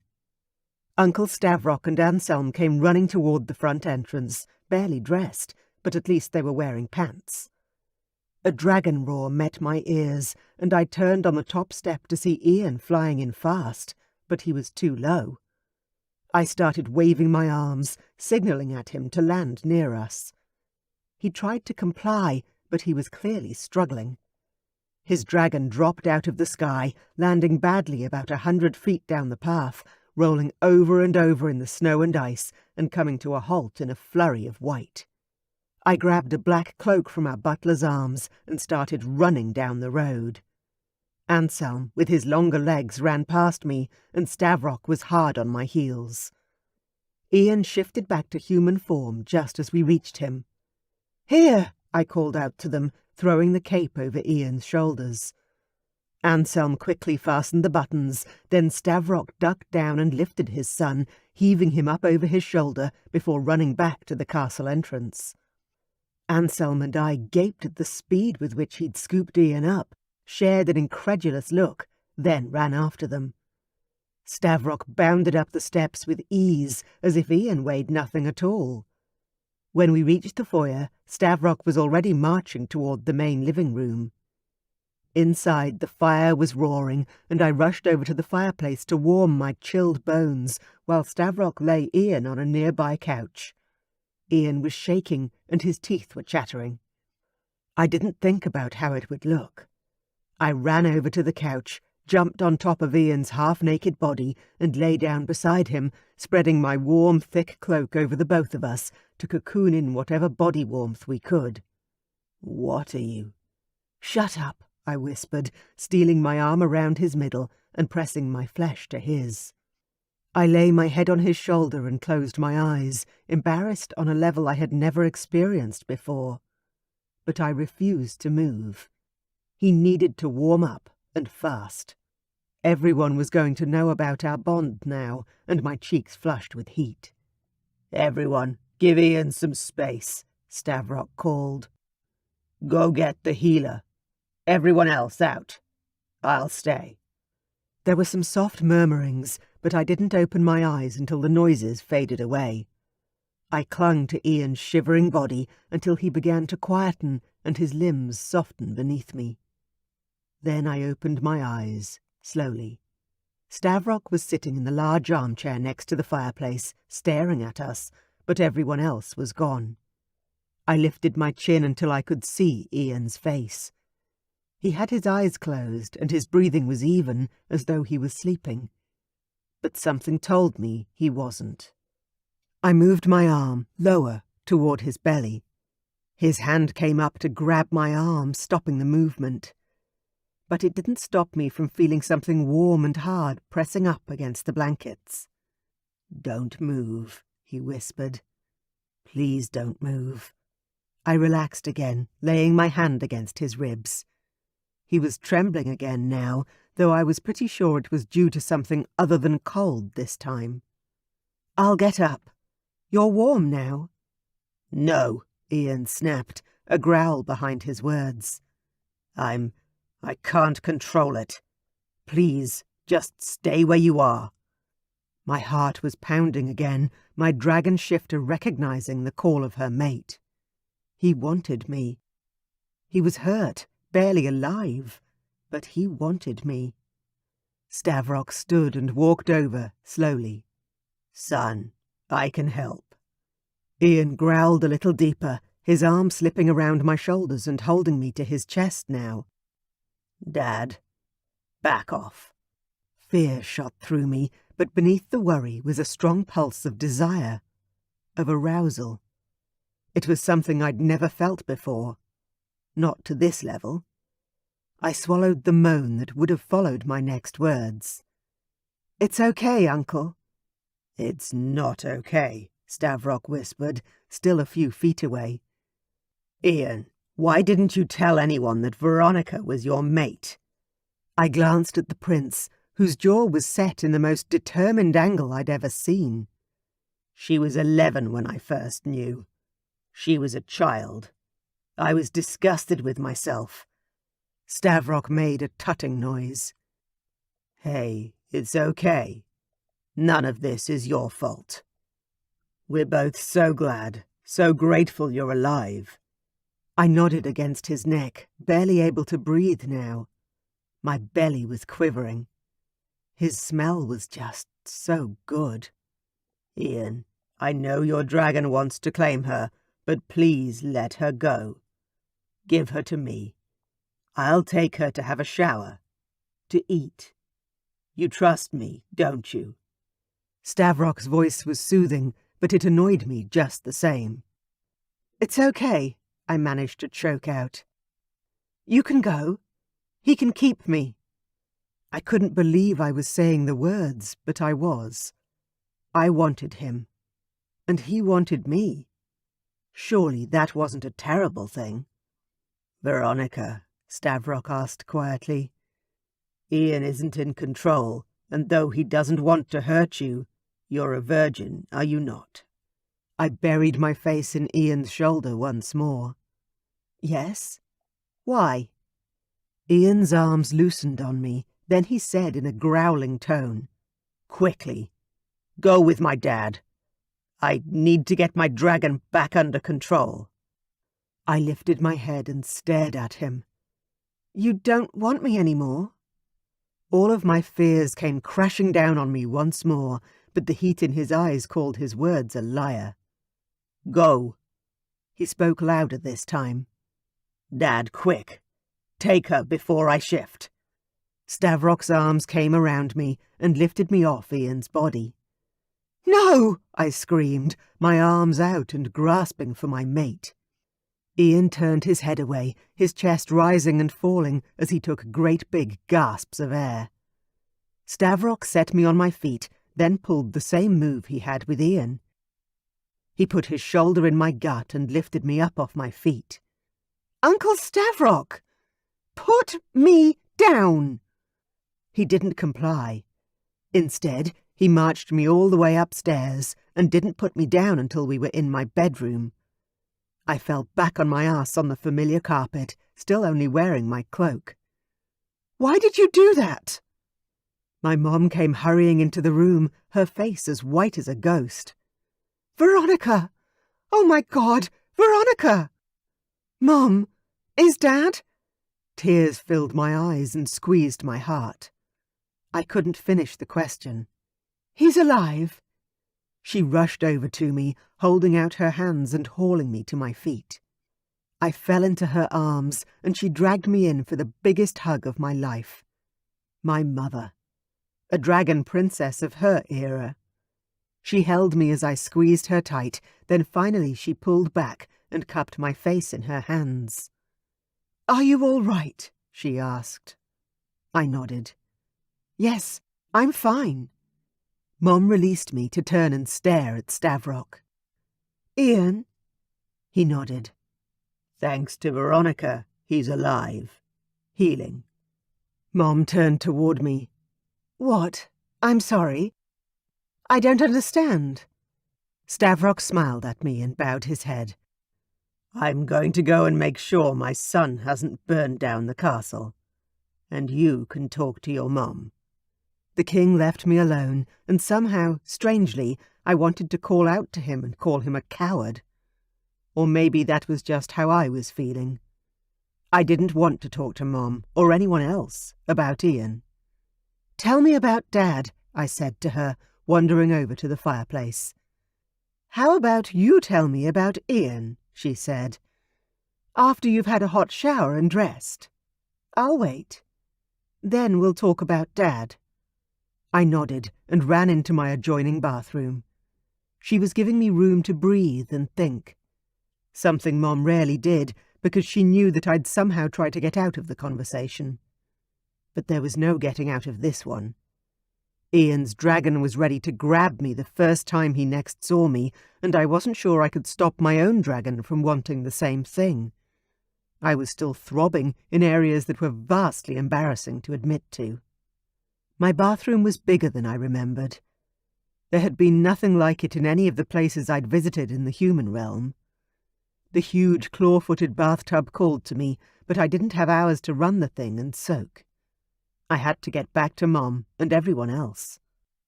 I wanted to see my father. I took off the cloak, put on the hot water, and stepped into the huge shower.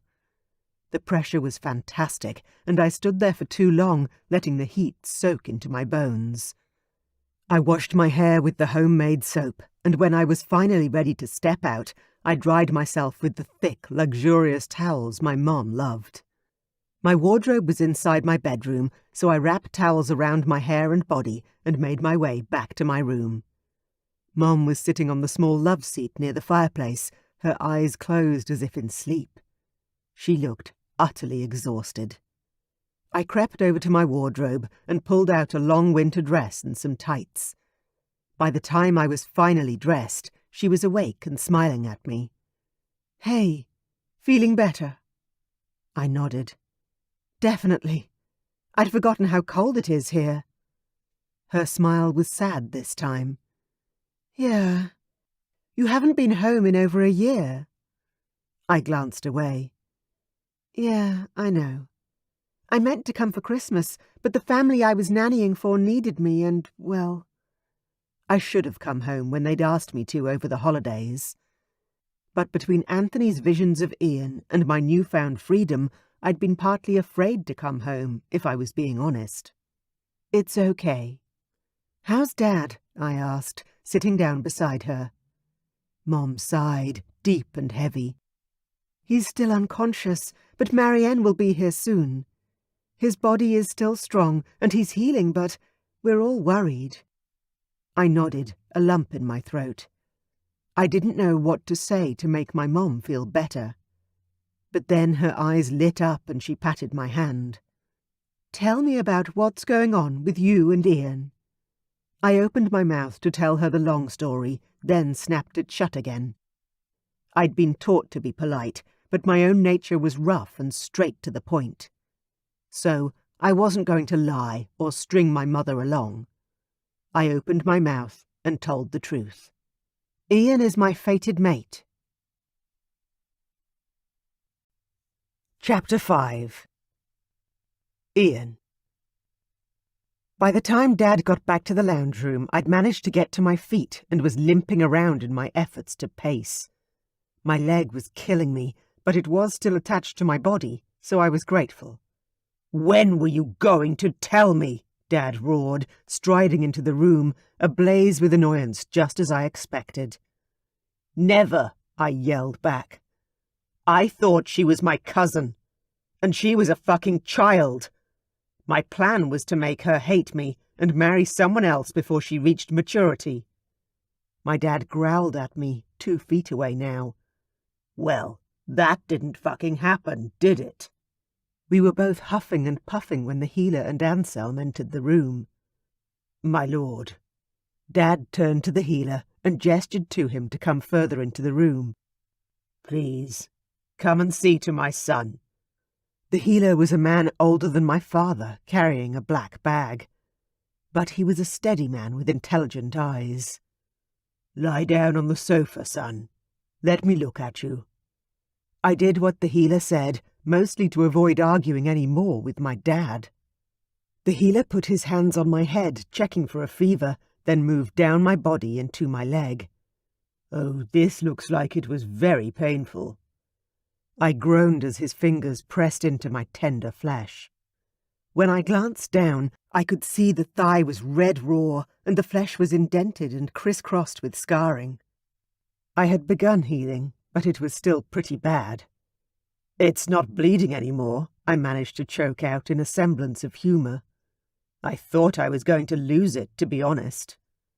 Anselm and Dad moved closer, sitting nearby. "How did you shift?" Anselm asked. "I thought you'd bleed out or die before your dragon could take over. I was shit scared, to be honest. But I wasn't going up against Veronica. She was ferocious." Dad turned away, but I could tell he was still listening. The healer smiled and I couldn't stop my own laugh. "Yeah, even though my life was literally hanging in the balance, no one was going up against the dragon daughter." "I did," Dad said, his voice hollow in the big room. I laid my head back on the sofa, a wave of tiredness washing over me. "Yeah, and even you backed down." Silence. "You still didn't answer the question," Anselm said. "How did you manage to shift with so much blood loss, and the pain must have been bad?" I groaned. "It was so bad I passed out." Silence again, then my big brother poked me in the arm. Yeah? And? I smiled at the memory. Veronica slapped me and screamed in my face. So I got up. Dad's laugh was loud, unmistakable in its meaning, but he didn't say anything. It was Anselm who had the guts to ask the question. What's with you and the dragon daughter? I thought you hated each other. I sighed heavily, then gasped as the healer rubbed some ointment into my leg and said, Sit up and drink this tonic. It will help you to replace some of your lost blood. I sat up and took the vial he handed me, tossing the contents back, even though it smelt like a pond. Ick, that's vile, I said, gagging after it slid down my throat. Dad walked away, then came back a moment later with a glass of whiskey. Here. I grabbed it and took a large swig into my mouth, swallowing the drink down with relish. Thanks. I lay back against the pillows, and the healer walked over to my dad. King Stavrok, I'm going to retire for the night, but if you need me at all, I'll be in the servants' quarters. The man bowed and left. I shifted on the sofa, my leg still aching like it had taken a beating. How's Uncle Damon? No one said anything about him, but I assume he made it back. Told you where I was. Anselm and Dad shared a look. Then my brother said, no. Well, Damon made it back. Just. Collapsed outside of the castle, and he's still unconscious. That's why Veronica came back. Theo messaged her in the human realm, and she flew straight home. I rolled onto my side so I could face my family, the whiskey doing its job to warm my belly and relax me. So how did you find me? There was a bell ringing in my head, some piece of information I wasn't piecing together. Anselm slid forward to the edge of his seat and clasped his hands together. We would never have found you, except for Veronica.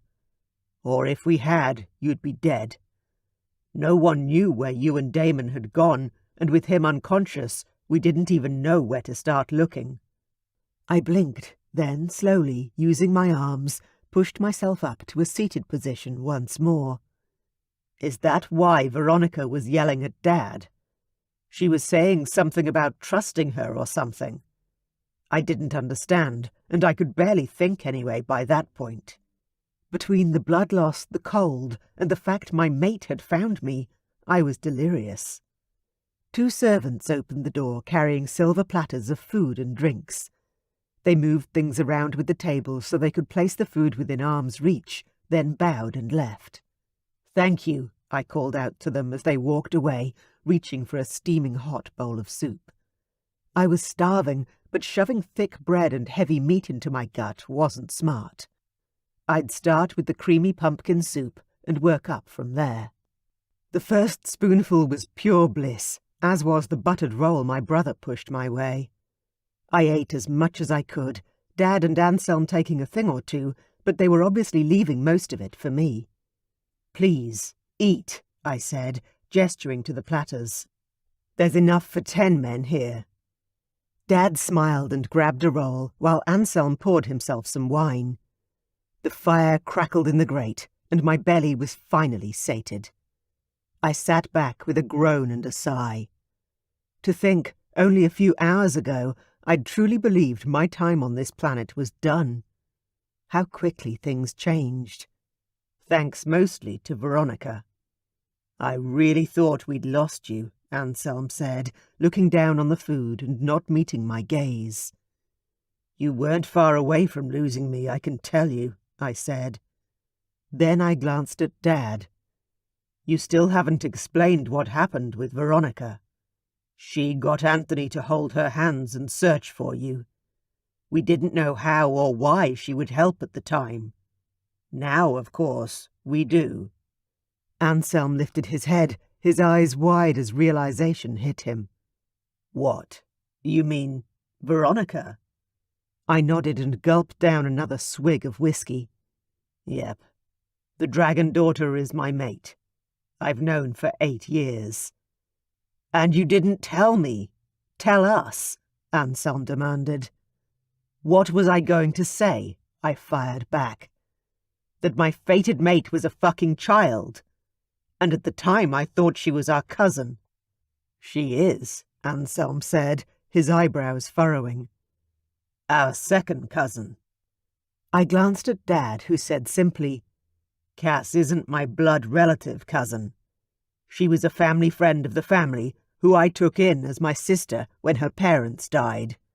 It never seemed like a title I needed to correct. I shrugged. It's fine. But it hadn't been for a long time. But you always seemed to hate her, Anselm went on, sounding incredulous. You... I know, I groaned, running a hand through my hair. I was mean to her, taunted her, pushed her away as much as I could. But why? Because I was disgusted with myself, I yelled at them both. Not that I was attracted to her like that. I wasn't. I was more protective, wanting to help her, shield her.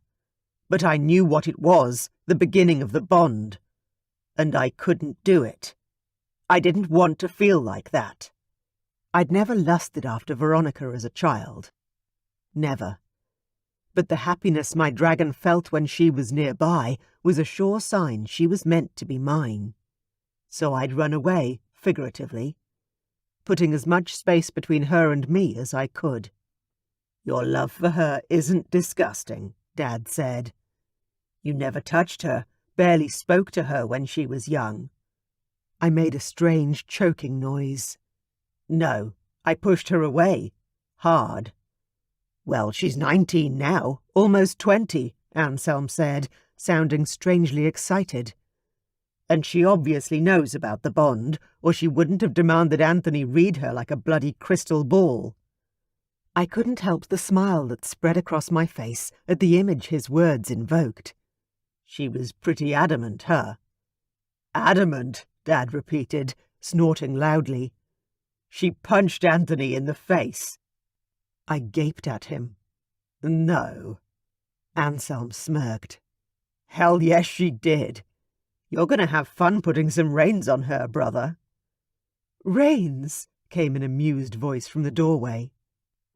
I glanced up and saw Aunt Cass watching us. She looked as lovely as ever, but much paler than usual. I smirked and held my hands up. I didn't say it. Anselm did.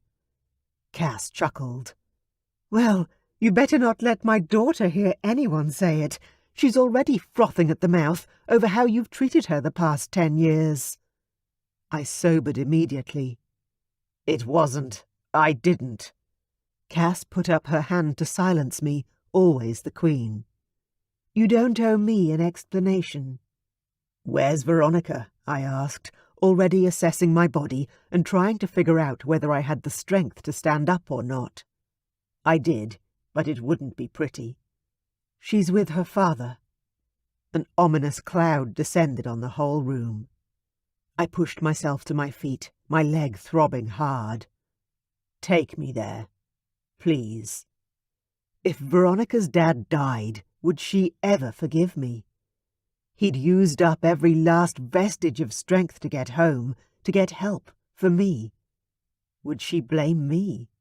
Probably. Then where would we be? Two fated mates unable to be together? Or something even worse? Chapter 6. Veronica. My father's chest rose and fell like he was simply asleep, but there was a deathly pallor to his face I'd never seen before. It scared me, seeing him like this, weak and vulnerable. It wasn't something I was used to with my dad. The great King Damon, the king of the north, the saviour of the Winter Palace. The door opened behind me, and light footsteps on the carpet made their way to the other side of my parents' massive bed. I'm here, Damon. My old friend, Marianne whispered, reached out to touch my dad's hand. Whatever has happened to you? I looked up at Anthony's mom, the queen of the Black Mountains, and my eyes filled with tears. Can you help him? Please." She sat on the bed and reached out to pass her hand over my father's chest, closing her eyes as her magic rippled around her like a cloak. I waited, holding my breath. All I could hear was the thumping of my own heartbeat in my ears. The door opened again, and Mom hurried in. Ian was behind her, limping his way to a chair in the corner. My gaze was drawn to him, even though I was still furious with him. For everything. For being so mean to me in my teenage years. For not telling me the truth. For almost dying before I could wring his neck for the other 2 offences.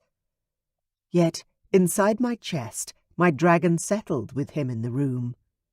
Almost happy. As much as I could be in the circumstances. Fucking traitor.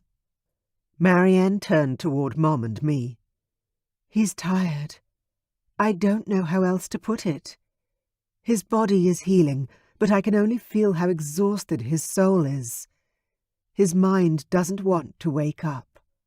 Mom's sob sounded moments before she swallowed it down. I stood up and wrapped my arms around her. "It's okay, Mom. You don't have to be strong for us. Not now."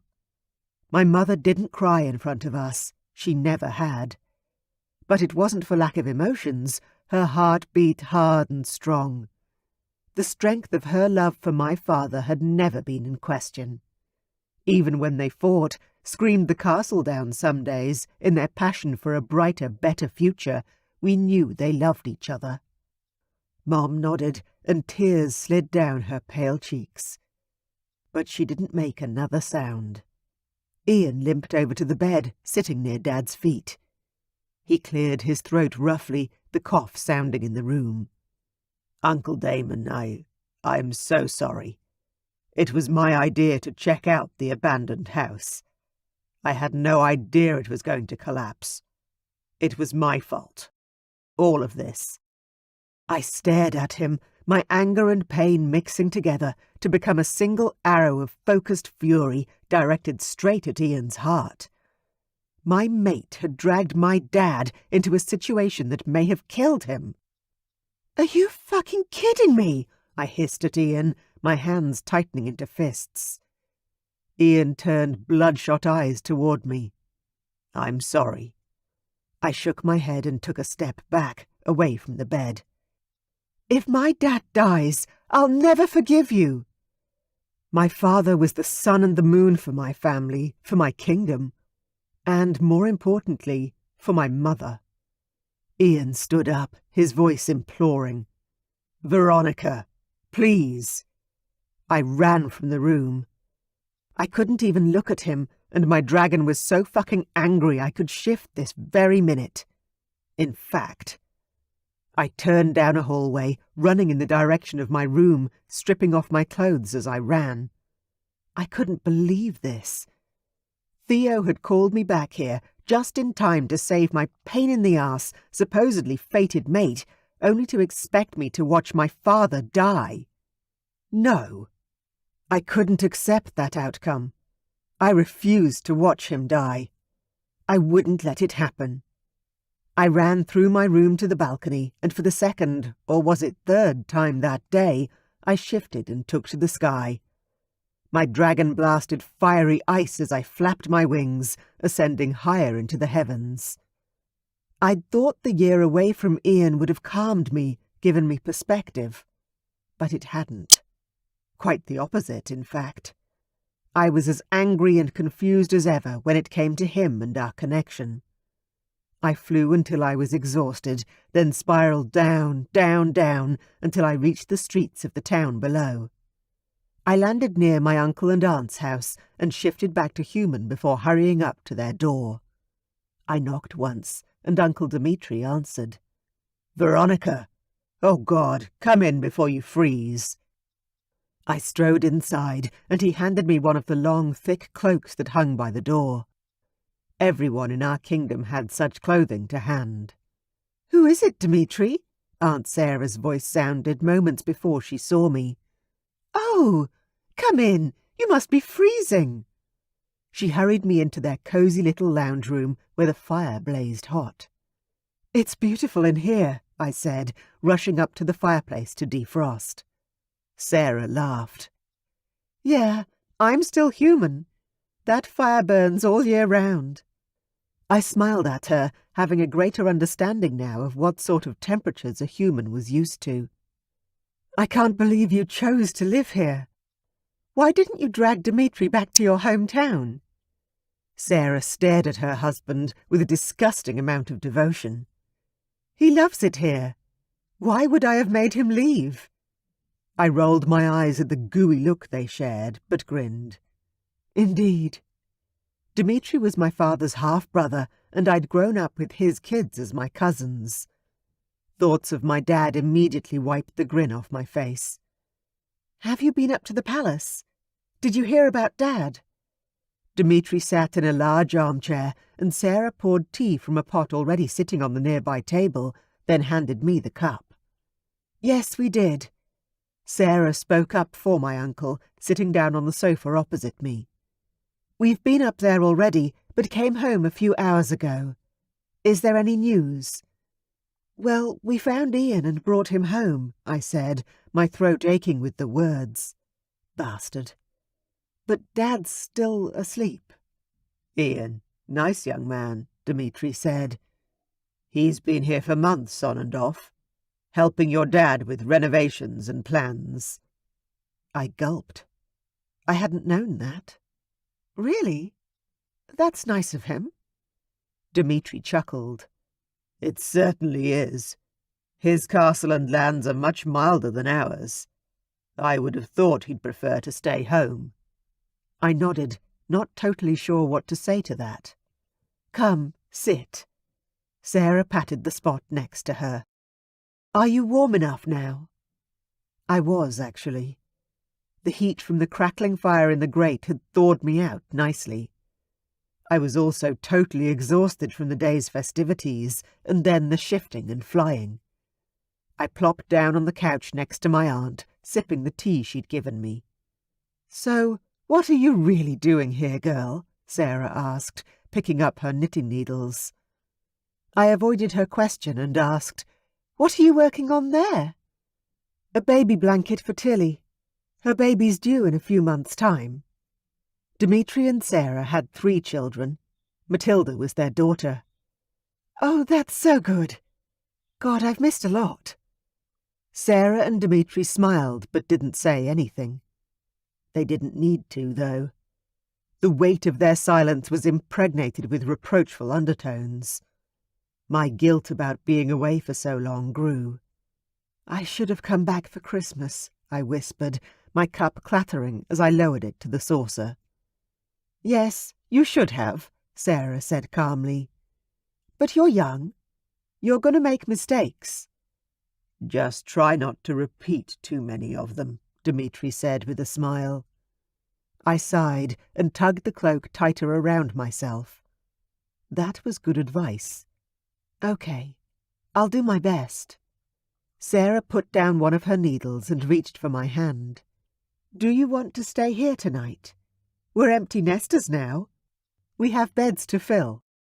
I wiped away the stupid tear that had wended its way down my cheek. "No, I should get back. To Dad. I want to be there if—" I swallowed. "No, when he wakes up." I stood and hurried to the door. "Can I borrow the cloak? I'll bring it back tomorrow." "Of course," Sarah said, right on my heels. "What's going on, Veronica? Why did you drop in? Not that we don't love seeing you, but I'm sure it wasn't just for the tea." "Oh, nothing," I said, reaching for the door handle. "I just wanted to see family, I guess." Sarah and Dmitri had often been my safe haven when things blew up with Mom and Dad. I wasn't sure what they could do for me now, or how they'd help me with my Ian problem. I'd just come here automatically, out of habit. But it was still nice to see them. "We'll come up in the morning," Sarah said.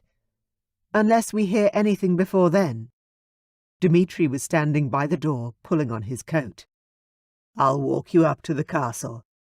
Oh, you don't need to do that, I told him, but he ignored me. He kissed his wife on the lips and ushered me out with a wave of his hands. Let's go. I smiled my goodbyes at Sarah and headed out the door. It was really late now.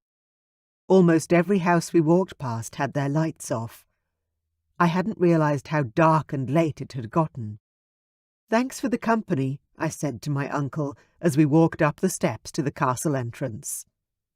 What's going on, Veronica? Really? I sighed, knowing I hadn't fooled either Dmitri or Sarah. They could tell I needed advice.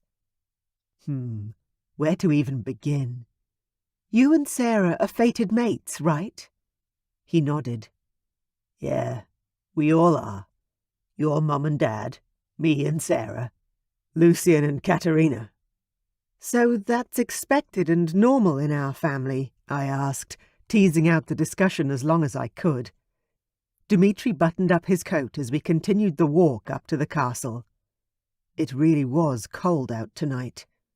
I shivered, waiting for my uncle to answer. The more we walked, the more I realized how grateful I was for my uncle. I wouldn't have loved walking this whole way by myself. Have you found your fated mate, Veronica? Dmitri asked suddenly. Is that what this is about? Is he human? What? I asked. Did you find him while you were away on holidays? Because you know. Oh, no. I put out a hand and grabbed his arm to stop whatever he was about to say. Nothing like that. Ah, okay. We were almost home. My time was running out to get an external opinion. Dad said that you and Sarah didn't have the easiest road with your relationship. Dmitri broke into laughter. That's an understatement. Sarah had been kidnapped and injured. We had to rescue her, then convince her that it was totally normal that dragons and other realms existed. What happened? I asked. When she found out what you were? She freaked out, naturally, he said with a grin. But when her sister dragged her out into the storm and they almost died, well, I was willing to do anything to be with her after that. Even move to the human realm if that's what she preferred. Anything for your fated mate, huh? I asked. My heart sank. This is what I was partly afraid of. What would I sacrifice to be with Ian? What would he sacrifice for me? Would either or both of us be asked to sacrifice too much? Yeah, Dmitri said with a smile. We'd reached the top of the stairs, and he stopped and turned to face me. You happy for me to give you a little advice? I nodded. Please do. Your dad will pull through. I know he will. Just be there for your mum, and don't give your dad too much shit when he finally wakes up, okay? The poor guy's been working at putting this castle back together since he was 16 years old.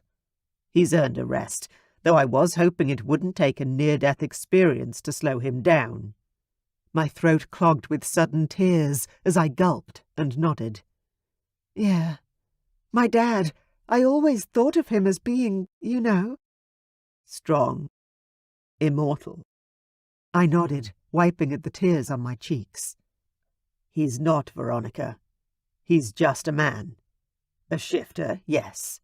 A king, most definitely. But he'll die one day, like we all will. What's important is the time you spend together before that happens. I inhaled sharply. He was right. And as far as fated mate goes, it's often the last person you expect. Look at the kings. Stavrok found Lucy in a village on the other side of the Vale. Eric's fated mate was his older brother's widow. And your father's fated mate was a young virgin under Stavrok's care. I covered my face with my hands. Oh, my God! I mean, I knew my parents' story, of course. I just hadn't thought about it quite like that. Dmitri laughed at my discomfort. Your father was not ready for his mate. He was barely able to keep the lights on in the castle. But fate has a plan, and she's always right. You've just got to have faith. I dropped my hands down and away. Faith, huh? My uncle grinned.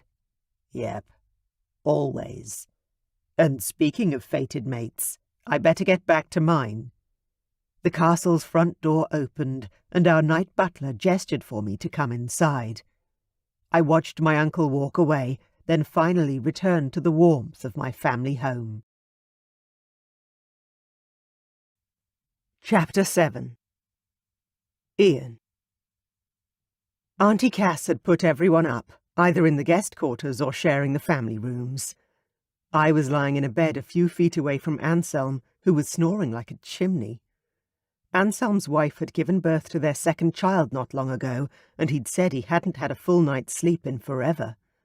A foreign concept to me and every prince, everywhere.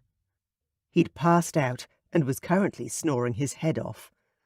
I'd been trying to sleep, but between Anselm's snores, the pain in my leg, and Veronica's final words echoing in my mind, I was wide awake. I climbed out of bed, hit the bathroom for a long hot shower, then quietly dressed and headed out into the dark halls. Night-time in the castle was so quiet, but a skeleton staff always remained on duty. There were a few single candles lit in the hallway sconces, making it just light enough to walk easily, and I could hear footsteps that told me there were people still moving around in other parts of the castle.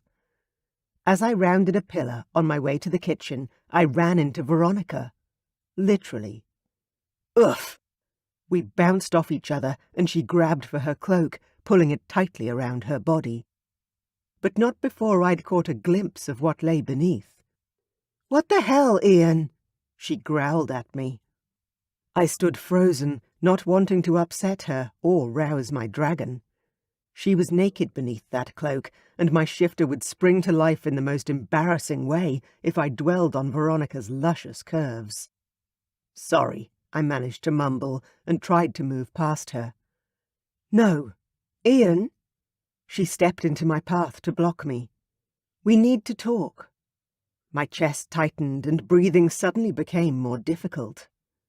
"Okay. Where? When?"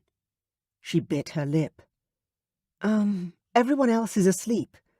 Do you want to chat in my room?" Oh, God. Yeah, okay. How the hell was I going to control my need for my mate with her bed mere steps away? And when she was wearing only that cloak? She nodded once, stepped around me and walked off, as if she wasn't aware of the need that thrummed inside me.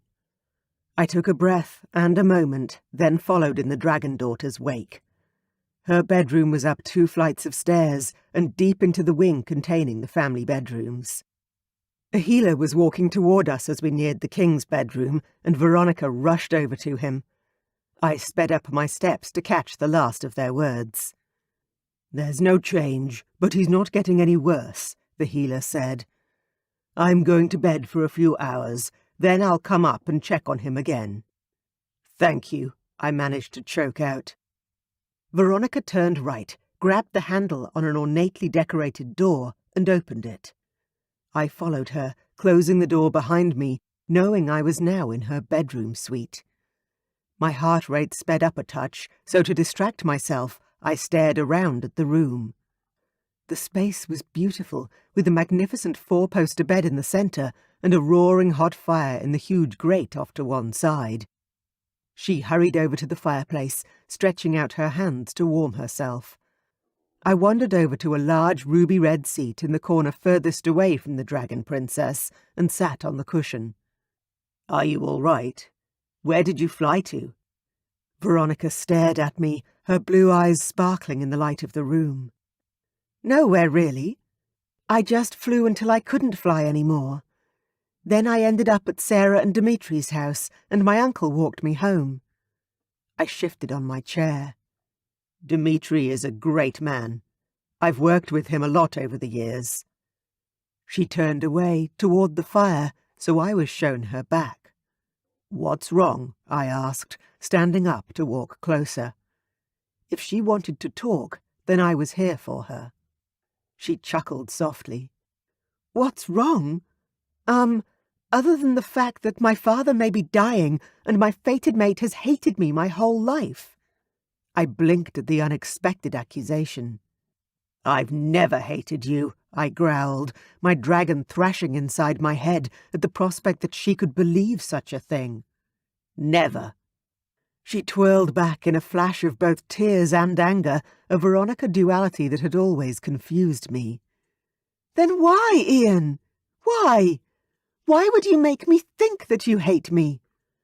I couldn't stand it any longer, being apart from her. Fully aware that she might slap me in the face, I reached out for her, grabbing her body and hauling her close. She didn't hit me. In fact, her hands came up to cling to my shirt. She stared up at me, her blue eyes wide and open, perfect for me to stare down into their gorgeous depths. I hated myself, not you, I whispered. I hated believing that one day you'd think I'd groomed you for this day. That I'd be nice only because you were my mate, and that, when you were old enough, I'd take you to my bed. I needed you to be free to make a choice, Veronica. To want me. Not because fate told you to, or because you felt like I influenced you in any way. I wanted you to have the right to choose for yourself. She gulped, her throat working as she absorbed my words. The reasons why I'd pushed Veronica away for so long were vast and numerous. But what? I asked. You have to see it from my angle. A grown man who worked out that a beautiful child would one day be his wife. It didn't feel right, and the only thing I could think to do was push you away. I shook my head. That had been a bad day. But what about now? She asked, tears glistening in her eyes. Does my presence still make you feel like it's all wrong? Like you still hate yourself? Is that why you pushed me away when I wanted to stay close to you? On the couch? Oh, my beautiful. I crushed her to me, holding her head to my chest and hugging her tight. God, no. How could you even think that? She didn't say anything, but she nuzzled into my chest as though creating a home. I let my father drag you away because otherwise I would have shifted and hurt you, maybe myself or my dad too. I could barely control my dragon around you. He wants you so bad. I rested my chin on the top of her head, then dropped a kiss on her long blonde hair. God, I don't hate you. I adore you. She lifted her head and stared up at me, then she whispered, No, you don't. You're just saying that. Oh, so that was the crux of her issue. She believed I was only saying these things because fate decreed that I should want her. Not because I actually did, but because fate was forcing me to feel it. I lifted my hands and cupped her precious face. I had dreamt of it every night since she went away. Princess Veronica, I have adored you for years.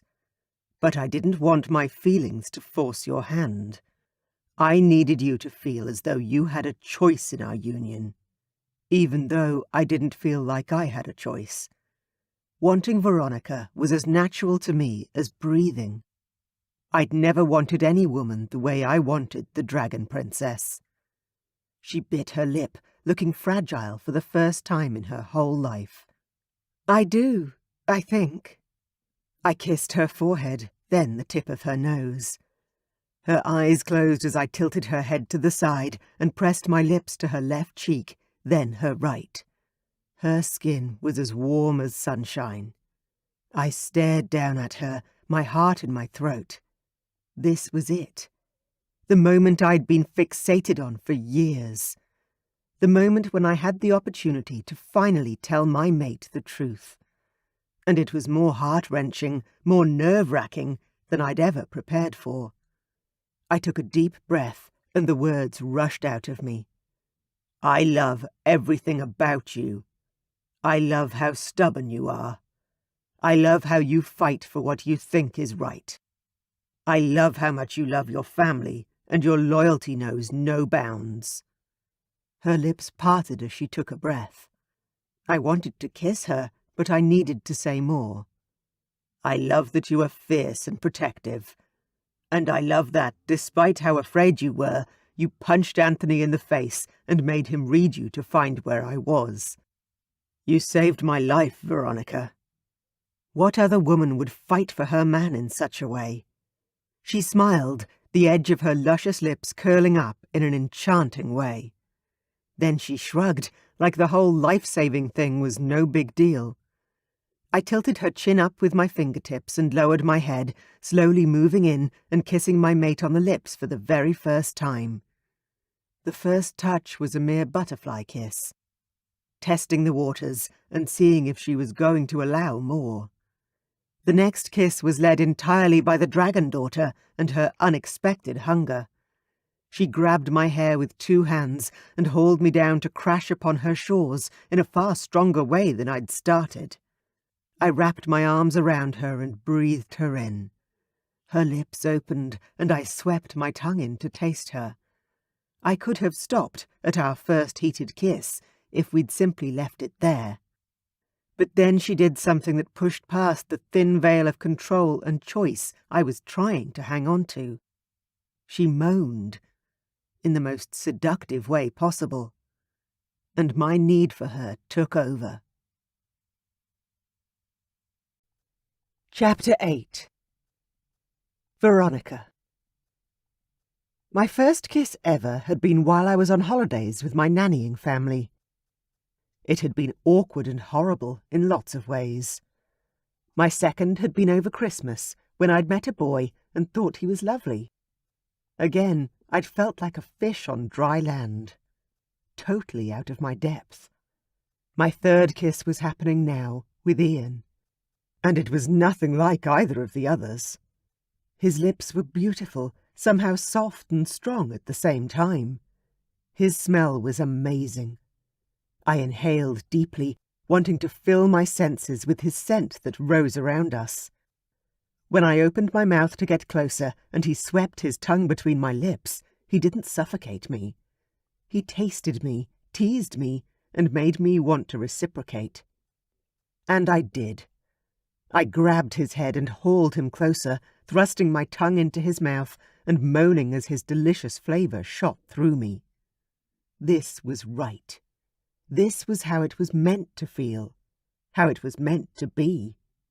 I moaned again, and Ian stilled for a moment, freezing, as though he was about to pull away. No, he wasn't doing that. He wasn't leaving me. He wasn't pulling away again. Never again. I pressed closer, fitting my body's soft curves against his hardness, my nipples tightening beneath the cloak where I was still naked. His hold around me tightened like a serpent, constricting until I could barely breathe, but I was damned if I'd ask him to let go. When I broke off our kiss to gasp, his hold loosened a touch, and he ducked his head and kissed my neck, sucking on the skin lightly while moving his hands down to my arse. He grabbed me and hauled me against his hard body.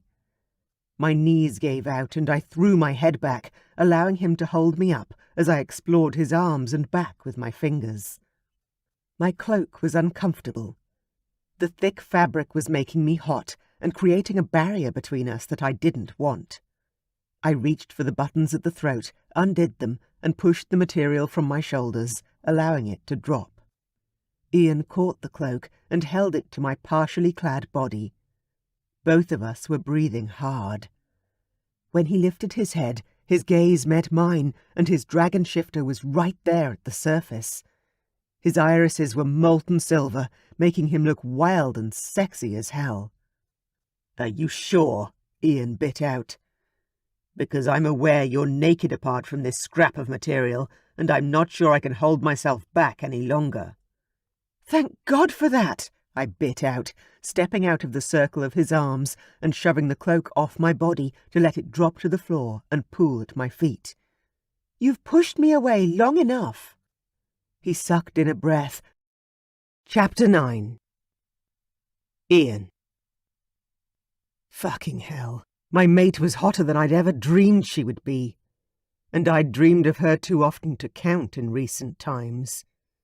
Her innocent gasps and moans made my desire soar, and the way she grabbed me like she was ready for the ride of her life made my soul sing. "Oh my, that was amazing!" She sounded excited while I was ready to pass out. I was exhausted, but in the best possible way. "Is it always like that?" she asked, stroking her nails over my chest. "No." I shook my head. "You. Damn, girl, I can barely think straight. You're amazing." I kissed the top of her hair, exulting in the feeling of happiness inside my heart. Only 6 hours ago, I had been lying in the frozen wreckage of a house, truly believing I was breathing my last. And now, I was in my mate's bed. The mate I'd waited so long for. And I was sated and happy. Veronica lifted her head and twisted to lay on top of me, staring straight into my eyes. "I feel really great.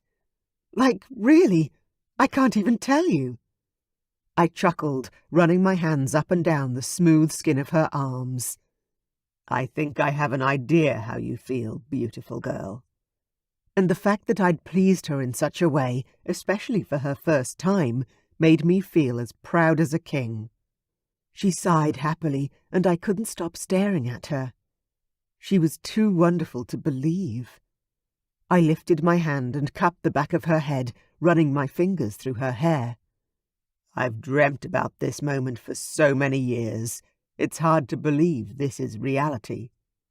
Her gaze dropped away, but not before I saw the light go out of her eyes. "What's wrong?" I asked, then wanted to bite my tongue. As far as she was concerned, everything. "Sorry, let me rephrase that.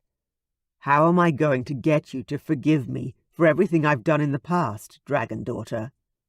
She dragged her gaze back up and whispered, "Please don't ruin this."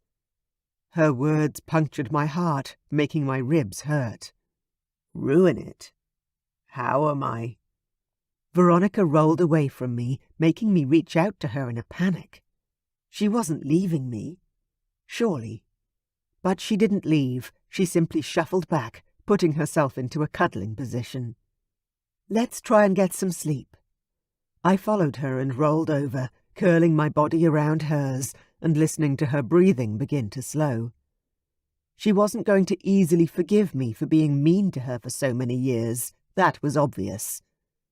But I had to look at the bright side of this.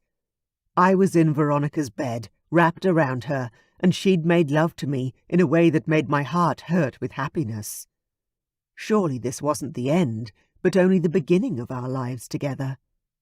I stayed awake long enough to hear her fall asleep, making cute little snuffling noises while she dreamed. And although I didn't want to miss another moment of my new life, even if it wasn't how I'd pictured it, my exhausted body finally sunk into rest. The next morning I woke up alone, but still in Veronica's bed.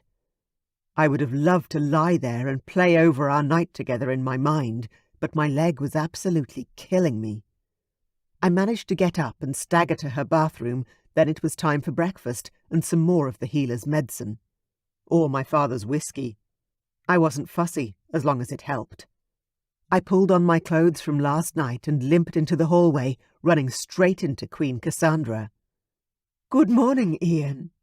She spoke with one eyebrow raised. I froze, caught. Even at my age, I was embarrassed to be found sneaking out of a girl's room, and heat flooded my face. "Good morning, Aunt Cass." Her smirk wasn't exactly regal, but she looked just like my mom when she found something humorous.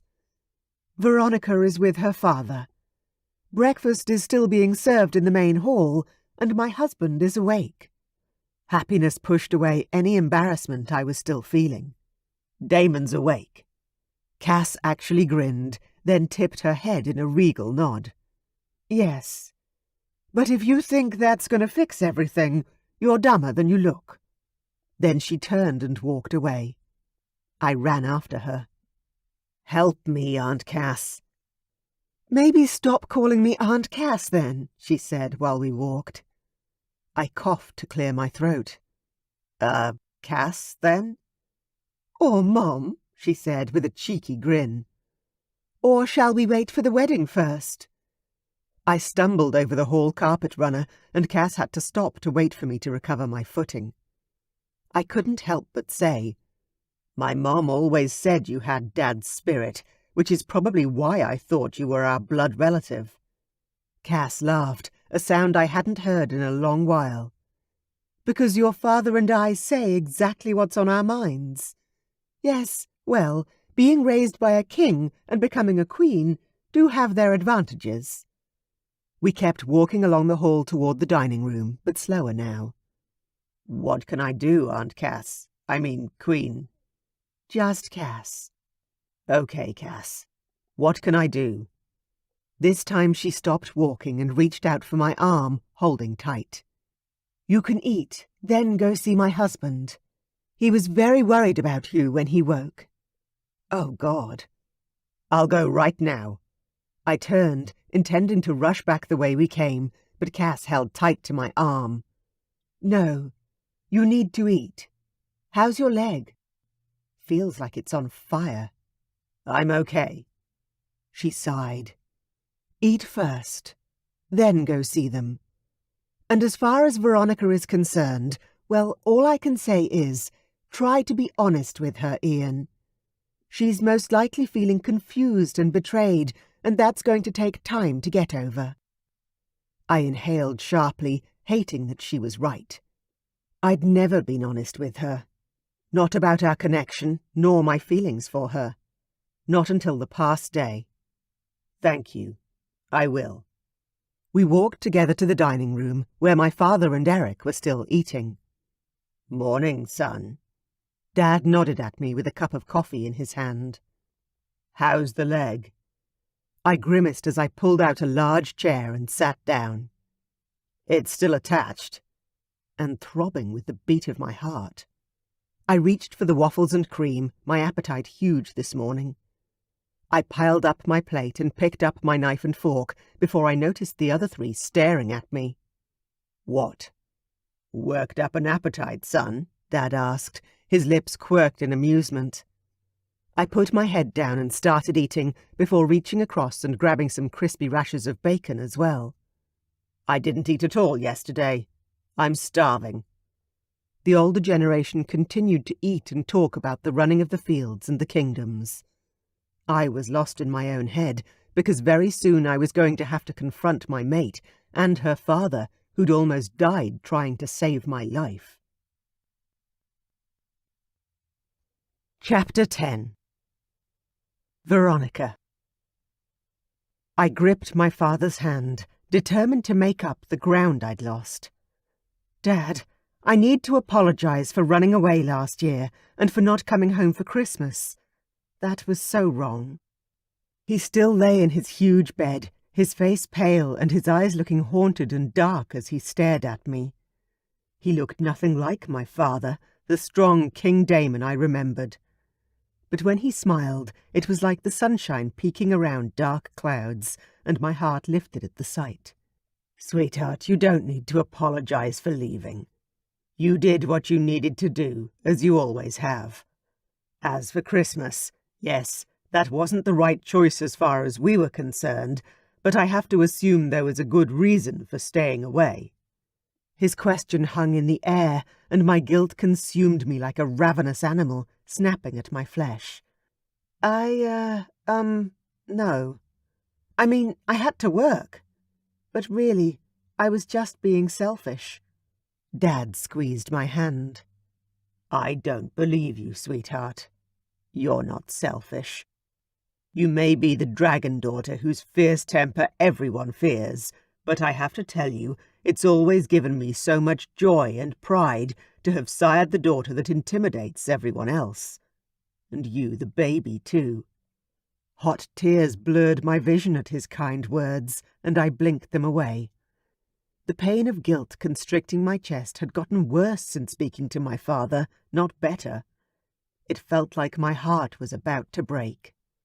Oh, Dad, I'm so sorry. Oh, baby, come here. Come here. He pulled me further onto the large bed, and I curled up and put my head on his lap like I used to when I was little. He stroked my hair and sighed. When did you grow up? Huh? I feel like I blinked and I missed it. I giggled against his leg. Hardly, Dad. You've rebuilt your whole kingdom and taken us along for the ride. For a king who had more responsibilities than most, my dad had been in our lives more than any other father I knew. He'd read us stories at bedtime, taken us walking in the fields, and on trips to visit with the tenants. Anselm and his sisters had been treated like royalty since the day they were born, but often I'd felt like a regular child growing up in the Northern Kingdom. Special and loved, but not royal. Not until I turned 13, and my mother decided it was time for me to learn the responsibilities of my position as a dragon princess. That was when the world had changed for me. Sometimes I wish I could go back there, I whispered, not speaking specifically to my dad, but he heard me anyway. Back where? Back to the fields when I was 10 years old. Riding the sleigh, taming the horses, running through the snow. Enjoying our lands in the simplest and most pleasurable of ways. My dad's sigh was heavy. You really were made for this kingdom, weren't you, my daughter? Part of me knew it was the wrong choice to force you inside, to learn the more traditional female skills. But... He sighed again, then chuckled. Whatever husband you choose will have to like the outdoors. Be able to get his hands dirty, put up with your temper. Dad, I complained, whacking his leg beneath the bedcovers. And speaking of Ian... I sat up and twirled around, sitting cross-legged on the massive bed and staring at my dad with shock. What about Ian? How had he known? My dad's face reflected amusement, a slash of welcome colour highlighting his still too pale cheeks. You think I didn't know? I rolled my eyes. Mom. He'd only been conscious a few hours, and she'd already caught him up on all the news. Dad shifted a little, adjusting the pillows behind him and sitting up straighter in bed. No, it was Ian, actually. My jaw dropped. Sorry, what? When? He hasn't seen you yet since you woke up. Had my father seriously found out who my fated mate was before I had? He told me just before the accident. Anger flashed through me. Why am I the last person to know everything? Dad reached out and touched my hand, as if sensing my distress and wanting to reduce it. Hey, sick man over here. I took a deep breath to calm myself. Yes, you're right. Okay. Sorry. I would have something to say to that damn annoying mate of mine about this, and he wouldn't like it, I was sure. Plus, if I might correct you, I believe you already knew he was your mate, didn't you? Before you went away. I looked down at my fingers, clutched around my father's weather-worn, strong, capable hand. I nodded. I couldn't deny it. Yes. Anthony accidentally gave me a vision about my future. And you didn't want to know the truth, Dad prompted. You didn't think to tell us, obviously. I didn't want it to be true, I cried. Ian! Ian had always been mean to you, I know. Dad let out a small groan as he moved his leg. He wasn't just mean to me, I said, snorting in exasperation. He made me feel like I had the plague or something. I was already the youngest of all the cousins, and he had me thinking he hated me. Dad leaned back against the bed's headboard. To be honest, I feel sorry for him. You what? I gasped out, blinking at my father. Did I hear that right? Well, put yourself in his shoes, Dad said, then rolled his eyes. Oh my God, strike that. For a second I forgot who I was talking to. Hey! I put my hands on my hips and glared at my sick father, not an easy feat while still sitting cross-legged on his bed. Dad chuckled, then coughed hard. I quickly leaned across to grab his glass of water from beside the bed and handed it to him. "You okay?" He took a sip, then nodded. "Yes." I waited, then asked, "Are you going to repeat that insult?" Dad laughed, and this time managed it without coughing. "Oh, sweetheart, you've never been good at putting yourself in the shoes of anyone else. You're too hot-headed. And right now, all you're focusing on is how hard Ian was on you for all those years. But did he ever hurt you? Really? Or was it more about a bruised ego?" I crossed my arms over my chest and pouted. A bruised ego? I wasn't sure I wanted to answer that question. "Okay then, Veronica. Prove to me that I'm wrong. Put yourself in Ian's shoes. You're almost 10 years older than your mate, and once you reach maturity, you turn around one day and gaze upon an 11-year-old child, a boy in your case, and realize he's your mate. How do you feel?" I opened my mouth to snap out a response, only to realize that I really had no idea how I'd feel in that situation. I could only guess. Shock, and maybe disbelief. Probably frustration at the stupidity of fate making such a choice for me. But would I push the kid away by being constantly mean to him and making him feel like I hated him? I simply wasn't sure. I was the youngest of 3 siblings and the youngest of all the cousins. I'd spent my life racing to catch up. I couldn't imagine what it would be like to have to wait for such a thing. I realized my dad was studying me intently, and I shrugged, uncomfortable with his questions. "I want you to think about it, baby girl, okay? Because Ian is a good man, a son to be proud of. He suits you well." I didn't know what to say. In fact, my throat was clogged up and frozen in a most annoying way. "Ian," my dad said, but in a greeting type of way. I frowned and turned my head, following his gaze to the door. Ian leaned against the doorframe, watching us. "Come in," Dad said, gesturing him over. "It is so good to see you alive and well. I apologize, Ian. I've failed you." What? My dad had failed Ian? How? I frowned at my father, then turned towards my mate. My beautiful man. God, he was divine to look at. Even confused and angry and hurt as I was right now, my heart soared upon seeing him. "No, Uncle Damon. No, you didn't." Ian limped over to the bed, his face contorting. He was obviously still in pain. I watched him move gingerly, and a pang of guilt assailed me. Yesterday, he'd almost died. And I'd dragged him to bed last night to find out if the bond between us was as strong as I feared. It was, and it looked like Ian was paying the price today. "You would have died," Dad said, choking out the words. "Because of me." "I was the one who wanted to see that house," Ian said, glancing at me as if to gauge my reaction to his words. Dad was silent for a moment, then shook his head. "You two. No, Ian. You don't need to cover for me. We both know I was the one who wanted to check out that wreck. It was my fault we were there, and that you went down to the cellar and got hurt.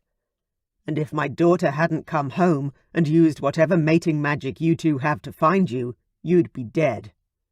Ian's surprise at my dad's admission was obvious in his widening eyes. No doubt I sported the same shocked expression. It was Dad's fault. I managed a small smile at Ian. "You told me it was your fault. But it wasn't." He shrugged, seeming slightly embarrassed. "It was no one's fault. It was simply an accident. But if King Damon had died because he tried to fly home to save me, that would have been my fault. Tears threatened my composure again at the thought that I could have lost both of them. I slid off the bed and wandered over to the blazing fireplace to stare down into the flames. So Ian was a man of secrets, and he'd been covering for my dad. Clearly, he loved my father, and from what he'd said, he loved me too. "I don't remember getting home," Dad said, interrupting my musings about Ian. "How close did I get before passing out?" "Close enough," Ian answered, a diplomatic answer. "Your people set off the alarm, and everything after that was a chain reaction. Theo sending for Veronica. Everyone trying to track me down." I turned to face them, my throat hurting from the effort to hold back my tears. "You're both alive and home, which is all that matters. I'll leave you both if you don't mind. I have to go and speak to someone." I had this intense urge to see Anthony, and I wasn't sure why. "I'll come with you," Ian said, but I waved my hand at him. "No, please stay with my dad and visit. I won't be long." He nodded at me, not trying to change my mind. I'd spent my life fighting for my place in this family and in the larger group. Now it seemed that all I'd managed to gain for myself was a reputation as a selfish child who couldn't put myself in anyone else's shoes and wouldn't even forgive her own mate. The truth hurts, though, doesn't it? I managed to smile to my father and Ian, and then I ran.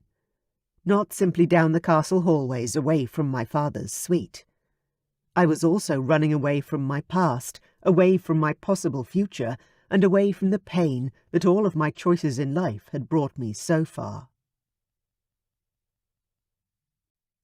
Chapter 11. Veronica.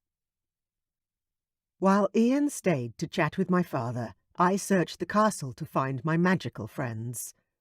I found Marianne and Anthony chatting in the library, drinking tea and munching on chocolate chip cookies. They looked so relaxed I was loath to interrupt, but I really needed to speak with Anthony. I directed my gaze at him. "Can I talk to you for a minute?"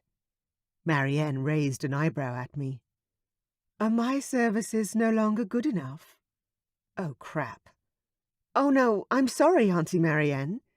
It's just that Anthony, you know." I waved my hands around, not sure how to explain why I needed him and not her. This time she raised both eyebrows. "You mean you're here to apologize again for breaking my son's nose? That wasn't very ladylike, Veronica." I scoffed. "I've never been very ladylike, Marianne." Then I glanced at the prince I'd always considered a brother. "But I am sorry, Anthony. Truly. My temper. I'm sorry. I should never have done it. I was out of my head with worry." Anthony stood up and smiled at me. "I'm fine, Veronica. What do you need?" I bit my lip, chewing on the flesh while I structured my question in my mind. "I don't really know. I just had this insane need to come see you." He chuckled softly. "I'm already happily married, dragon daughter. Sorry." "Oh, not like that." I whacked him gently on the chest. Marianne wasn't leaving, and when I turned to her, she stayed in her seat. "I'm not leaving you alone with my son again, Missy. You punched him, then sucked all the magic out of him. It's taken me all day to get him right again." I gulped and apologized again. "I'm sorry about that." "No, I'm not," Anthony said, glaring at his mother before turning back to me. "You found Ian, saved his life. I would happily sacrifice my health for his." Marianne huffed, but I didn't think it was because she disagreed. She was probably annoyed I hadn't asked her for help. I looked up at Anthony, who had always been at least 6 inches taller than me, and said the first thing that came into my head. "Would you do the premonition for me? Again? Show me my future?" Anthony shoved his hands in his pockets, as though he was afraid to touch me. I didn't blame him. "Why, Veronica? I mean, I've shown you the future. What I've seen, anyway. and I can't always control what I show to others. It doesn't work like that." I inhaled sharply, a twang in my gut making me desire to see it once more. I feel like I've made some mistakes since then. Going to the human realm. Ian being hurt. If it's at all possible, I'd like to see it again, please. I glanced at Marianne, my fear growing. Or am I wrong? Couldn't my fate change? Or is what is seen set in stone? Marianne shook her head and gestured to me. "Come, Veronica, sit. My son can't give you more of his magic today. He's still recovering. But I'll help you." I rushed into the seat Anthony had been occupying. "Oh, thank you." Marianne turned to face me, that special purple magic swirling in her eyes. "I can't guarantee I'll see the same thing as Anthony showed you. I don't have any control over my visions." I nodded, holding out both hands. "No problem, of course. I don't mind." Whatever she could share with me would be fine. I'd already relived that first vision so many times. Marianne took my hands, and there was a flash of black, then a cracking, like a tree breaking apart and falling. Despite the shock of the sound, I didn't let go. Instead, I waited for the image to come. I was here, in my room in the castle, looking out the window. Very similar to the other vision. But I wasn't pregnant, I wasn't smiling, and there wasn't a ring on my finger anymore. There were footsteps like before, and I waited with my heart in my throat to see who would walk in the door. Last time it was Ian. Surely he'd come this time too. But when the door opened and a man walked in, it was Anselm, in full morning black, carrying a bouquet of white flowers and staring at me with pity in his expression. "No!" I shouted, yanking my hands out of Marianne's grip and jumping to my feet. "No! That's not right! It can't be!" Marianne's face was a cloud of misery. "I'm sorry, love. But you were right that your fate isn't set in stone. Every decision we make affects it somehow." "When was that?" I demanded to know. "Anthony's vision was in the future. Years into the future." Marianne shook her head slowly. "My visions are, more often than not, images of the near future." My breath caught in my chest, making the pounding of my heart reverberate in my ears. "How soon? How near, Marianne?" "Days," she whispered.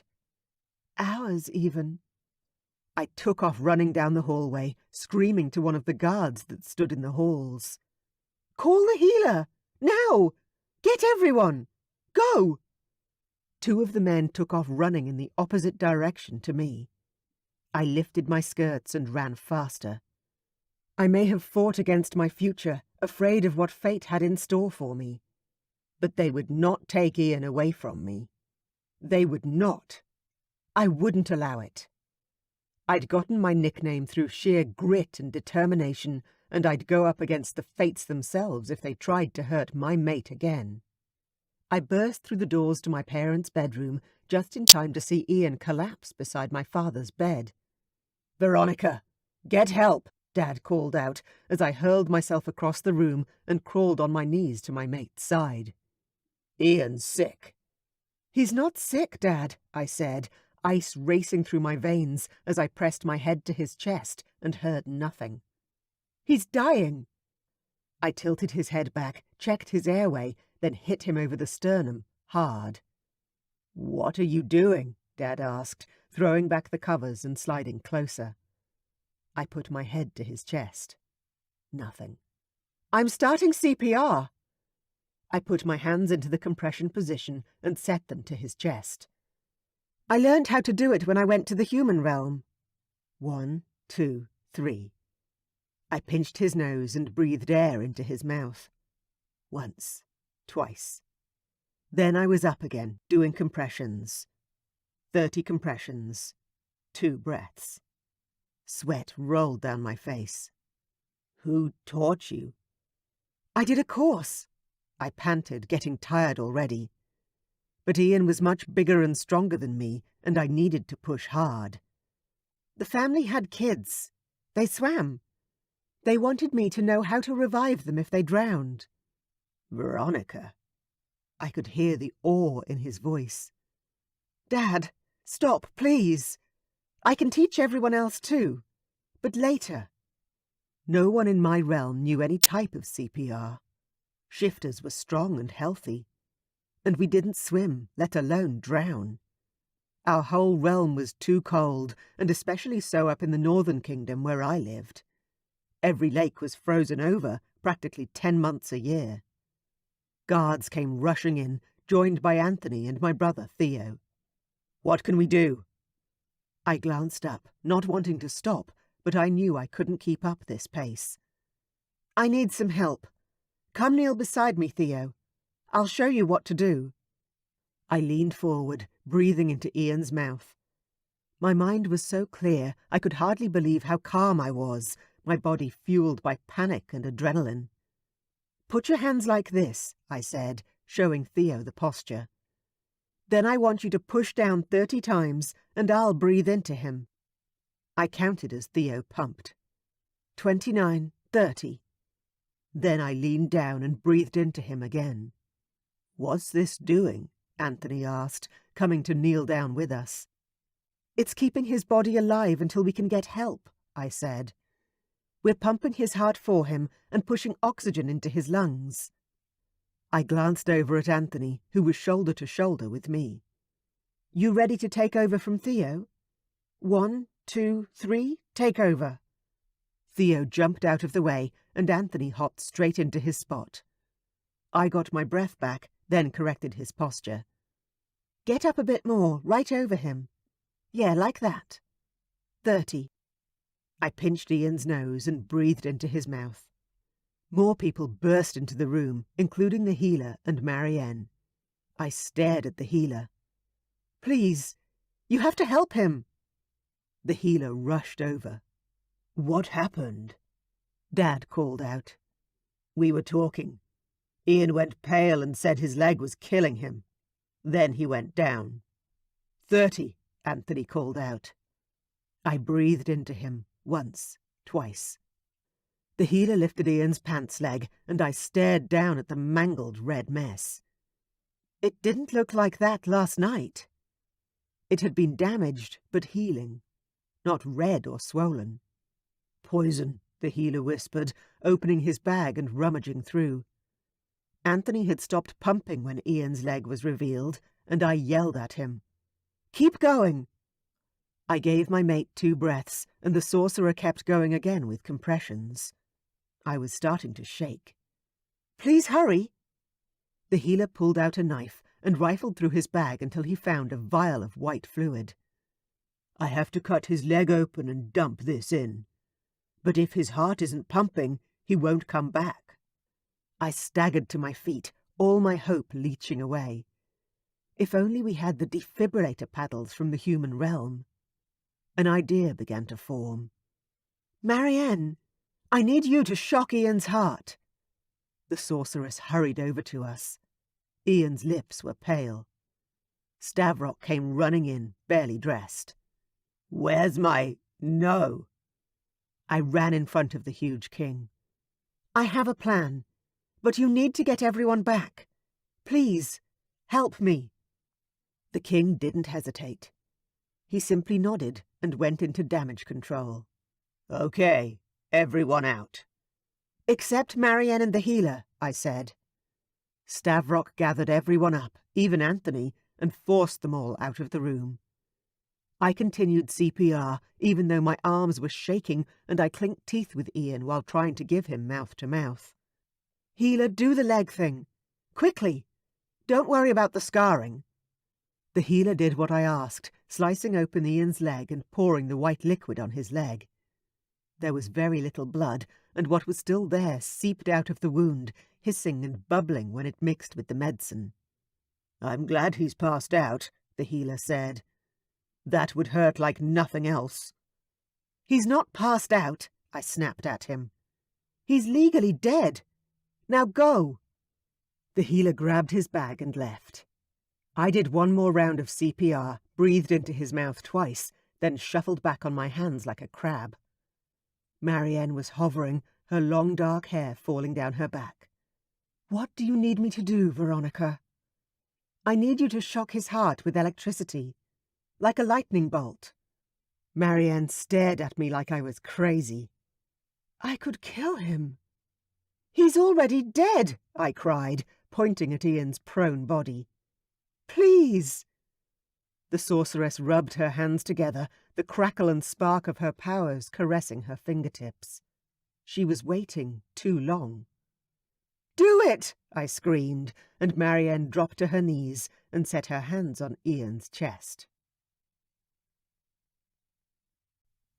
Chapter 12. Ian. There was nothing but blackness. Cold. Calm.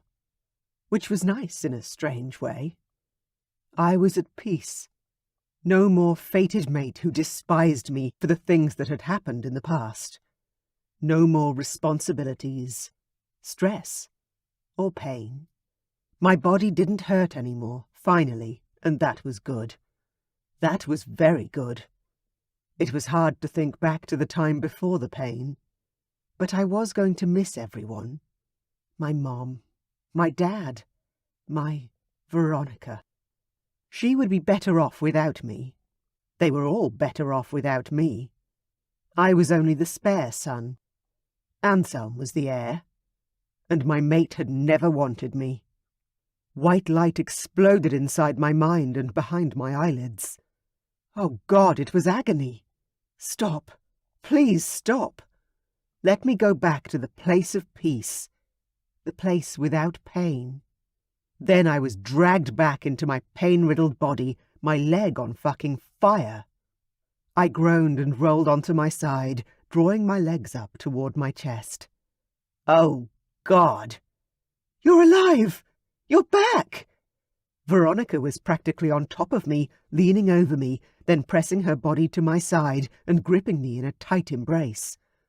Oh my God, I thought I'd lost you! Her presence settled the strange angst inside my chest, but the pain was still there, hurting deep inside me. I moaned, unable to hold it in. What happened? You died, she yelled, whacking me in the side. She was angry with me, again. I didn't know why, and there was an answering anger building inside me now. Even my dragon was furious. I groaned, and doors banged open around us. People came rushing in around me, touching me, prodding at my hurting body. Leave me alone. Get him up on the bed, Dad said, and I was scooped up and placed on King Damon's bed. The pain in my leg burned like my whole limb was on fire. What did you put on my leg? It feels so much worse than it did before. The healer pushed everyone out of the way to set his hands on me. They were cold against the heat of my skin. I had to treat the poison, but it's working. Wait, what? What poison? The infection, the healer said in a soft voice. Your wound turned septic. It was killing you from the inside out. It did kill you, but we brought you back. That was Veronica, shouting again. She seemed super upset about the almost dying thing, especially given she didn't seem to like me. Do you need something for the pain? The healer asked. I nodded. Hell yes. My head was throbbing too. I looked down at my leg to check it wasn't actually on fire. It wasn't, but it felt like it. The healer mixed up a drink and offered it to me. I managed to lift my head long enough to gulp down something that tasted like pond water, then lay down again. What the hell happened? I gasped out. King Damon was sitting on his bed, but everyone else was standing around the bedroom staring at me. How embarrassing. The medicine began to work, and my body started to relax, the raging fire dying down to a slow burn. I managed to roll onto my back and half sit up against the headboard. Everyone was there. Marianne, Damon, Anthony, my father and Veronica, even Cass. 2 kings, 2 queens, and their offspring. This is an impressive audience, I managed. For a prince who will never be king, it's a bit much, don't you think? Veronica glared at me, not liking my joke, obviously.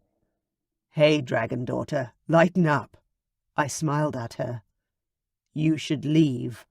I'm not worth the royal procession. If she'd been in her shifter form, I think I may have seen smoke blow from her nostrils. You ungrateful turd! I gaped at her, then laughed. Oh, God. This is what I came back to life for, to get more shit from my mate, just as I had for the past decade. Seriously, I growled at her. I'm ungrateful.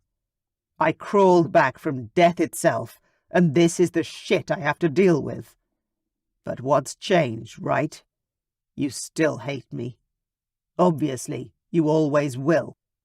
Her mouth dropped open, and her eyes shifted, the irises transforming into the shape of her dragon. Then she turned and ran out of the room. I felt nothing watching her go. Actually, that wasn't quite right. I did feel something. I was glad. She should go. She didn't love me. She didn't want me. King Damon shifted further onto the bed, his bed, and shook his head at me. Oh, mate, you screwed that one up. I wanted to get up, to leave. I didn't want to be there. But even the slightest movement hurt, so I just lay there and grumbled. I don't care, I said truthfully, rolling into the fetal position and closing my eyes. Nothing's ever going to change with Veronica. I should have stayed dead. Then she could have married someone else, been happy, without me. Ian! My father's shocked disapproval was clear in his tone, but I couldn't shake the black cloud descending over me.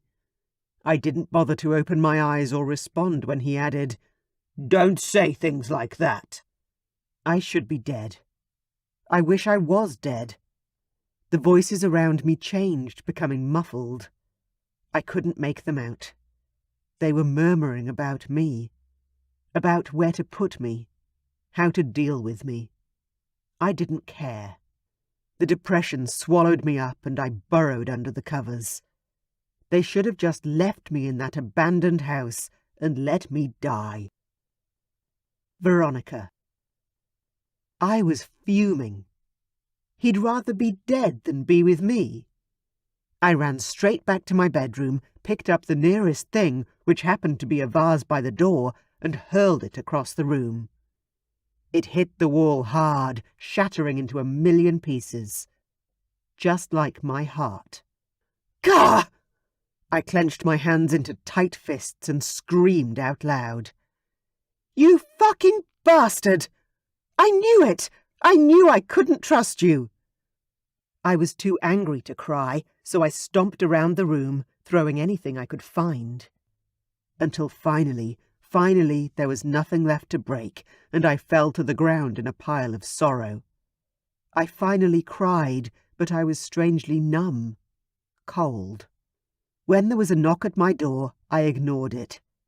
I didn't even know who it was. The whole house was crawling with family and friends, so it could have been anyone. I didn't care. I needed time out to try and calm down. The next knock was followed by the door opening, then a low whistle. I thought I heard the breaking of expensive things. I didn't look up, but I rested my face on my knees. Mom doesn't put expensive things in here. She knows they're not safe.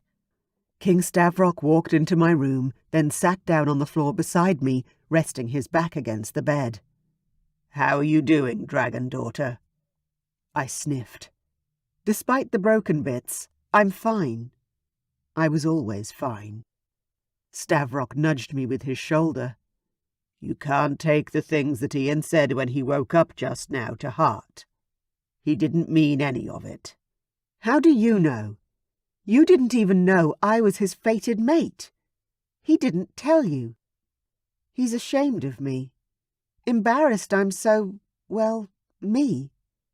I couldn't help the fire that burned inside of me. I'd tried to quiet my fiery nature. I'd done yoga and meditation and tried to channel my mother's calm, but it never worked.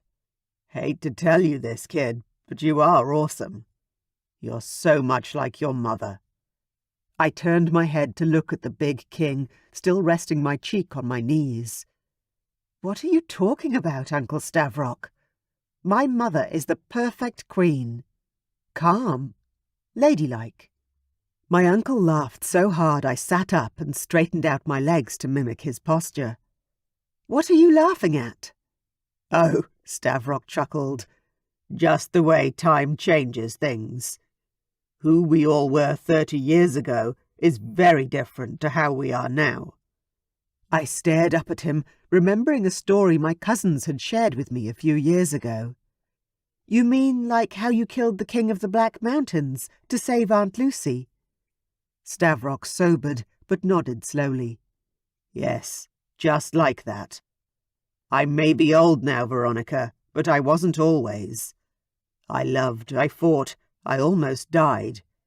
I made mistakes, a lot of them, but it all came out well in the end.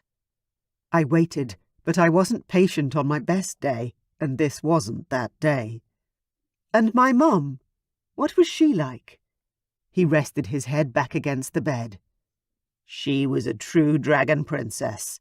Strong, opinionated, beautiful. I smiled. She still is.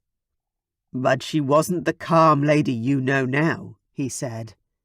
She wouldn't settle for an ordinary life. She wanted to see the kingdom to the north when no one travelled here back then. This place was in ruins, but your mom, she wasn't afraid. She fought the wolves to keep the children safe. She pulled your father back from the brink of death. She was stronger than you know, Veronica.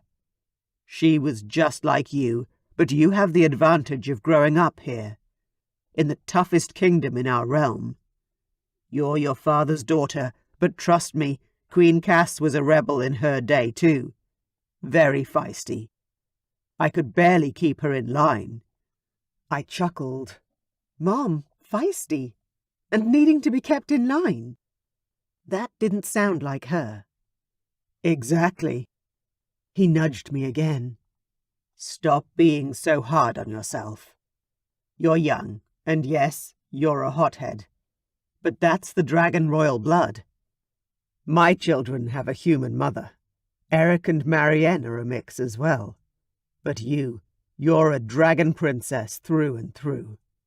I gulped. But Mom isn't actually your cousin. He smiled. Her parents were my mom's best friends and full-blooded dragons, so trust me.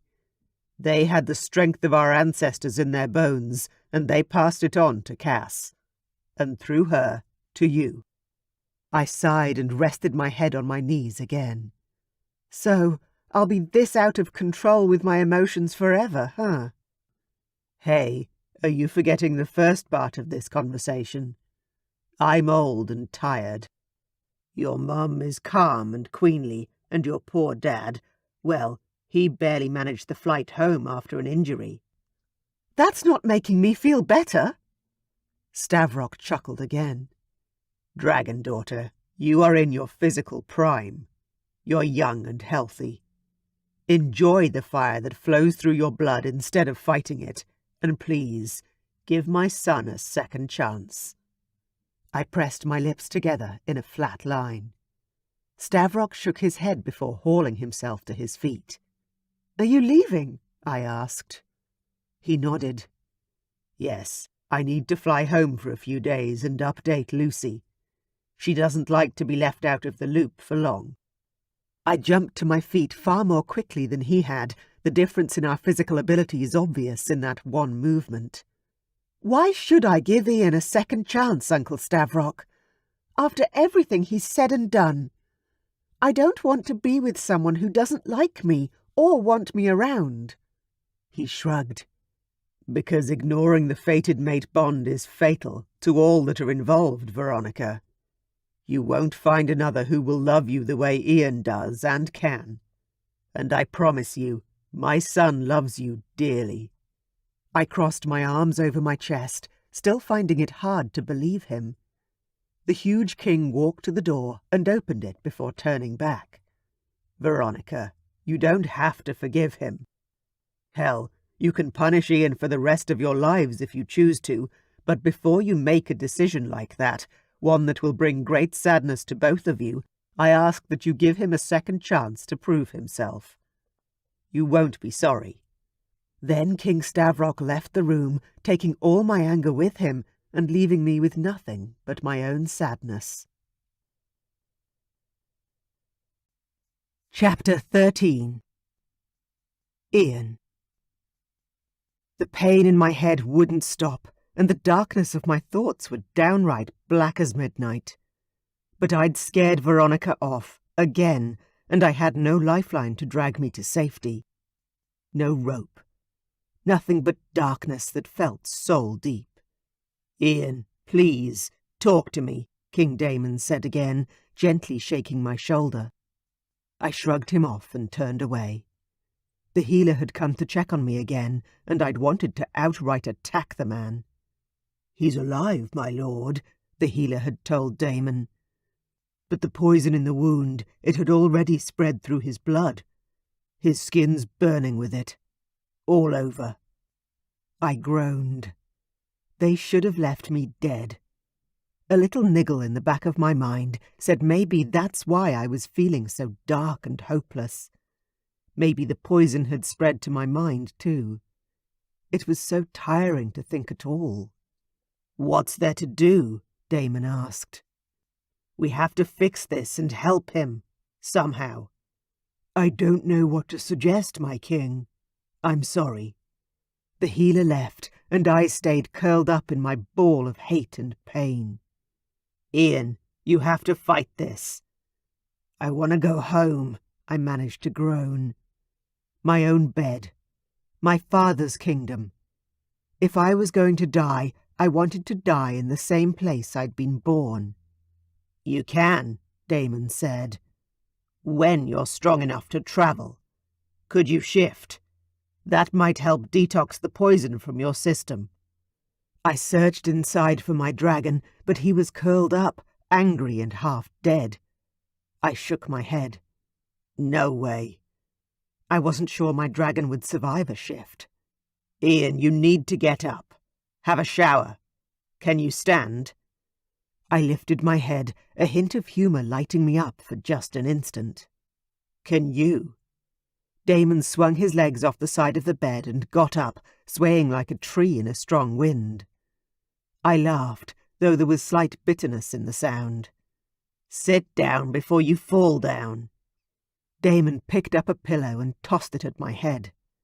It hit me, and I batted the fluffy insult away. "Fuck off. What the hell is wrong with you?" Damon yelled at me. "You're young. You're a prince. You've waited 10 years for your fated mate, and now that you finally have a chance with her, you're giving up." Finally, I uncurled and managed to push myself up enough so that my belly ached with the muscle strain. "I don't have a chance with Veronica. She hates me." Damon laughed, the noise a stark contrast to the voice in my head. "She doesn't hate you, Ian. Quite the opposite. You're a fool if you think that." "You're wrong," I spat back. "She won't forgive me for what I had to do to her when she was a kid to keep her at a distance. She thinks I'm an asshole." Damon's dragon flashed in his eyes, and my breath caught in my throat at the sudden ratcheting up of tension in the room. "My daughter is the best thing that ever happened to you, you sorry son of a bitch. She's dragged you back from the brink of death. Twice. And if, after that, you're not willing to even try to live, then damn you, Ian. Damn you to hell." Damon stalked out of the room as regally as his injured body would allow him. I fell back against the pillows, my exhaustion bone deep. A soft knock at the door made me turn my head, and there she was, My mate. Veronica stepped into the room, twisting her fingers around like she was nervous, but a tentative smile played on her lips.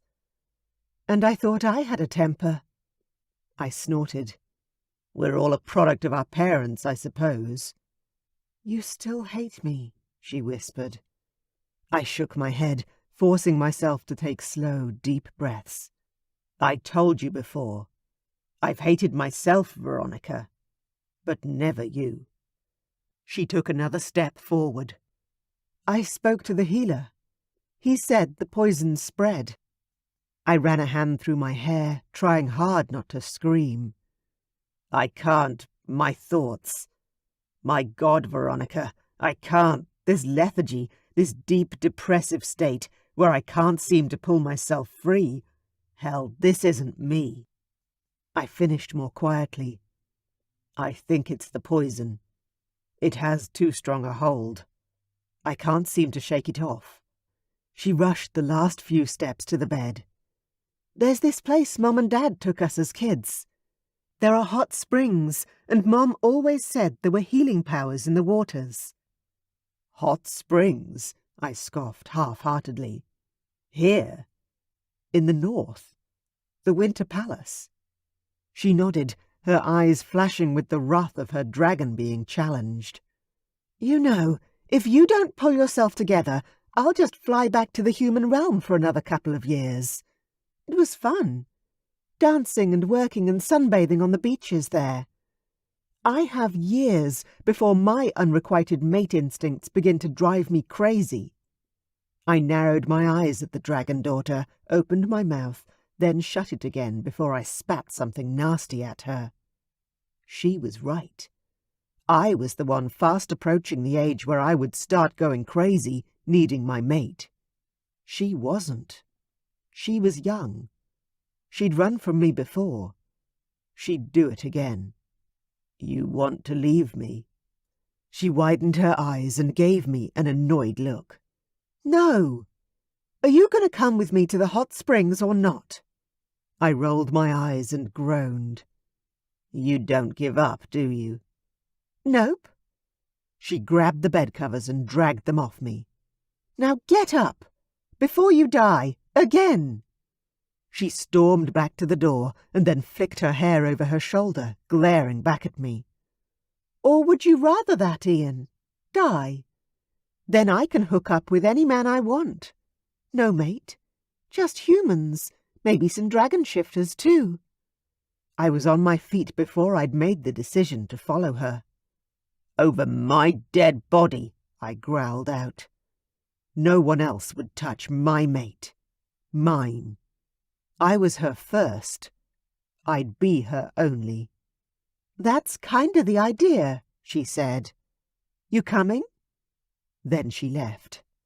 I was breathing like an old man, but my dragon had woken at the thought of another man touching Veronica, and the shifter side of me lent enough strength to my limbs to follow her. The pain was manageable, and anger fueled my body as I limped to the door and out into the hallway.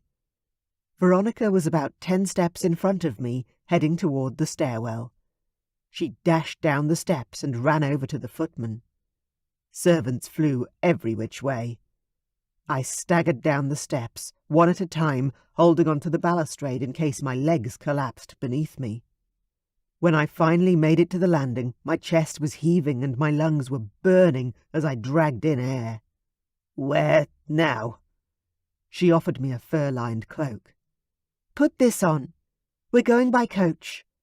I dragged the cloak around me and let Veronica lead me outside and into the coach. The snow was thin on the ground, which meant the sleds weren't necessary today. "Stay warm," Veronica said, tossing a fur blanket over me from where she sat on the opposite side. I did as she said, though my head was still filled with hateful thoughts, and my body shivered, unable to decide if I was too hot or too cold. The only thing that was saving me from keeling over at this point was my dragon, growling inside my head, mad at my mate. She'd threatened to leave us again. Be with other men. He was pushing hard to grab her and show her how much we loved her. The poison wanted me to throw myself out of the carriage and lie down to die in the snow. The duality was maddening. I couldn't talk properly or think straight. We rode for a while through the town and past farming fields. I wanted to ask about where we were going, but my jaw was practically wired shut. I didn't trust myself to speak without saying something wrong or hurtful. So we travelled in silence until, finally, the rocking of the carriage stopped. "Where are we?" I bit out, the pain beginning to overwhelm me again. Everything hurt, throbbing hard. "Come on, let's go." Veronica pushed open the door and got out of the carriage. I took a deep breath, not sure I had the strength for this next part of the journey if we had to walk far. "Ian, get your ass out here." A smile quivered on my lips. There's my dragon princess. I hauled myself up off the carriage seat and fell down the steps to the ground, moaning as pain shot through me. Fuck me. If you can get your head and your body sorted out, I might just do that again. Let's go. Veronica marched off toward the foothills, boulders and darkened cave mouths stretching ahead of us. Where are we? I'd never seen this part of the Winter Kingdom before. Veronica didn't answer. She just disappeared into the mouth of one of the caves. It was late in the day, and the setting sun cast spectacular colours across the landscape. Burnt oranges, yellows and purple. I inhaled the chilly air through my nose and shivered. I had no idea if this was going to do anything good, but at this point, could it get any worse? I limped to the cave entrance, annoyed that she'd left me to make this walk by myself. Stupid, I knew, because I wouldn't have wanted her pity or her help. But in the moment, I wasn't thinking straight. And I knew it, so I forced the words and thoughts down and just concentrated on putting one foot in front of the other. As soon as I stepped into the cave, a wave of relaxation washed over me, and my thoughts felt less like they were tumbling around in a washer. You weren't joking. Steam rose from pools of crystal-clear water inside the cave. Veronica was lighting candles and lanterns. My dad kept this as his private sanctuary for a while. The one place that was truly his while he rebuilt his kingdom. Then he brought Mom here, and they opened it up to the people. I glanced around. Looks like no one really uses it now. No. I think the people still thought of it only as the king's place. They never really came much, but Mom and Dad did bring us here, and I always felt, I don't know, healthier afterward. I hoped she was right. Veronica began to undress, stripping off her clothes to fold them and place them in a nearby basket. I watched, not moving. She was spectacular to look at. Skin as smooth and beautiful as silk. I ached for her, especially with those beautiful curves this close. Then I started, as I realized I hadn't thought about anything physical with her since I'd been brought back from the dead. Maybe there really was some truth to her story about this place having healing powers. For the first time in ages, I began to feel more like myself. Veronica's final pieces of underwear fell to the rocks at her feet, and she scooped them up to put them in the box alongside the other clothes. She stood on the side of a pool, facing me. The curve of her breast was lit up by a lantern positioned behind her. The still angry flame in my gut began to ebb in the presence of desire unexpectedly growing once more.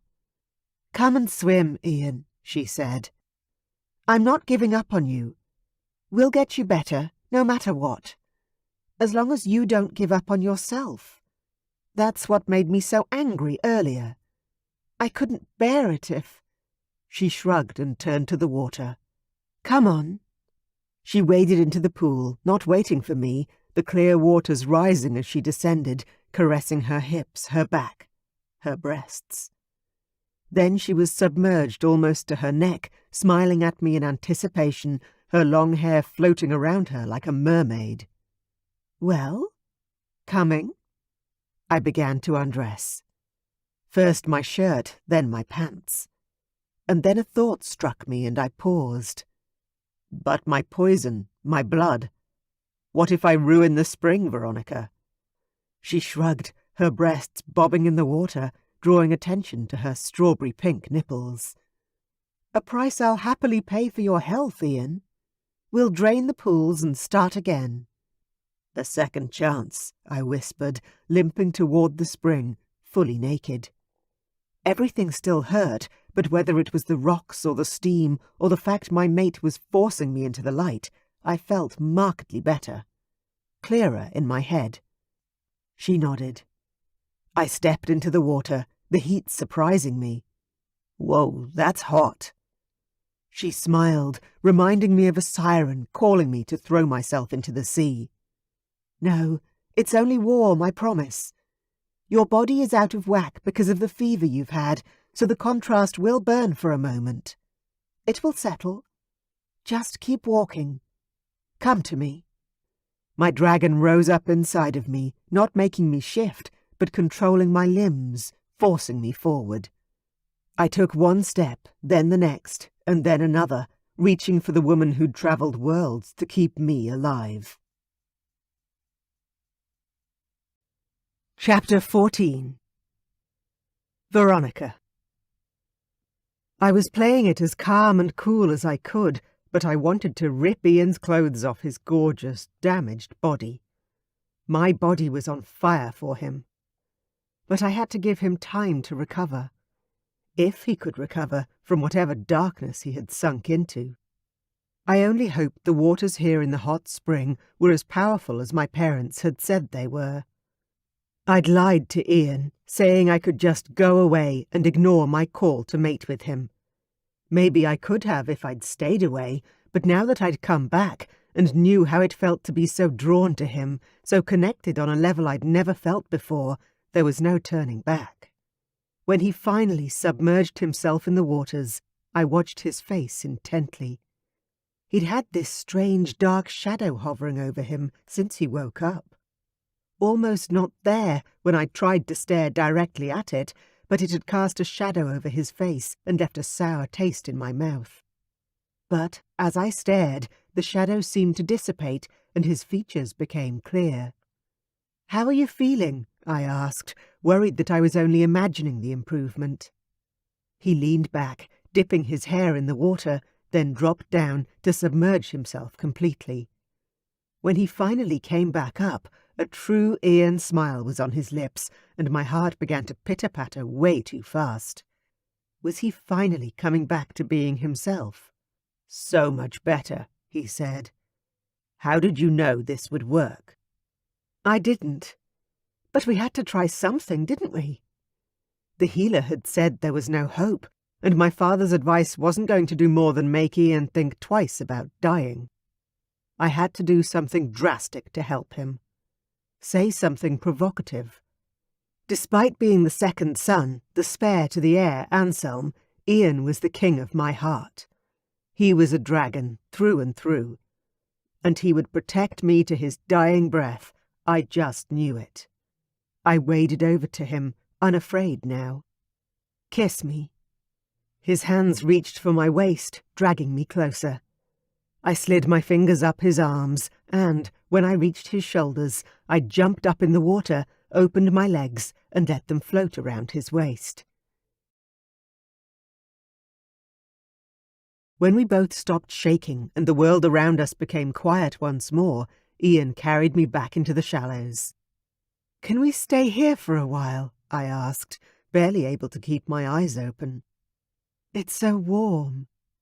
So calming." Ian nodded and drew me over to a naturally occurring alcove where he could sit, and then he set me onto his lap and encouraged me to rest my head on his shoulder. "You sleep, beautiful. I'll watch over you." I smiled, my mind casting back to times when I was younger. I'd never seen it before, but Ian had always watched over me. Grabbed my parents when things got too heated with my brothers, even saved me from falling off my balcony once. I chuckled and he whispered, "What are you laughing at?" My eyes were closed, but I said, "You, saving me from falling that day. The balcony rescue, remember?" He groaned. "I certainly do. You almost gave me a heart attack."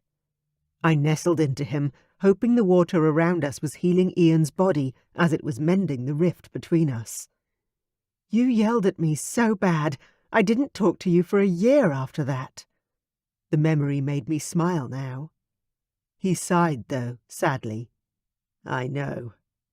I lifted my head and forced my eyes open to look at him. "I'm sorry I didn't understand. I thought you hated me, but you were just looking out for me, weren't you?" He nodded, his blue eyes dark with intensity. "I was trying to." I smiled and ducked my head again, pressing against his chest. "I wish we'd been born at the same time, then we would have both known we were meant to be." His arms squeezed tightly around me. "Sleep, my beautiful princess.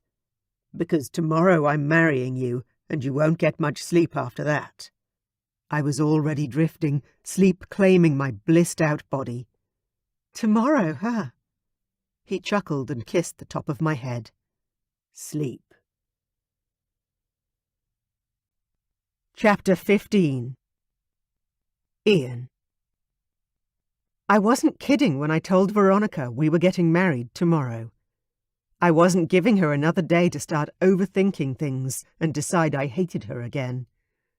I could beg her to forgive me for being mean to her when she was a teenager for the rest of our days.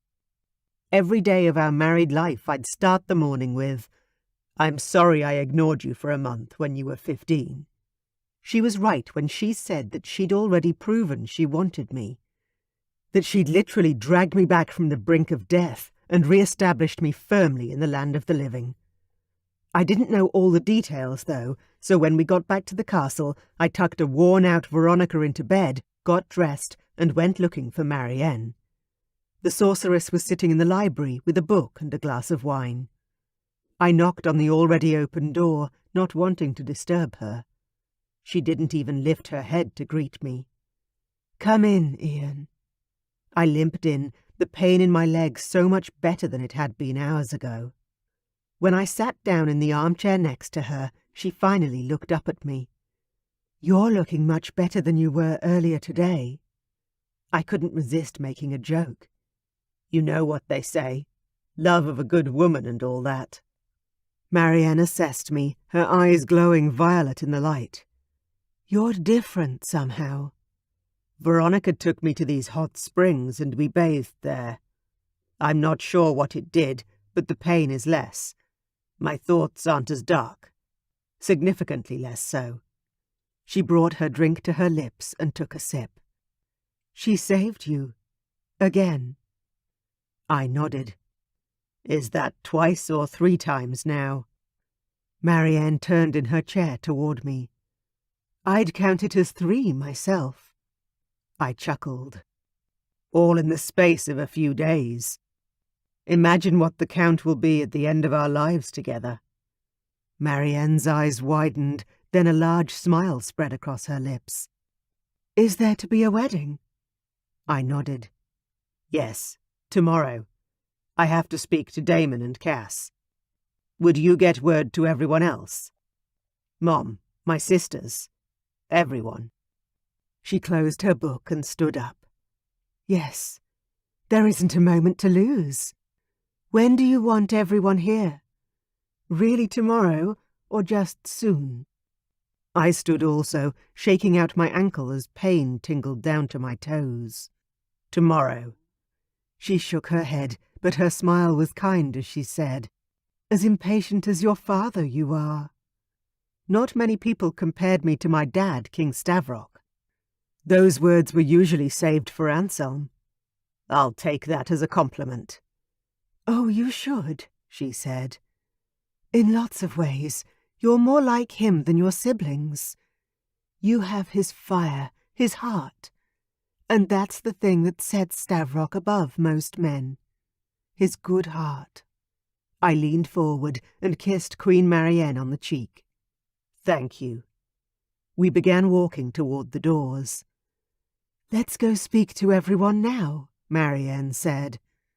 Cass isn't going to like the fact she won't have months to plan her only daughter's wedding. I shrugged. I don't care so much for the party. I just want Veronica to be my wife. Marianne's approval was obvious in the warmth of her smile. Well said. I reached out to stop her from floating away. Can I ask you one more thing before we go? Of course. What happened in Damon's bedroom? Everyone keeps saying Veronica saved my life, but all I remember is passing out, then coming to in so much pain. And the hatred in my heart had been terrible. I could still feel the shadow of it. Marianne blew out a long breath and pressed her hand over her heart. Oh, well, that will be a story we will be telling our grandchildren. It is officially up there with Stavrok killing Magnic to save Lucy. I gulped. You have to tell me now. She grinned, her white teeth flashing. You died. The poison in your leg took over your whole body and your heart stopped. I stared at her, barely able to believe it. But no one comes back from death. Marianne raised her eyebrows and gave me a knowing look. Veronica has been in the human world, learnt their tricks for saving people when their hearts stop. She managed to breathe life into you and keep your heart going while the healer flushed out your wound. My jaw dropped. I don't even know what to say. She laughed.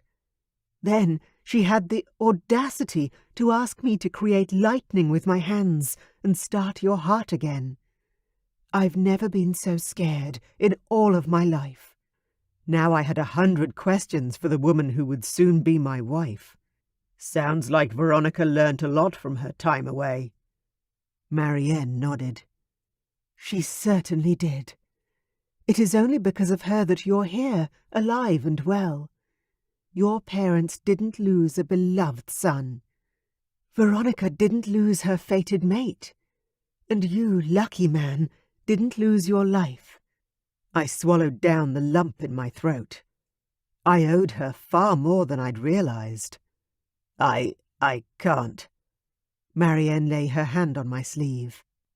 Let's go talk to Cass and Damon. You can thank Veronica for your life later. Yes. Actions spoke louder than words, always. You're right, Aunt Marianne. Let's go. And together we went in search of Veronica's parents. Cass and Damon were surprised by my request, but in the end they laughed and jumped to help. Though not before Cass let out a screech and fluttered her hands over her breasts. Tomorrow? Tomorrow? Oh, my God! She raced off to the kitchens to get the staff started on a royal banquet, and Theo offered to fly to the other kingdoms to pass on the invitations. Thank you, brother, I said to Theo, who punched me in the arm in return. You could have told me Veronica was yours. I laughed and ran a hand through my hair, frazzled as ever. I was going to get a lot of those remarks. Yeah, well, I was a coward, mate. What can I say? Theo grabbed me in a hug. Welcome to the family. Then he took off. It was late and dark, but Theo wouldn't be delayed. He stripped and took to the skies, taking my invitation with him. Tomorrow my whole family would appear, and I'd be belted by all of them for not telling them the truth about Veronica earlier. I smiled as I walked back to my mate's bedroom and joined her in her big, warm bed. Nothing mattered anymore. Not my pride. Not my fear. All that mattered was my love for the woman in my arms and the future that we would build together. The next morning, I told Veronica my plans, and, true to character, she reacted with equal measures of violence and excitement. "You're kidding me, right?" she said, sitting up and whacking me in the chest. Ow. I sat up too. I told you yesterday I wanted to marry you tomorrow.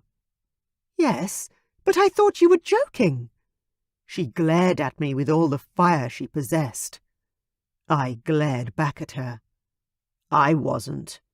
I want you as my wife. Now. Today. I don't want to wait a moment longer." "And what about what I want?" she demanded, sliding out of bed so she could stand and put her hands on her hips. I was treated to the full Veronica glare this time, her eyes flashing with passion. She looked magnificent. I leaned back against the headboard, still confident in my decision. "And what do you want, Veronica?" "I want—" she huffed. "I want—" I grinned at her. "Do you want 3 months so you can plan the flowers and the dresses and the—" She groaned and threw her hands up in the air. "Hell no! I hate all that stuff." I threw back the bedcovers, walked over to her, and dropped down onto one knee. Luckily, my leg was much better since bathing in the healing spring. "Then marry me. Today. If you want a fancy party in a few months, we can do that too. But today, please, become my wife. Let me commit the rest of my life to you, and I'll do anything you want. We can go live in the human world for a few years even, if that's what you want." She frowned down at me, then whispered, "You really love me?" A laugh burst from my lips. "Hell yes. You've already proven you'll fight death back to save me. Now you've got to give me the chance to prove that I love you just as much."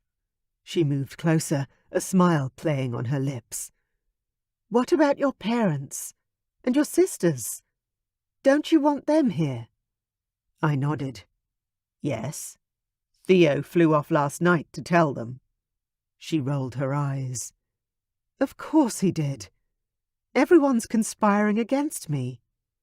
Slowly, I rose up to my feet. "If you really don't want to marry me." Her hands pressed into my chest, holding me in place. "No, no, no. I'm sorry. Ask me again." She took a step back and held her breath. I knew I shouldn't laugh, but I was close to it. My beautiful girl had to fight her temper at every turn. I reached out and gripped her hands, which were trembling. "Veronica, Princess of the Northern Kingdom. My beloved. My fated mate. The woman I love with all of my heart. Would you do me the great honor of marrying me today?" Her eyes glistened with sudden tears, and she nodded vigorously. "Yes, I'd love that, Ian." I swept her up into my arms, my heart soaring with joy. "Then let's get started." She hugged me tight, but as I put her down on the bed, she started pushing at me. "Don't start any of that stuff yet. You shouldn't even be seeing me today. So go, go, go." I gaped at her. I pointed at the door. "Quickly! It's bad luck for you to see me before the wedding, and I don't even know what my dress looks like yet. Go!" I shook my head, the blood taking its time to drain away from my groin. "Looks like we're waiting for tonight." I scooped up my clothes and quickly dressed before heading to the door. Veronica was already in the bathroom, and I heard the shower start. "Hey, dragon daughter. See you tonight." "Go!" she yelled back, and I left her room with a grin on my face. My life with Veronica would never be boring, that was for sure. Chapter 16. Veronica. An array of dresses my mom had assembled for me to choose from were laid out on her bed. "What do you think, sweetheart?" Her voice held excitement. Clearly I'd made her, and Dad too, no doubt, very happy. Hell, I was happy. I couldn't wait to marry my mate. I assessed the dresses and pointed. "Great choices, Mum. But I'm thinking this one. What do you think?" I picked up the long flowing gown embellished with embroidered flowers and beads. It wasn't my usual style, but it called to me somehow. Mom put her hand over her mouth like she was about to burst into tears. "You okay?" I asked. She nodded and took her hand away from her mouth. "Oh, yes. I just didn't think you'd like that one. I almost didn't put it out. But it's my favourite for you." I glanced over at the other plainer choices. Mum had been thoughtful in her selection, choosing dresses in a range of colours as well as white. I smiled at her. "No, this is the best. I love it." The seamstress rushed over and slipped it out of my hands, a big smile on her face. "This won't take long to adjust to your size, Princess. You're the same build as your mother when she wore it, and almost exactly the same age." My mouth dropped open, and I turned to Mom, stunned. It was my turn to almost burst into tears. "Is this your wedding dress, Mom? It's beautiful. Why haven't I seen it before?" She reached out an arm to me, and I grabbed her hand and squeezed it. "You were never interested in such things before," she said. "You wanted to be out in the farmlands with your father, while I—" Her eyes were swimming with tears, and I rushed into her arms to hug her tight. "I love you, Mum. Thank you for throwing this crazy wedding together for me." She laughed and squeezed me back. "Crazy is right. A day to prepare. Though I don't blame Ian for wanting to rush. He adores you and doesn't want to give you a chance to get away again." When I pulled back and looked up at her, there were tears on her cheeks. "Why are you so emotional today, Mum? Because of the wedding?" Her lower lip quivered a little as she inhaled deeply, obviously trying to get herself together. "Yes and no. This is the start of the rest of your life, baby girl. And I'm just so relieved." I laughed as the seamstress began to pull my clothes off to get me into my mother's dress.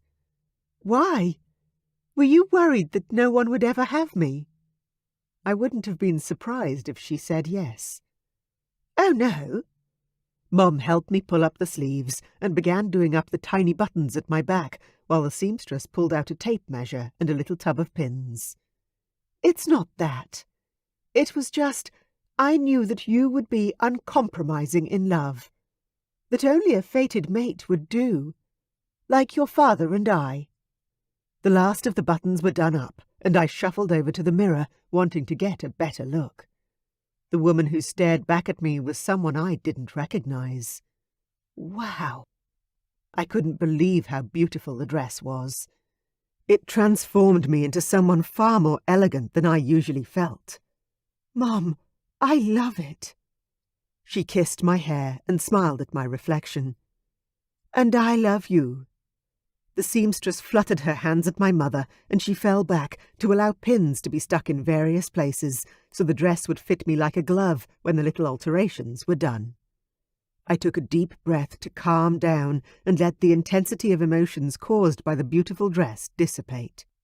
My mum hadn't always been super affectionate, but her love for me had always been there.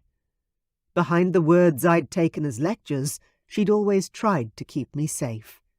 "Thank you for my life, Mum." I met her surprised gaze in the mirror. "If I'm half the mother you are, one day my children will be blessed." The Queen's eyes suddenly became very glossy once again, and she didn't say a word. Instead, her mouth wobbled, and then she nodded, squeezed my hand, and quickly left the room. I glanced down at the seamstress who was pinning the hem. I was a little shorter than my mum, obviously. Did I just make her cry again? The woman chuckled but didn't look up from her task. At least they were happy tears. True. After the fitting, I had breakfast in my room, my mom and other servants bringing me various wedding-related things to make decisions about. Flower arrangements, coloured fabrics, food choices. She had me tasting soups, desserts, meats. I laughed as my mother shoved yet another plate of food at me. This time it was a platter of roast vegetables. "This is like my birthday, but 10 times as lavish." "Well, I'm trying to shove 3 months' worth of organisation into one day, sweetheart." I picked up the fork and readied myself to taste. "You're not mad, though, are you, Mum?" She shook her head. "Oh, no. We probably would have killed each other if we'd had 3 months to fight over table settings. Imagine it. This way, we haven't fought at all. We don't have time. I tasted 2 of the potatoes and pointed. That one's better. She nodded and took the plate away to replace it with pumpkins. I looked up at her. You really think we would have killed each other? She laughed. Probably not, sweetheart, but you got your forthright manner from me, and when there's a tight deadline, we both shine. So today is going to be amazing. She was right. I gave her my sunniest smile before digging into the roast pumpkin, then my doors burst open. Dragon daughter? Vanya came marching into the room with her sister. I can't believe you're Ian's mate. We all practically fell over when we heard. I jumped up and ran to the girls I'd always looked up to. I launched at them, hugging them tight.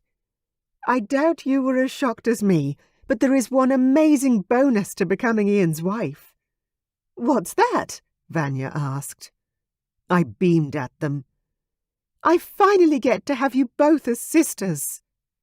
Everyone squealed, and another tray was wheeled in, this time full of cocktails and wines. Mom walked over to the trays and grabbed a drink. Come and join the party, ladies. Time to get ready. The next few hours were bliss, surrounded by the powerful women in my life. My mom, Marianne and Lucy, my aunts and all their offspring. We laughed, told stories and had too many cocktails, including some I'd learned to mix while nannying in Greece. When the maids came to do my hair and makeup, my beautiful family left me alone to get ready themselves.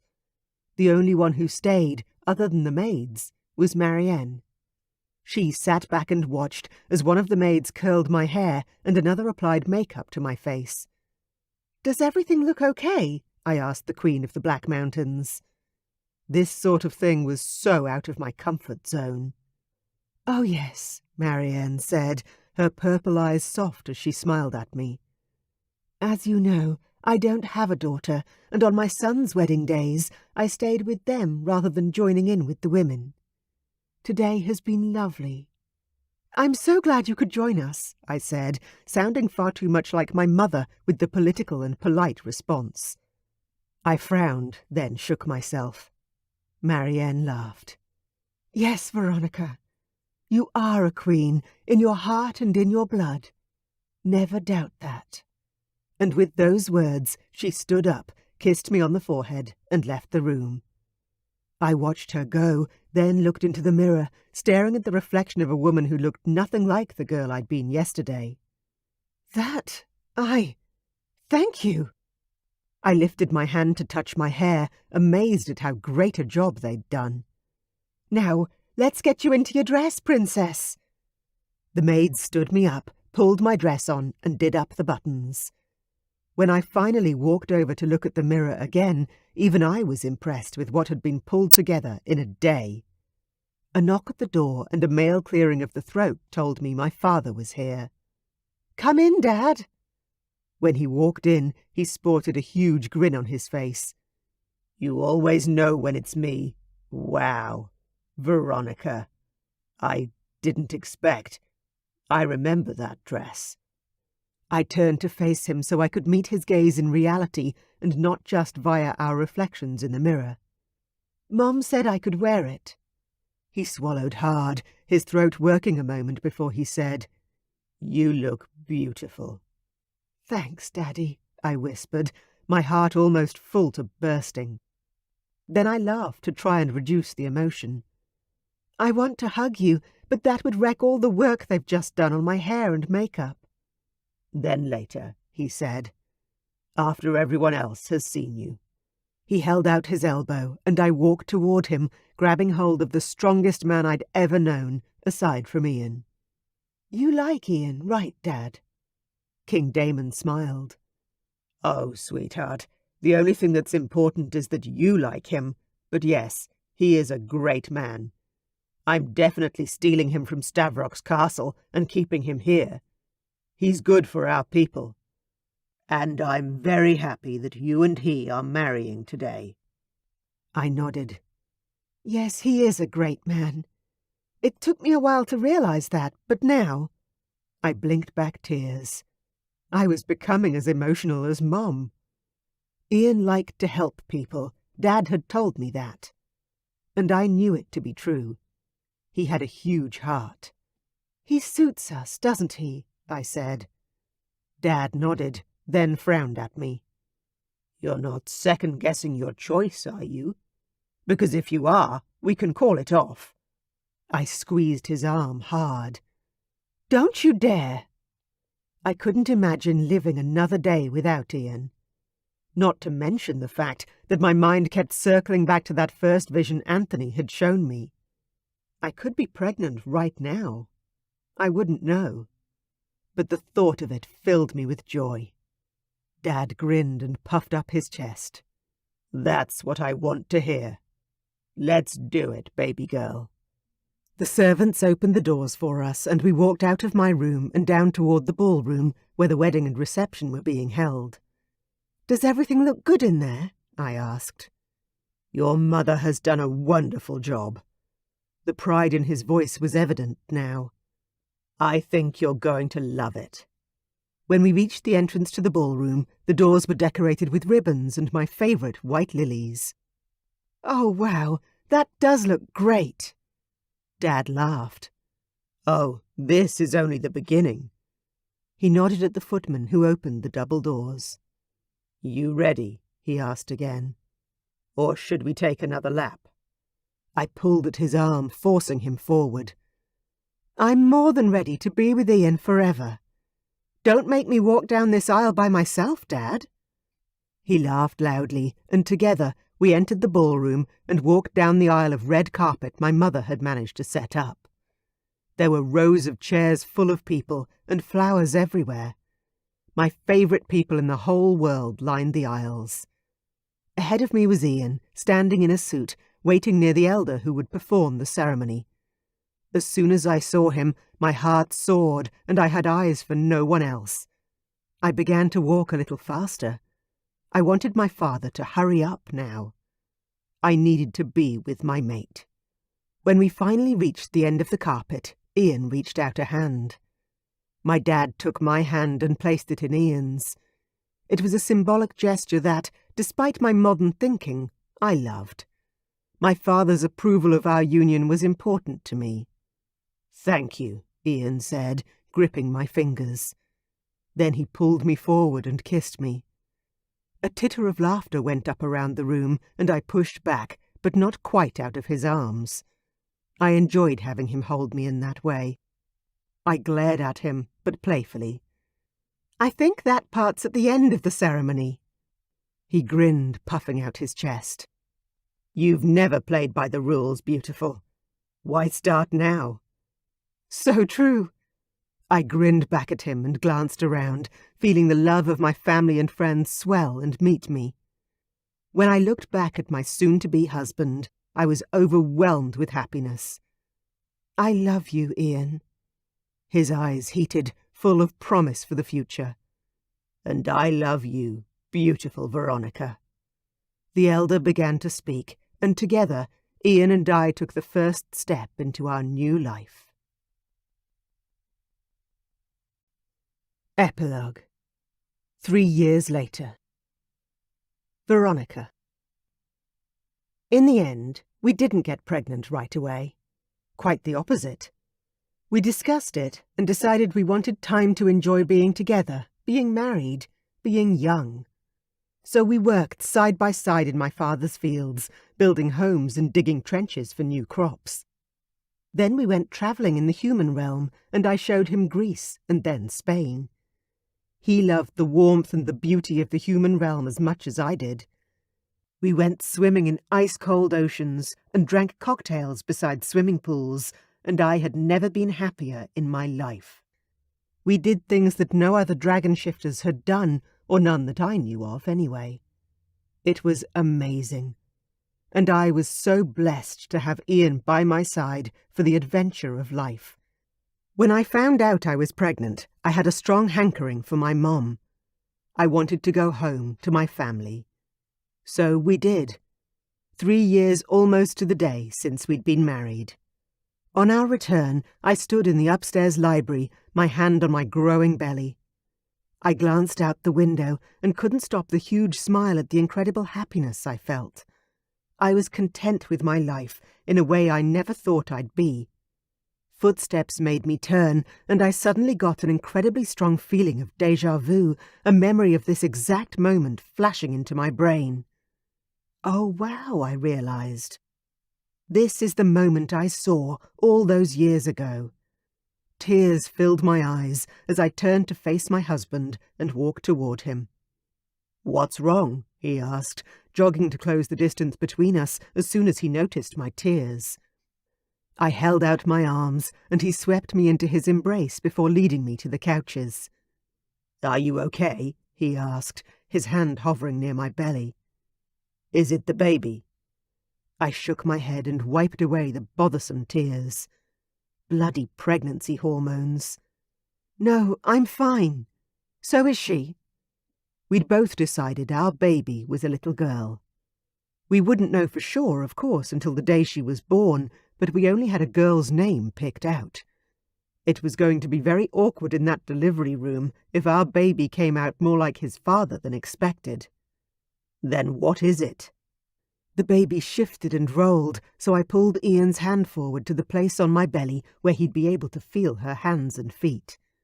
I just realized that this is the moment I saw all those years ago, when Anthony accidentally gave me a vision before I went to the human realm. This, exactly this. I glanced around and pointed. I saw the stained glass window. I saw myself like this. I cupped my belly. Then I heard footsteps and turned around, and it was you. He grinned at me. "So it all came true, huh?" "Yeah, and you know what was even more shocking to me in that vision than the fact that you were my mate?" He huffed out a laugh. "I'm almost afraid to ask, but sure. Tell me." I whacked him softly on the arm. "Don't be afraid to ask. It's not bad." He gripped my chin softly, then leaned forward and kissed me on the lips. "Okay, tell me." It was how happy I looked in that moment that shocked me more than anything else. Ian pushed my hair back off my face and tucked it behind my ear in a move as gentle as it was considerate. "How come, beautiful?" "Because back then I was so unsettled, angry almost all of the time. I couldn't imagine being so happy. Pregnant, married.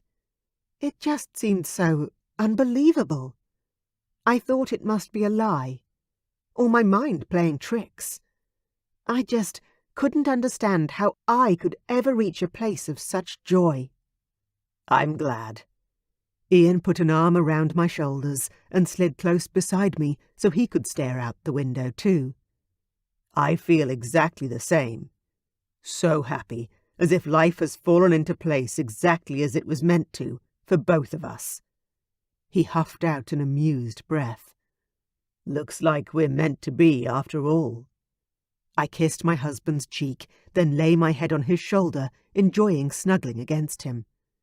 His gorgeous scent rose around me, and I drew it into my lungs. "Of course we are.